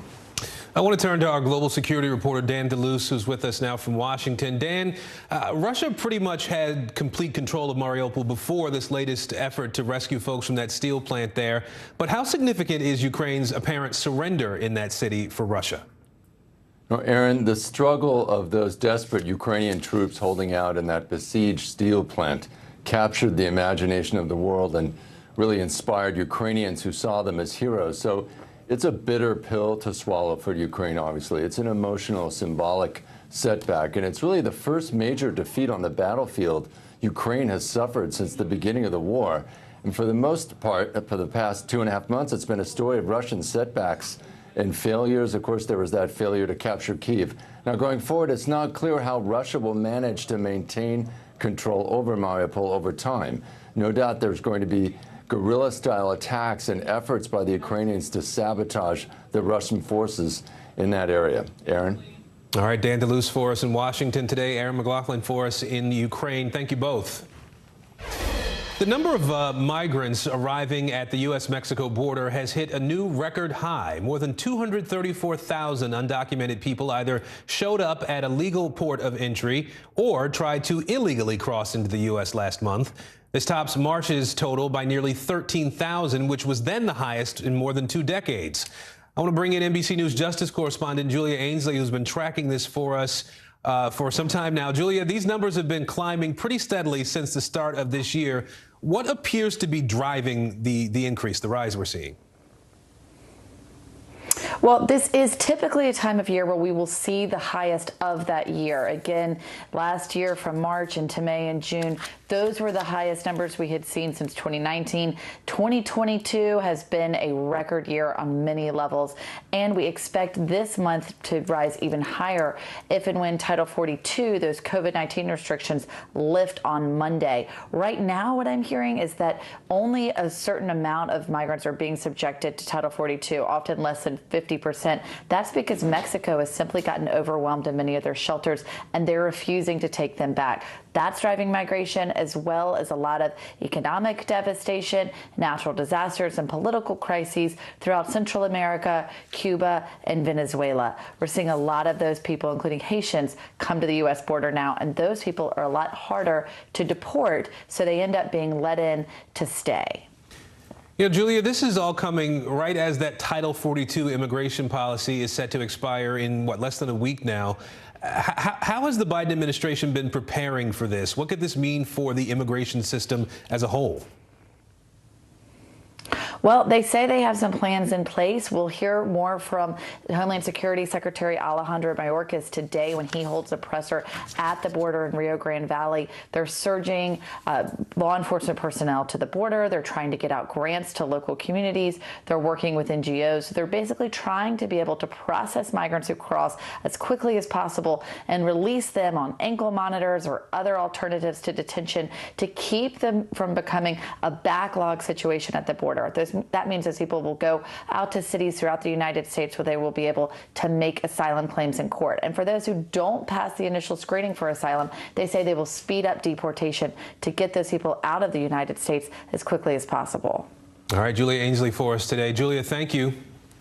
Well, a somewhat unusual hearing on Capitol Hill this morning. For the first time in more than half a century, lawmakers met to discuss unidentified flying objects. what we would call UFOs.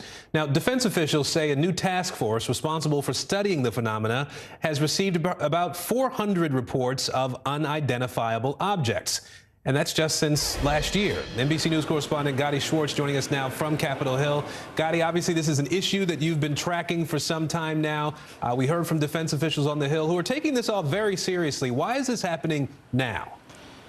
Well, it's happening now because it's mandated by law. Congress has basically put the onus on the Pentagon to let them know what they know about UFOs, or UAPs, unidentified aerial phenomenon, as they call them.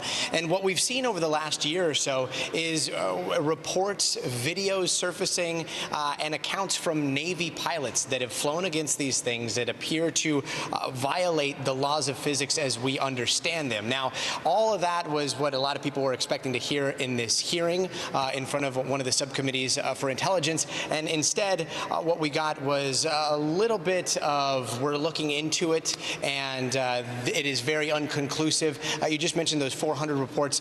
It was actually 144 reports in one of these reports that was just issued that were deemed to be unexplainable, except for they ruled out one as a deflating balloon, and now there are about 18 reports where they say that they are exhibiting some very uncharacteristic flight characteristics that are hard to explain. Aaron? At the same time, Gadi, there's not really an expectation that these are, flying saucers or, aliens are invading necessarily. But I do know that lawmakers were shown some videos today reportedly featuring some of these phenomena, as the Defense Department's calling them. What do we know about these videos? That's right. And before we get to that, I mean, extraterrestrials were brought up in this hearing, and one of the lawmakers actually asked, hey, look, it looks like you have two things going on. You have either a very severe defense problem with things flying in our restricted airspace, or you maybe have extraterrestrials visiting. And the Pentagon basically said, look, we're open to all possibilities. We're in touch with the types of people that look for intelligent life elsewhere, but we're also looking at the defense aspect. I want to show you some of this video. This is video that was released during that hearing. It shows how difficult it is, or they said it shows how difficult it is to see what a UAP is and how easy it is to mischaracterize something. So that video, it's just one quick frame where you see a metallic object. In this video, they said they looked into it. It looked like some upside down flying triangles over some ships. They're now saying, after looking into that and comparing it to some other similar video on the East Coast, they think that that is actually just lens flare from what could have been a drone or drones flying over those warships. Aaron? All right. Still a lot of questions to be answered. And this is going to continue. Gadi Schwartz for us on the Hill today. Gadi, thank you. Sure. Well, for the first time in 3 months, that Michigan baby formula factory at the center of the nationwide shortage could be back up and running. The FDA is clearing the way for Abbott Nutrition to resume operations. The plant has been shut down because of suspected bacterial contamination. NBC News medical reporter Erica Edwards joining us now with the latest on all this. So, Erica, the FDA is laying out a pretty strict list of guidelines about what Abbott Nutrition has to do. Walk us through some of that.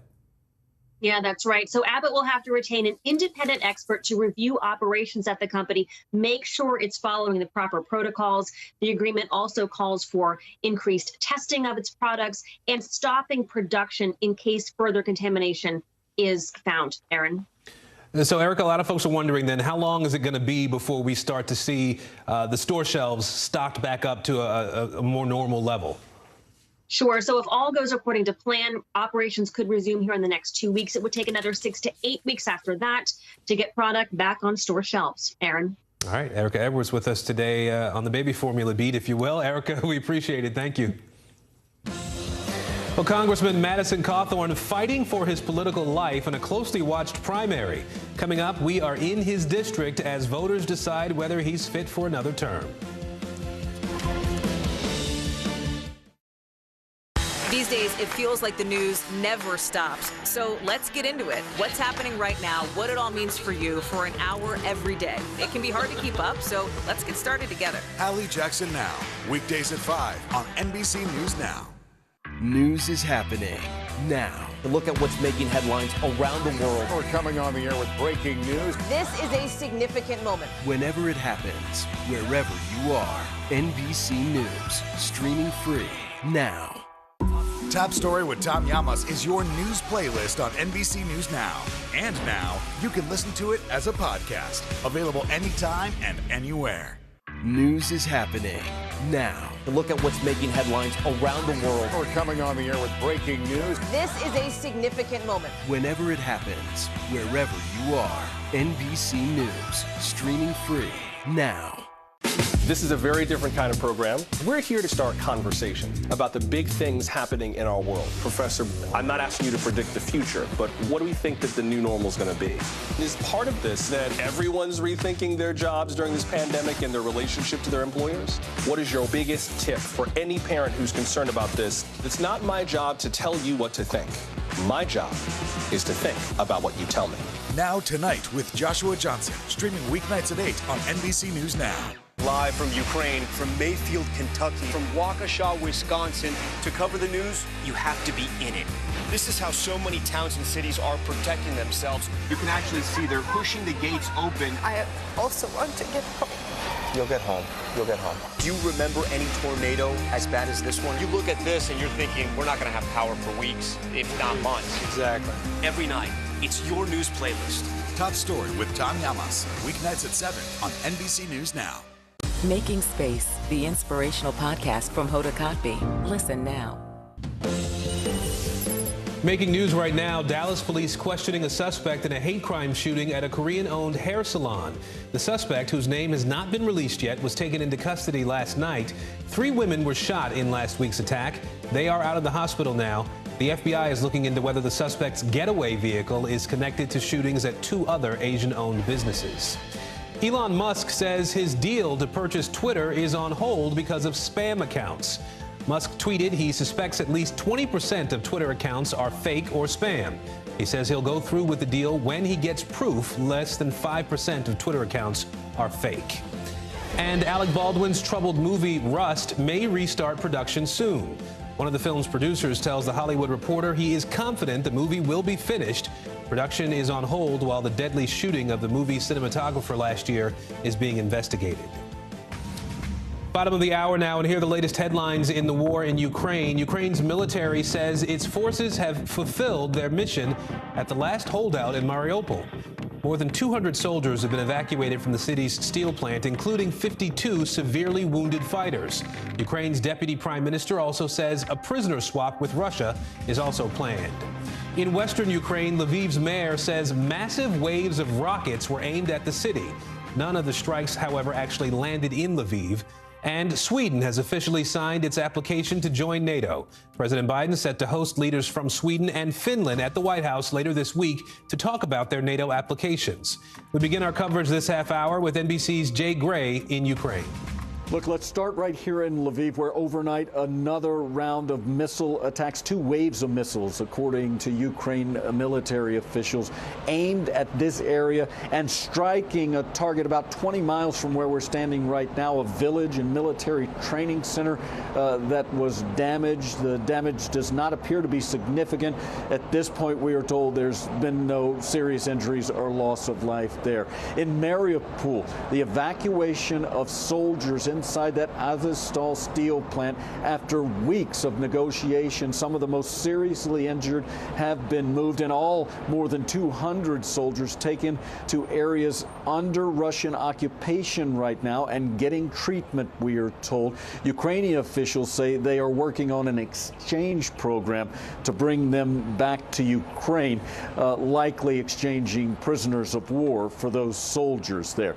And now to the push by Sweden and Finland to join NATO. There seems to be a bit of a block coming from Turkey as far as that process is concerned.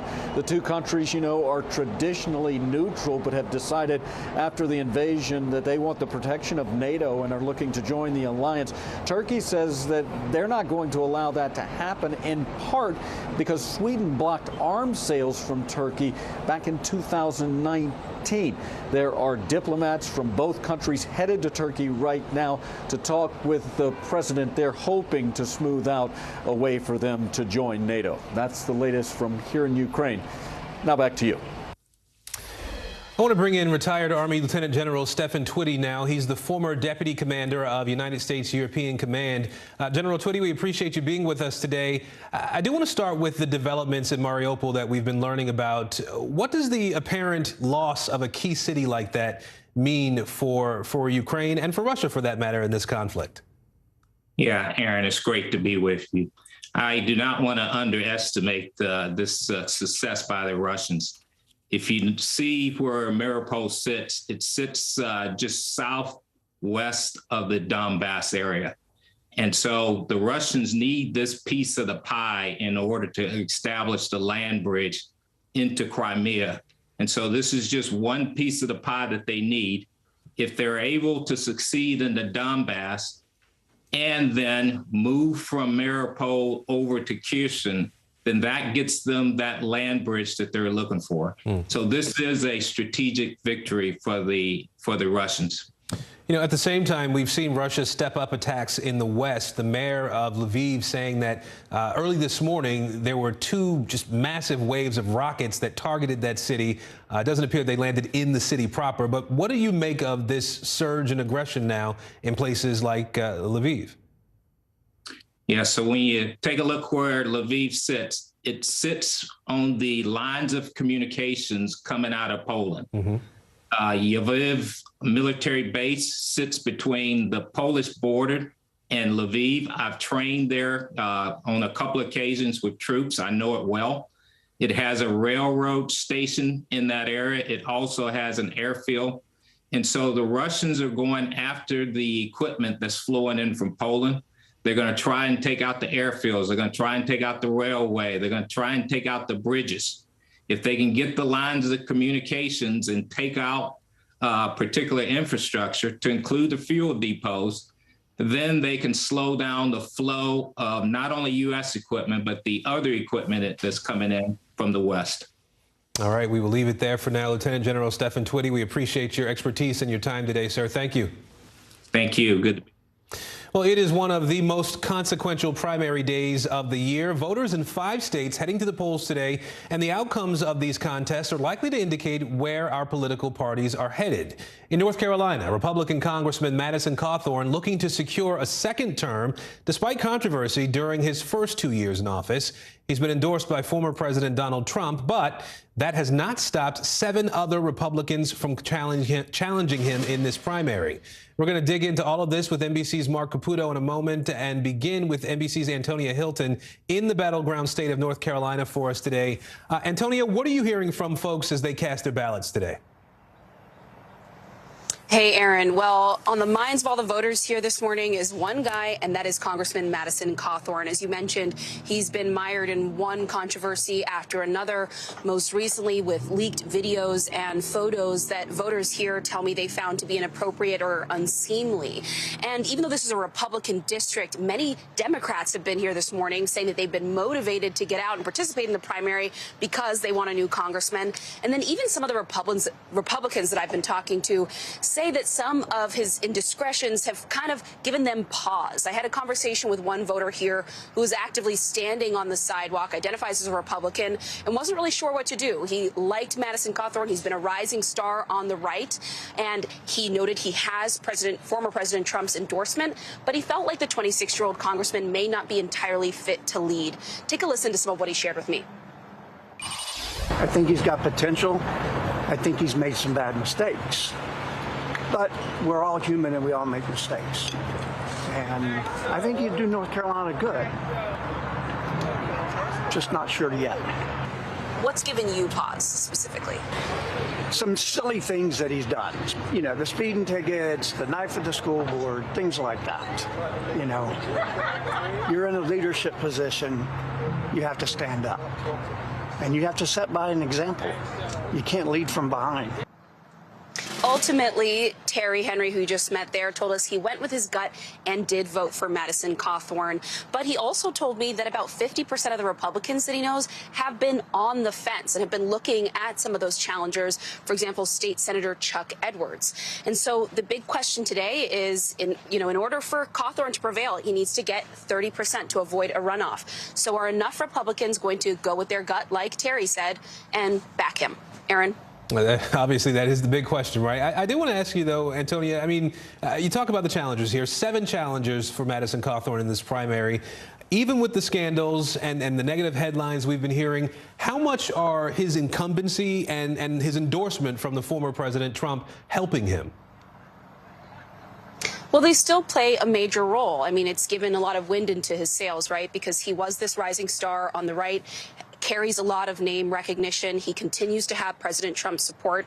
In fact, he posted on Truth Social yesterday telling his supporters, give Madison a second chance. And so he's continued to still be in his corner, although President Trump has certainly spoken more about the Senate race and his support for Ted Budd more recently. And, it's a major question because the wagons in some ways have been circling around Cawthorn because he's alienated himself not only from Republicans in Washington who were frustrated by his comments about things like cocaine and sex parties happening in Washington, D.C., but also from established Republicans here in his home state. And so, as I mentioned, Chuck Edwards is a name that has come up among a lot of the voters here as a second possible option. All right, Antonia Hilton for us in Fletcher, North Carolina today. Antonia, thank you. Targeting transgender rights takes a starring role in a wave of new Republican campaign ads. Like never before, GOP candidates are unleashing new ads to align with a crackdown on LGBTQ rights in Republican states. NBC Digital's senior national political reporter Mark Caputo is joining us now. Mark, what does it seem to be behind the surge and attack ads against transgender rights? Largely, these are happening in Republican primaries, and what's behind it is Republican voters like it. When this has been examined or when it's been polled, they've generally found Republican support for limiting transgender women from participating in women's sports. That kind of polls off the charts with Republicans and actually gets majority support with independents as well. So for Republicans, this is what their base likes. It's also something that could be good in a general election campaign. Obviously, on the other side, the trans community says that this is very damaging and a very terrible discussion to have. There aren't a lot of transgender athletes in sports, whether it's at the collegiate level or at the high school or middle school level. Nevertheless, there's been a wave of this legislation swept across the nation. So, Mark, then with all this heated rhetoric that's coming from the right now, is there any indication as to why Democrats haven't spoken up more loudly in support of the LGBTQ community? Well, it's kind of twofold. We've spoken to a few people. Stephen Weber, who is an AFL-CIO political director in Missouri, he said there's, number one, it's a difficult issue to talk about. This is sort of new, and folks, even if they want to be allies, don't quite know how to discuss this without sort of hitting a tripwire. And then the other thing is back to what I said before, the polling. It's an issue in which Republicans happen to be on the side of the majority, at least at the moment. All right, Mark Caputo for us today. Mark, we appreciate it. Thank you. Democrats are ripping into the latest round of redrawn congressional maps. They set the stage for some longtime incumbents to face each other for the first time. On Friday, a New York court is expected to approve a new map, which was drawn by a court-appointed official. Now, it creates new districts and eliminates older ones. NBC News Deputy Political Editor Ben Camisar is joining us now with the latest on this. So, Ben, walk us through the changes here and how they could impact the political landscape in New York. Yeah, so this map, well, I guess the first map that Democrats tried to enact earlier was kind of a pipe dream for them politically. It was going to cut the number of Republican districts in half, potentially giving Republicans just 4 members of the entire congressional delegation. This new map is very different. Republicans are walking into 2022 with 8 seats. This new map could actually help them win up to 11 of the state's now 26 seats if they have a good election. And on the flip side, you have a handful of high-profile Democrats. They're going to be pit up against each other in primaries. Those two dynamics alone are a pretty significant change. Ben, Democrats say this is basically cannibalizing the party at this point, with high-ranking incumbents squaring off in primaries. What would it mean for the party to lose some of these big names? Yeah, I mean, it depends who loses. We have 4 members of the Congressional Black Caucus drawn into 2 districts. The concern there is you have less representation in these congressional groups that are advocating for Black Americans. You also have, a number of other high-profile names. You've got 2 committee chairmen that are going to be running against each other in a primary. So one of them will no longer lead their committees. And then you also have the head of the Democratic House campaign arm potentially running against a high-profile progressive. So any of those people lose, and then someone's really, some constituency group is really going to lose a lot of clout. Yeah, the court is is set to approve the proposed map on Friday, Ben. Any chance it won't get the green light? You'd think no. I mean, anything is possible we've seen in this redistricting cycle. But that said, the court appointed this person to draw the maps, and then the person drew the maps. So you'd assume that it's going to go through with maybe a little bit of tweak, but nothing really big. All right, Ben Camisar with us today. Ben, we appreciate it. Thank you. An Illinois company is spreading the wealth after a multi-billion-dollar buyout. Still ahead, the life-changing bonuses the company is giving out to every single worker.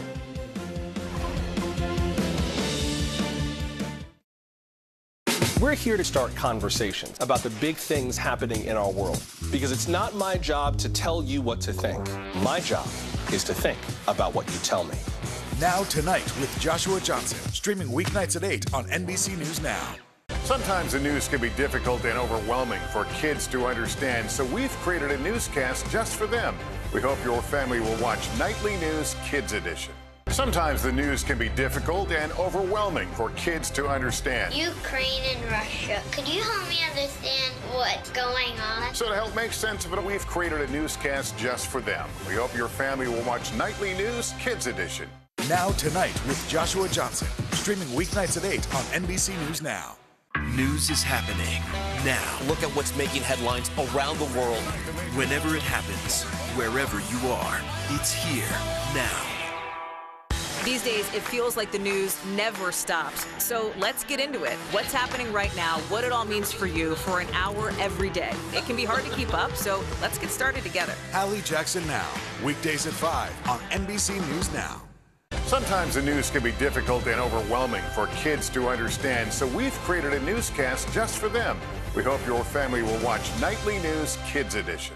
Sometimes the news can be difficult and overwhelming for kids to understand, so we've created a newscast just for them. We hope your family will watch Nightly News Kids Edition. On the money this hour, Google looking to lure workers back to the office with some spiffy new digs. Plus, we are getting new insight into Elon Musk's multi-billion-dollar takeover of Twitter. CNBC senior markets correspondent Dom Chu is joining us now. Dom, as always, I do want to start with a look at the markets if we can here. What are you seeing today? So what we have right now, Aaron, is a market bounce that's pretty much in full effect. As you can see there, the Dow's up 230 points, even bigger gains for the NASDAQ. Will it stay that way? That's going to be the key thing to watch here, as we know the downside volatility has been in play. The bigger gains, for the time being at least, are being led by the big tech stocks out there. That NASDAQ composite index, as you're seeing there, is way more heavily weighted towards those tech and tech-adjacent companies, is outperforming on the day. But you've also got travel-related stocks also on the rise, thanks in part to better than expected financial results from United Airlines, which, by the way, also said it expects to see the busiest summer travel season since before the pandemic began. And then two of the bigger market stories in the market right now, retail side of things, Walmart and Home Depot, considered bellwethers of the economy because Walmart's America's biggest retailer and private employer. Home Depot is the biggest home improvement store chain. Both stocks are lower on the day. Walmart's weighing down the whole industry after cutting its full-year profit forecast, due in part, Aaron, to higher cost pressures. I do want to ask you about what's going on at Google right now. It seems like they're pulling out all the stops, trying to entice employees to come back into the office. Talk to us a little bit about what Google unveiled today. So it spent a lot of money, a good amount of it, undisclosed though, but it's got a new campus in Mountain View, California, not far from its Google headquarters facility. This new facility is going to be primarily focused on employees in its advertising division. That's a huge business, of course, at Google, and it's meant to be a facility that's aimed at getting employees more comfortable returning to work in an office setting. Now, that so-called Bayview campus, as you're seeing there, it's going to house 4,000 employees. It's got a 1,000-person event center and has 240 temporary hotel room units for those employees coming into town for shorter-term work visits. It's also got more informal workspaces, modular desks, transparent and closed-off gathering spaces, and according to Google, Aaron, this is big because this is the first campus designed by Google from the ground up, as opposed to using or buying other buildings which were pre-existing and then later modified by the company itself. Pretty snazzy looking. Good stuff for them out there. Elon Musk, he's back in the headlines today over this move to buy Twitter. Bring us up to speed on what's happening now. So Elon Musk is again casting some doubt about this proposed buyout, or at least maybe even the price of Twitter, continuing his campaign to investigate how many fake or automated accounts, those so-called bots, are being counted as actual users on the Twitter platform. Now, with all that in mind, we're getting a little more of a picture on Musk's initial conversations with Twitter's board, especially about the timeline of those conversations with not just executives and insiders on the board, but also Twitter co-founder Jack Dorsey, current CEO Parag Agrawal, current chairman Brett Taylor. Now, Dorsey told Musk personally, Aaron, that he thought Twitter could be better run as a private company. And while Musk did ask Dorsey to stay on the board, Dorsey declined the offer. So some more kind of details on the drama there. All right. CNBC's Dom Chu with us today. Dom, thank you. Sure. Company buyouts can often be unsettling, right? There's usually fear about whether you'll be able to keep your job at all in some cases. When employees at CHI in Illinois learned their company was being sold, their lives were changed forever, but not in the way you might think. CNBC correspondent Leslie Picker is joining us now to explain. Leslie, what happened? Hey, Aaron. Yeah, private equity so often is seen as the enemy, coming in, buying companies in middle America, loading them up with a bunch of debt, slashing the workforce. Today, we have a different side of that story. In the otherwise sleepy town of Arthur, Illinois, a life-changing surprise for the hundreds of workers at the locally based garage door manufacturer, CHI. We do have some news to share. CHI is getting sold for $3 billion to steel manufacturer Nucor. But it's not just the company's private equity owners who are cashing out. So too are the truck drivers and factory workers and even the office manager, Rhonda Jameson. This was a great day for Rhonda. The payouts are a function of tenure and salary. Because Jameson is in her 18th year at CHI, she'll be bringing home 5.5 times her annual salary.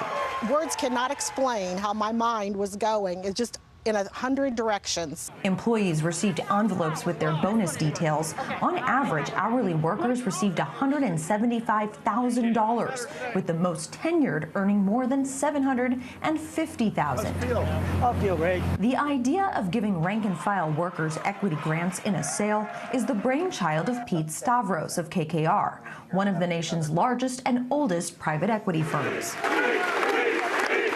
What initially got me interested in it was my father. So my dad was a construction worker for 45 years. Stavros said his father loved his job, but he couldn't create wealth on an hourly wage.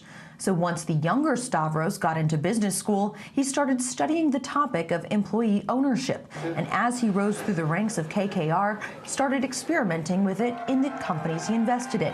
Now the firm uses it in all of its buyouts. And we had good success. So it delivered great results for companies, great outcomes for workers. And it's not just the money. It's the fact that, as we said to everyone today, you earned it. I mean, this isn't charity. It's not a gift. They drove an unbelievable amount of productivity in the business. Stavros says Nucor will include their own profit-sharing model for CHI, and the employees we spoke with say they have no plans to take their money and run. I am all in with CHI. Simple as that. They're going to have to wheel me out of here. And in the meantime, Jameson, who spends her days answering phones and ordering supplies, has big plans for her newfound money. Well, we're going to Disney. Well, I'm going to pay off my house. I'm going to pay off my cars. And we're going to give a little bit to the church and help my kids a little bit.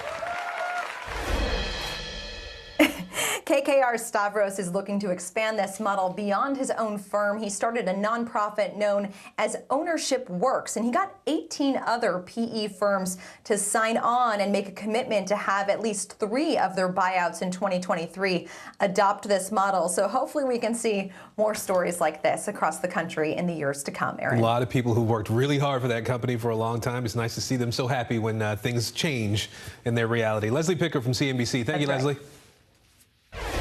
Somebody really wants him to live. You know, it is quite a miracle to be able to survive. A remarkable recovery for the pilot who passed out while thousands of feet in the air. After the break, the miracle landing and the first thing the pilot said after he woke up. Stay with us.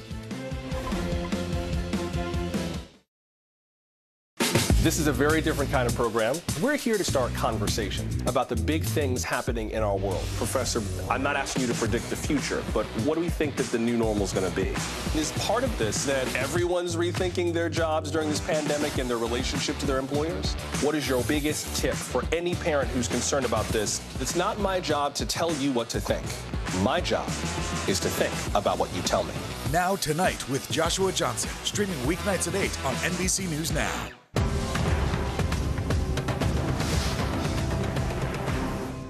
Would it be easier for the airlines to manage a vaccine mandate than a mask mandate? Is there a case to be made that it's time to give Ukraine offensive weapons so they can win this war? What should be focused on that could reduce inflation and avoid a recession? If it's Sunday, it's Meet the Press. Now Tonight with Joshua Johnson, streaming weeknights at 8 on NBC News Now. NBC News, streaming free now. So we've all heard about that Florida passenger turned pilot who safely landed a plane after a medical scare in the air last week. Well, now we are learning more about the pilot who passed out while he was flying and how he's recovering. Here's Today co-anchor Savannah Guthrie with the update.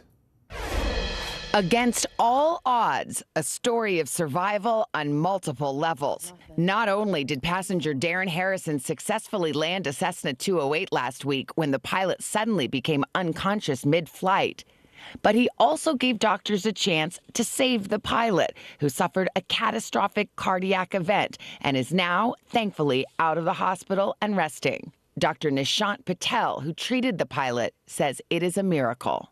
50% of patients won't make it to the hospital, and then 50% of patients that do make it to the hospital will pass away within 24 hours without prompt diagnosis and treatment. Definitely something I've never seen before, and I probably will never see again. Really quite a miraculous recovery, miraculous story. Part of that miracle, Darren, who had no previous flight experience. If someone had had a camera in that moment, in that cockpit, what would they have seen and heard? In the beginning, it was he and I yelling over and over again to try and get the pilot to respond, because you're in a panic situation. And that is a single individual that is basically in control of one thing that you can't control, which is flying an airplane. Did you surprise yourself? I don't know. I don't think so. You're in a situation to where you have to perform or the outcome's not going to be good. You're going to die. So you have to do anything you can to stay in control of the situation, to not let it go that direction. The 39-year-old Florida native was determined to get home to his wife, Brittany, and their baby girl, who was due this summer. In that split second you had to pull the plane out of a nosedive, I don't think most of us would know which way the throttle was supposed to go. Yeah, I pay attention to mechanics on how things work, how they operate, what's the reaction of what's done. So I've always monitored that, but I've never sat and physically done it. After saving them from plummeting into the ocean, Darren then landed the plane at Palm Beach International Airport, keeping calm as air traffic controllers taught him to fly on the fly. Is this your temperament? Are you just kind of one of those cool in a crisis people? No. You're not? No. I used to be one of the hottest-headed persons, fly off the handle, very intense. I've been working on it for a few years. My dad said I've come a long ways because I work with my dad every day. He said, you've come a long way in the last 3 years. And I said, well, it's probably due to the Bible study I've been attending every Tuesday. Well, I was really thinking about it because sometimes when you think about, like, how do you know God was with you? Sometimes it's something like that. Correct. If you find yourself and your demeanor being so outside what you know yourself to be. Right. I've told a few people, I say, I think God's given me a couple wake-up calls in my life, but I think this is the last one. Yeah. And I'm probably I'm listening to this one. Yeah. Like, how do you think you'll reflect on this experience? I wonder, what applications is this going to have, and how can I reuse it to help other people? Like, why did it happen to me? And I still haven't answered that. I'm still looking for that, and I'm sure it'll come with time. But I do often think, why me? Why did I not die? And I'm sure I'll get the answer one day. But yeah, there's a purpose behind it. And raising my baby girl that's due in August is probably one of them. But A day made of miracles, and a day that has Darren planning to stick to the passenger seat. Is there anything about this experience that would make you want to learn to be a pilot? Absolutely not. No. No way. And your wife would never let you anyway? Nope. She said already, she doesn't tell me no very much, but she said, not, she shut me down on that one. What about getting in a small plane like that again? Yeah, I would get in if I had 2 pilots. Yeah. Yeah. That's a big takeaway. Yes. Darren also told me the other passenger has been in touch many times and has repeatedly thanked him for saving their lives. Dr. Patel tells us the first thing the pilot said when he came to was, when does he get to go home? He also says the recovery will be a one-day-at-a-time process, but all things considered, the pilot appears to be remarkably well, and recovering is a miracle, Aaron. Happening right now, grieving with Buffalo. The president and first lady visit the site of a deadly supermarket shooting. The new details, investigators are learning about the rampage and the suspect. And breaking right now, getting a boost. The FDA approves the Pfizer COVID booster for kids 5 to 11. What millions of parents need to know about which children are eligible. Help is on the way. The FDA reaching a deal with a major producer of baby formula. What this means for the nationwide shortage and when parents can expect it back on store shelves. And out and proud, a British soccer player comes out as gay, becoming the first person ever in the league to do so. Why Jake Daniels, who's only 17, says now is the time to speak out.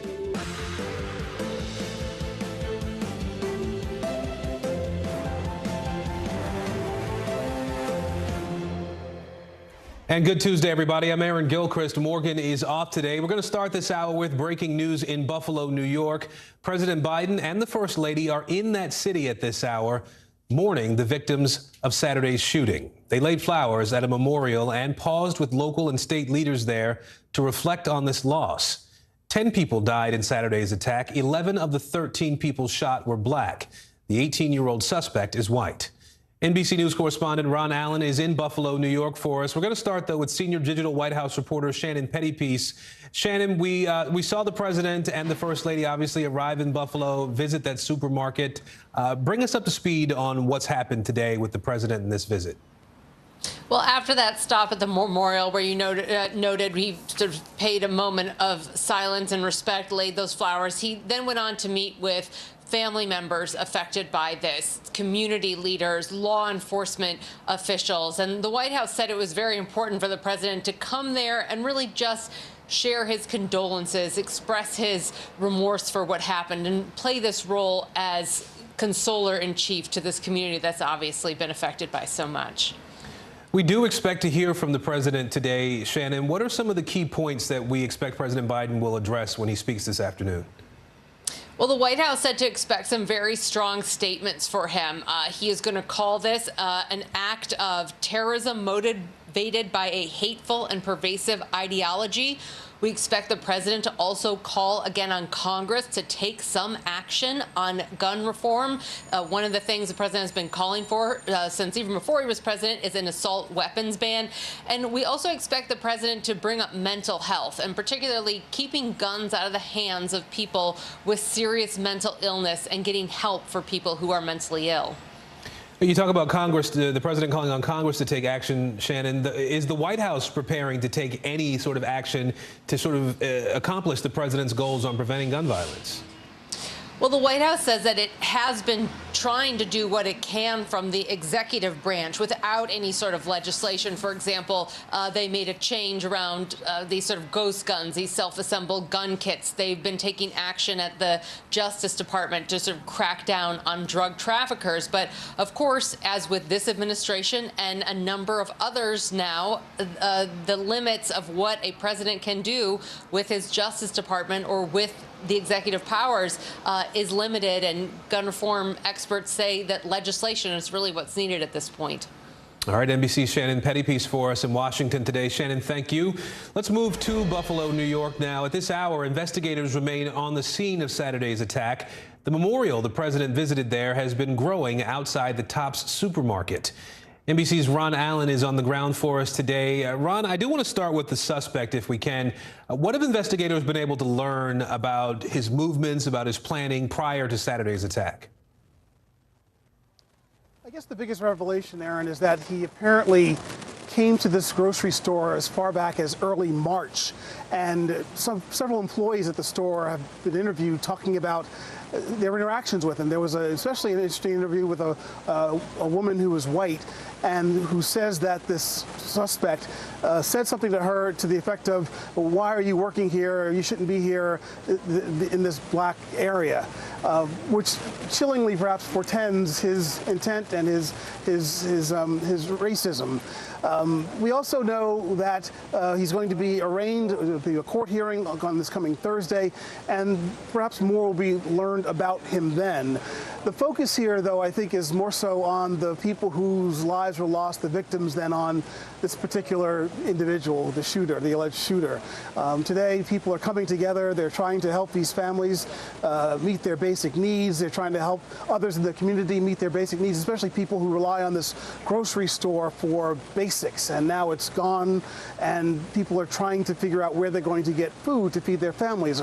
Across the city, as we've been driving around, you see that there are pop-up grocery stores, people, volunteers bringing food, donations to try and give to people, and long lines in some cases because there's such a desperate need for that practical, for just food to get through each day now that this grocery store is closed for some time. Aaron? Ron, I'm curious, are we learning anything new about how the suspect's parents are cooperating with this investigation? There was some reporting that they have been cooperative. There was a search warrant executed at the home. We also understand that the father apparently gave his son one of the weapons that he brought to the grocery store, allegedly, but not the one that was used, that was fired during the attack. And with the suspect, we also learned, and the investigators are trying to sort through what his real intent was. And apparently, he meant to leave the grocery store. He had more weapons in his car. He was going to drive or walk down the street and try to kill more black people. That's derived from this document that he apparently posted online, outlining what he was going to do and his intentions. And that perhaps is what that document is most important about, that it allegedly or apparently outlines his intent. And intent is a vital element of first-degree murder charges and perhaps the hate crime charges that he may eventually face as federal investigators continue building their case against him potentially.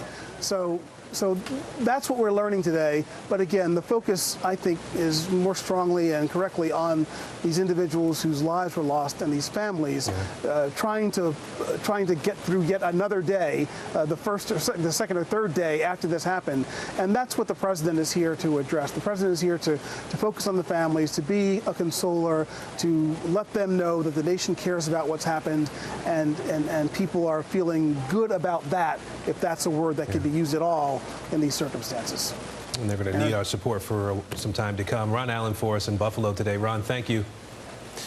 We are also following some breaking news this hour on the coronavirus. The FDA just authorized booster doses of the Pfizer COVID vaccine for kids ages 5 to 11. I want to get right to NBC News correspondent Kathy Park on this. So, Kathy, a lot of parents have been waiting to get their kids boosted. Talk to us about today's news and what parents need to know about it.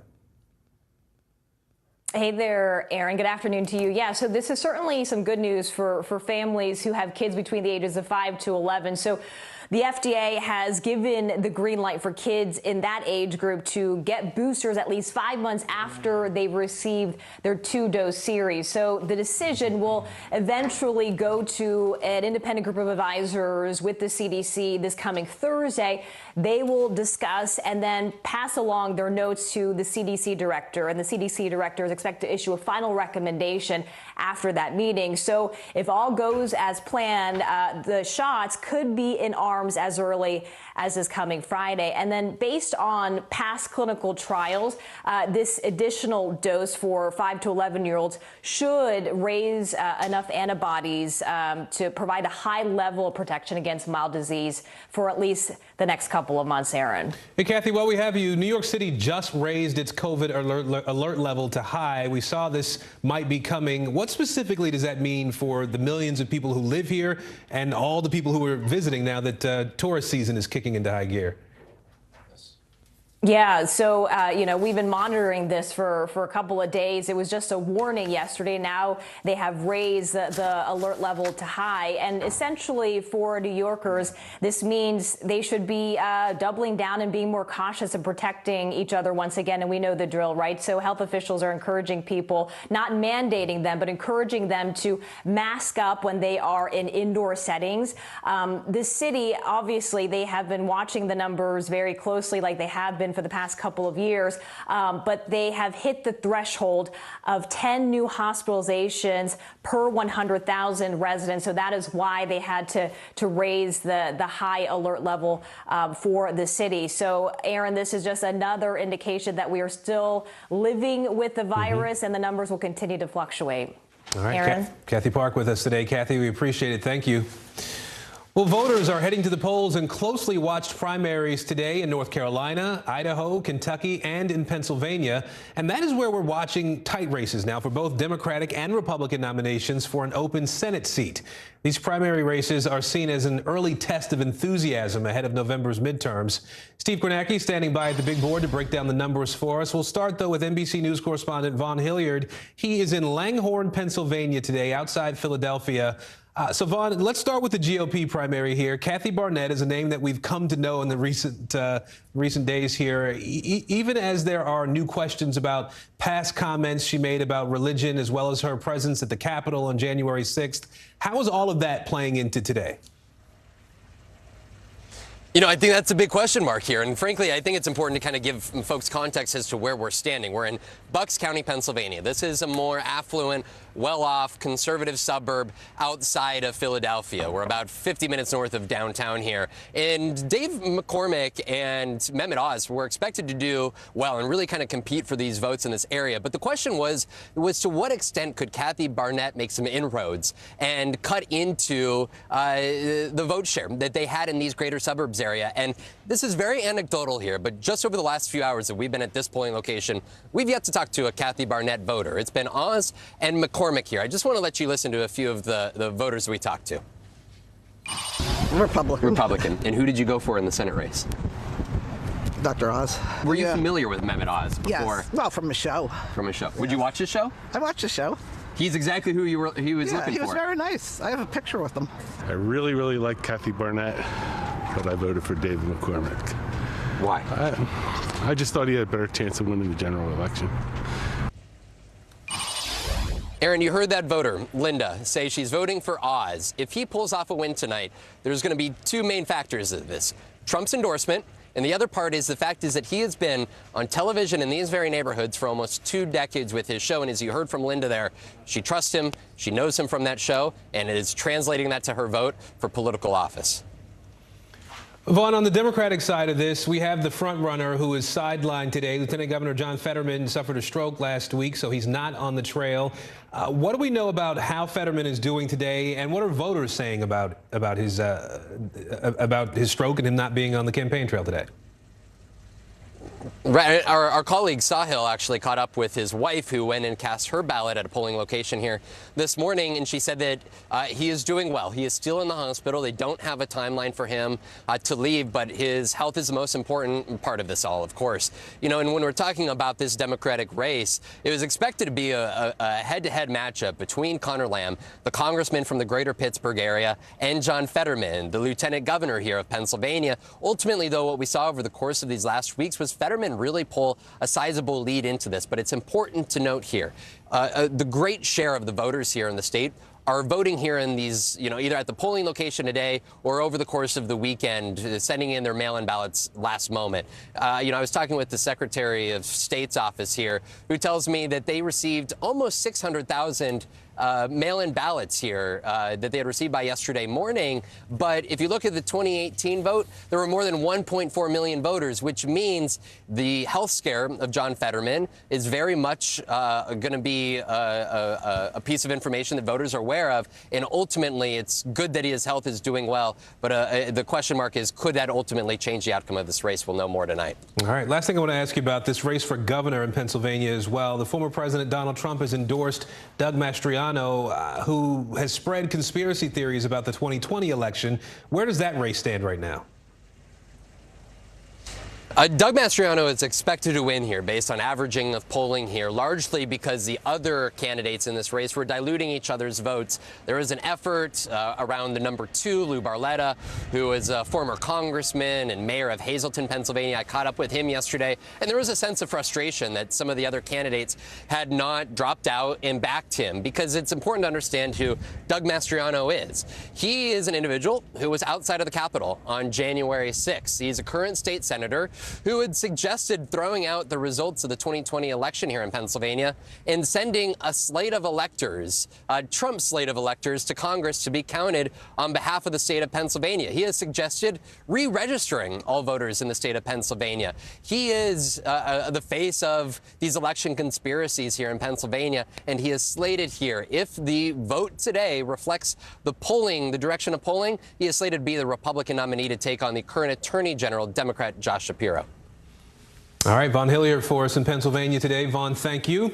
I want to bring in NBC News national political correspondent Steve Kornacki now. Steve, you're crunching the numbers as you do for us when these times of year roll around. So help us understand what you're looking at, what you're going to be watching today as the results start to come in. Yeah, I mean, Vaughn set it up there, but a couple of dynamics here. Here's the polling average for that Senate race on the Republican side. One thing we've noticed, every poll we've looked at among Republican voters, Oz has had the highest negative ratings among Republican voters. So the fact that he does have a slight, and it is slight lead in the average of the polls shows that Trump endorsement, I think, has helped him, because there's a lot of skepticism. You see it in the polls when it comes to Mehmet Oz among Republicans. Barnett, obviously, as we say, has surged late. McCormick, there has been a ton of money spent against McCormick in this race. Those are the three, obviously, on paper with a shot tonight in this primary. Has not been as much polling in that Democratic race on the Senate side. The polling we have seen has put Fetterman well ahead. Again, we'll see how that health situation with him, if that affects voters at all,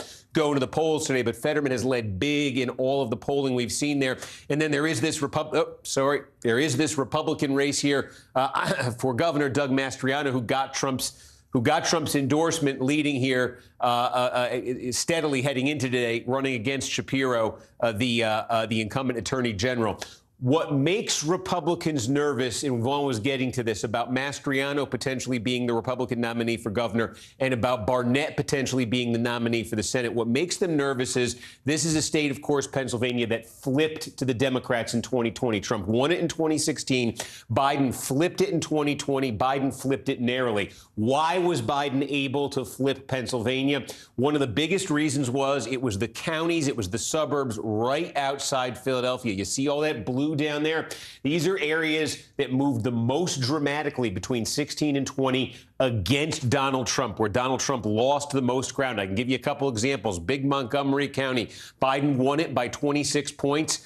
Clinton had won it by about 21 points. So Biden, hugely populated. Biden increased the margin. He was able to do that throughout the Philadelphia suburbs, big, dense. I'm sorry, I don't know why it's doing this. Big, densely populated Philadelphia suburbs. The point is, what Democrats hope, what some Republicans fear, is that those voters who were offended by Donald Trump in 2020, those connections to January 6th you're hearing about with Mastriano, with Barnett, would they keep those same voters voting Democratic in 2022 in what otherwise is a favorable atmosphere for Republicans? Yeah, the tech will do what it does. We can always count on you to make it all make sense in the end. So we appreciate it, Steve. Thank you. Appreciate it. We want to encourage you to join Chuck Todd and Kristen Welker tonight for in-depth coverage and analysis as the primary results pour in. You can watch Meet the Press Election Night Special live at 8 p.m. Eastern right here on NBC News Now. We turn now to the latest in the war in Ukraine. At this hour, Russia focusing its assault near the border. A regional governor in the northeast says shelling has sparked fires. It's unclear whether anyone was hurt or killed there. In Mariupol, a rescue mission is underway to evacuate the last remaining Ukrainian soldiers from the steel plant there. It was the final stronghold in that battered city, which Russia now appears to completely control. Ukrainian President Volodymyr Zelensky and his wife attended the funeral of the country's first president to pay their respects. This was their first public joint appearance since the invasion started. I want to bring in NBC News foreign correspondent Matt Bradley now. He's on the ground for us again in Ukraine today. Matt, what's the latest on the evacuation effort at that steel plant we talked about? Where are these people going? Yeah, well, it looks as though about more than 50 of them are going to a town called Novoazovsk, which is about an hour east driving from Mariupol. This is a city or a town that is in territory that's been held by pro-Russian separatists ever since Russia last invaded Ukraine back in 2014. If you remember that time when there was that separatist movement in the eastern Donbass region, not far from where I am now. So these soldiers essentially surrendered, and they're being held in sort of rebel-held, separatist-held territory, basically in Russia or in Russian custody. So right now they're waiting to get better. A lot of them are severely injured. Another 200 of them have gone to this town of Olavinka, which is basically a village. And it's also in that area, also in territory that's been held by Russian-backed separatists since 2014. This is an NBC News special report. Here's Lester Holt. Good day, everyone. We're coming on the air as President Biden prepares to deliver remarks from Buffalo, where a community is grieving following this weekend's mass shooting. A lone white gunman went into a supermarket located in a predominantly black neighborhood and opened fire on people both outside and inside the store, killing at least 10. The shooter specifically targeted black shoppers, all while streaming the attack on a social media site. The Justice Department is now investigating the incident as a hate crime. Again, the president about to speak there. He visited the top supermarket store a little bit earlier, scene of the massacre. The mayor speaking right now, about to introduce the president. Let's watch. Most heartfelt condolences to the family members of the victims of the vicious attack on our community. I want the family members to know that we love you, that we care about you, and collectively we are here to wrap our arms around you and to help lift you up during this very difficult time.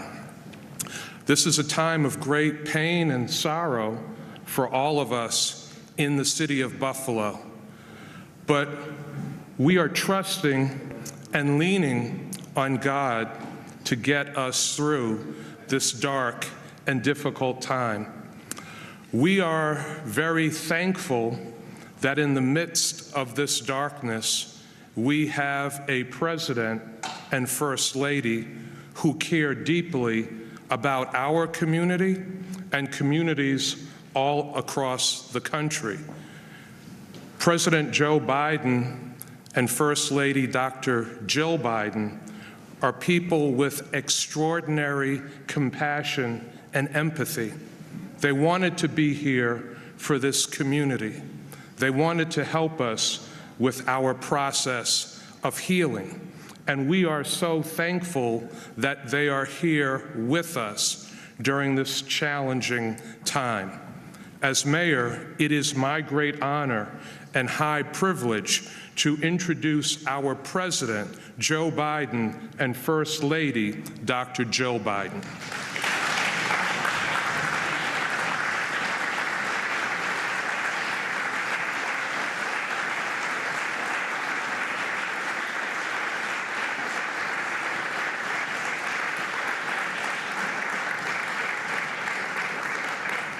Before I begin, Jill would like to say a few words. I just wanted to say thank you to the families for opening up your hearts to us and for letting us be with you today. So God bless you, and thank you for allowing us to be with you. Yeah.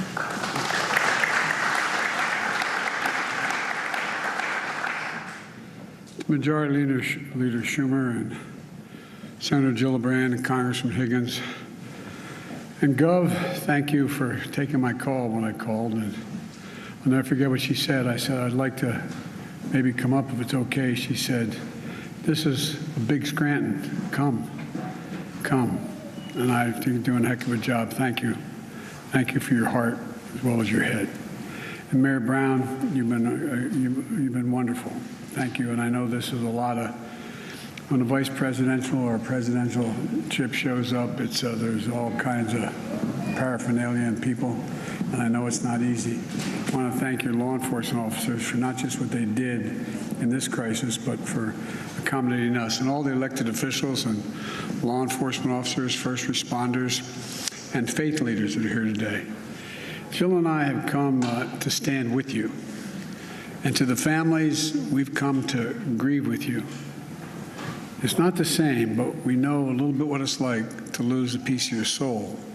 When you lose a son, a daughter, a husband, a wife, a mother, a father. The feeling of having that, as I said to some of you when we talked privately, you feel like there's a black hole in your chest you're being sucked into, and you're suffocating, unable to breathe. That's what it felt like, at least to us, and I'm sure some version of that feels that way to you. The anger, the pain, the depth of a loss that's so profound. You know, we know it's hard to believe, and you're probably not going to believe it, but I can tell you now, from our personal experience and many others who we've met, the day's going to come, it will come, when your loved one brings a smile as you remember him or her. As you remember her, it's going to bring a smile to your lip before it brings a tear to your eye. It takes a while for that to happen. It takes a while. It might take more than a season. But our prayer for you is that that time comes sooner or later, but I promise you it will come. As a nation, I say to the families, we remember them. We've been reading about them. We visited the memorial where they show the love for them, and you've all shown by the supermarket. And Celestine Cheney, 65 years old, brain cancer survivor, churchgoer, bingo player, went to buy strawberries to make her favorite shortcake. A loving mother and a grandmother. Roberta Drury, 32, beloved daughter and sister, moved back home to help take care of her brother after his bone marrow transplant. She went to buy groceries for dinner. The center of attention, who made everyone in the room laugh and smile when she walked in. Andre McNeil, 53, worked at a restaurant, went to buy his 3-year-old son a birthday cake.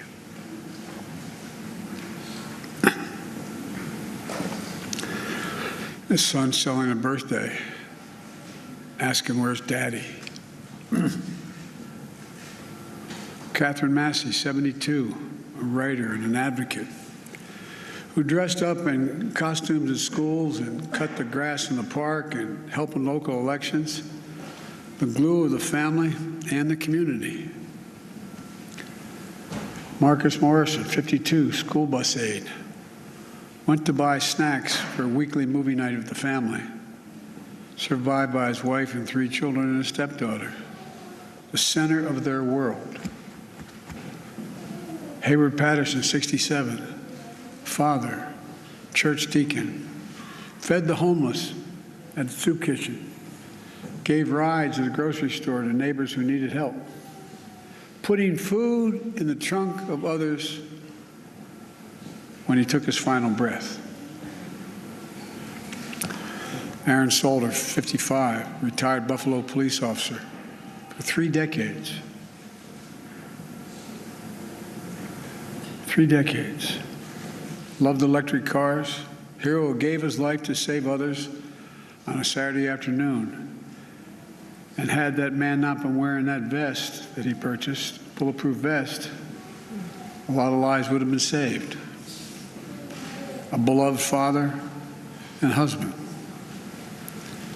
Geraldine Talley, 62, expert banker known for her warm, gentle personality, a friend to everybody, devoted mother and grandmother. Ruth Whitfield, 88, beloved wife, mother, grandmother, great-grandmother, sang in the church choir, a caretaker of her husband, bringing him clean clothes, cutting his hair, holding his hand every day she visited him in the nursing home. Heart as big as her head. Pearl Young, 77, a mother, grandmother, missionary of God, public school teacher, who also ran the local food pantry. Loved singing, dancing, and her family. And all 3 are injured. Zaire Goodman, 20, shot in the neck but fighting through it.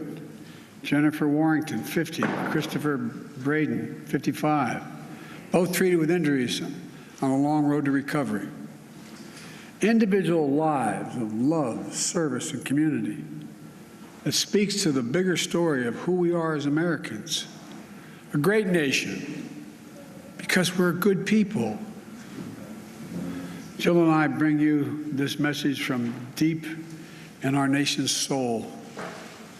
In America, evil will not win, I promise you. Hate will not prevail, and white supremacy will not have the last word. For the evil did come to Buffalo. It's come to all too many places. Manifesting gunmen who massacred innocent people in the name of hateful and perverse ideology, rooted in fear and racism. It's taken so much.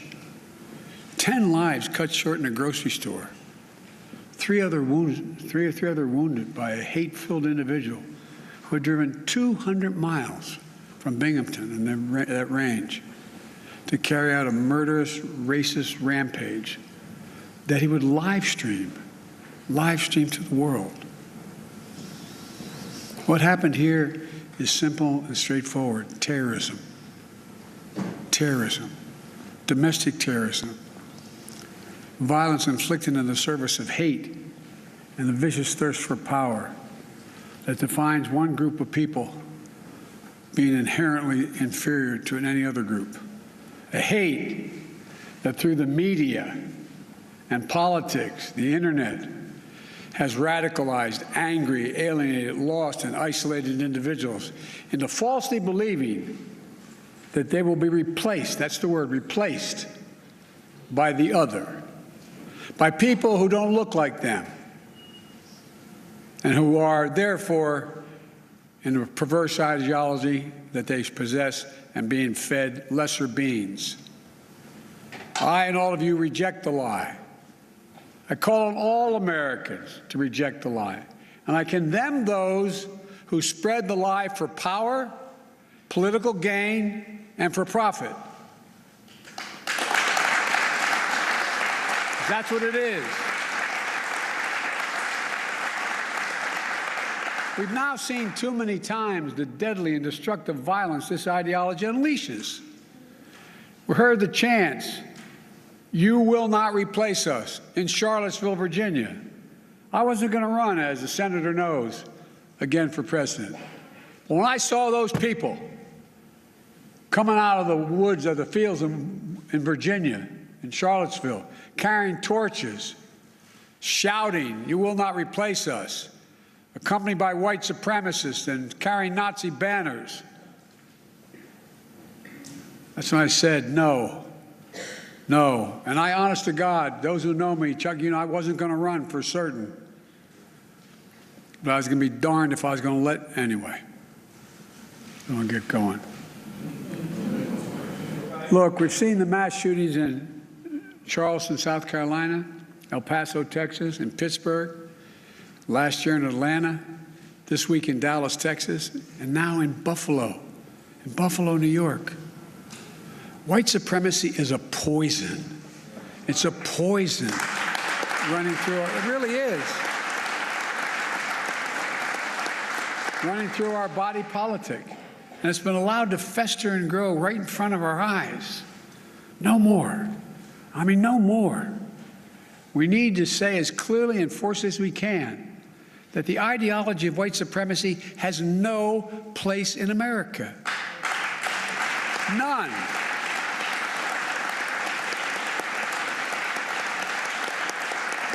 And look, failure for us to not say that, failure in saying that, is going to be complicity. Silence is complicity. It's complicity. We cannot remain silent. Our nation's strength has always come from the idea. It's going to sound corny, but think about it. What's the idea of our nation?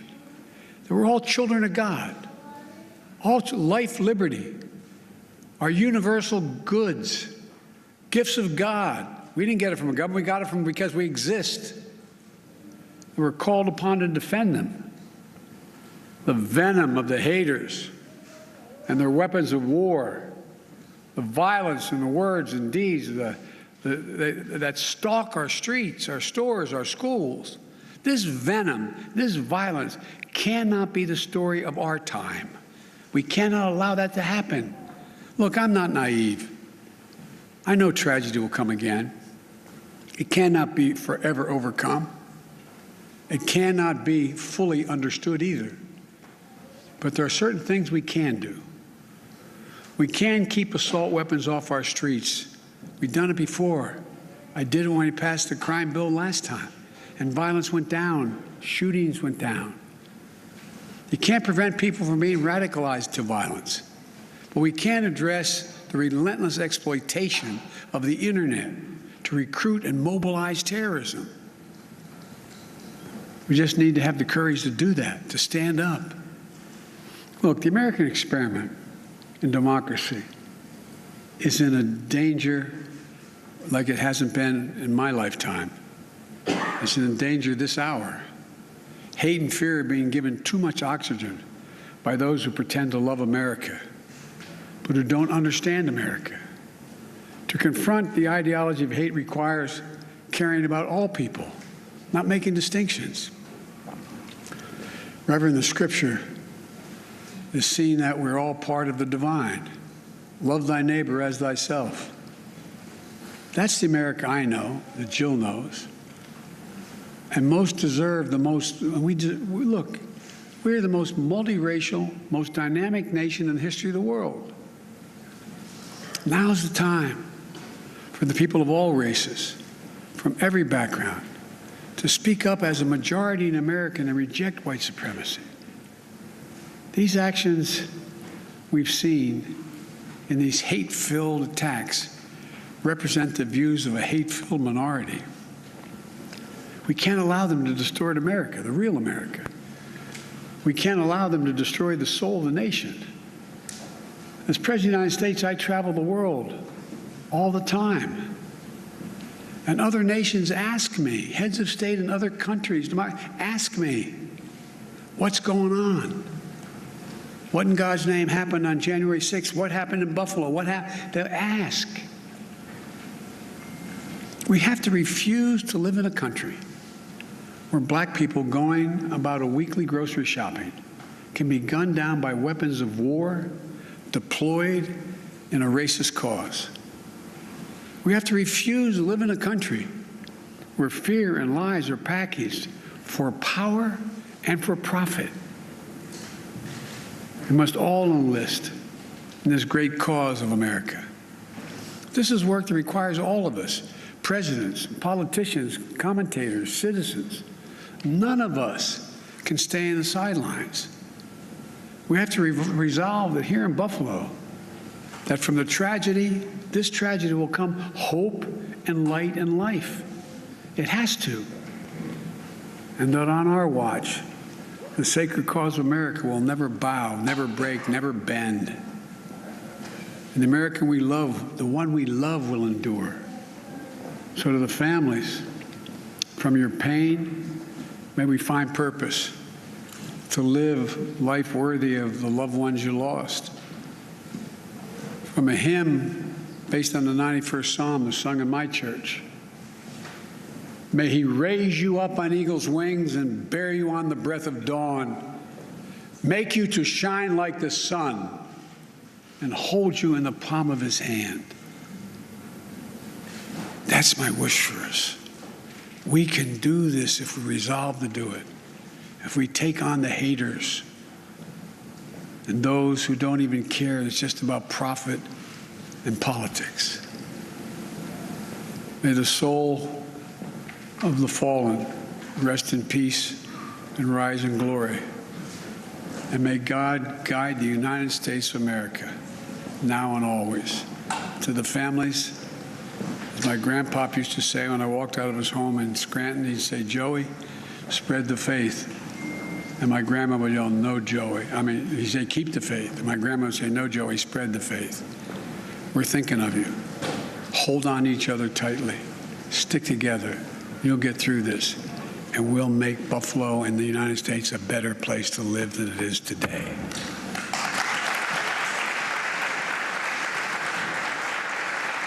President Biden delivering words of comfort to the people of Buffalo and specifically to those families of the 10 who were killed in that racist massacre over the weekend outside and inside a grocery store. The president also calling on everyone to reject the lie, the racist lie, the conspiracy theory that apparently fueled this shooting. He said we need to condemn those who spread the lie, and then said there's a poison running through our body politic, and that is, again, the racism and the elements that led to this tragedy. I want to bring in NBC News Chief White House Correspondent Kristen Welker. Kristen, the president mentioned assault weapons. He mentioned the internet, but is there anything that he can do that will change where we are today versus where we were yesterday? Well, it's hard to see, Lester, that the president or Congress will be able to take any real action that would limit people's ability to access those weapons, what the president has referred to as weapons of war. I anticipate we will continue to hear President Biden call on Congress to pass legislation to restrict guns from those who should not have them.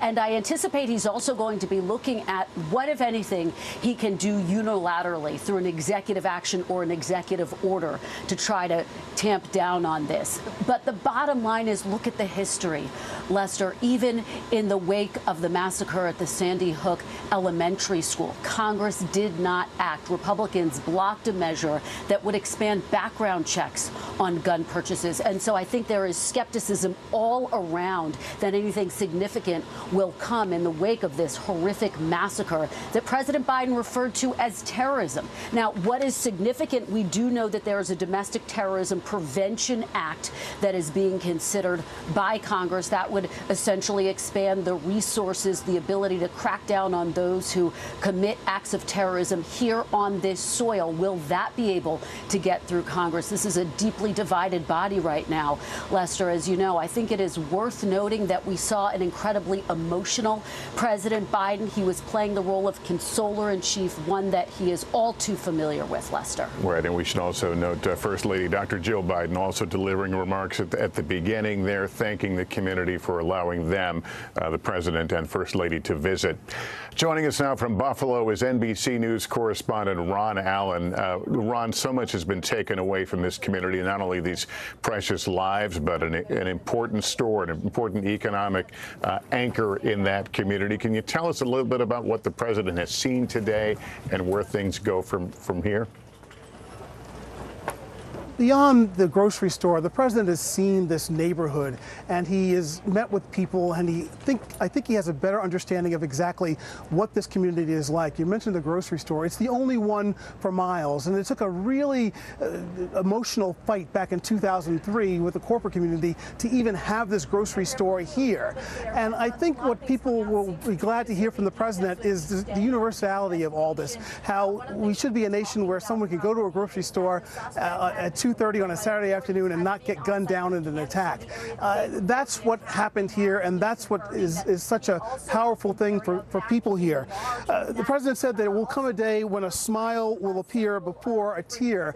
This is not that day in this community. This day feels a long way away from for people in this community. There is still a lot of mourning. There is a lot of grief, a lot of feeling that we're doing this again, and that nothing will happen. As Kristen and others are saying, there's a feeling that we're in this ritual where these things happen and then nothing happens in response.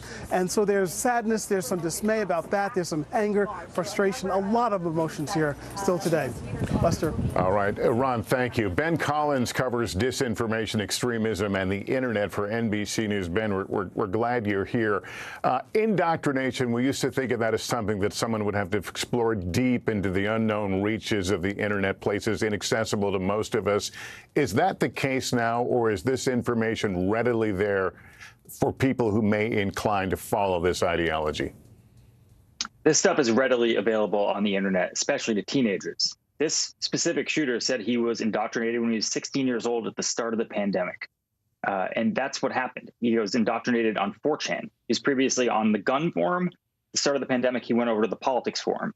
And that's where they talk about white replacement theory. That's where they talk about this idea that whites are being replaced through immigration and through interracial marriage. And they fear eventually through violence. And that's why they are trying to start a race war to begin with, to start it off. So they are the people hoarding all of the resources. They are the people who they think are fighting for their land in the United States. That's what these white nationalists believe. They are in the midst on these sites, on places like 8chan and 4chan, of a race war. And they are trying to outlay the literature by putting out these manifestos, which this man did on Saturday. And in fact, that manifesto, it is out there. What is the fear among those who pursue these sorts of things about what this particular attack will mean to future potential attacks? Well, the fear is the reality that is happening right now, that the previous shooters, people like, Brenton Tarrant in New Zealand, who, shot and killed 51 people at 2 different mosques a couple of years ago, that his name was echoed in this manifesto. So was, Dylan Roof and Anders Breivik. There is now a large laundry list of people who follow the same exact path, distribute their manifestos in the same way, live stream these things in the same way, and send them to the same people. The fear is that this is going to continue happening without somebody stepping in. All right, Ben, thank you. Let's bring in Washington Post columnist and NBC News analyst Eugene Robinson. Eugene, I spent the day in Buffalo yesterday, and person after person said, I can't believe it happened here. And then they would pause and acknowledge that, well, yeah, I guess it could happen everywhere. There is a feeling of helplessness here. There is. I was struck by a couple of aspects of the president's speech. That first, and Lester, it's insane that we are accustomed to this, right? We can gauge this speech against others he and previous presidents have given on such occasions that it shouldn't be, but we can. And so this was not primarily a speech about guns and gun control. We've had that argument for so long. This time, those opponents of gun control always say, the best weapon against a bad guy with a gun is a good guy with a gun. Well, there was a good guy with a gun on the scene, the former policeman Aaron Salter, and yet he too was killed. He was not able to kill the suspect who was wearing body armor. So, but we're going to have that argument again and again, and it's hard to see it getting anywhere. What really struck me was the way the president did lean in on the issue of white supremacy. We identified white supremacy as the poison in our body politic that is fueling this wave of domestic terrorism. So let's see what the next step is to combat this poisonous ideology that is sadly is part of the history of this country and tragically is a growing part of the present of this country. White supremacy is what we have to deal with. Important perspective, Eugene Robinson. Thank you for that. That concludes our coverage. We'll have much more tonight on NBC Nightly News. For all of us here at NBC News, I'm Lester Holt in New York. Good day.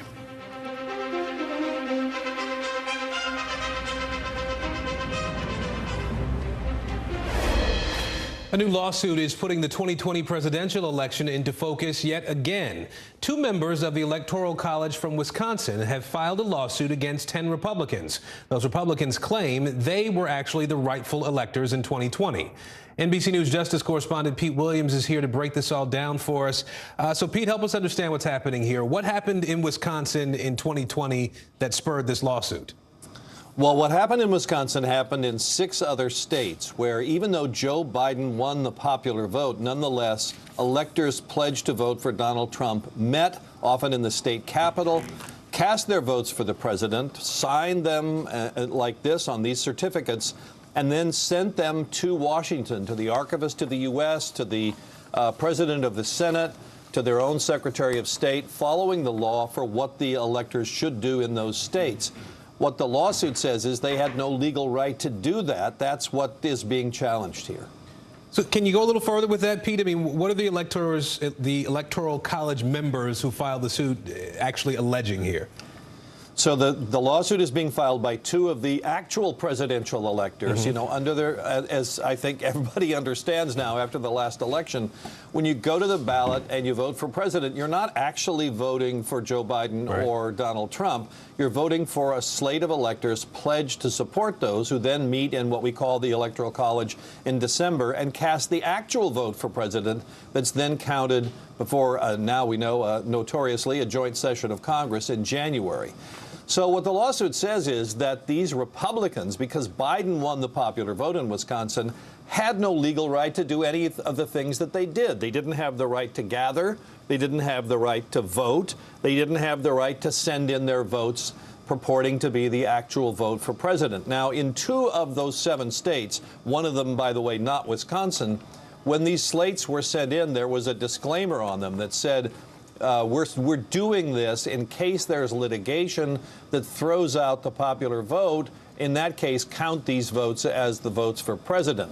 What the goal was, according to the January 6th Commission and some subsequent work, was that the president would try to encourage Mike Pence, when the counts were being, the votes were being counted in January before a joint session of Congress, not to count the Biden votes, but instead to count these votes for Trump. But of course, that didn't happen. But that's what the lawsuit says. It says that this was violated state law, violated federal law, and they wanted order from the judge saying this was wrong and that can't do it again.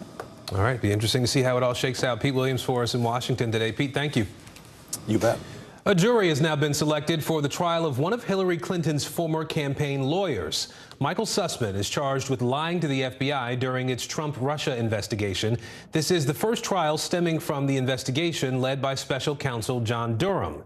NBC News correspondent Ken Delanian is joining us now. He's been keeping an eye on this. So, Ken, what exactly does the special counsel allege Sussman lied about here? Aaron, Sussman is charged with a single count of making false statements to the FBI during a September 2016 meeting with the Bureau's general counsel. The meeting was about a theory, since disproven, suggesting ties between a Kremlin-linked bank and a computer server at the Trump Organization. Sussman told FBI General Counsel James Baker he wasn't passing the material along at the behest of any client. But prosecutors say that was a lie and that Sussman was in fact acting on behalf of a tech executive as well as Hillary Clinton's presidential campaign. In opening arguments today, prosecutor Britton Shaw said Sussman was involved in what she called a plan to create an October surprise on the eve of the presidential election, a plan that used and manipulated the FBI. This is a big test for Durham, who was tapped in 2019 by Trump Attorney General William Barr to examine the roots and conduct of the FBI's Russia investigation. Durham has prosecuted 3 relatively minor figures, including an FBI lawyer who pleaded guilty and another person accused of lying to the FBI. Sussman's case is the first to go to trial, Aaron. So what about the Sussman team on this, Ken? What are his lawyers saying about the charges?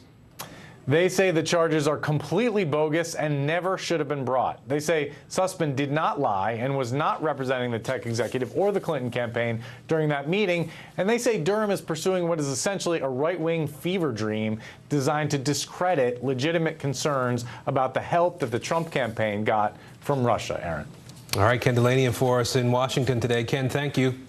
You bet. Well, he is making history. After the break, how soccer player Jake Daniels is hoping to inspire a new generation of athletes.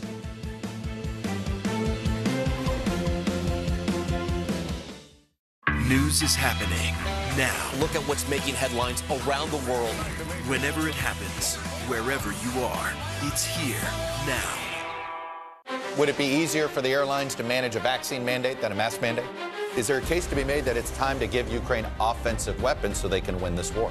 What should be focused on that could reduce inflation and avoid a recession? If it's Sunday, it's Meet the Press. Sometimes the news can be difficult and overwhelming for kids to understand, so we've created a newscast just for them. We hope your family will watch Nightly News Kids Edition.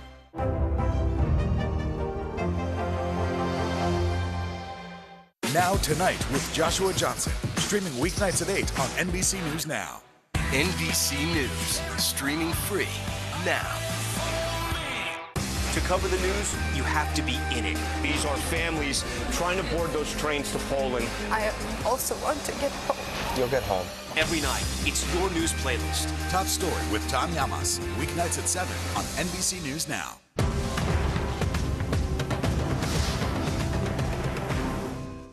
Good morning, everybody. Welcome to Today. Future's looking bright.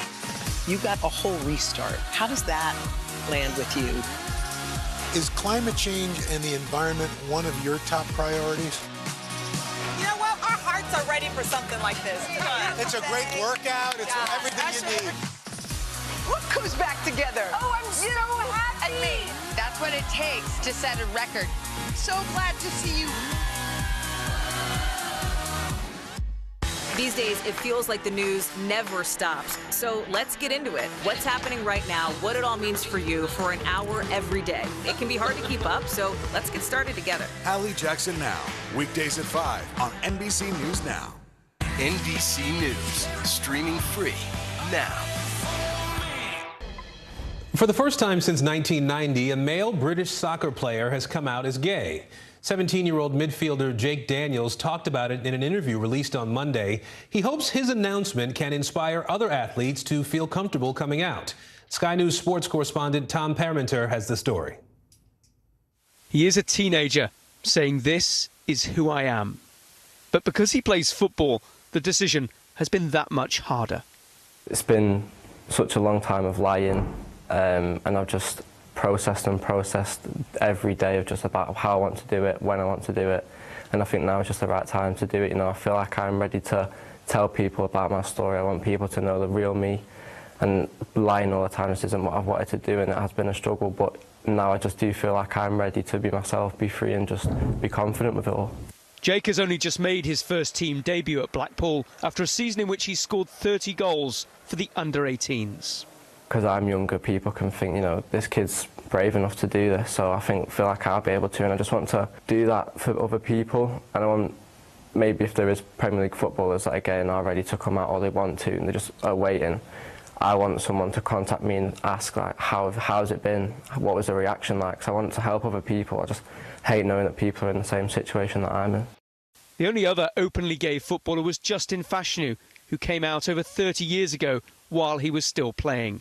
Tragically, he took his own life back in 1998. For me personally, for my whole family, this is the day I've been waiting for. We have to celebrate moments like this because we've been tirelessly just trying to raise awareness, talk about it, you know, discuss the issue. This is the moment. This is the climax of the moment for a footballer to finally feel comfortable to be who he is.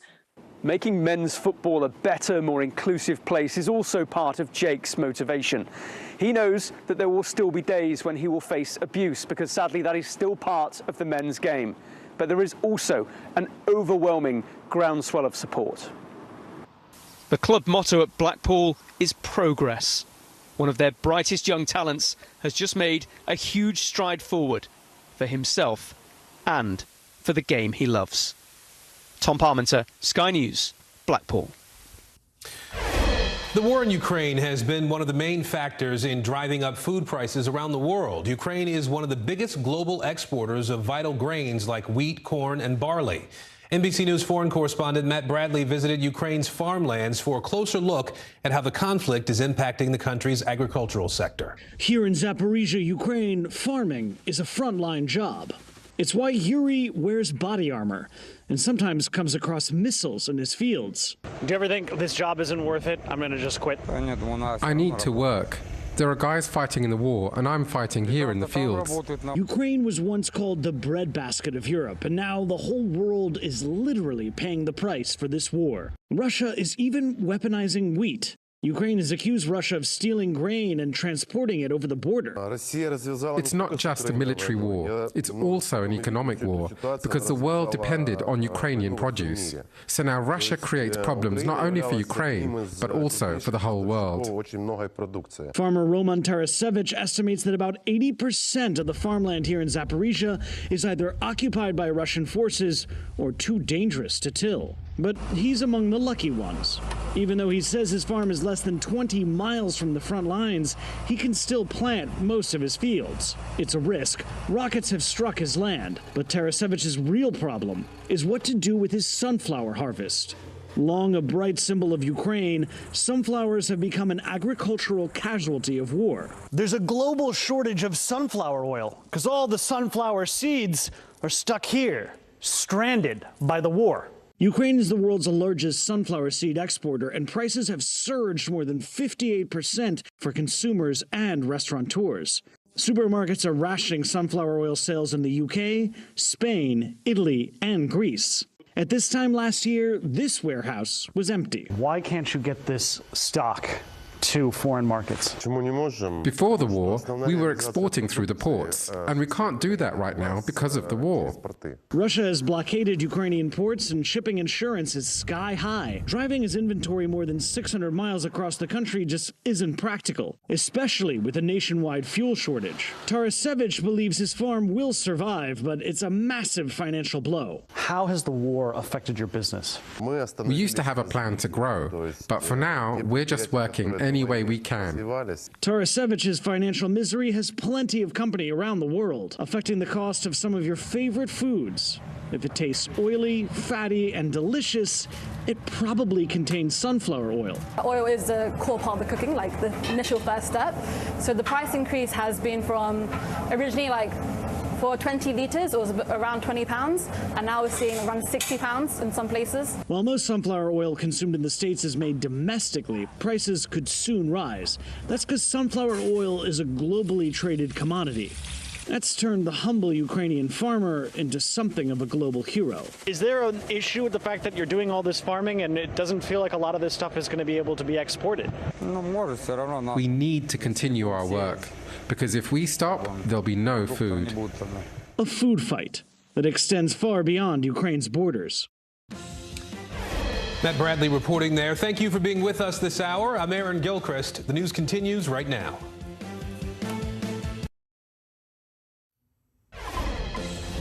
Hey everyone, I'm Allison Morris. You're watching NBC News Now. Here's what's happening. Consoler-in-Chief President Biden and the First Lady visiting Buffalo after the deadly supermarket shooting. His message for the grieving community. Boosters for kids, the FDA approving a third dose for kids 5 to 11. What parents need to know. Plus, the truth is out there. Congress's first UFO hearing in more than 50 years, why one lawmaker calls the close encounters a national security threat.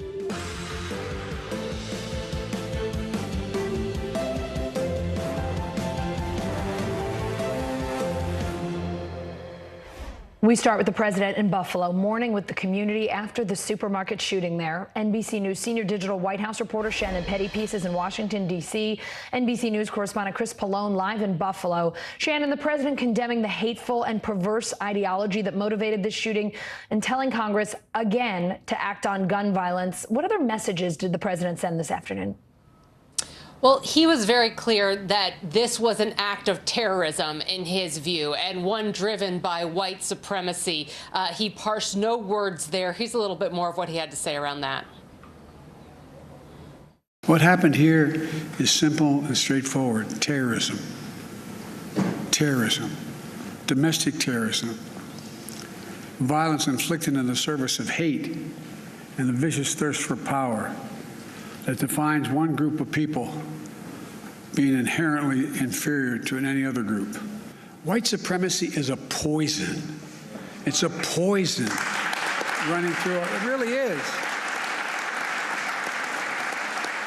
Running through our body politic. And it's been allowed to fester and grow right in front of our eyes. No more. I mean, no more. And without naming any names or getting into any specifics, he also called out people who he says have promoted this type of ideology for, quote, money or for power and profits. And he also talked about his feelings about the people who are following this. He called them angry, alienated, lost, and isolated individuals who are being radicalized online, a hint to some of the other criticisms the president has raised about social media and the wave of disinformation out there. So as much of this was a trip to console the families, it was also an opportunity for the president to call out some of these concerns he has about rising violent extremism we're seeing in this country. Shannon, that was the public message. President Biden also met privately with the victims' families after he visited the memorial outside Tops Supermarket. What did he say to them? Right. I mean, he met with families, first responders, law enforcement officials, community leaders. The White House said that it was very important for him to go here to console not only the people directly affected by this, but of course everyone in this community. The president was taking on this consoler-in-chief role once again. Obviously, he has been someone who's been touched by a lot of loss in his life with the death of his son, the death of his first wife, and his baby daughter. And he talks about that a lot and talked about that again today in personal terms and saying he can empathize in some ways to the grief that these families are feeling and letting them know that they are not alone in this moment. Chris, let's talk a little bit about the investigation here into what happened. The Buffalo shooting suspect also considered attacking elementary schools and churches, according to a series of online chat logs. What else do you know there? Yeah, Allison, that's one of the most disturbing things in all of this, and one of the biggest unanswered questions is how could this 18-year-old shooting suspect, the 18-year-old who's charged in this shooting, leave such a big digital footprint, both in that 180-page manifesto, as authorities are calling it, but also in these social media posts, almost journal-like entries that were posted to places like Discord over the course of the last 6 or 8 months, apparently, according to investigators. Several news organizations have reviewed a lot of this material, and those are some of the alarming revelations in these, that this 18-year-old apparently considered not only just this supermarket, but as you said, going to a school or going to a black church in this neighborhood. Ultimately, authorities say he concluded that he would come to this grocery store and then, if he made it out, walk down the street you see here behind me, looking for more victims that he could pick off as he went down the street and possibly approach another business as he got down. Of course, he didn't get that far. He was confronted by the security guard and police and ultimately gave himself up. But the more we see from these social media postings, the more disturbing they become. We see that he researched schools by looking up test scores and seeing which schools had a higher percentage of black students. He considered other cities like Rochester. So many revelations in all these posts that apparently authorities, somebody in a position who could have stopped this, missed.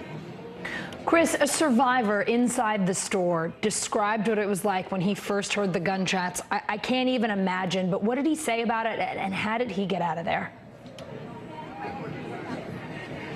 So many compelling survivor stories out here. We're hearing more and more of them. That fight or flight, I've got to save myself mentality kicked in for so many people who were in that store and around this store when this happened. This man said that he simply heard shots and started running. Take a listen. All I heard is, and then I looked back and seen the lady, saw, you know, there's multiple gunshots. Then it's pop, pop, pop, pop, pop. Then I took off. I just heard the gunshots throughout the whole way, and I just kept running until I found the exit. I ran into the freezer, but I turned around and found the exit and ran home. So many stories like that. We heard from an 8-year-old girl who hid in a milk cooler with her father. All kinds of things. People did whatever they could to try to save themselves, Allison. It's just horrible. Chris, thank you so much for your reporting there in Buffalo. Shannon, thanks for joining us from D.C. The Buffalo shooting prompting House Democrats to set up a vote on a domestic terrorism prevention bill. But will it go anywhere? NBC News senior congressional correspondent Garrett Haig live on the Hill for us. So, Garrett, Democratic House Rules Committee Chair Jim McGovern says his panel will have a hearing on the bill this week. Tell us more about it and a potential vote here. Rules will deal with this bill as early as Wednesday, and it could be on the floor of the House as early as Wednesday. It seems to have gotten around the Democratic concerns about it, which in the House is enough. Allison, this bill is designed to increase funding for the Department of Justice, for the FBI, to investigate domestic terrorism, to set up task forces and force those entities to file reports on the subject, really to get federal law enforcement, by and large, to treat domestic terrorism in the systematically similar way to how it treats foreign terrorism. And so there is bipartisan support for this bill in the House. The Senate, as always, is a trickier story. We've not heard much Republican support for this bill, which would need 10 votes when it gets to the Senate side, but one step at a time. The House should move it as early as by the end of this week. So, Garrett, if it fails, what other options do the Democrats have? Well, the problem is they don't really have any. Yeah. I mean, there is basically no appetite in the Senate for any kind of other gun bills. Republicans would block anything from a assault weapons ban to expanded background checks, even to trying to raise the age to buy an assault weapon so it's the same as the age you would need to be to buy a six-pack of beer. There's no Republican support for any such measures. That's kind of where things begin and end on the legislative side if it's not going to be this bill. Garrett, Republicans highly unlikely to support new gun control measures ahead of the midterms, but what are you hearing from the GOP this afternoon?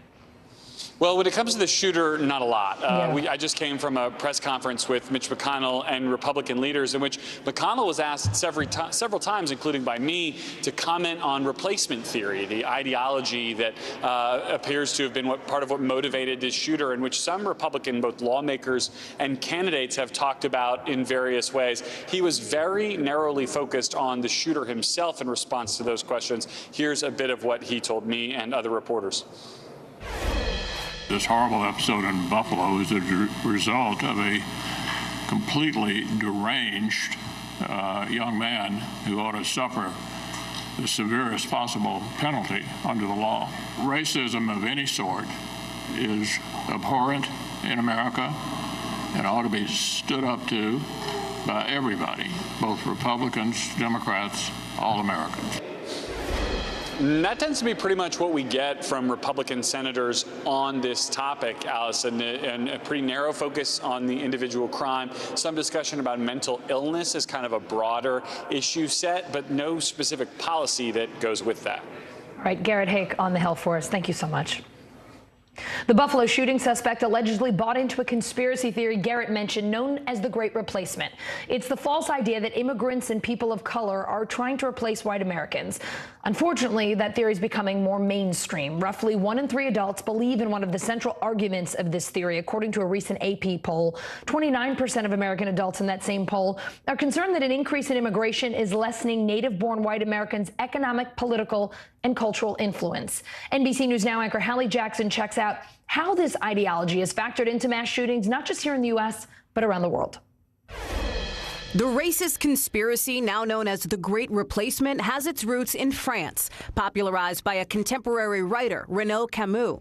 In his writings, Camus pushes lies about non-white immigrants wanting to make white Europeans extinct, according to the Anti-Defamation League. Basically, it's a core tenet of white supremacist ideologies. And as the National Immigrant Forum advocacy group explains, it's got a few main elements, including rhetoric about invasion by people of color, lies about so-called voter replacement, and anti-Semitism. The conspiracy's been referenced a lot, like at Charlottesville. And these white supremacist lies have influenced people who have taken hundreds of lives. 77 in Norway from a far-right terrorist. Or 51 dead in New Zealand at 2 mosques. 11 dead at a synagogue in Pittsburgh. 23 dead at a Walmart in El Paso. Or now, just this weekend in Buffalo, 10 people dead, killed because they were black.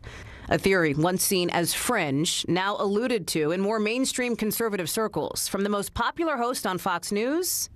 In order to win and maintain power, Democrats plan to change the population of the country. To one of the top Republicans in the House, Congresswoman Elise Stefanik, who last year ran an ad accusing Democrats of planning a permanent election insurrection by granting voting rights to undocumented immigrants to overthrow the government. And comments like that are facing pushback from some Republicans, like Congresswoman Liz Cheney, who's calling on GOP leaders to, in her words, renounce and reject these views and those who hold them. Coming up, oh, you know what that music means? It is primary day in PA, how the candidates and voters are feeling in the final hours before the polls close.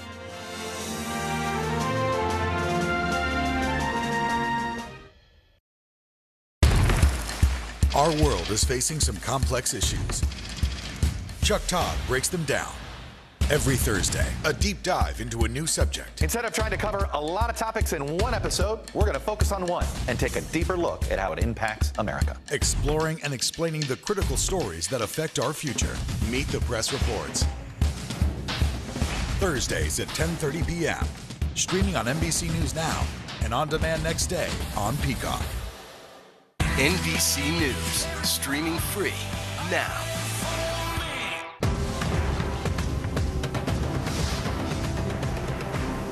Sometimes the news can be difficult and overwhelming for kids to understand. Ukraine and Russia. Could you help me understand what's going on? So to help make sense of it, we've created a newscast just for them. We hope your family will watch Nightly News Kids Edition. Now Tonight with Joshua Johnson. Streaming weeknights at 8 on NBC News Now. News is happening now. Look at what's making headlines around the world. Whenever it happens, wherever you are, it's here now.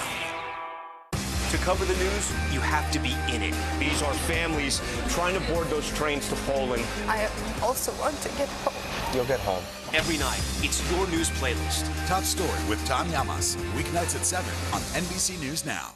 Right now on NBC News Now. Got all the angles covered tonight. You're watching NBC News Now. Here's what's happening. Look at what's making headlines around the world. We begin this hour with the military invasion that's currently unfolding. Right now, the attacks from Russia are coming in from every angle. Our NBC News crew heard explosions in the capital city of Kyiv. Live from Ukraine, where a fierce battle is raging on. We've heard a number of explosions. Russia is picking off Ukraine's military facilities one after another.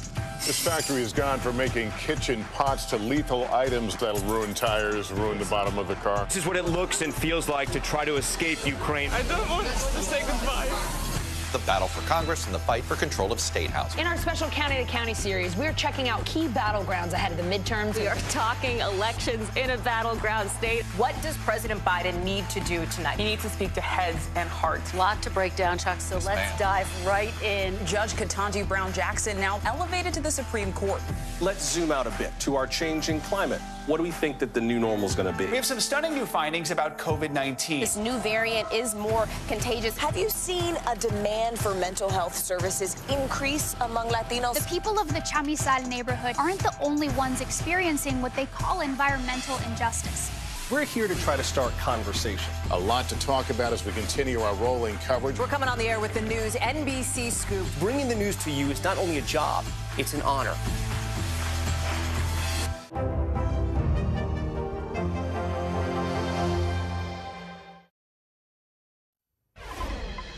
A stroke, a surge, and a soon-to-be vacant Senate seat. It is primary day in Pennsylvania, where voters are deciding which two Senate candidates will face each other come November. We have coverage all across the state. NBC News correspondent Dasha Burns is in Huntingdon Valley, Pennsylvania. NBC News senior national politics reporter Sahal Kapoor is in Pittsburgh. But first, NBC News national political correspondent Steve Kornacki's at the big board with a primary polling preview.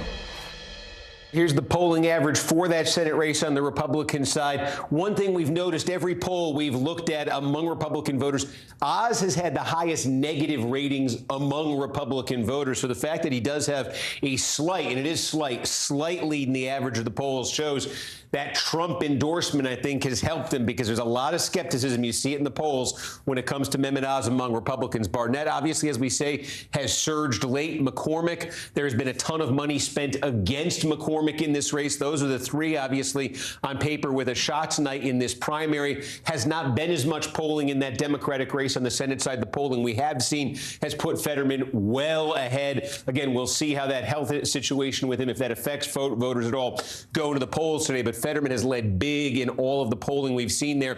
And then there is this Republican race here for Governor Doug Mastriano, who got Trump's endorsement, leading here steadily heading into today, running against Shapiro, the incumbent attorney general.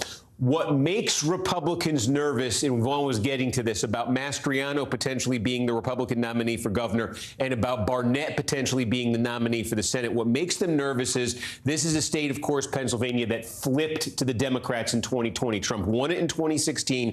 Biden flipped it in 2020. Biden flipped it narrowly. Why was Biden able to flip Pennsylvania? One of the biggest reasons was it was the counties, it was the suburbs right outside Philadelphia. You see all that blue down there?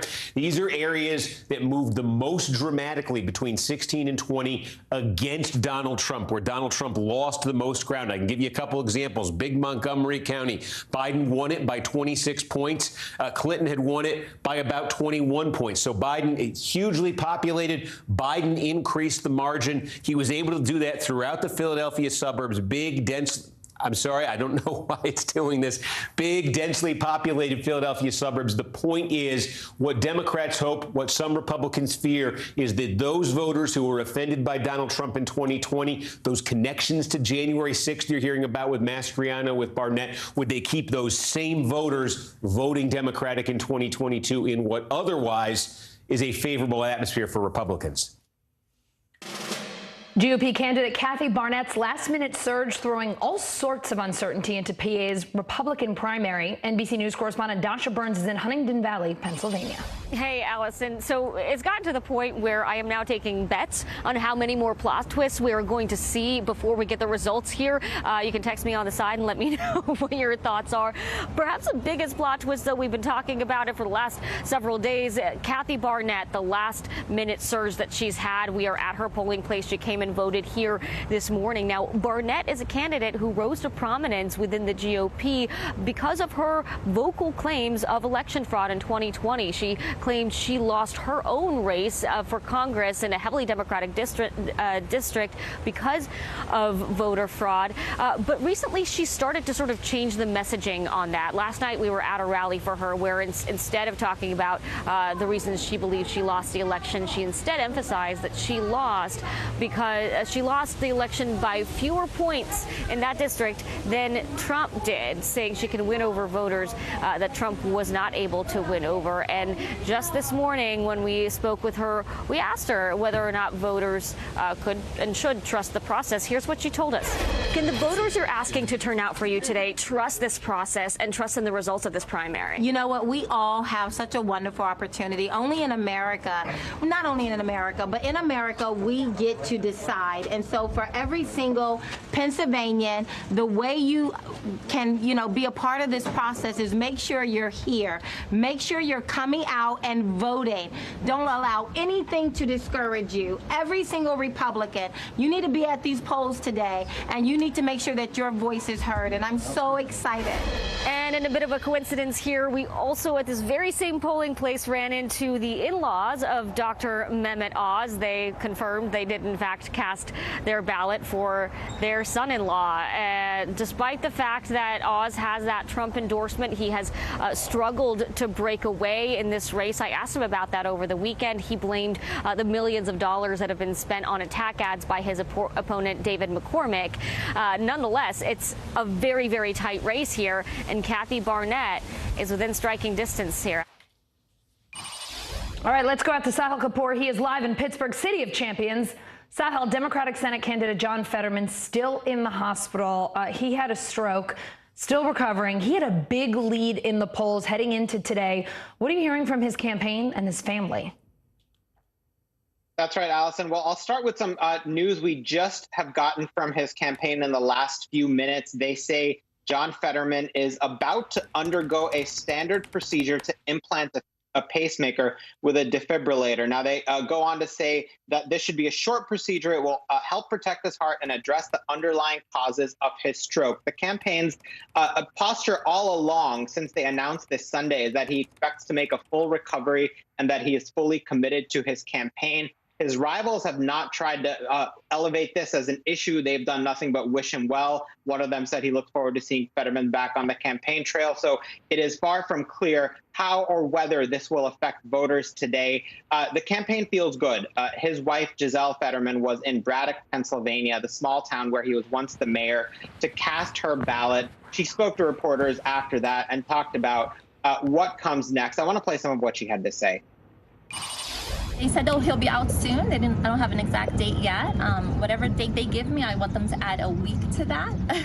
I want him off his phone and resting, but he'll be back on the trail soon. He's on his way to a full recovery, so everything else now is just getting through today. Now, John Fetterman is not going to be at his election night party this evening in Pittsburgh, but his wife, Giselle, who you just saw, will be there. She will deliver remarks, and she said we might hear from him later this evening remotely, either via phone or virtually, Allison. He is currently in the lead, according to every poll, and we'll wait to see if there are any shocking upsets. But if not, it should be him versus whichever one of the Republicans wins that twisty, windy, unpredictable race there. Yeah, for sure. Sahil, how about Democratic voters? I mean, what are they saying as they show up to the polls? What have you been hearing? Well, there's an added sense of nervousness and urgency, particularly after that leaked Supreme Court draft about abortion overturning Roe versus Wade. It's quite obvious to many Democratic voters here in Pennsylvania that whoever is elected governor, for instance, there's a competitive race on the ballot there, as well as who is elected senator, will have a very important voice as to whether abortion remains legal statewide and possibly nationwide as well. Now, some Democrats I spoke to, there's a conventional wisdom among Republican strategists that Kathy Barnett would be the easiest Republican to defeat. Many Democrats are still not quite sure that she would be that easy to defeat. One of them I spoke to, Congressman Brendan Boyle, who represents the Philadelphia area, said he's not quite surprised to see Oz and David McCormick struggling in the Republican primary. He described both of them as complete and total phonies. And he said Kathy Barnett, well, after the 2016 presidential election, his assuredness about who is electable is shot, and that Democrats should be taking her very, very seriously in the general election if she is the nominee.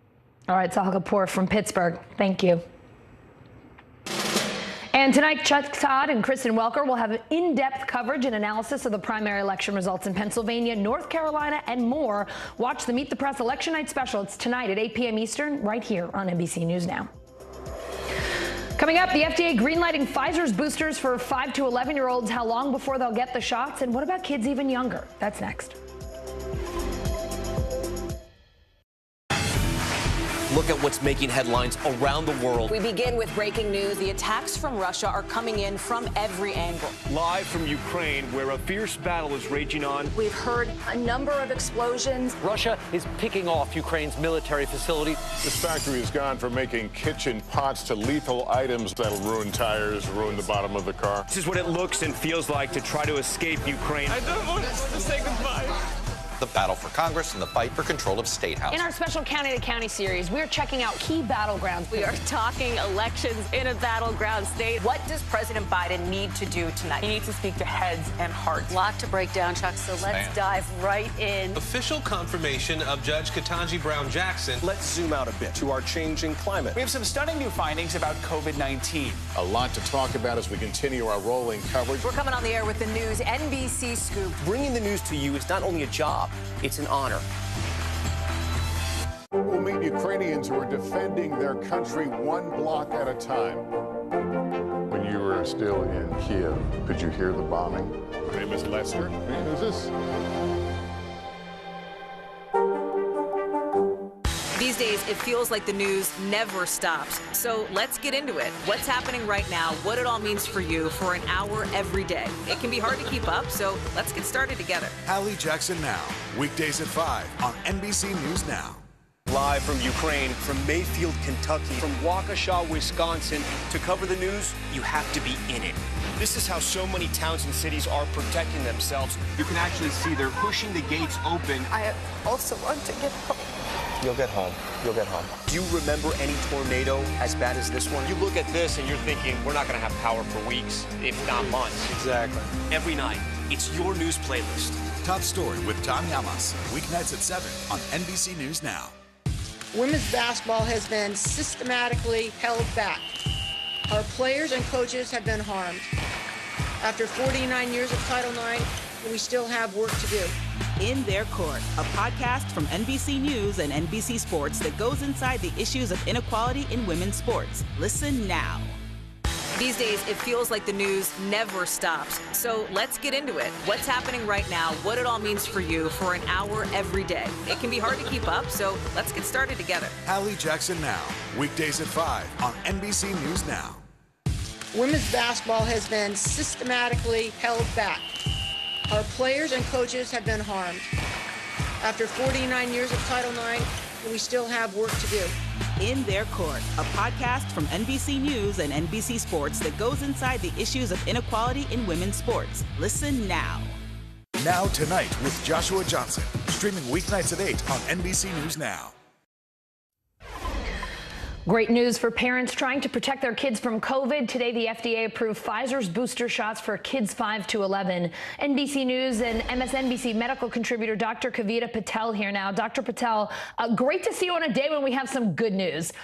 We know the CDC is the next step here. A panel of advisors set to meet Thursday. What will they be looking at, and do you expect an okay from them as well?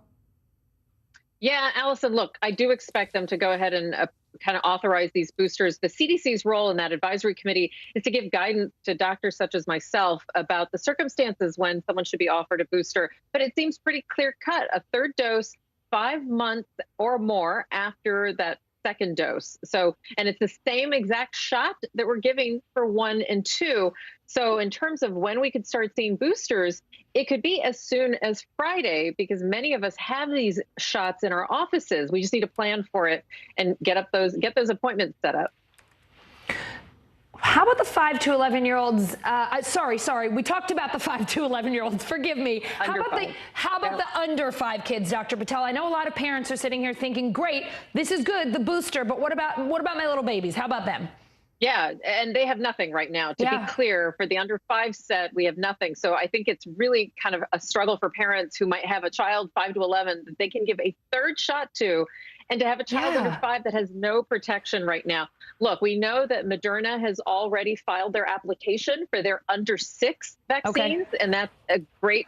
We're hearing that Pfizer is also getting close to kind of finalizing their application for authorization under 5. Then the FDA committee and the CDC are scheduled to meet in June, but I would just warn parents that it might be the end of June, maybe even early July before we could see some of those shots. So we're seeing cases rising, Allison. We're not seeing deaths rising. That's a good thing. But as hospitalizations and cases increase, protect your unvaccinated ones and get your vaccine-eligible adults and kids boosted. Anything different about the booster for younger kids, this 5 to 11 booster? Is it different from what adults get? And is there anything that parents should know before they take their kids to get a booster? Yeah, I think it's really important that it's the same for 5 to 11. It's the same dose that they got in the first or second shots in terms of the amount of the vaccine. And just as a reminder, the amount of that vaccine is a lot less than what we get as adults. So if you're not giving them the adult dosing, and this is a dosing that's been studied, that's exactly what the CDC will talk about on Thursday, the advisory committee. And so this is reassuring. And what I care about as a parent is it safe? And so far, the FDA giving it that authorization means that they think it's safe. And is it effective? And that's also what the FDA has signed off on. CDC will discuss that on Thursday. But I will tell you, I've got a kid in that age range, and I'm very eager to get him boosted because we're seeing cases going up. And if cases are going up, we know that the vaccine doesn't protect against infection. But Allison, we know that even during Omicron in the 5 to 11 age range, that even those first doses protected against hospitalization and death. And that's what we care about. Dr. Patel, let's talk about where we are in this pandemic. We saw more than 145,000 COVID cases in the U.S. yesterday, the highest single day count since February 14th. New York City just raised its COVID alert level back to high. How would you describe the state of the pandemic right now? Yeah, so I will say this is a new kind of state in the pandemic. Why? Because we see cases rising. We're kind of used to that now, right? We're riding these waves of going up and going down. What's different, Allison, about this surge, if you will, is the testing. Testing has dropped, or at least the testing that we're reporting through doctors' offices and labs has dropped. But Allison, you and I both know I've got about 4 boxes of home tests at home. We know people are testing at home and they're not able to report that in. So we're really kind of in an area where our data is not as good as it used to be before. It reminds me, though, of March of 2020, not the bad parts, but it reminds me where we didn't have all this information, which is why I think New York City, and I do think many cities are going to follow as we see these waves, cases will come up. People will recommend putting masks back on, but we should keep pushing for people to get vaccines because they do work. It's why our hospitalizations and deaths have not gone up. So, Dr. Patel, what should adults and older kids do who maybe have had the booster for a while now and they're worried they're now vulnerable to this next round of the virus? I mean, as a person who lives in New York City, the only reason I'm not kind of panicked right now is because I had COVID 5 weeks ago. Otherwise, I mean, it just feels like, once again, you should be masking all the time. You should be careful about where you're going. And especially, I got my booster in November, so if I hadn't had COVID, I'd be concerned that I wouldn't have any protection. What do you say for people who maybe haven't had COVID yet and are like, oh man, what do I do? I'm one of those people. So I am months out from my last booster. I would love to get another shot if I could because I want that protection. I'm in that same situation. Here's what I'm doing. Here's what I recommend to my patients. Look at the situation you're going to and actually play out the scenario. If you were to get COVID in that situation, if you're vaccinated and you're generally healthy, you will do fine. You know why? And actually, even if you're not that healthy, you will also likely do fine. Why? Because we have treatments. I can call and get a prescription from my doctor for Paxlovid or whatever's appropriate. And so if you're comfortable with that scenario, knowing there's always a risk, maybe it's long COVID, maybe it's other things, then you should go forward and do what you planned. If you are not comfortable with that scenario, you may decline certain invitations. You may decide, I'm going to be extra cautious. I'm going to wear my mask in certain situations.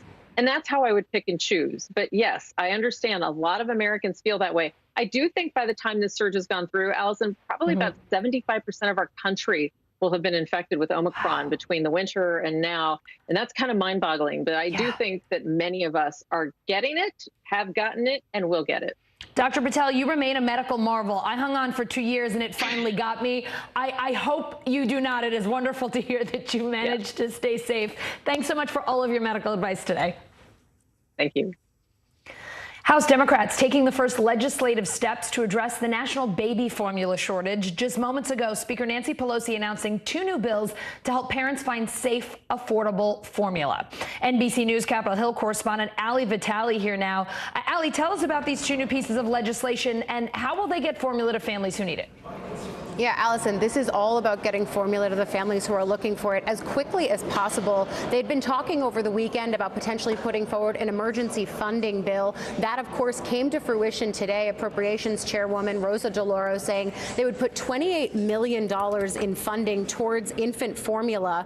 That's meant to both prevent future shortages and also to make sure that the FDA has what it needs in order to investigate fraudulent practices and make sure effectively that they're not putting bad formula on the shelves. Of course, that's something that is separately being looked into up here because of the way that Abbott Nutrition had 2 babies die because of the formula that it put out there. That formula was, of course, recalled. But as the speaker and her colleagues here laid out just a few minutes ago when I was in a press conference with them, they are separately also going to look at ways that they can bolster the federal government's ability to recall products in situations like this. Here's Chairwoman DeLauro, though, speaking broadly about what she hopes this bill will do for families at a time when they really need it. Listen.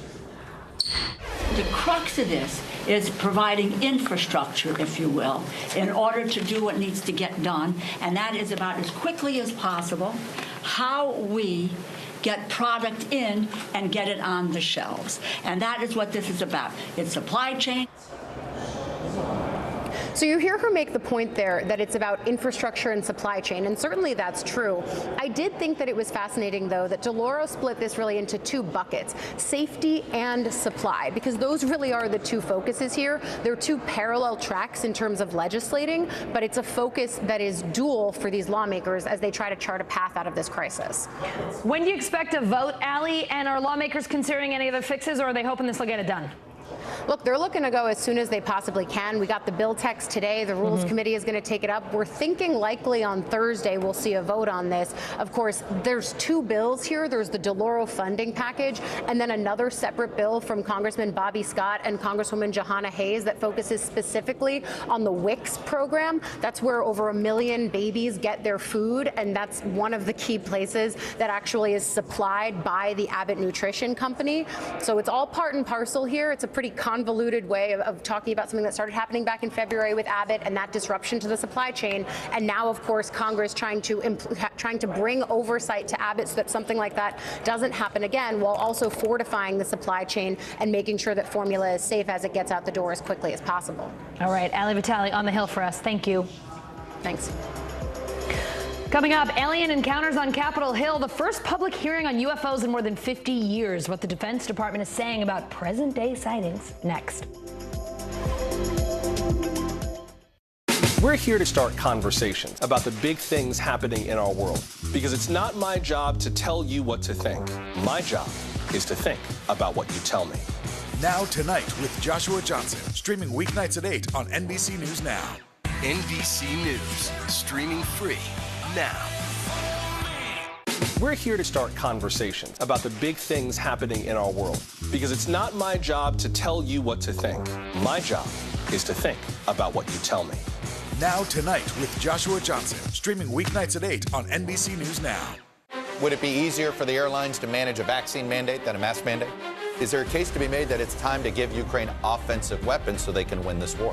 What should be focused on that could reduce inflation and avoid a recession? If it's Sunday, it's Meet the Press. News is happening now. Look at what's making headlines around the world. We're coming on the air with breaking news. This is a significant moment. Whenever it happens, wherever you are, NBC News, streaming free now. Women's basketball has been systematically held back. Our players and coaches have been harmed. After 49 years of Title IX, we still have work to do. In Their Court, a podcast from NBC News and NBC Sports that goes inside the issues of inequality in women's sports. Listen now. From Brooklyn, we're next to the subway station. The state's reservoirs are alarmingly low. War will pass them by.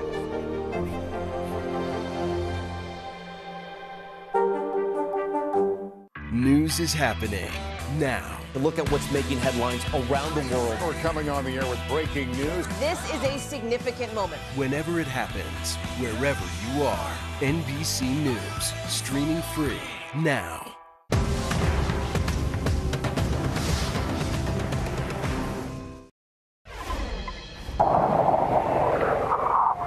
They can fly rings around the moon, but we're years ahead of them on the highway.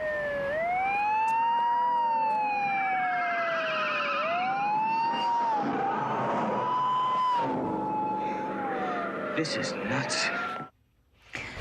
It's not exactly the Hollywood hype of Close Encounters of the Third Kind, but Congress is talking about UFOs today for the first time in half a century. Last year, the Director of National Intelligence released a report on unidentified aerial phenomena. So do we have any more answers? Here's NBC News correspondent Gadi Schwartz. UFOs are arriving in D.C. And while their appearance won't be as explosive as the Hollywood hype, today Congress is holding a public hearing on unidentified aerial phenomenon, or UAPs, for the first time in 50 years. All in a search for answers to those military sightings that have yet to be explained. You probably remember the wild scenes captured by the U.S. Navy and declassified by the Department of Defense last year. Look at that thing. It's rotating. Those followed up by even more leaked videos from Navy warships showing unidentified objects flying over our seas. Whoa, splashed. The Pentagon confirmed all of those clips were investigated by a UAP task force. And an intelligence report released last June listed over 140 classified incidents that have baffled the Department of Defense. The way they move can't be explained, and we don't know why that is, but they move in ways that aren't consistent with what we understand about physics. Chairman Adam Schiff and Representative Andre Carson are leading Democrats on the subcommittee holding the public hearing. Do you think this could be extraterrestrial life? We don't know, but the focus isn't on extraterrestrials, it's on UAPs, unidentified aerial phenomena that may pose a national security risk. All eyes are on the Hill and the effort to unravel the mystery in our skies. All right, we've got NBC News Pentagon correspondent Courtney Cubey here with more info on all this exciting UFO stuff. Courtney, we're really geeked about this. The military's UFO database now has information on 400 reported incidents thereabout. I mean, that's up from 143 rather in last year's report. That's a big jump. What's the Pentagon saying about all those new sightings? Yeah, that's right. And that report last year came out less than a year ago, last June. So unfortunately, you know, for everyone who's geeked about this like you are, Allison, we don't have a whole lot more answers today. But the Pentagon, we heard from two very senior military leaders today, the head of deputy head of naval intelligence and the civilian lead for intelligence here at the Pentagon. And they said that that they really couldn't explain what most of these additional sightings may have been. But they did say that most likely some of them were historical in nature. So basically, the fact that the U.S. government has been speaking much more openly about this for the past year or so now, there is a belief that they are breaking down the stigma, that service members are feeling a little bit more comfortable coming forward and talking about it. And so that may explain some, if not many, of these additional reports. Now, of course, in that report that came out from the intelligence community about a year ago, last June, they only could explain one of those more than 144 sightings. They believed it was a deflated weather balloon. Now, in the testimony today on the Hill, they do believe that many of these additional sightings are likely physical objects. But the key here is they don't have any evidence that they may be extraterrestrial in nature because they don't have any wreckage to prove that, Allison. So again, the Pentagon is continuing to study this. They continue to talk about how they want to break down any concerns about reporting. They want service members and civilians who have any information to come forward because, as we heard from the head of intelligence today, they believe that the more information they get that they can put into a database, that they can study in a consistent manner, that they'll be able to identify more and more of these sightings and more of these potential objects. Allison. A UFO database. What a refreshing change from what we're normally talking about when we're talking about Capitol Hill. On that end, Gotti, let's bring you in. Lawmakers saw a whole bunch of videos today reportedly showing UFOs. Tell us about them. Yeah, so we were in that hearing when they started showing these UFO videos, and to be honest, it was relatively anticlimactic. And I think that the reason why the Pentagon chose these videos was because they're almost, the one that you're seeing right there, that's almost a debunking. So that looks very familiar to what we saw last year and the year before of some incidents that happened in 2009 of what looked like triangle UFOs swarming Navy ships off the coast of California. Well, now the DOD and the Pentagon is basically saying that shape is the result of a lens flare inside of some night vision goggles because a DSLR camera was being used to shoot inside that night vision goggle. So it's almost two different things being put together to try to illuminate what's going on in the sky above. And so they said that they believe those were man-made drones. Now, what you're seeing there, this is a really interesting little still from that video that you saw. That video is over within a few frames, and that still shows what looks like a metallic object that is very close to what looks like the cockpit of an F-18. Now, here's where we had a lot of questions. They're showing this, what looks like video from a cell phone taken from inside the cockpit of an F-18, but we're not seeing any sensor data that corroborates this. We're not seeing any forward-looking infrared, which is the type of things that we've seen in the past. And if the F-18s knew that these things were out there and they were possibly stationary and they were going around to do other looks and they were able to get their cell phone out and start recording, you'd imagine that they would also be using some sensor data. Now, when in that briefing, we did hear about encounters that did have sensor data. We're talking about forward-looking infrared signatures, and they started talking about 18 different cases in which they had sensor data to back up what was seen, and those 18 cases they didn't have an explanation for. And so there are a bunch of cases where you don't have very much information. You may just have a sighting, or you may just have somebody saying, hey, I saw this weird thing, or there's a glitch or a blip. And then you have these 18 cases out of those 140 cases in which there are multiple sensors backing up something that is behaving erratically that may not be explained easily by the laws of physics that we know them. And that corresponds with some of the things that what Navy pilots have told us. The Commander David Fravor, one of the commanders of an F-18 wing, told me that he saw something almost warp away right in front of his fighter jet, and they've calculated the estimated speed of whatever it was that warped away, and they've come up to about like 13,000 miles an hour. So these are things that are moving in ways that aren't explained normally to fighter pilots that are up in the sky every single day. Gotti, I've said this to you every time you've been on our air, but you absolutely get the coolest assignments. This is so fascinating. It's the New Mexico. I mean, you have a correspondent from New Mexico. You have no choice. Yeah. I mean, you were born for this. Comes with the territory. Courtney, Undersecretary of Defense for Intelligence and Security Ronald Moultrie spoke today about the balance between transparency and then also security. Here he is. As a lifelong intelligence professional, I'm impatient. I want immediate explanations for this as much as anyone else. However, understanding can take significant time and effort. It's why we've endeavored to concentrate on this data-driven process to drive fact-based results. I mean, there are national security concerns about making some of this information public. What are defense officials saying on that? That's right. So, I mean, one of the biggest concerns here is that these may be some sort of a very classified system, that it might be U.S. systems, frankly, and that this may be something that these pilots who are seeing aren't even privy to this level of classification. And the fact that they're exposing it could expose some sort of a very secretive program that exists and that the U.S. is testing here. It could also be an adversaries, though, and that's the real concern here, that there could be a national security issue. That's what we heard from Moultrie. We heard that also from Congressman Carson today, talking about the potential to mitigate any threats from these UAPs. Allison. All right, Courtney, Gotti, the story that we're also into today, thank you. It's such a refreshing break from some of the heavy and sadder news. Thank you both. Coming up, the U.S. changing up its foreign policy in Venezuela and Cuba. We've got the details next.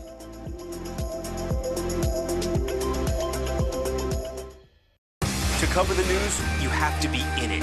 This is how so many towns and cities are protecting themselves. You can actually see they're pushing the gates open every night.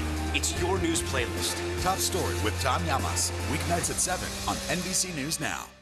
Good morning, everybody. Welcome to Today. Future's looking bright. You got a whole restart. How does that land with you? Is climate change and the environment one of your top priorities?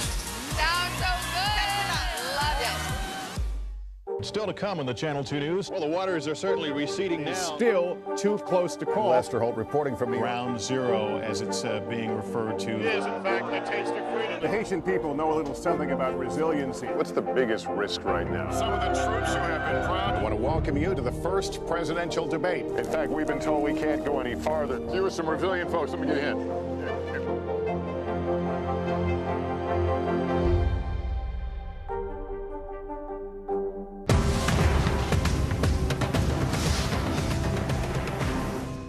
When was the last time you made space to listen to somebody?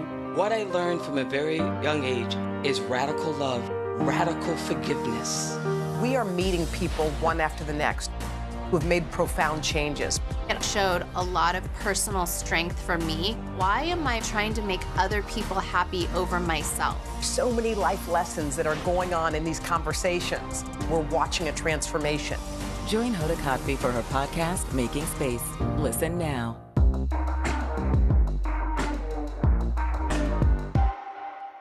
Top Story with Tom Llamas, weeknights at 7 on NBC News Now. Sometimes the news can be difficult and overwhelming for kids to understand, so we've created a newscast just for them. We hope your family will watch Nightly News Kids Edition. Making Space, the inspirational podcast from Hoda Kotb. Listen now.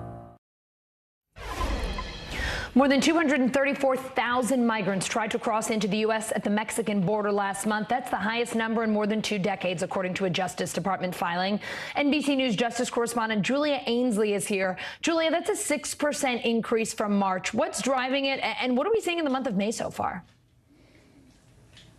So what's interesting is that there are a number of factors driving it, and this is before Title 42 lifts, which is on Monday, those COVID-19 restrictions that have been in place. We understand that there are a number of economic factors, political crises, and climate change forcing immigrants to come to the U.S. border even before Title 42 lifts. Some interesting things in this data that we're just finding out today, Allison, is that there were actually a slight decrease if you count the number of individual migrants, but a lot of these people are returning because under Title 42, they're just sent back into Mexico. They're not deported. So it's actually a lot easier for them to re-enter. So some of these people are being counted twice. So while it is a record high in terms of overall encounters, the number of individual people actually dropped from the month prior. And yes, in May, we're seeing a really similar trend already. Even before Title 42 lifts, they're looking at 7,400 a day, according to internal data we obtained.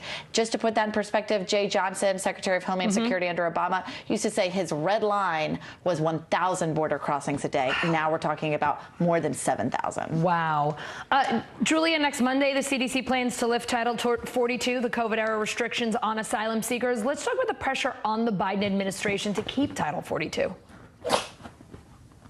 Well, there is definitely pressure not only from Republicans, but even some Democrats who are worried about what this could mean if there is a major surge at the border, even higher than this one, going into midterms. They say there needs to be more of a plan. They want more resources surged to the border. So far, we've seen a step in that direction from the Biden administration. They're putting more resources, but not as much in terms of flights, in terms of FEMA contracts, as some of those at the border would like to see, Allison.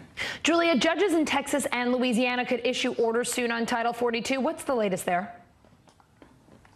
Yeah, that's right. This could all actually be a moot point. We've been talking about Title 42 ending on May 23rd for so long now, but it could be that those judges put a preliminary injunction on Title 42, which would keep it in place at least temporarily. Now, I've asked people in DHS, would that be a good thing? Could they have more time to plan? They say, look, eventually the Band-Aid needs to come off. It can't stay forever. And why would you want it to when you want a COVID restriction to end, just like we all want this pandemic to end? It's not clear that more time really is going to mean more of a control on the numbers coming across the border. In fact, what they want, they say, is just order there. They're trying to eliminate backlogs.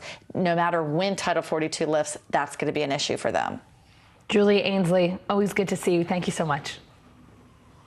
The Biden administration announcing this afternoon it's easing economic sanctions against Venezuela. Yesterday, the U.S. reversed some Trump-era restrictions on Cuba, including limits on travel and remittances. Digital reporter Carmen Cecine is here now. Carmen, let's start with Venezuela. What kinds of changes are coming there? What are we going to see? The U.S. announced today that it is allowing Chevron, which is the last U.S. oil company in Venezuela, to negotiate with the state oil company of Venezuela about its future. That does not mean that it can export oil to the U.S. right now, and it does not mean it can drill in Venezuela. It just means that they can talk about their future and about their license in Venezuela. Now, administration officials have stressed that they did this because they want Maduro, the leader of Venezuela, to negotiate with the opposition. Those negotiations with the opposition stalled last October, and according to administration officials, it was the opposition that went to the administration and asked them to do this in order to get Maduro to more seriously negotiate with them. So, Allison? Carmen, what will still be sanctioned in Venezuela? In Venezuela, there are a number of people sanctioned, individuals as well as oil sanctions. Those remain in place. Allison? Carmen, let's talk about Cuba. These are the biggest changes in U.S.-Cuba policy since Joe Biden became president. Walk us through the changes. There have been a number of changes that were announced yesterday, actually. So starting now, charter flights and commercial flights will be allowed to go to all airports in Cuba. Up until recently, they were only allowed to go to Havana, the capital of Cuba. It's also reinstating the educational travel in groups, not individual ones. They are lifting restrictions on remittances, the money that family here can send to their relatives back home. It was capped at $1,000 per quarter, so now it's limitless. They're also increasing the amount of visas being processed at the embassy in Havana, and they are reinstating the Cuban Family Reunification Parole Program. So quite a few things, Allison. Carmen, you're reporting that over the last few years, the U.S. hasn't processed 20,000 annual migrant visas it agreed to nearly 30 years ago. What is the government saying about that lag? Well, in 2018, there were some mysterious health incidents that affected U.S. Embassy personnel in Havana. Those incidents became known as Havana Syndrome. So since that time, since 2018, the amount of personnel at the embassy was downsized to a skeletal staff. So the amount of visas processed, basically, they weren't processing visas there. People had to go to Guyana to get their visas processed. Wow. It's very expensive for Cubans, so most Cubans were not getting their visas processed. So that's imagine since 2018, 20,000 visas per year were not processed. So that's a big backlog that they're going to get to now when they increase the staff at the embassy. Allison? All right, Carmen, thanks so much for all of your reporting today. Thank you, Allison.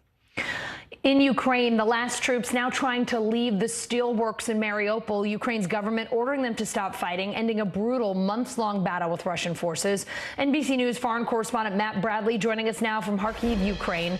Matt, Ukrainian officials now focusing on getting those troops out of that steel plant. What do you know about how that's going so far? And is Russia letting them leave? Yeah, well, it sounds as though Russia is actually coordinating. I mean, let's be clear, Allison, this is a surrender. The Ukrainians are saying that they've given orders to these final fighters to say that, you know, their mission is over, that they've completed their task. But this is a surrender. They are surrendering to the Russian invaders in Mariupol. And now more than 200 of them, nearly 300 of them have since been transferred east of Mariupol to places that have been occupied by pro-Russian separatists ever since 2014. So what we're starting to see now is essentially these men being put into Russian custody. Now about 50 of them, more than 50 of them, are severely wounded. And we've seen images of them being taken out by bus on stretchers. So they are in desperate need of medical care. And that was one of the reasons why the Ukrainian government was so anxious to try to negotiate this treaty, this ceasefire that would allow them to leave. And this is going to allow the Russians to rightfully declare victory over all of Mariupol, because this was the last holdout of Ukrainian troops in that city. But, you know, this is also going to be seen by Ukrainians, and already has been seen, as just the final end to a long fight by a group of men who a lot of people here really do consider to be heroes. The Azov Brigade, even though they are very much a right-wing force with historic ties to neo-Nazis, they are being celebrated here for their persistence and for their fight against the Russians for all of these months. So this is something that is going to be played on both sides of this war for propaganda, and has already been so. Allison? Matt, Russian forces shelling the Sumy region in northeast Ukraine today. That's according to the regional governor, but not confirmed by NBC News. What do you know about the fighting there? Yeah, I mean, this is interesting because we haven't seen much fighting in Sumy over the past couple of months, ever since the Russians withdrew from the northern part of the country. But now we're starting to see more shelling. But in a way, it also is rather normal, because we're seeing Russians shelling and using cruise missiles to attack all throughout the country. We just saw renewed attacks by cruise missiles in Lviv, in the far west of the country, just the other day. So, you know, the Russians seem to be continuing their assault, mostly against transportation networks, against infrastructure, anything that would allow for the transfer of weaponry across the country and personnel across the country to the east, where I am, where they can join the fight against that renewed Russian assault. Matt, a NATO update. Sweden's prime minister saying the Nordic country and its neighbor Finland will hand in their NATO applications tomorrow, but Turkey's president says he won't approve them. What are his objections, and could he keep both countries from joining the alliance? Yeah, he could, because this alliance of, I think it's about 40 countries, or 30 countries, excuse me, requires consensus. So Turkey could single-handedly block those two countries from joining, but it looks as though Turkey is trying to do a couple of things here. Turkey wants to put those two countries on notice, saying that Sweden and Finland have long given safe harbor to Kurdish militants who operate in the east of Turkey and who have been for a long time, for decades, fighting a stubborn battle against Ankara. They're saying that, you know, those two countries need to stop giving safe harbor to people that the Turks consider terrorists. And then also they're trying to play both sides with this fight. The Turks have long had almost open hostilities against the Russians, while at the same time essentially maneuvering a very crafty form of diplomacy by allowing them to still have, by allowing Ankara to still have good relations with Moscow. And it seems to be trying to play that game once again on a wider scale. Allison? All right. Matt Bradley from Kharkiv, Ukraine. Stay safe. All right, there it is, the closing bell on the New York Stock Exchange. Wall Street done for the day. Check that out. That's pretty good looking, especially given what we've been seeing on the markets over the last 7 weeks or so. The Dow up about 430 points. We're going to talk more about the close, today's big business stories, and how they affect you coming up in this next hour. Hey everyone, I'm Allison Morris. You're watching NBC News Now. Here's what's happening. Empathizer in chief, President Biden and the First Lady visiting with grieving families in Buffalo today. Spam-a-lot. Elon Musk wants the SEC to figure out just how many Twitter accounts are fake if they want his takeover deal to go through. And mean memes, social media a breeding ground for mockery in the Johnny Depp Amber Heard defamation trial. How it all started.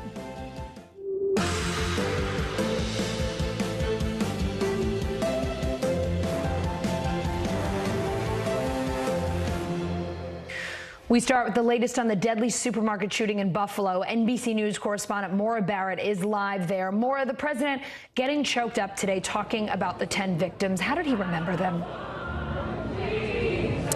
Well, Allison, both President Biden and the First Lady said that they were here in Buffalo today to grieve with the community. And that's exactly what we saw as they visited the memorial here just behind me on the corner of the parking lot of Tops Supermarket. And then he visited with victims, survivors, their families, and first responders to thank them for working so hard to protect their community. I want you to hear a little bit from his speech. One survivor telling NBC that it felt like Biden knew each of them and recognized each of them, and that's very clear in the remarks he made remembering some of the victims.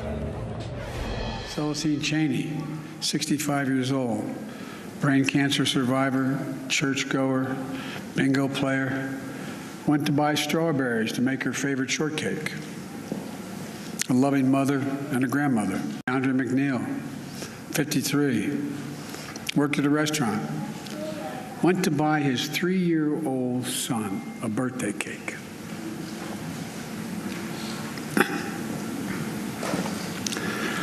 His son's selling a birthday. Ask him, where's Daddy? Jill and I bring you this message from deep in our nation's soul. In America, evil will not win, I promise you. Hate will not prevail, and white supremacy will not have the last word. Biden bringing the human element to each one of those victims here today. Again, 10 people lost their lives, another 3 were injured. 11 of the 13 that were shot were black in this racially charged incident here over the weekend. And Biden saying that there is a lot of work to be done, both in taking assault rifles off the street, but also to regulate the extremism that we see and hate online on social media platforms, and the ability for extremists and terrorist attacks like these, he said, to percolate online in what he called a murderous racist rampage. Allison. Maura, an 8-year-old girl described what it was like hiding from the shooting inside the supermarket with her dad. Could you share her story with us? Allison, yes, this is something like you just heard when Biden was speaking about the victims. This was an incident that could have happened to anyone. This grocery store was this community's safe space. It was their local where they went to get food. It was a community gathering center. It had a bank. It has a bank and a pharmacy that people here rely on. And this little girl, London Thomas, went to the grocery store with her father like she does most weekends. But that is not what occurred here when the shooter came into the supermarket. Hear about how she tried to hide from the shooter. We all ran to the back, like at the place where the milk freezes at, and then he was shooting at the milk, and then the milk was like linking through the metal, but the bullet did not go through the metal. And then my dad was just trying to hide me. This little girl recognizing how close she was to bullets hitting her. She's hiding among the milk. President Biden meeting with victims and survivors like her today. The mayor here speaking, saying that it was a somber day, but he did feel resolve from the president to prevent and work towards preventing any future incidents like this, so other 8-year-olds, other people can go about living in their communities without hate, but can be safe. Maura, another quick one before you go. I understand Rochester police say that they're investigating the suspect's social media posts listing targets in their community. What are they saying about those threats? Well, investigators are learning a lot about the shooter's social media activity. We've learned about threats in Niagara as well as over in Rochester, both about an hour away from here in Buffalo. But his plan didn't stop just here at Tops. On his social media post, he mentioned that he was looking to go to even an elementary school or a church, anywhere else that he thought more black people would be. He also posted online and mentioned in his manifesto that he was looking at communities as far away as New Jersey, where Orthodox Jews live in New Jersey. And so this is something that wasn't going to be just a one-time incident for this shooter. Clearly had a plan behind what he was looking for, but investigators say that there's still a lot to uncover. They're speaking with his parents today, who have been cooperative, though they say that they're shocked to see this kind of hate and rage coming from their son. And there is still a lot of work to be done in terms of figuring out where the guns came from that the shooter had. The father said that he did give one of the guns to his son as a gift for his 16th birthday, but some of the other guns, like the assault style weapon, along with the 30 magazines that he was found, are illegal in the state of New York. And so in terms of tracing it back and looking where they might have missed opportunities to know how serious this event was going to be is something that lawmakers or law enforcement and investigators are still focusing on, Allison. All right, Maura Barrett outside Tops grocery store in Buffalo. Thank you.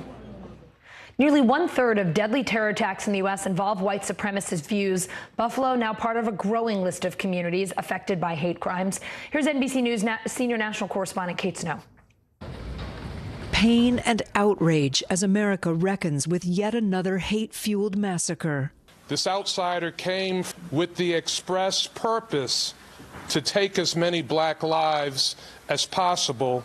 The shooter, an apparent white supremacist, driving hundreds of miles to seek out a predominantly black neighborhood in Buffalo. 10 people were killed, including Garnell Whitfield's mother, Ruth. Our mother, our matriarch, our hero, our angel was taken from us inappropriately. Whitfield says he's grieving, but also angry, vowing to fight for change. So what do I do with this anger? How do I use it to affect positive change? That question on the minds of many as Buffalo joins a growing list of cities terrorized by racially motivated attacks. In 2015, black parishioners were gunned down at a church in Charleston, South Carolina. In 2018, Jewish worshipers were targeted at a synagogue in Pittsburgh, Pennsylvania. Then in 2019, Latino shoppers were killed inside a Walmart in El Paso, Texas. And last year, Asian American women were targeted in spa shootings in Atlanta. According to one global terrorism database, between 2014 and 2019, white supremacist and xenophobic assailants were responsible for more terrorist attacks than any other ideology. In the FBI's view, the top domestic violent extremist threat we face comes from racially or ethnically motivated violent extremists, specifically those who advocate for the superiority of the white race. The gunman in Buffalo etched references to previous shootings on his weapons, and he wrote a 180-page racist rant posted online, repeatedly citing the false, unfounded Great Replacement theory, which suggests Jewish elites are bringing people of color into the U.S. to replace whites. A belief also heard at the far-right rally in Charlottesville, Virginia, which ended in 1 dead. Where did he find this ideology? Most likely, this person has been radicalized online. Scott Richmond with the Anti-Defamation League says social media companies have been slow to respond. People can put whatever they want on there, and it's not controlled. Buffalo's black community vowing to emerge stronger, saying we're hurt, but we're not broken. NBC News BLK reporter Curtis Bunn here now. Curtis, you spoke to folks in Buffalo. They say the spotlight is on them for the wrong reason. Tell me more. Yes, thanks for having me, Allison. Sure. Certainly, we all look at these from wherever we live and see these tragedies unfold on the news, and then we never really imagine it will be it would happen in our city. And so that's what those from Buffalo are feeling like. This is there's a level of shock that has come with it. They've obviously had their racial discord in the past, and still you can't expect anything like this to happen where they were targeted by someone who, mapped this whole thing out and impacted so many lives in such a devastating fashion. Curtis, let's talk about Jefferson Avenue, the community where this shooting happened. You describe it as a food desert before Tops Grocery opened. What else can you tell us about the Jefferson Avenue community? There was a time when, prior to the 1960s riots, when 2 Black Vietnam veterans were killed in Detroit, and there were more than 130 uprisings around the country, Buffalo being one of them. But prior to that, that area was a thriving area, predominantly Black, and since then it has never recovered. And so it has been on the mend, so to speak. I think there's been a resurgence in the last few years. I talked to one entrepreneur who moved his business from North Buffalo into very close to Tops because he felt like this is an area that's historic. It means a lot to Black people. He wanted to be a part of that resurgence. But it also is an area that still needs a lot more to become what it can be or used to be. Curtis, in 2018, a report described the Buffalo-Niagara region as one of the most racially segregated metropolitan regions in the nation. What else did that report tell you? And have they made any headway on race relations there in the last 4 years? I would say the residents say not much because it all translates to better housing, better public health, better schools, jobs that have livable wages, and they haven't seen much of that. Even in the housing market, the growth of the property value hasn't grown up much. And so there's a concerted effort to make changes there, but that store represented a potential for growth. It's been there since 2003. But the problem is, I think that the survey also said that there are 51 census blocks in Buffalo where there are food deserts or potential food deserts, and all of them are east of Main Street where 85% of the Black people live. Curtis, thank you so much for being here with us, walking us through your reporting, and just telling us a little bit more about that community. I think that the community is hoping that change comes. They don't know how. I think from the previous package we just saw, they're struggling with the idea that what to do with their anger, what to do with their grief. They're also struggling with the idea that this young man thought about Buffalo, plotted and targeted them. That made it wasn't a random act. And so when they talk about his mental capacity, they don't want to hear that he wasn't mentally stable because he did so much research. He thought about Rochester. He thought about what he was going to do afterward if he got through Tops. So they don't want to hear a case for him about mental disabilities because he obviously thought through this whole process, this whole ugly, torturous process. All right, Curtis Bunn, thank you. At the White House right now, President Biden about to celebrate Asian American, Native Hawaiian, and Pacific Islander Heritage Month. NBC News senior digital White House reporter Shannon Pettypiece joining us. Sharon, what's the president doing to commemorate AAPI month? Well, they're holding a really nice event right now out on the White House. At least that's how it appears from the pictures and videos I've seen from my colleagues. I mean, of course, this comes in a context of this growing number of hate crimes. And the administration has been doing a number of things to sort of specifically address the AAPI community. There was a bill signing an AAPI hate crime bill signed last year. The administration on President Biden's very early days made it a priority to focus on this community. It was even mentioned in the president's State of the Union address. And more broadly, of course, the administration has talked a lot about diversity. Obviously, for the AAPI community, they have talked about it, and they've talked about it for other communities as well, and about how their policies with a focus on equity and inclusion are reaching some of these communities that have been overlooked by past administrations. Shannon, we've seen a 339% increase in anti-Asian violence from 2020 to 2021. That's according to a study from California State University, Santa Barbara. President Biden, as we know, just back from Buffalo, New York, where 10 people were killed in a racially targeted shooting. What sort of discussions are happening in the White House right now and in Washington to try and stop these attacks? Well, the president made very clear in his remarks today. He left no room for any sort of tolerance around these actions. He called the attack in Buffalo terrorism, domestic terrorism, plain and simple, he said. He talked about the ideology driving this and saying that silence is complicit. It's not just on the part of people to not engage this behavior, but for those others who witness it to speak out against it. I mean, there has been a bit of a push in this administration administration to try and do something on gun reform legislation. Of course, there's not that much they could do from the executive branch.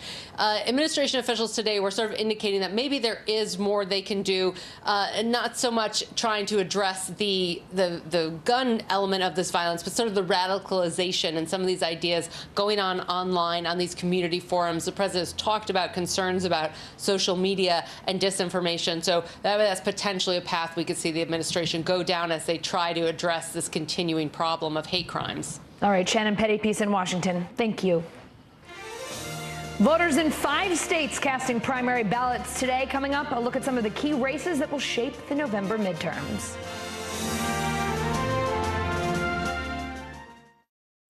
Top Story with Tom Llamas is your news playlist on NBC News Now. And now, you can listen to it as a podcast. Available anytime and anywhere.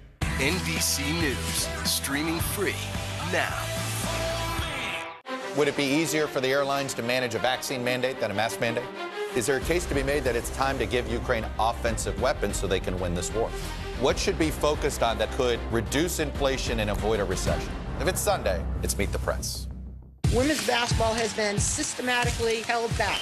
After 49 years of Title IX, we still have work to do. In Their Court, a podcast from NBC News and NBC Sports that goes inside the issues of inequality in women's sports. Listen now. To cover the news, you have to be in it. These are families trying to board those trains to Poland. I also want to get home. You'll get home. Every night, it's your news playlist. Top Story with Tom Llamas, weeknights at 7 on NBC News Now. When was the last time you made space to listen to somebody? What I learned from a very young age is radical love, radical forgiveness. We are meeting people one after the next who have made profound changes. It showed a lot of personal strength for me. Why am I trying to make other people happy over myself? So many life lessons that are going on in these conversations. We're watching a transformation. Join Hoda Kotb for her podcast, Making Space. Listen now.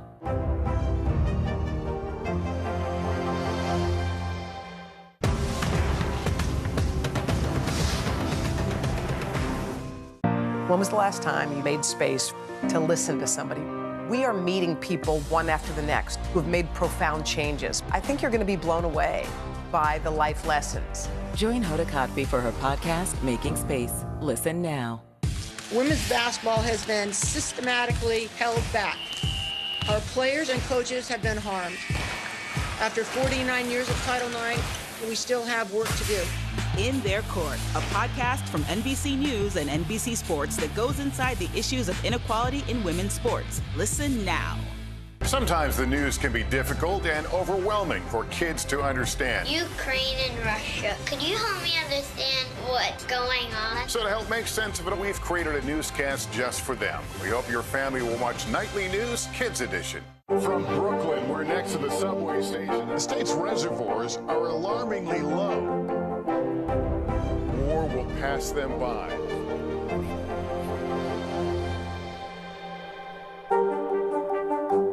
Making Space, the inspirational podcast from Hoda Kotb. Listen now.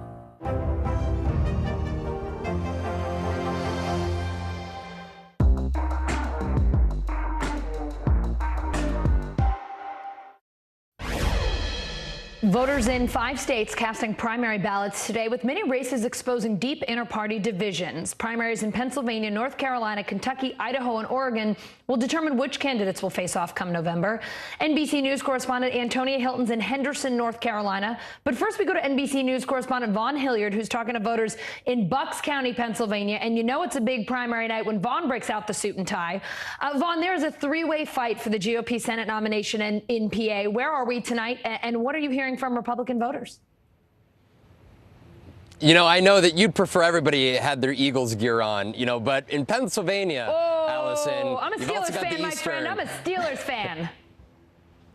I am aware. That is the issue here, is that we are in Philly country, that we are with the territory of the Eagles.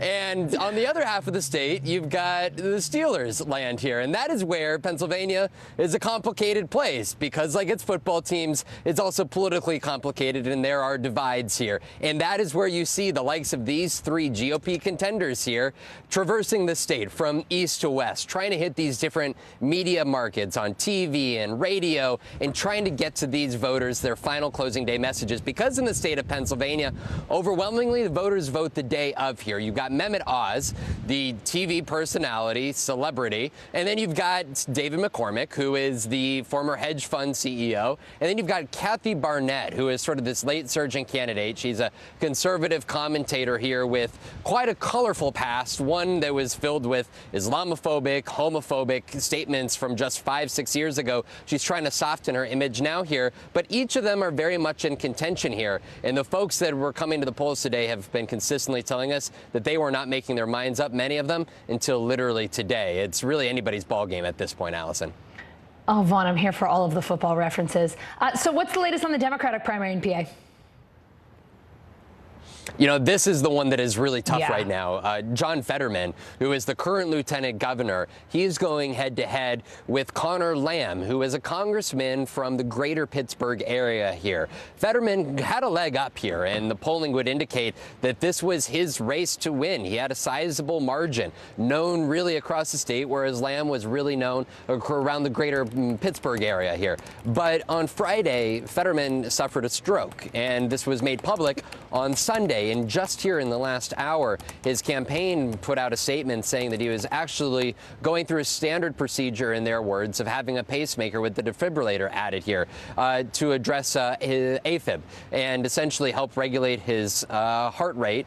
And, you know, I want to let you hear from Connor Lamb, his Democratic opponent. Of course, this is a tough time for Fetterman and his family. I want to let you hear from Connor Lamb, who talked with our colleague Katie Tur just earlier this afternoon. Really, the most common position, to be honest with you, has been undecided. It's not like everyone I meet is for me, but a lot of people have some space open in their mind. They have concerns about the lieutenant governor's electability. A lot of them are just getting to know me. You know, this is only my first statewide campaign, and so we have felt like as long as we knock every door, fight for every vote down to the wire, it's going to have a big impact.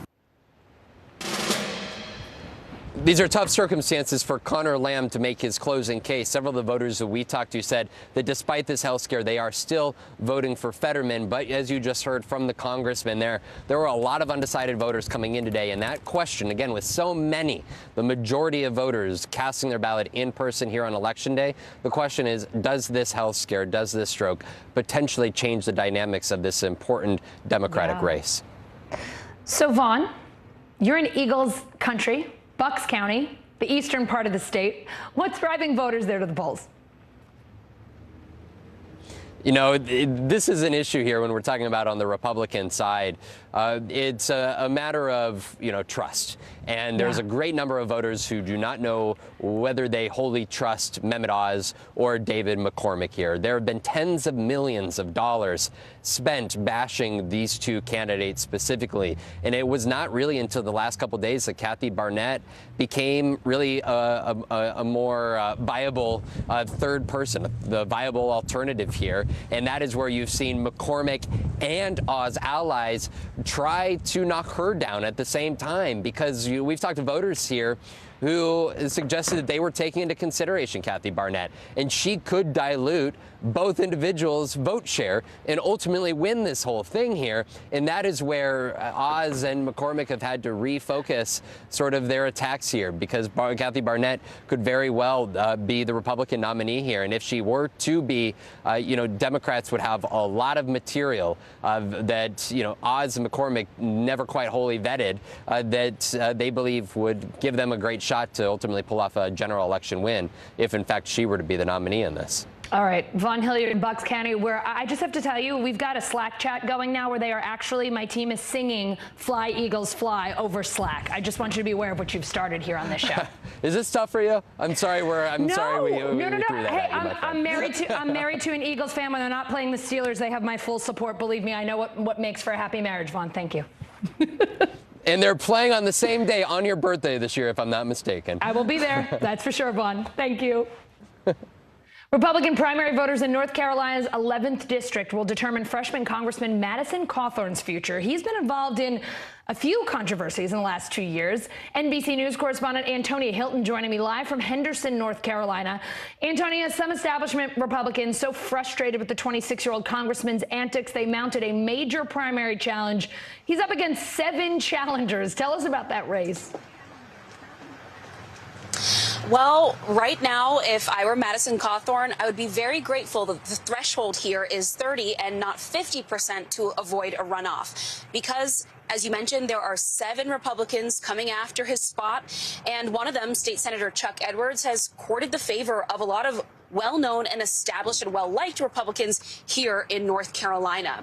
Look, many Republicans who have been waffling about their support for Madison Cawthorn say that it's about this string of scandals. I mean, everything from calling the president of Ukraine, Zelensky, a thug, to trying to bring a gun through the airport, to a series of leaked videos and photos that voters say have been salacious and inappropriate.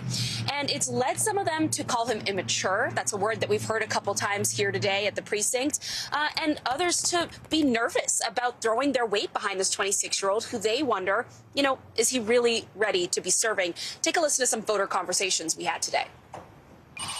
Who are you supporting today? The Republican Party. Haven't quite made up my mind on a couple of them, but I'll just let it go and see what my heart tells me when I get in front of the ballot. So, what are you still making up your mind about? An individual's past record and whether I think he's still good enough for this area. Are you talking about Congressman Cawthorn? Yes. If he's your congressman again, what will that mean for you? How will you feel? Sad. Embarrassed. Very embarrassed. Very sad. Hopefully people realize after some of his actions that it's time to send him back home. I mean, we don't want him representing us. Even if the Republican wins, I hope that it's a different one. It's a different one. One Republican we talked to today said that about 50% of the Republicans he knows in the area have been wondering and kind of waffling in support for Cawthorn. And, you know, he has, the wind behind his sails because he still has the Trump endorsement. He's got the name recognition. He was such a rising star on the right. But now the real question is, has the series of indiscretions set him back? And has it opened a window for one of these 7 challengers to knock him out of the way, Allison? All right, Antonia Hilton, and I should say, I apologize. We said you were in Henderson, you were in Fletcher. Thank you so much. Some farmers in Ukraine still tending to their crops during the war, and their work could impact the global food supply. NBC News foreign correspondent Matt Bradley explains. Here in Zaporizhia, Ukraine, farming is a frontline job. It's why Yuri wears body armor and sometimes comes across missiles in his fields. Do you ever think this job isn't worth it? I'm going to just quit. I need to work. There are guys fighting in the war, and I'm fighting here in the fields. Ukraine has been called the breadbasket of Europe. More than 70% of the country is made up of rich agricultural land. Last year alone, Ukraine earned $28 billion from agriculture, exporting vital crops to not just Europe, but the world.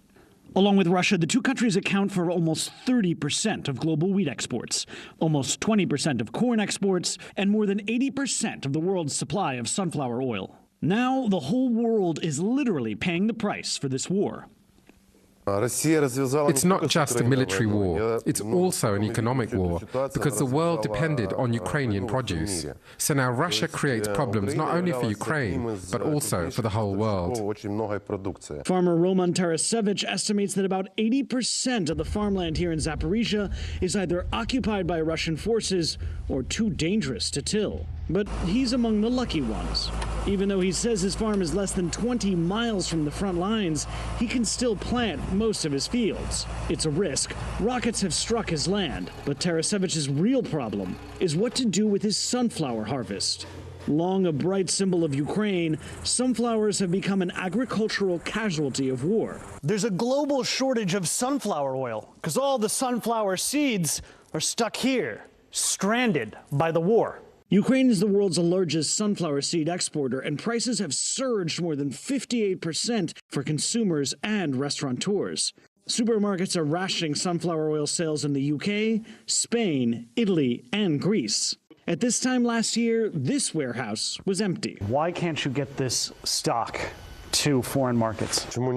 Before the war, we were exporting through the ports, and we can't do that right now because of the war. Russia has blockaded Ukrainian ports, and shipping insurance is sky high, holding a large amount of grain hostage. How has the war affected your business? We used to have a plan to grow, but for now, we're just working any way we can. Tarasevich's financial misery has plenty of company around the world. Recently, the World Food Program, the food assistance branch of the UN, has issued calls to reopen Ukraine's ports. Their ask? Open the ports before the current global hunger crisis spins out of control.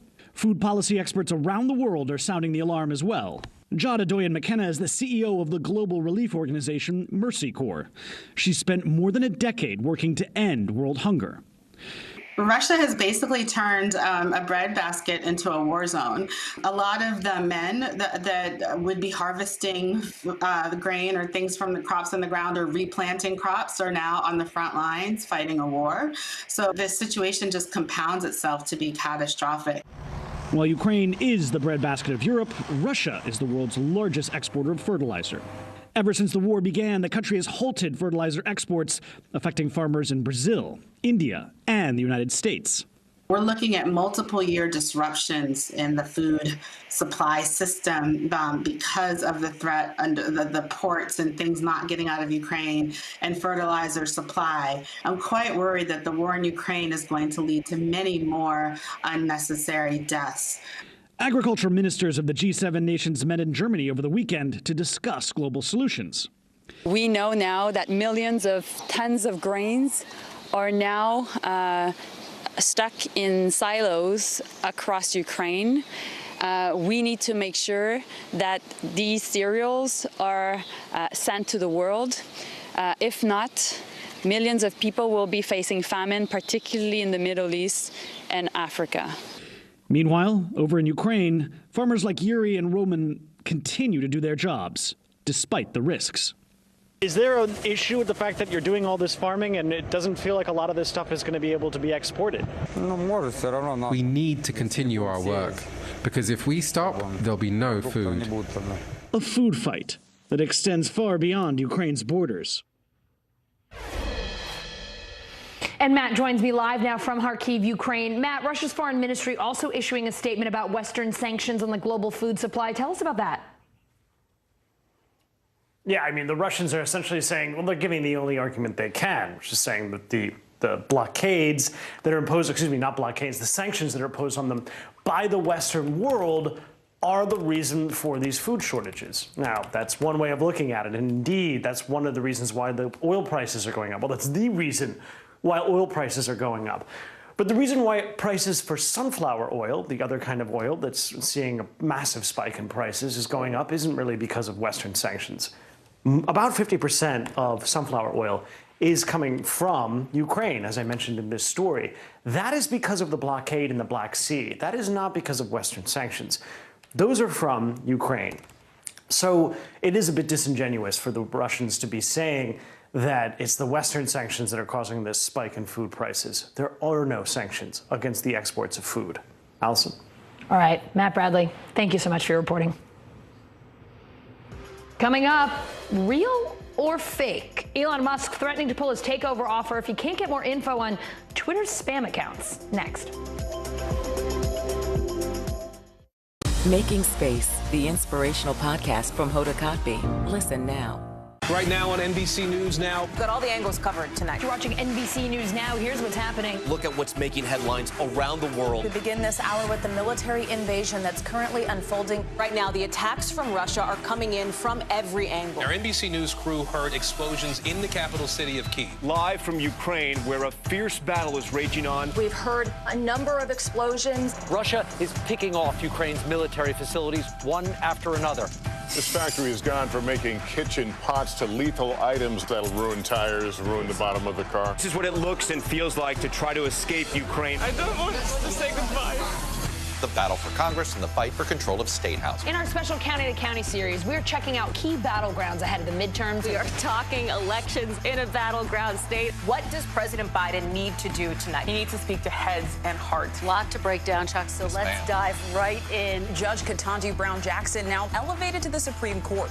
Let's zoom out a bit to our changing climate. What do we think that the new normal is going to be? We have some stunning new findings about COVID-19. This new variant is more contagious. Have you seen a demand for mental health services increase among Latinos? The people of the Chamizal neighborhood aren't the only ones experiencing what they call environmental injustice.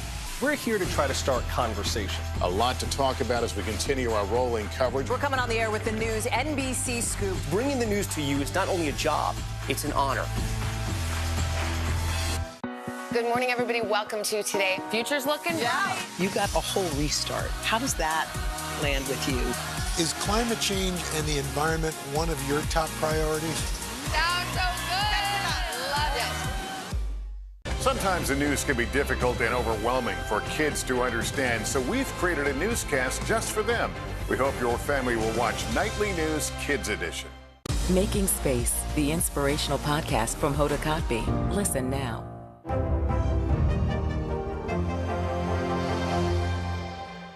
News is happening now. Look at what's making headlines around the world. Whenever it happens, wherever you are, it's here now.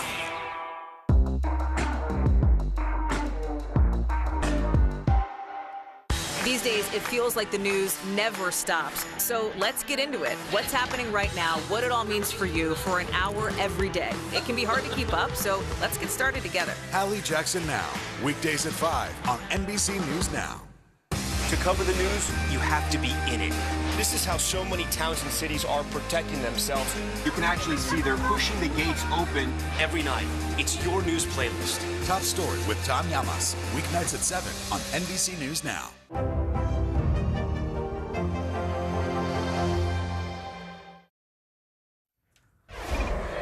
It is time for the bottom line, our daily look at what's going on in the business world and beyond. The Elon Musk Twitter takeover on hold. The Tesla CEO tweeting this morning that he suspects at least 20% of Twitter accounts are fake, reiterating this deal cannot move forward until he gets proof that number is less than 5%, which is what Twitter claims. CNBC reporter Lauren Feiner is here. Lauren, this back and forth between Elon Musk and Twitter going on for more than a month now.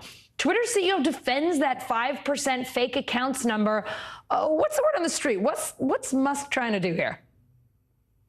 Yeah, so basically what's going on here is Twitter has said for a long time that it believes just around 5% of accounts on its site are from bots or, fake spam accounts. Musk is now challenging that and saying that he thinks that could be a big undercount of how many fake accounts are on the platform. And he's saying that the deal that he made is on hold because of that. He wants to see, is that actually the number? And he's using that as a way to say he's not sure if he could go through with the deal right now, although he's said that he remains committed to it. Today, Twitter filed paperwork with the SEC calling for a shareholder vote on the sale. What happens if the shareholders say okay to the terms while Musk says the deal still can't move forward? Yeah, so Twitter does not have a lot of great options here. Twitter could decide to sue Musk and say that he, didn't hold true to the deal that he made. But it's unclear if they're actually going to want to do that and go through the trouble of suing Musk and, the uncertainty of ending up in court. So, Twitter could try and go back to the drawing board with Musk and see if he'll negotiate a lower price, which Musk has suggested that he might be open to. But, the difficulty here is that Twitter doesn't have really any other viable alternatives to go to in terms of other bidders. That seemed to be part of the reason why they decided to go with Musk's offer in the first place. So they're in a pretty tough spot. We have seen so much of the public back and forth. I mean, Elon Musk loves to take everything to Twitter, so it's not unusual at all that he's trying to buy Twitter. But that same SEC filing showed us some early conversations between Twitter and Musk before his offer that the public hasn't seen. What can you tell us there? Right. So that filing showed that Musk had these conversations with executives and directors at Twitter, where it would seem that, he could have had the opportunity to ask about these fake accounts. So I think that has a lot of analysts and investors wondering, well, why didn't he do that when he had the opportunity? And why is he bringing up what's been, a known issue or question about Twitter for a long time? Why is he bringing that up now?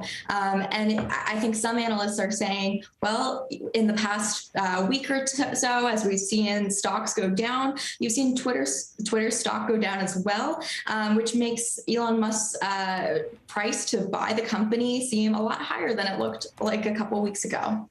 Lauren, we are so intrigued by this story. I feel like there's so much more to come. Thank you so much for giving us the latest in this saga. Absolutely. Thanks for having me. Private equity typically swoops in, buys companies, loads up on debt, slashes the workforce. But one firm is bucking that trend, giving blue-collar employees a stake in their company's success. CNBC finance and investing reporter Leslie Picker shows us what that meant for workers at a garage door manufacturing company in Arthur, Illinois. In the otherwise sleepy town of Arthur, Illinois, a life-changing surprise for the hundreds of workers at the locally based garage door manufacturer CHI. We do have some news to share. CHI is getting sold for $3 billion to steel manufacturer Nucor. But it's not just the company's private equity owners who are cashing out. So too are the truck drivers and factory workers and even the office manager, Rhonda Jameson. This was a great day for Rhonda. The payouts are a function of tenure and salary. Because Jameson is in her 18th year at CHI, she'll be bringing home 5.5 times her annual salary. Words cannot explain how my mind was going. It's just in 100 directions. Employees received envelopes with their bonus details. On average, hourly workers received $175,000, with the most tenured earning more than $750,000. I feel great. The idea of giving rank-and-file workers equity grants in a sale is the brainchild of Pete Stavros of KKR, one of the nation's largest and oldest private equity firms. What initially got me interested in it was my father. So my dad was a construction worker for 45 years. Stavros said his father loved his job, but he couldn't create wealth on an hourly wage. So once the younger Stavros got into business school, he started studying the topic of employee ownership. And as he rose through the ranks of KKR, started experimenting with it in the companies he invested in. Now the firm uses it in all of its buyouts. And we had good success. So it delivered great results for companies, great outcomes for workers. And it's not just the money. It's the fact that, as we said to everyone today, you earned it. I mean, this isn't charity. It's not a gift. They drove an unbelievable amount of productivity in the business. Stavros says Nucor will include their own profit-sharing model for CHI, and the employees we spoke with say they have no plans to take their money and run. I am all in with CHI. Simple as that. They're going to have to wheel me out of here. And in the meantime, Jameson, who spends her days answering phones and ordering supplies, has big plans for her newfound money. Well, we're going to Disney. Well, I'm going to pay off my house. I'm going to pay off my cars. And we're going to give a little bit to the church and help my kids a little bit. Gotta love it. Coming up, Johnny Depp's high-profile court battle with Amber Heard, what all the internet attention on the case is doing to survivors of domestic abuse. That's next. We'll meet Ukrainians who are defending their country one block at a time. When you were still in Kiev, could you hear the bombing? My name is Lester. Who's this? To cover the news, you have to be in it. These are families trying to board those trains to Poland. I also want to get home. You'll get home. Every night, it's your news playlist. Top Story with Tom Yamas. Weeknights at 7 on NBC News Now. We'll meet Ukrainians who are defending their country one block at a time. When you were still in Kiev, could you hear the bombing? My name is Lester. Who's this?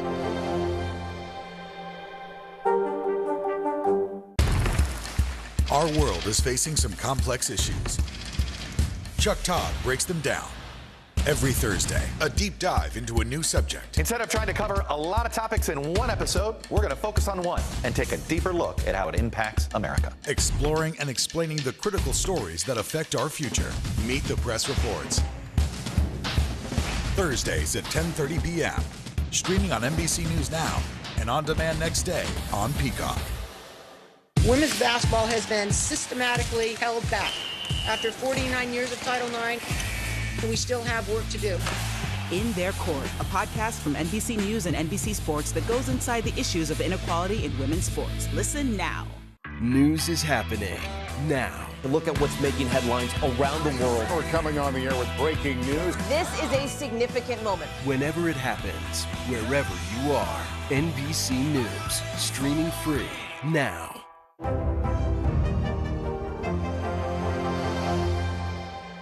Now Tonight with Joshua Johnson. Streaming weeknights at 8 on NBC News Now. Hallie Jackson Now. Weekdays at 5 on NBC News Now. Making Space, the inspirational podcast from Hoda Kotb. Listen now.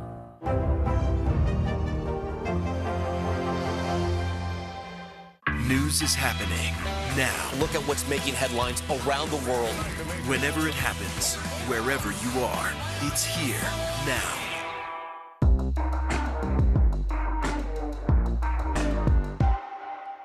These days, it feels like the news never stops. So let's get into it. What's happening right now, what it all means for you for an hour every day. It can be hard to keep up, so let's get started together. Hallie Jackson Now. Weekdays at 5 on NBC News Now. To cover the news, you have to be in it. This is how so many towns and cities are protecting themselves. You can actually see they're pushing the gates open every night. It's your news playlist. Top Story with Tom Llamas. Weeknights at 7 on NBC News Now.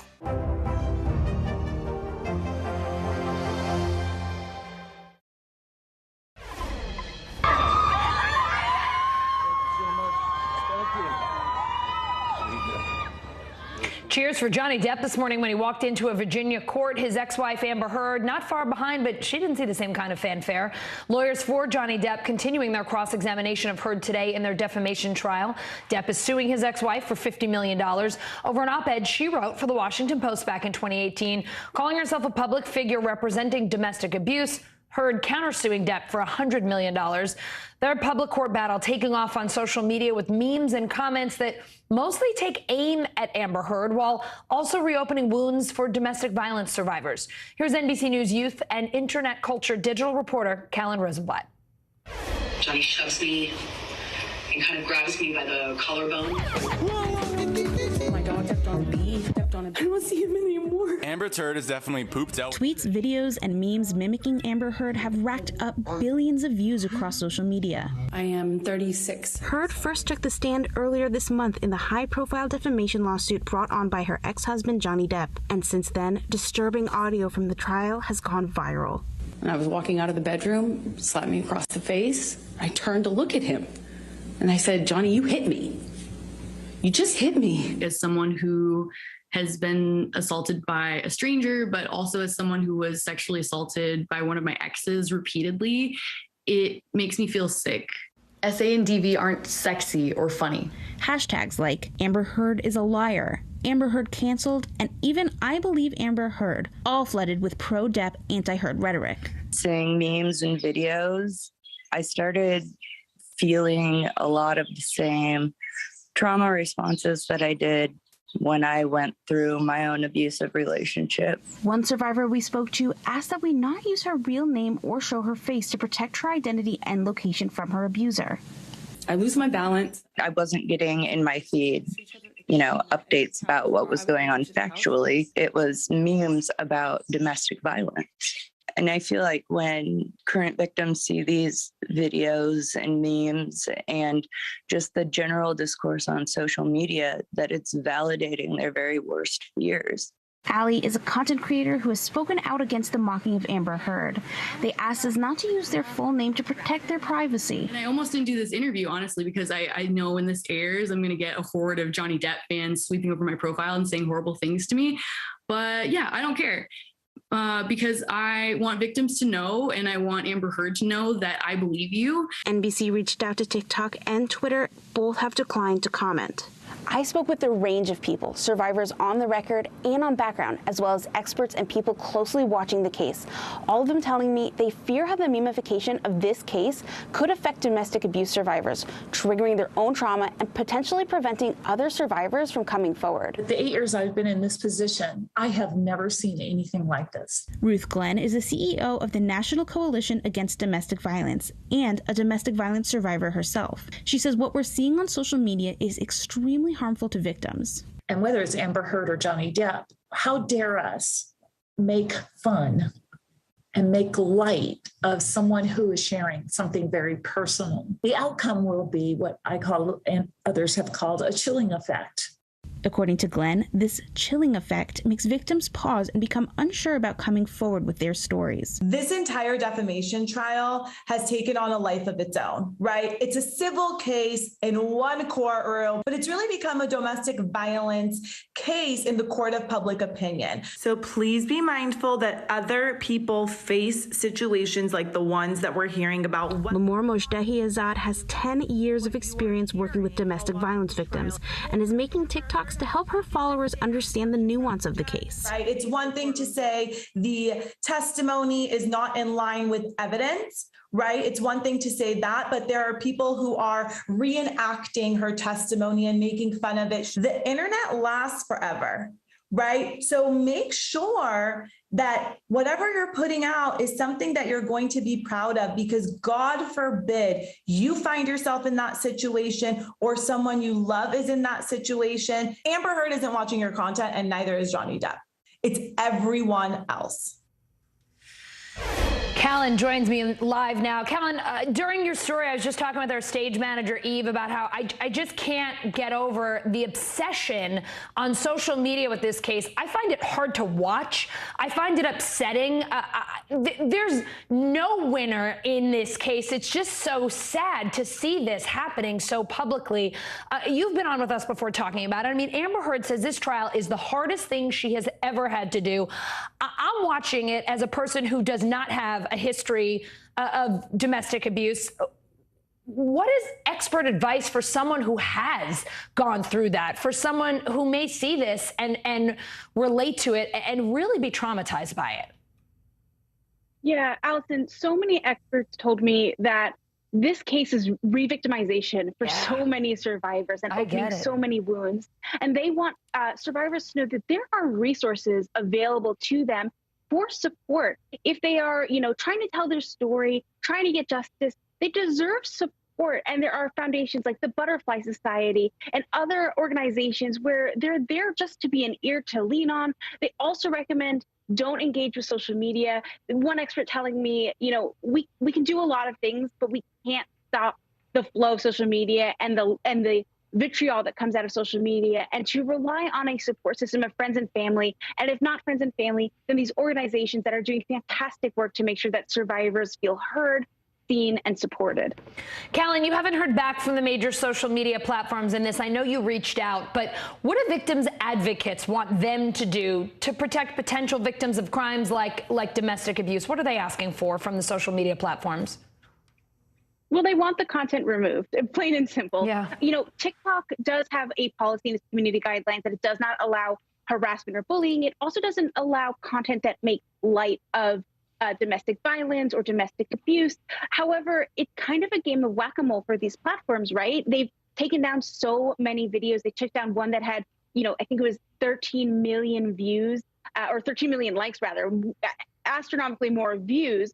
But the problem is, as soon as those videos are taken down, more are put up. Yeah. So it's a challenge for these social media platforms, but advocates really say the content has to come down, and they hope to appeal to people's empathy to think before you post.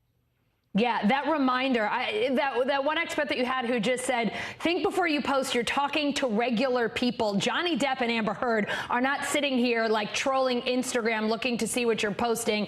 Callan, we love talking to you. Always great to see you on the show. Thank you so much. Thank you, Allison. Coming up, Charlie Ferris paved the way for women of color, becoming the first black female lawyer in Texas. A look at her legacy up next. This is a very different kind of program. We're here to start conversation about the big things happening in our world. Professor, I'm not asking you to predict the future, but what do we think that the new normal is going to be? Is part of this that everyone's rethinking their jobs during this pandemic and their relationship to their employers? What is your biggest tip for any parent who's concerned about this? It's not my job to tell you what to think. My job is to think about what you tell me. Now Tonight with Joshua Johnson, streaming weeknights at 8 on NBC News Now. Women's basketball has been systematically held back. After 49 years of Title IX, we still have work to do. In Their Court, a podcast from NBC News and NBC Sports that goes inside the issues of inequality in women's sports. Listen now. We'll meet Ukrainians who are defending their country one block at a time. When you were still in Kiev, could you hear the bombing? My name is Lester. Who's this? Sometimes the news can be difficult and overwhelming for kids to understand, so we've created a newscast just for them. We hope your family will watch Nightly News Kids Edition. Women's basketball has been systematically held back. Our players and coaches have been harmed. After 49 years of Title IX, we still have work to do. In Their Court, a podcast from NBC News and NBC Sports that goes inside the issues of inequality in women's sports. Listen now. This is a very different kind of program. We're here to start conversation about the big things happening in our world. Professor, I'm not asking you to predict the future, but what do we think that the new normal is going to be? Is part of this that everyone's rethinking their jobs during this pandemic and their relationship to their employers? What is your biggest tip for any parent who's concerned about this? It's not my job to tell you what to think. My job is to think about what you tell me. Now Tonight with Joshua Johnson, streaming weeknights at 8 on NBC News Now. We'll meet Ukrainians who are defending their country one block at a time. When you were still in Kiev, could you hear the bombing? My name is Lester. Who's this?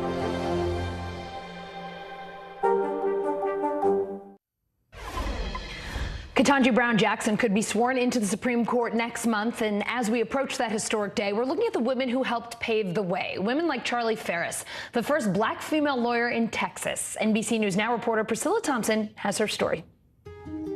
Perseverant, relentless, door opener. Those words used to describe the legacy of Charlie Ferris, the first black woman to become a lawyer in Texas. Charlie grew up in Wichita Falls, Texas, and attended the segregated Booker T. Washington High School. After graduating as valedictorian at age 15, she enrolled at Prairie View A&M University. The local school here, Midwestern University at that time, was not an option. It was segregated. In 1947, Charlie graduated college at the age of 18 with a degree in political science. She spent a year teaching before starting law school at the University of Denver. She then transferred to Howard University in Washington, D.C., where her class worked on the landmark Brown versus Board of Education case. Thurgood Marshall practiced his Supreme Court arguments in front of her class. She graduated from Howard in 1953, passed the bar exam, and was sworn in on November 12th, becoming the first black woman lawyer in Texas. There were no parties. There was no celebration. It was like, Charlie, you have done what was expected of you. And that's the way Charlie approached it as well. She was extremely selfless. Just a few months later, in July 1954, Charlie Ferris was unanimously elected to serve as county judge pro tem in Wichita County, Texas, becoming one of the first black judges in the South since Reconstruction. Our local newspaper at the time would not publish, would not print pictures of blacks. But that discrimination continued inside, where there were segregated bathrooms and drinking fountains. The courthouse didn't desegregate until 1962, years after Charlie left the building. Charlie's family and friends say she never allowed the discrimination and challenges to make her bitter. She worked within the system. She took it on, and she was not going to let those things that she knew were wrong stop her from her practice and representing her clients. In 1955, Charlie opened her own law practice. She was the only black attorney in Wichita Falls area.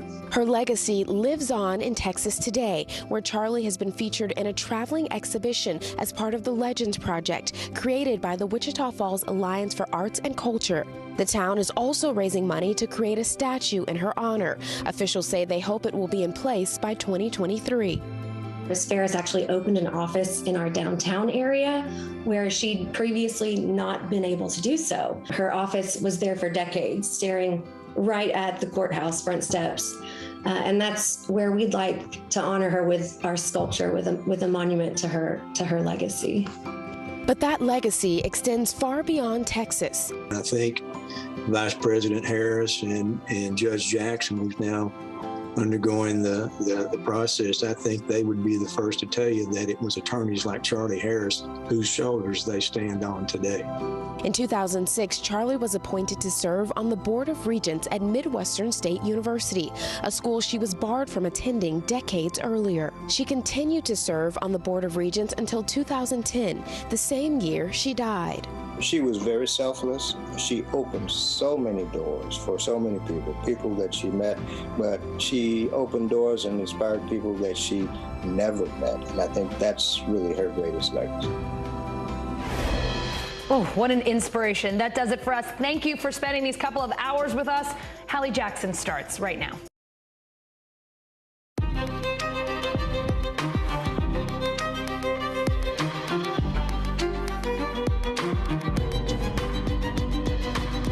President Biden tonight directly and clearly calling out that racist attack in Buffalo as an act of domestic terrorism after meeting today with the victims of the families who lost people they loved in this shooting targeting the city's black community.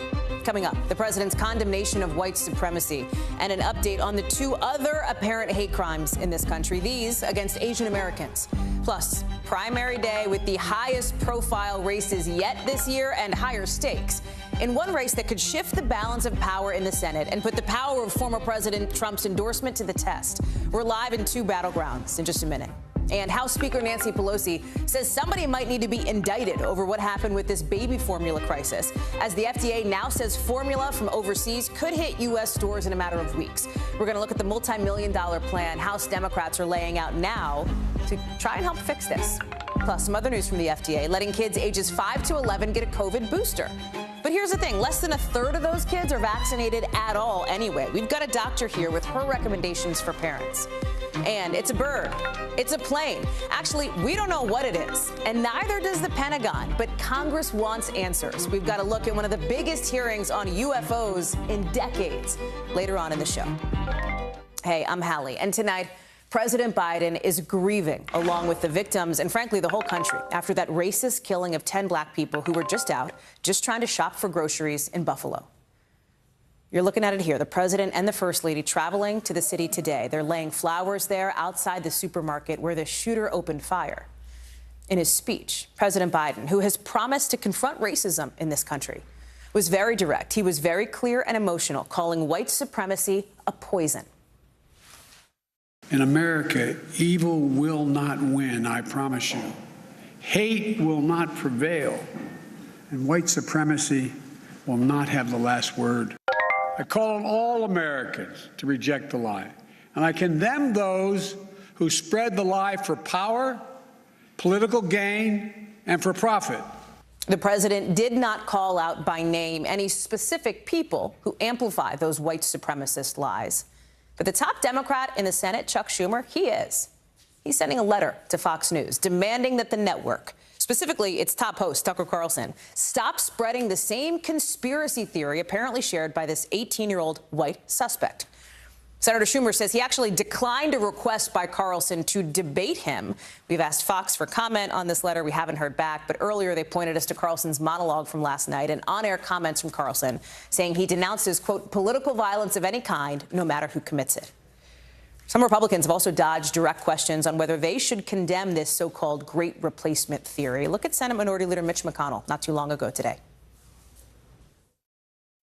Racism of any sort is abhorrent in America and ought to be stood up to by everybody, both Republicans, Democrats, all Americans.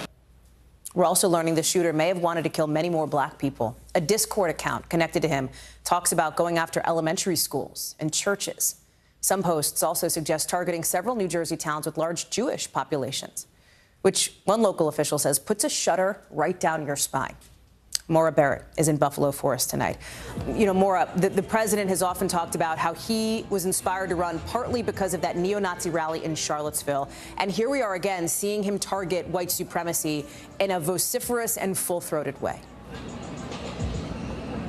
Yeah, Holly, on the 2020 campaign trail, we heard from Biden a lot talking about how this country is in a battle for the soul of the nation. And he reinvigorated those words today, speaking with victims, survivors, law enforcement here in Buffalo after they visited that memorial, talking about, like you heard from earlier in the show, how white supremacy is poisonous in this country. And he denounced it very strongly and got emotional talking about the fact that it's something that we've seen so frequently just in this week, but also in the last several years here in the U.S. And it's not just places like Fox News where people are getting this hate and extremism. It's spreading online. And so in addition to wanting to take action on taking assault rifles off the streets and protecting people who are mentally ill and might be a risk to those or others, as he puts it, he also called out the need to limit the spread of online extremism and push for more moderation in these online worlds where these ideas of hate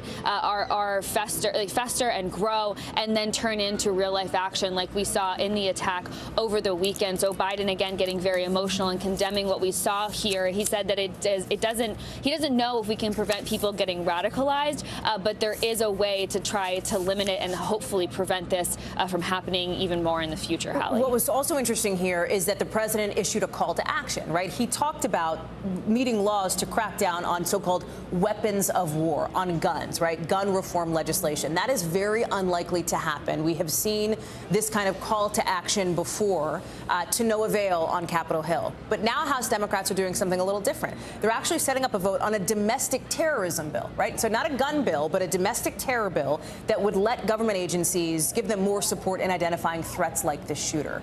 How do you see that unfolding as it relates to what's happening here in Washington and trying to prevent something like this from happening down the road again?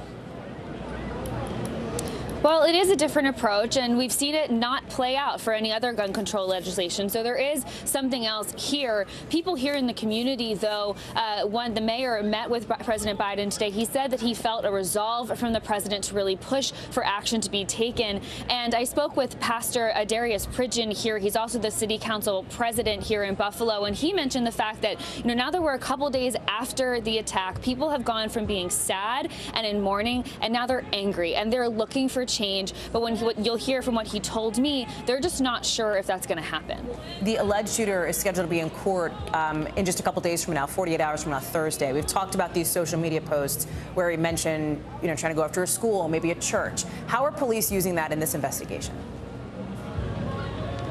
Well, the social media posts right there are hard evidence, right, Hallie? And so that's something that we can look at in terms of his plan to go down this street on Jefferson Avenue, continue past Tops to look for more black people to kill, which is what officials are telling us. And the thing is that he had plans, like you said, to go to other places, not just here in New York. This was just one stop in his plan. And so they have that evidence that they can look at. The other thing that the pastor mentioned to me is that while it was absolutely heartbreaking and so terrible to watch some of this unfold on a live stream, that means that the video exists in court as well and will hold people accountable in terms of calling out racism for what it is. He appears in court tomorrow for a felony hearing in the morning. The DA also saying that he plans on more charges than just the one count of murder being brought, because obviously more than just one person was killed. But we'll be following that as he appears in court tomorrow. Maura Barrett live for us in Buffalo. Maura, thank you. Let's take you now to California, where today the man that the FBI is accusing of carrying out a politically motivated hate crime against Taiwanese people is making his first appearance in court. And in just the last few hours, the Orange County District Attorney laid out 10 charges against this alleged shooter, saying his goal was to execute as many people in that church, in that room, as possible. To do it, he had the training to do it.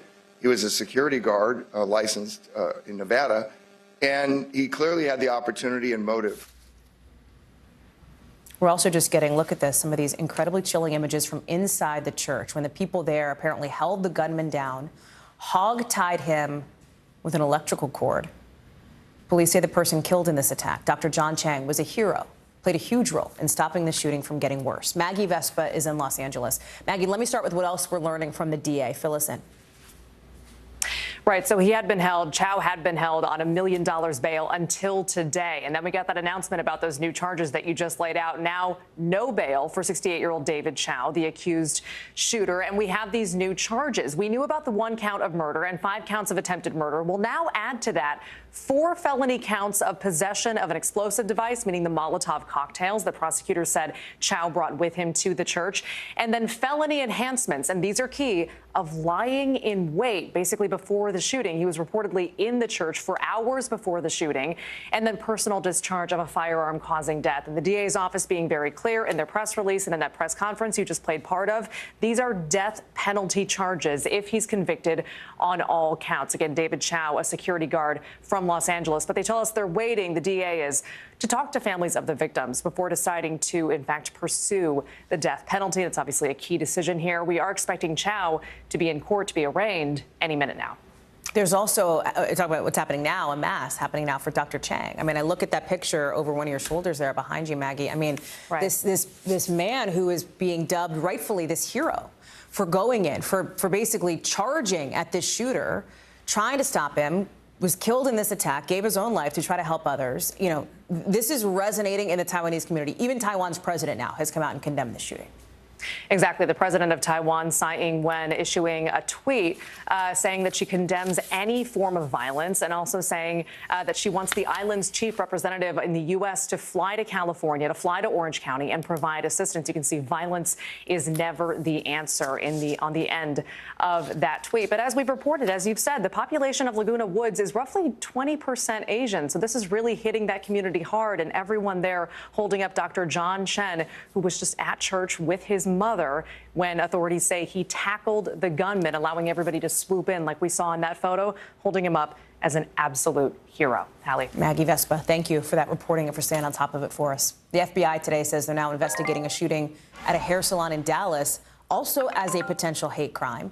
Police today say they have the suspect from that May 11th shooting in custody. He's being charged with aggravated assault with a deadly weapon after allegedly shooting 3 women of Korean descent. Friends of these women tell our Dallas station that all 3 have been released from the hospital. Thankfully, they're recovering at home. We're going to keep our eye on how that plays out, too. Turning now to what's happening in the world of politics. And boy, is there a lot happening in the world of politics, right? Because today, voters are voting in 5 states where it's primary day. But we're going to look especially at one of them, because in Pennsylvania, we are talking about the most closely watched Senate race in the country. And man, this thing has been filled with drama. I'm telling you, twists and turns on both sides here. Whoever wins tonight sets up a general election race, right? Whoever gets the Republican nod and the Democratic nod is a general race that could determine the balance of power in the Senate. So let's talk about both these sides. On the Republican side, you have Kathy Barnett on the far right, surging to an almost 3-way tie with Dr. Mehmet Oz, he's there in the middle, and businessman David McCormick. Because of some of her positions, you have some inside the Republican establishment worrying she's too extreme, that she could actually turn off voters if she advances to the general. Make sure you're coming out and voting. Don't allow anything to discourage you. Every single Republican, you need to be at these polls today, and you need to make sure that your voice is heard. And I'm so excited. On the Democratic side, you have this man, Lieutenant Governor John Fetterman of Pennsylvania, recovering from a stroke. And now we're learning from his campaign, he's going through a procedure to get a pacemaker installed. He's next to his wife, Giselle. She's going to be at their campaign watch party tonight on election night. He will not be there because, obviously, of these health issues. Here's his wife. We feel good about today. We've worked really hard up until now. I'm sad that he can't be here today with me, but I think he will get to celebrate soon. I want to bring in now Vaughn Hilliard, who is on the ground in Pennsylvania, and Antonia Hilton, who's out on the field, too. Vaughn, let me start with you, because there are a number of tests, if you will, in this Pennsylvania race. And I want to be really clear for people watching. This matters because whoever wins this race takes a seat that could determine who controls the Senate. And we know that whichever party controls the Senate is going to have power in Washington. We've seen that play out. This is tonight a test of the former president's endorsement. He has backed Dr. Oz, who has a lot of name recognition, not just in Pennsylvania, but around the country. You've got Kathy Barnett surging to a late lead. You've got this businessman, David McCormick. Tell me what you're hearing as you're talking with voters today. I keep hearing they want to select a Republican who is going to be the Democratic nominee in this race, because this is presently a Republican Senate seat. Pat Toomey is the retiring Republican senator here. So Democrats see this, and a year expected to be a bad landscape for them. It's a pickup opportunity. Fetterman there is ahead in the polls, so that's kind of where the eyes of the Republicans are looking towards right now. Somebody who's the lieutenant governor, who has had the opportunity to go around the state over the last years and kind of introduce himself to these voters here. And I've been talking to these Republican voters here who, I think Kathy Barnett, sort of this late surging candidate here, she is expected to do pretty well in the rural areas of this state. And that's what brings us to the suburbs here. We are in Bucks County, which is one of those counties in the greater Philadelphia area that Oz and McCormick have been going toe-to-toe over here. This is more conservative, a little bit more affluent here, right up the alley of these two individuals, and one voter after the other, Hallie. They were telling me that they were considering Kathy Barnett, but ultimately decided either Oz or McCormick, and I think that's significant because she really was looking and needed to make some inroads here. But I want to let you hear from a few of the voters. I went with Dr. Oz. Why? He checks all the boxes for me. Did Trump's endorsement mean anything to you? I think it did. For Senate, McCormick. I went with Dr. Oz. Why? Because my mom and I talked about it this morning, and we felt like he was honest. McCormick is the former hedge fund CEO. He's had a cast of other politicians that have been out with him campaigning on the trail, including Ted Cruz. But if Mehmet Oz is to pull this off here today, in large part, a lot of that will have to do with two things, Hallie. Number one, Trump's endorsement. But the other factor that we've continually heard from voters here is the fact that they've known him for years, decade, 20 years from his time on the television shows right here in the greater Philadelphia area. I mean, listen, Vaughn, I know Bucks County well. I grew up in Bucks County, right? It's a good place to go on an election night because you do see a cross-section of people who are looking to pick one of these candidates here. On the Democratic side, we had this health revelation from Lieutenant Governor John Fetterman. By the way, let me just say here, very different dynamic in the Democratic primary because it's not as close. Recent polling shows that Fetterman has a very healthy lead over Connor Lamb, who's considered kind of the more establishment Democratic pick, right? So if the polling holds, it is likely that the lieutenant governor will win this race tonight, although obviously we don't know until the polls close. Tell me a little bit about that piece of it, right? Because when you look at how close Pennsylvania is, even nationally, President Biden only won the state by 1.2 percentage points in 2020. You talked about how this is Pat Toomey's seat, right? A Republican now. A win for a Democrat in the general election come November could flip the balance of power in the Senate. And that's where we had all been kind of looking towards Fetterman as being the likely nominee here.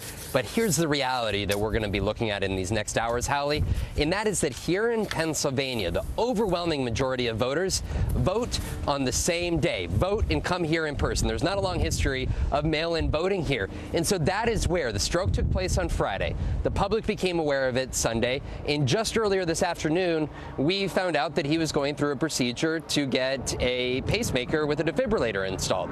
And so that is sort of the dynamics that we're working under here in this now somewhat complicated Democratic race. A number of the voters I talked to, I want to note, they said that they're voting for Fetterman despite this health scare here. But it's a serious question that if these results start coming in here and we start seeing a tight race, it's hard not to believe that the stroke here that is impacting the lieutenant governor was at the heart of this increasingly complicated political atmosphere here in Pennsylvania. Vaughn Hilliard live for us in Pennsylvania just hours before polls close. Vaughn, thank you. Let's talk about North Carolina there because you have this lightning rod Congressman, Madison Cawthorn, facing Judgment Day. The 26-year-old first-term lawmaker, dealing with a lot of criticism over the last year for some of his behavior. Speeding without a valid driver's license, taking a firearm through security at an airport, wearing lingerie in photos, and gyrating naked on top of another man in bed. Just some of the examples. As for his standing, political experts say it's still probably Cawthorn's race to lose. And if he does, it'll be his own fault. The district significantly leans Republican, which means the Democratic nominee would have an uphill battle to make this race competitive come November. Antonia Hilton joins us from Fletcher, North Carolina.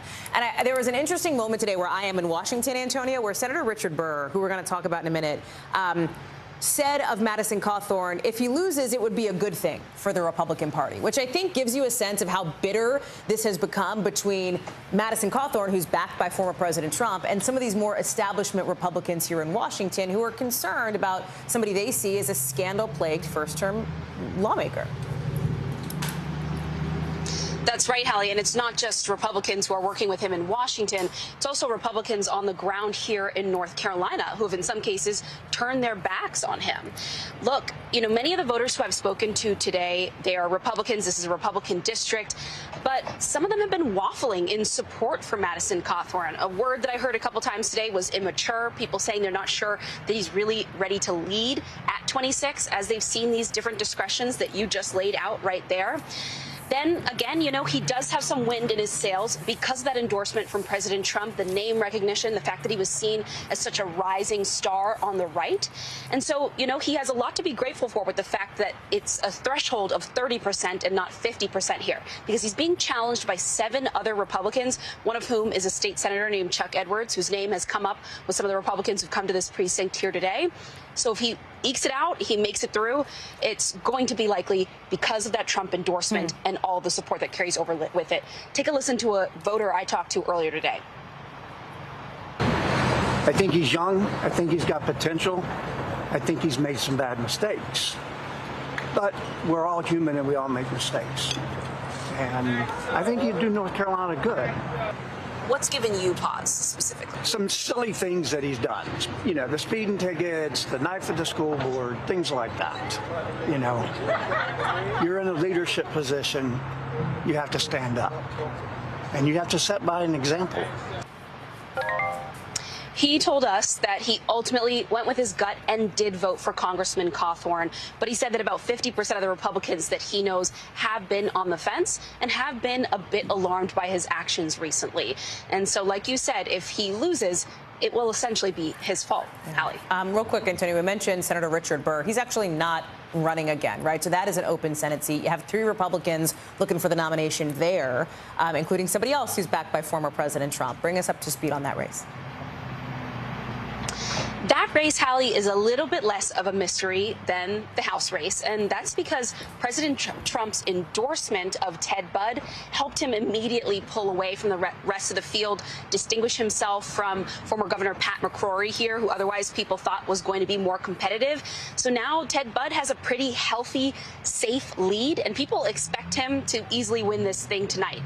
And really, voters I've been talking to are looking more toward November now. What they're seeing is a matchup between Ted Budd and the Democrat Sherry Beasley, who, if elected, would be the very first ever black senator from North Carolina, and who is trying to distinguish herself by showing that she's pro-abortion, by reconnecting Democrats who maybe weren't paying that much attention to the midterms and getting them into the fold by talking about women's reproductive rights right now. And that's the matchup that a lot of voters have their eyes on right now, Hallie. Antonia Hilton, live for us in North Carolina. Thank you. It is a big night for politics. That means it's a big night right here on NBC News Now. Chuck Todd and Kristen Welker will have live coverage and analysis of tonight's election results on Meet the Press, Election Night Special, 8 o'clock Eastern, right here on NBC News Now. Do not miss it.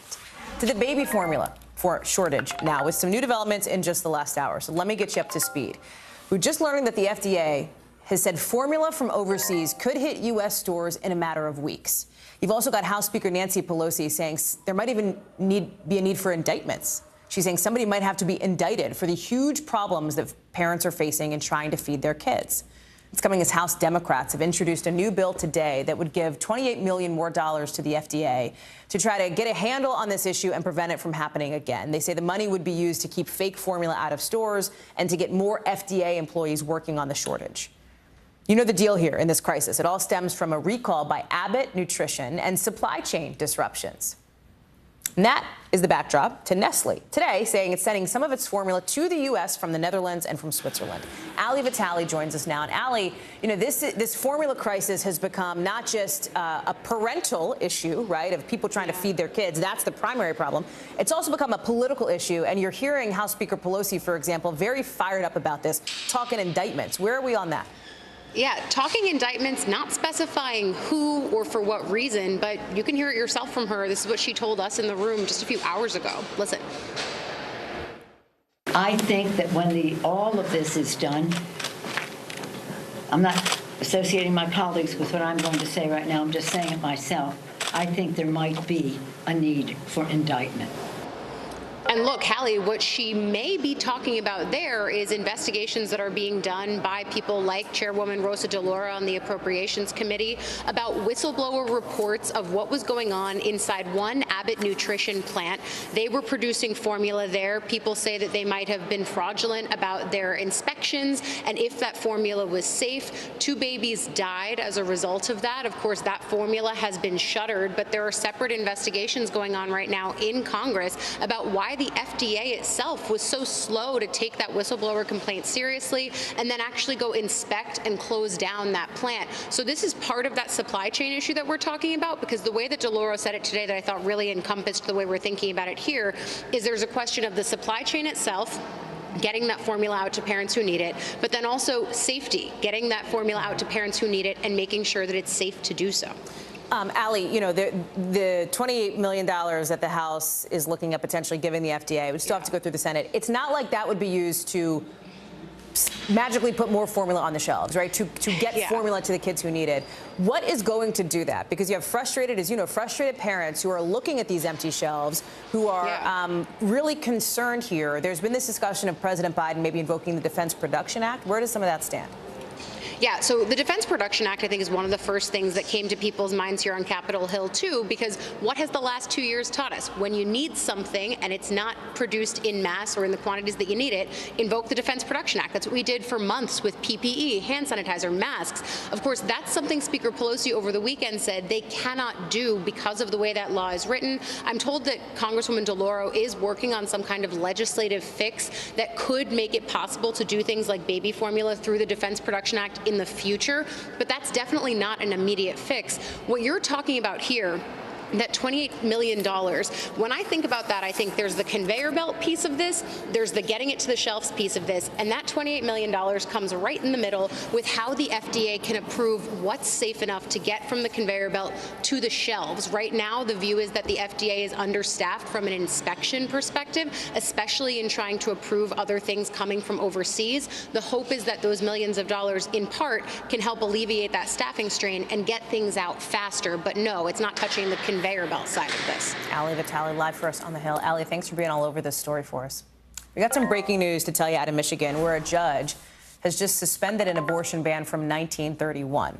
Let me explain here, because this law made it a crime to assist in an abortion, but it hasn't really had any kind of practical effect since the court legalized abortion nationwide in the 70s. Well, today's decision means that even if the Supreme Court ends up overturning Roe versus Wade, which seems likely given that leaked draft opinion suggesting a majority of court justices are ready to do so, abortion would not immediately be banned in Michigan, one of these states with this so-called trigger law. The judge says that law violates the Michigan Constitution and that there's no doubt the right of personal autonomy and bodily integrity includes a patient's right to terminate a pregnancy. The state's governor, Gretchen Whitmer, has called this injunction, and it is only an injunction at this point, a victory. To Ukraine now, where after weeks of fighting, Mariupol, it seems, the key city in Ukraine, has fallen to Russia. Here's what we know, that the Ukrainian military has ordered their soldiers to stop fighting and to focus now on getting their troops out of the steel plant where they've been under heavy fire.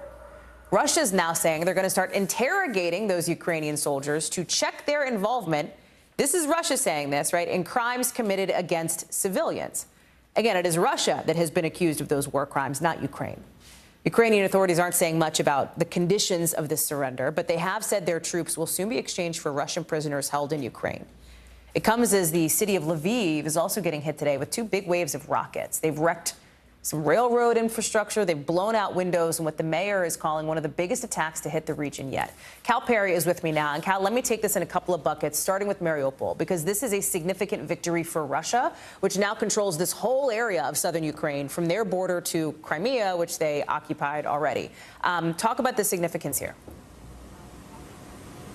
So Black Sea ports, I mean, I think that's the biggest significance. And they're starting to build what we've been talking about, which is this land bridge. So if you look at that area that is shaded red in the southern part of the country, if you were to extend it past Odessa to Transnistria, that seems to be the strategic goal, which puts Odessa in the crosshairs, right? Odessa now becomes the next city of strategic importance to the Russians. And I think you framed it perfectly. This is a negotiated surrender. It's hard to take any victory out of this if you're the Ukrainian military, though they say that the troops who were fighting there in that steel plant, in that last sort of stronghold of Mariupol, were preventing the Russian troops from swinging to that eastern front. So in that, they're claiming a small victory, but it is the sort of most recent city to fall along these Black Sea ports. And then there's what's happening in Lviv, which, Cal, I know is a city you've spent some time in. Let me pull that map up again. It is on the western part of the country. It is closer to the border with some of those NATO countries.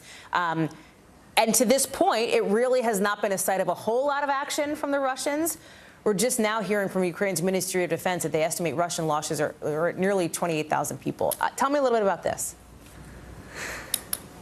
So we've had waves of rocket fire in the last 3 days, and there was 2 separate batches that went towards Lviv, and we're trying, we think the targets were, as you said, these railroad infrastructures. The air defense systems in Lviv worked 100% of the time. They hit every single one of those rockets that was headed for the targets. The problem is that even if you hit the rocket in midair, it doesn't disintegrate the rocket. The rocket still falls to the ground, and that's what happened at least one of those locations where there was infrastructure impacted. Across the country, as you've said, though, there has been an uptick in violence, an uptick in attacks. 29 civilians killed in 24 hours, 36 wounded. Gives you an indication of how Russia is really starting to increase that rocket fire across the country. Cal Perry, so much discussion tonight, I think, on what's happening in the battlefield, rightfully so. Tomorrow, the discussion shifts to the diplomatic front, right, with Sweden and Finland formally submitting their joint application tomorrow to join NATO, which Russia does not want to see. Cal Perry, I know we'll talk again. Thank you. Coming up, the FDA greenlights Pfizer's COVID booster for younger kids, 5 to 11. We'll talk about what this means for the children you know. Plus, officials discover a secret drug tunnel linking Mexico and California. We got those pictures and that story coming up in the 5 Things.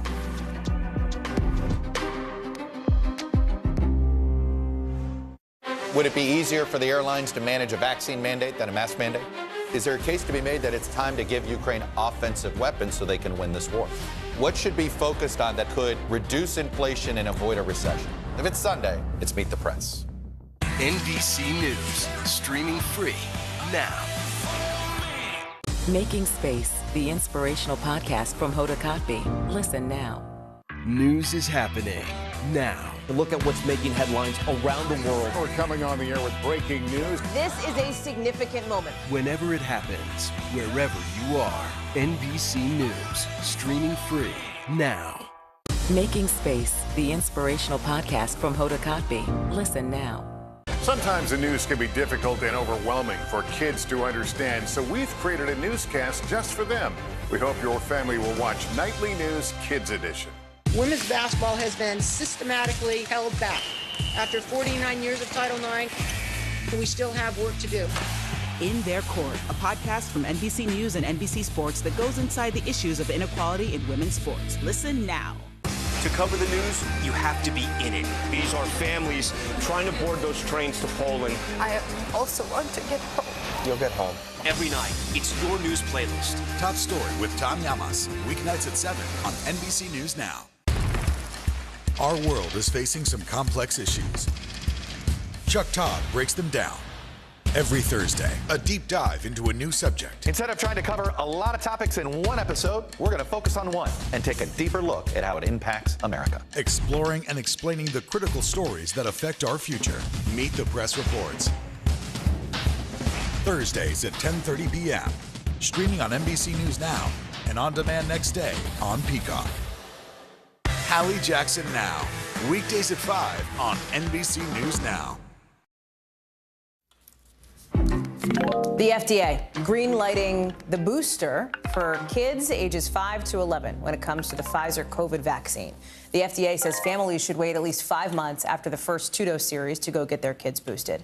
Now we're waiting for the CDC to sign off. And if that happens, you could see shots in arms as soon as Friday.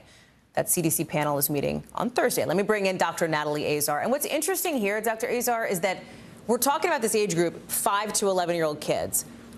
only about a third of them have actually been fully vaccinated and would thus be eligible for the booster if it is given the green light by the CDC. What do you say to parents who haven't gotten their kids vaccinated yet at all in this age group? Yeah, you know, Hallie, I know it's hard. I'm a parent myself, and when I had my kids get their COVID vaccines, you know, there's a momentary pause when you say, I am giving my child something that is, you know, we've talked about is new and this and that. Here's what I would tell parents. We have had, since the onset of the pandemic, we have had 413 children between the ages of 0 and 4 die, and we have had 800 kids between the ages of 5 and 18 also die from COVID-19.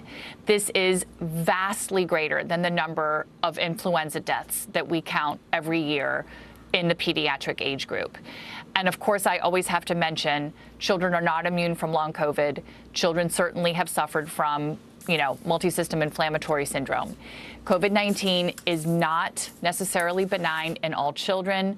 Relatively speaking, of course, kids do much, much better than, you know, older folks with comorbidities. But if you just look at the numbers, Hallie, that is over 1,200 families whose lives have been forever destroyed because of this bug.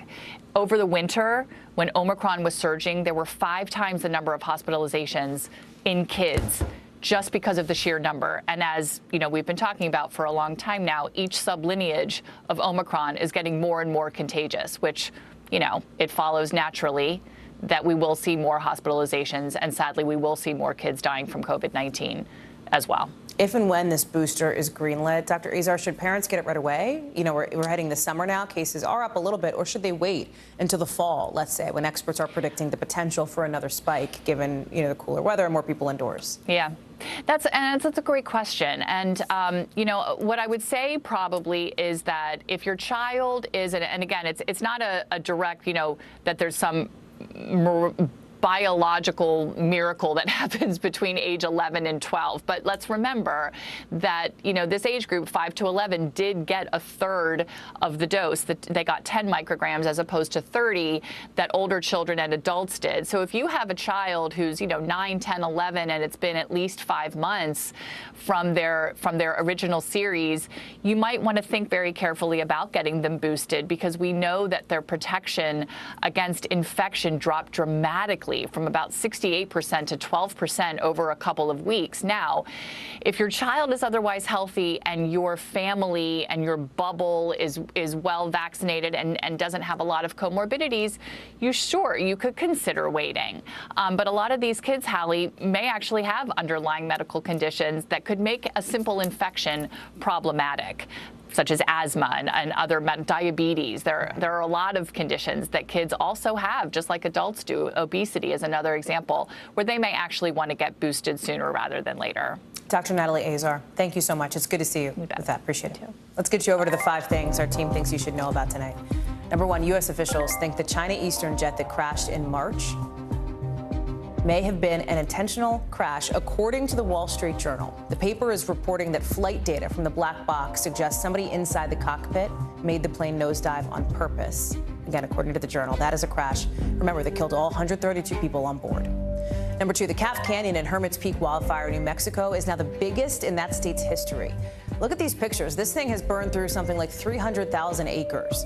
There are 2 fires. They started almost a month ago and then merged into one. Officials say only about a quarter of this fire is contained right now. Number 3, U.S. officials have discovered a huge drug smuggling tunnel, they say, between San Diego and Tijuana. It's the length just about 6 football fields.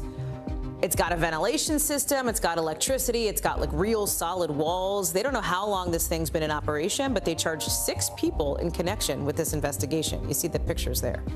Number 4, Elon Musk says his $44 billion deal to buy Twitter won't move forward until he knows how many accounts on the platform are fake. Twitter estimates it's less than 5% of those daily active users, but Musk thinks it's a lot higher, maybe 20% on more. He's now calling on the SEC to get involved. Yet another twist in this whole Elon Musk Twitter drama. Number 5, look at this. Queen Elizabeth making a surprise visit today to the opening ceremony of a London train line. Why is this so significant? We haven't seen the Queen a lot lately. She's 96. She's canceled a lot of public appearances recently over some health issues.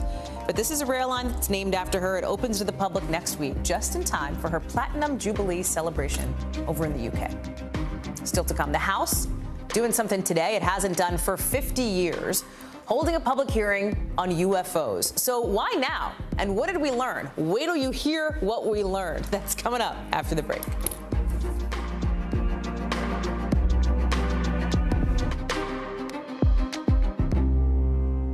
The fire has grown leaps and bounds. What you see behind me is typical. How you doing?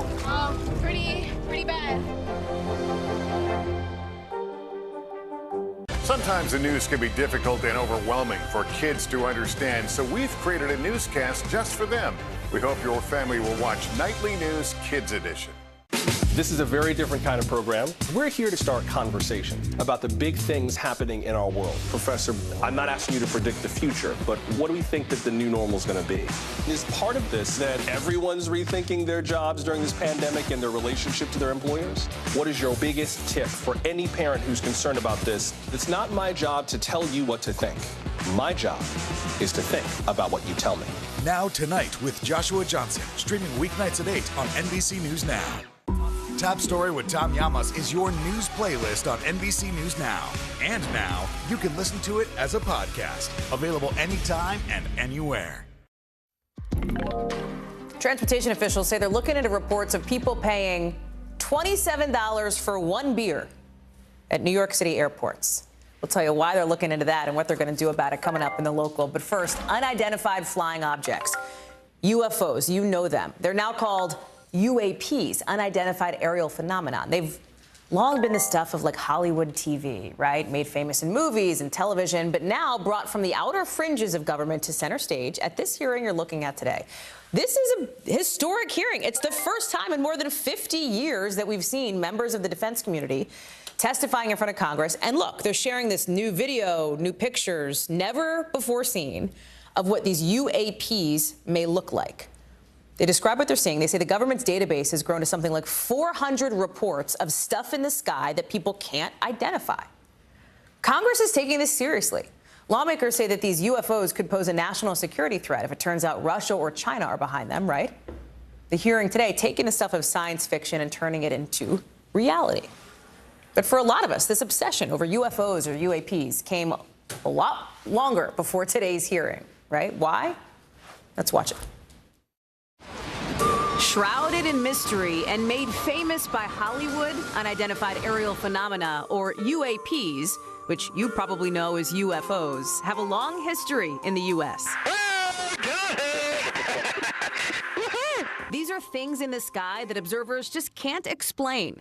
They got attention all across the country when these videos taken by the U.S. Navy were revealed in 2017 by Lou Elizondo, who investigated the phenomena for the Pentagon. 3 videos that show UAPs flying across skies in strange patterns really fast. Whoa, splashed. The Defense Department officially declassified the videos in 2020 before a Director of National Intelligence Assessment last June showed 144 reported UAP sightings starting in 2004. They were only able to explain 1. The last time Congress held a hearing on this was in 1970 when the Air Force closed down Project Blue Book, a more than 2-decade-long investigation into UFOs after a report of a flying saucer in 1947 caused a wave of hysteria across the U.S. That grew to include Area 51, a top-secret Air Force testing site about 120 miles northwest of Las Vegas, roughly the size of Connecticut.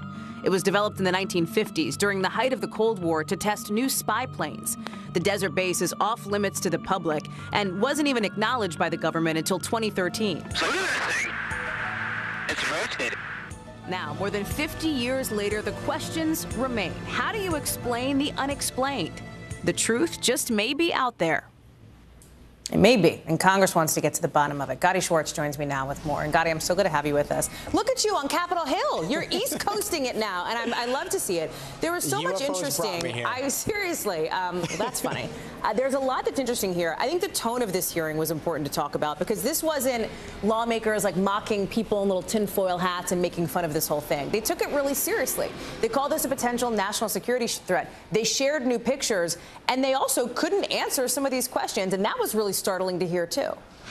That's right. We actually heard from one of the lawmakers, and he put it kind of this way. He said that, look, this is either a grave national security concern, that's possibly the story, or this is something else, something that is awe-inspiring. And so you have these two competing storylines, and they're so very different. And so what we saw was the Pentagon putting forth two videos, and these videos are really interesting. That first one that you're seeing there, that one's almost a debunking. They showed that video. It's similar to videos that we saw back in 2019 of these swarms of what we understand are drones now that were flying over ships.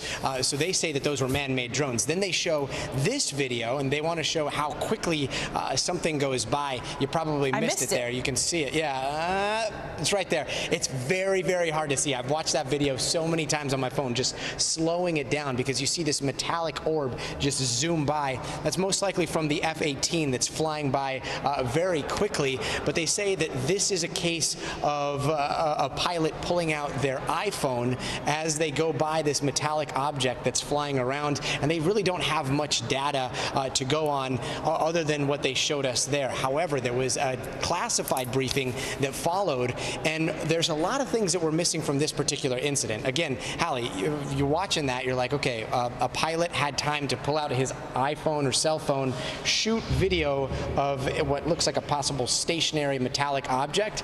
You'd think that they would have like sensor data. You'd think that they'd have forward-looking infrared. You'd think that they would also have time to do like radar locks and stuff. So what we haven't seen from the Pentagon is sensor data released. And during today's hearing, they dismissed one of those videos as possibly drones. They showed the other video as this is how hard it is to figure out what's going on. But they talked about 18 cases in which they did have sensor data, and that sensor data seemed to suggest that whatever these things were moving or were displaying flight characteristics that they just couldn't explain. And they were asked over and over again what they thought they were, and they kept a pretty open mind. They said that we're going to follow the evidence wherever it takes us. So they didn't say it was aliens. They didn't say it was extraterrestrial. They also didn't rule that out. But again, there's that national security component, and that national security component is really whether this is Russia or whether this is possibly Chinese tech, and we may have been leapfrogged. Hallie? Let me play a little bit of sound actually that speaks to that point that you just made. Gotti, roll it. It looks reflective in this video, somewhat reflective, and it quickly passes by the cockpit of the aircraft. And is this one of the phenomena that we can't explain? I do not have an explanation for what this specific object is. There have been no collisions between any U.S. assets and one of these UAPs, correct? We have not had a collision. We've had at least 11 near misses, though. Gotti, 11 near misses. Yeah. Exactly. That was a moment where everybody's ears perked up because it really underscores the potential danger that is in these skies. And you've got Navy pilots that are zipping around 500, 600, 700 miles an hour, and you saw how close that one was. Well, we talked to some former pilots. We've also talked to Lou Elizondo, who was involved in the Advanced Aerial Threat Identification Program before this latest task force was around. He says that they have seen video in which some of these objects, or one of these objects at least, comes within 50 feet of the cockpit. So when you start talking about that and you start talking about planes flying around, you can see how dangerous something like that can be. And again, these are things that are flying around in restricted airspaces. Hallie? Gotti Schwartz, and folks may not know this, you've been covering this story, this issue for years. So we're glad to have you in Washington. Staying on top of it. Our chief UFO hunting correspondent, Gotti Schwartz. Yes. Thank you. Still ahead. A neighbor jumping in to save two people who crashed into a pool. Look at this. We've got details on that coming up in the local. Plus, the Navy Secretary visiting the USS George Washington today after suicides of sailors assigned to that warship. We've got that story after the break. Top Story with Tom Llamas, weeknights at 7 on NBC News Now.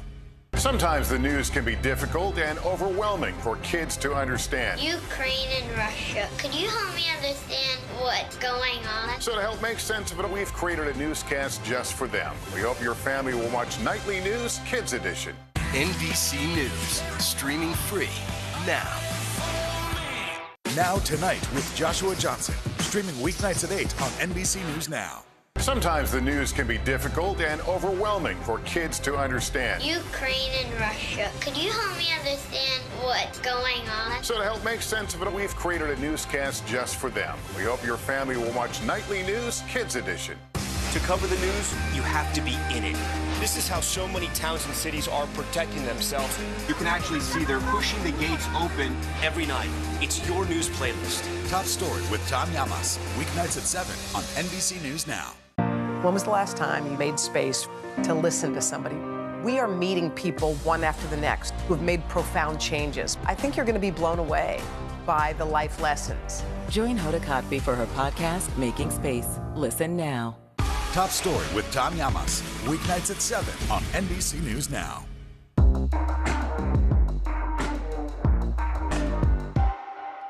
Hallie Jackson Now, weekdays at 5 on NBC News Now.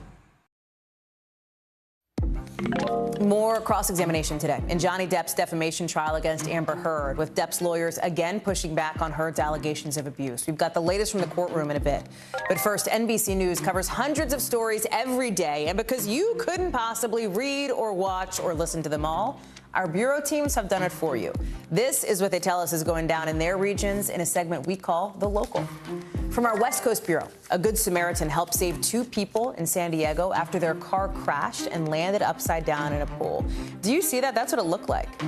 Ken Ramirez hears this crash. He sprints over, jumps in the pool to get the driver and the passenger out. Amazing.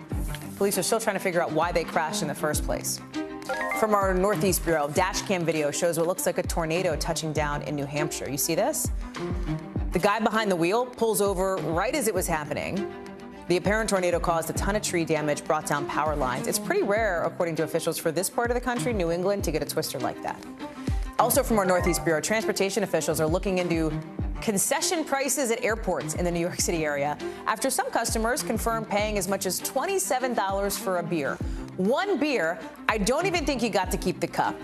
At least 25 people have been overcharged. The Port Authority says it's trying to take action to protect consumers. They want to make sure you don't have to shell out that much, quite that much, for a beer when you're waiting for your flight. The Navy Secretary visiting the USS George Washington in Virginia today after multiple suicides of sailors assigned to that warship. At least 5 sailors on that ship have killed themselves in the last year, have died by suicide, including 3 within a span of a week just last month, according to military officials. Another reason Navy Secretary Carlos Del Toro made that visit? Concerns about living conditions raised by some on the ship. They say it's nearly uninhabitable there, telling NBC News there's constant construction noise that makes sleeping really hard, that they often don't have hot water or electricity. Ahead of the visit, one sailor says crew members were told to clean up their workspaces to make them presentable. The sailors asked to be anonymous because they were worried about retaliation. Ken Delanian is joining us now to talk more about this. Tell us more about what you're hearing from these sailors and how this visit went today.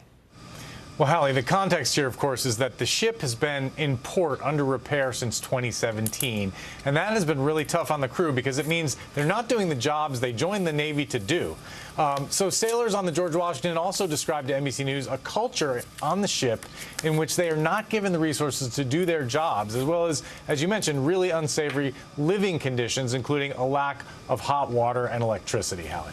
The visit comes after the Navy's enlisted leader, which is Master Chief Petty Officer of the Navy Russell Smith, came on board to talk about some of this. He said he acknowledged the concerns, but also had said things could be worse and that sailors have to have reasonable expectations about solutions. How does that either compare or not to what we're hearing from the Navy Secretary? Yeah, and it's worth underscoring the point you made, which is that a sailor on the ship told NBC News that the crew is instructed to clean up their workspaces to make them presentable in advance of the visit. That's very telling. The Navy said in a statement that Secretary Del Toro held discussions with crew members who were broken up by rank, while the Chief of Naval Operations, Admiral Mike Gilday, walked the ship to speak with sailors and observe the living conditions. Now, Gilday said in a statement that depression is, quote, a killing disease, and we must continue to do more, Hallie. What about what they're going to do about it now, right? Because the Pentagon Press Secretary John Kirby asked about this today, says that they are taking this seriously. And there are a lot of people who want to see them do that. So, like, get solution-oriented. What is the solution here? What's the Navy going to do? So the Navy has said it has tried to ease some of these hardships by expanding access to mental health care and by moving nearly 300 sailors to off-ship accommodations. Del Toro said in his statement that his visit was designed to hear firsthand from everyone on board the challenges they're facing, and he added that he wanted the crew's feedback and recommendations. So he said, so we can continue to take immediate actions to improve their quality of life and the availability of mental health care services. Hallie. Ken Delaney, thank you so much for sharing this story with us. If you or somebody you know is dealing with thoughts of suicide or struggling, there is help out there. Call the National Suicide Prevention Lifeline. That number is on your screen. You see it there, 1-800-273-TALK. That's 1-800-273-8255. Coming up after the break, Amber Heard, she is back on the stand today, where she claimed Johnny Depp tried to kill her. We'll talk about what else she had to say about her ex straight ahead.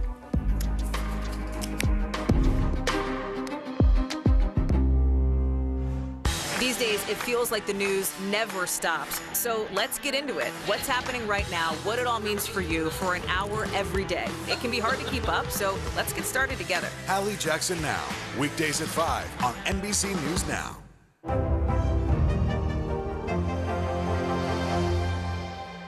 News is happening now. To look at what's making headlines around the world. We're coming on the air with breaking news. This is a significant moment. Whenever it happens, wherever you are, NBC News, streaming free now. Sometimes the news can be difficult and overwhelming for kids to understand. Ukraine and Russia. Could you help me understand what's going on? So to help make sense of it, we've created a newscast just for them. We hope your family will watch Nightly News Kids Edition. We're here to start conversations about the big things happening in our world, because it's not my job to tell you what to think. My job is to think about what you tell me. Now Tonight with Joshua Johnson, streaming weeknights at 8 on NBC News Now. Sometimes the news can be difficult and overwhelming for kids to understand. Ukraine and Russia. Could you help me understand what's going on? So to help make sense of it, we've created a newscast just for them. We hope your family will watch Nightly News Kids Edition.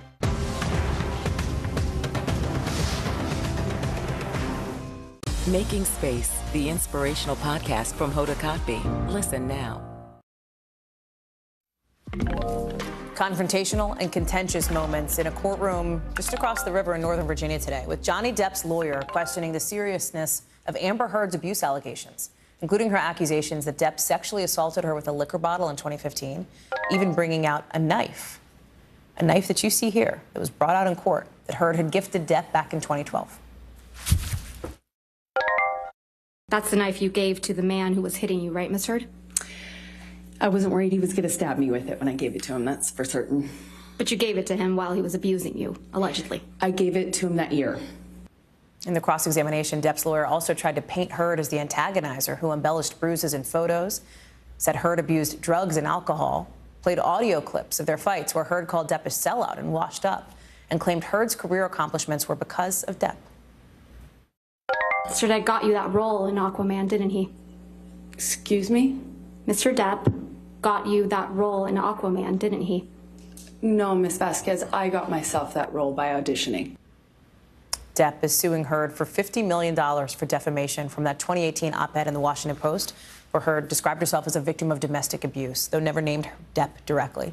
Heard is countersuing him for $100 million for defamation, too. Let me bring in NBC's Steve Patterson, who's covering this for us today. And Steve, again today on the cross-examination of Amber Heard, there were a lot of accusations going back and forth here. Depp's lawyers clearly on this strategy to try to discredit Heard's allegations. Heard keeping her composure on the stand. Talk to us about how this played out. Yeah, call it what you will. Scorched earth, all-out assault, knives out, no pun intended. This was a breathless attack from Depp's side against Heard. And whether or not you believe that, was a popular decision, certainly wasn't the court of public opinion, but was it for the jury? So we saw some of the same tactics that we saw yesterday kind of play out, which is picking apart every instance where Heard alleged there was a emotional or verbal or physical or sexual assault, bringing in example, whether that be a picture or a video appearance or an audio recording, and pointing to that and saying, there's not a blemish on your face, you don't sound like you were assaulted, how could you do this if this happened just the other day? And bringing, or bringing an example of a picture that they allege may have been doctored or edited or embellished, or even bringing prior examples like allegations that Amber Heard struck her ex-partner, something that she's categorically denied, and then bringing more clips of audio of prior fights that Heard and Depp have had in the past, where, again, as you said, they paint Heard as the aggressor, paint Heard as somebody that is dismissive of Depp, and somebody that is vindictive. And then in the redirect, so Heard's team, asking questions to her again, it was, met question after question with an objection after objection, so much to the point that Heard's attorney maybe got a handful of questions in before she walked off the stand. So again, scorched earth. Whether or not that's particularly popular with the jury, I think time will tell. But it all depends on this he said, she said, and how much you believe each side. But you said something interesting here. You said how it plays with the jury, time will tell. Do we have any idea? Do we have any idea from folks in the room as to how the jurors are reacting to this, at times very heavy and very contentious back and forth? Yeah, I think it really depends on the character work that's been done over the course of the entire trial, right? So this is the most classic he said, she said that I think we've seen. In fact, based on the totality of the evidence that I'm seeing, I'm surprised that we've spent so much time on the character work and not the spirit of the argument itself, which would be that op-ed. We've spent very little time on that and so much on the fights and the back and forth. When you say we, you mean in the courtroom? In the courtroom, I'm sorry, yes. So listening to the arguments from both sides, it has been a majority of that. And I think it really depends on, the work that Depp has done in laying out the argument, how you feel about Depp as a character, as a celebrity. All of that enters into it as too when you spend so much time on the character work, and how believable Heard was. It really is anyone's game to sort of tell. I mean, obviously, again, looking online, there is this huge, huge contingent behind Depp. But there's a much bigger barrier in court, especially in a trial like this, when you're talking about defamation, when you're talking about Johnny Depp being the plaintiff, whether or not a jury understands the rules of that and is going to buy what they're hearing. I have to say, again, time will tell. Steve Patterson, glad you're staying on top of this trial for us, keeping us posted on what's going down in the courtroom. Appreciate it, Steve. Sure. If somebody or if you are a victim of domestic abuse, please call the hotline number on your screen. Again, there is help, 1-800-799-7233. That does it for us this hour here on NBC News Now. I want to thank you for watching us tonight and watching us every night for the last 6 months, as we are celebrating 6 months on the air with this show today. Appreciate you being with us. Appreciate your loyal viewership, and our team does too. Thank y'all. We'll see you tomorrow, same time, same place.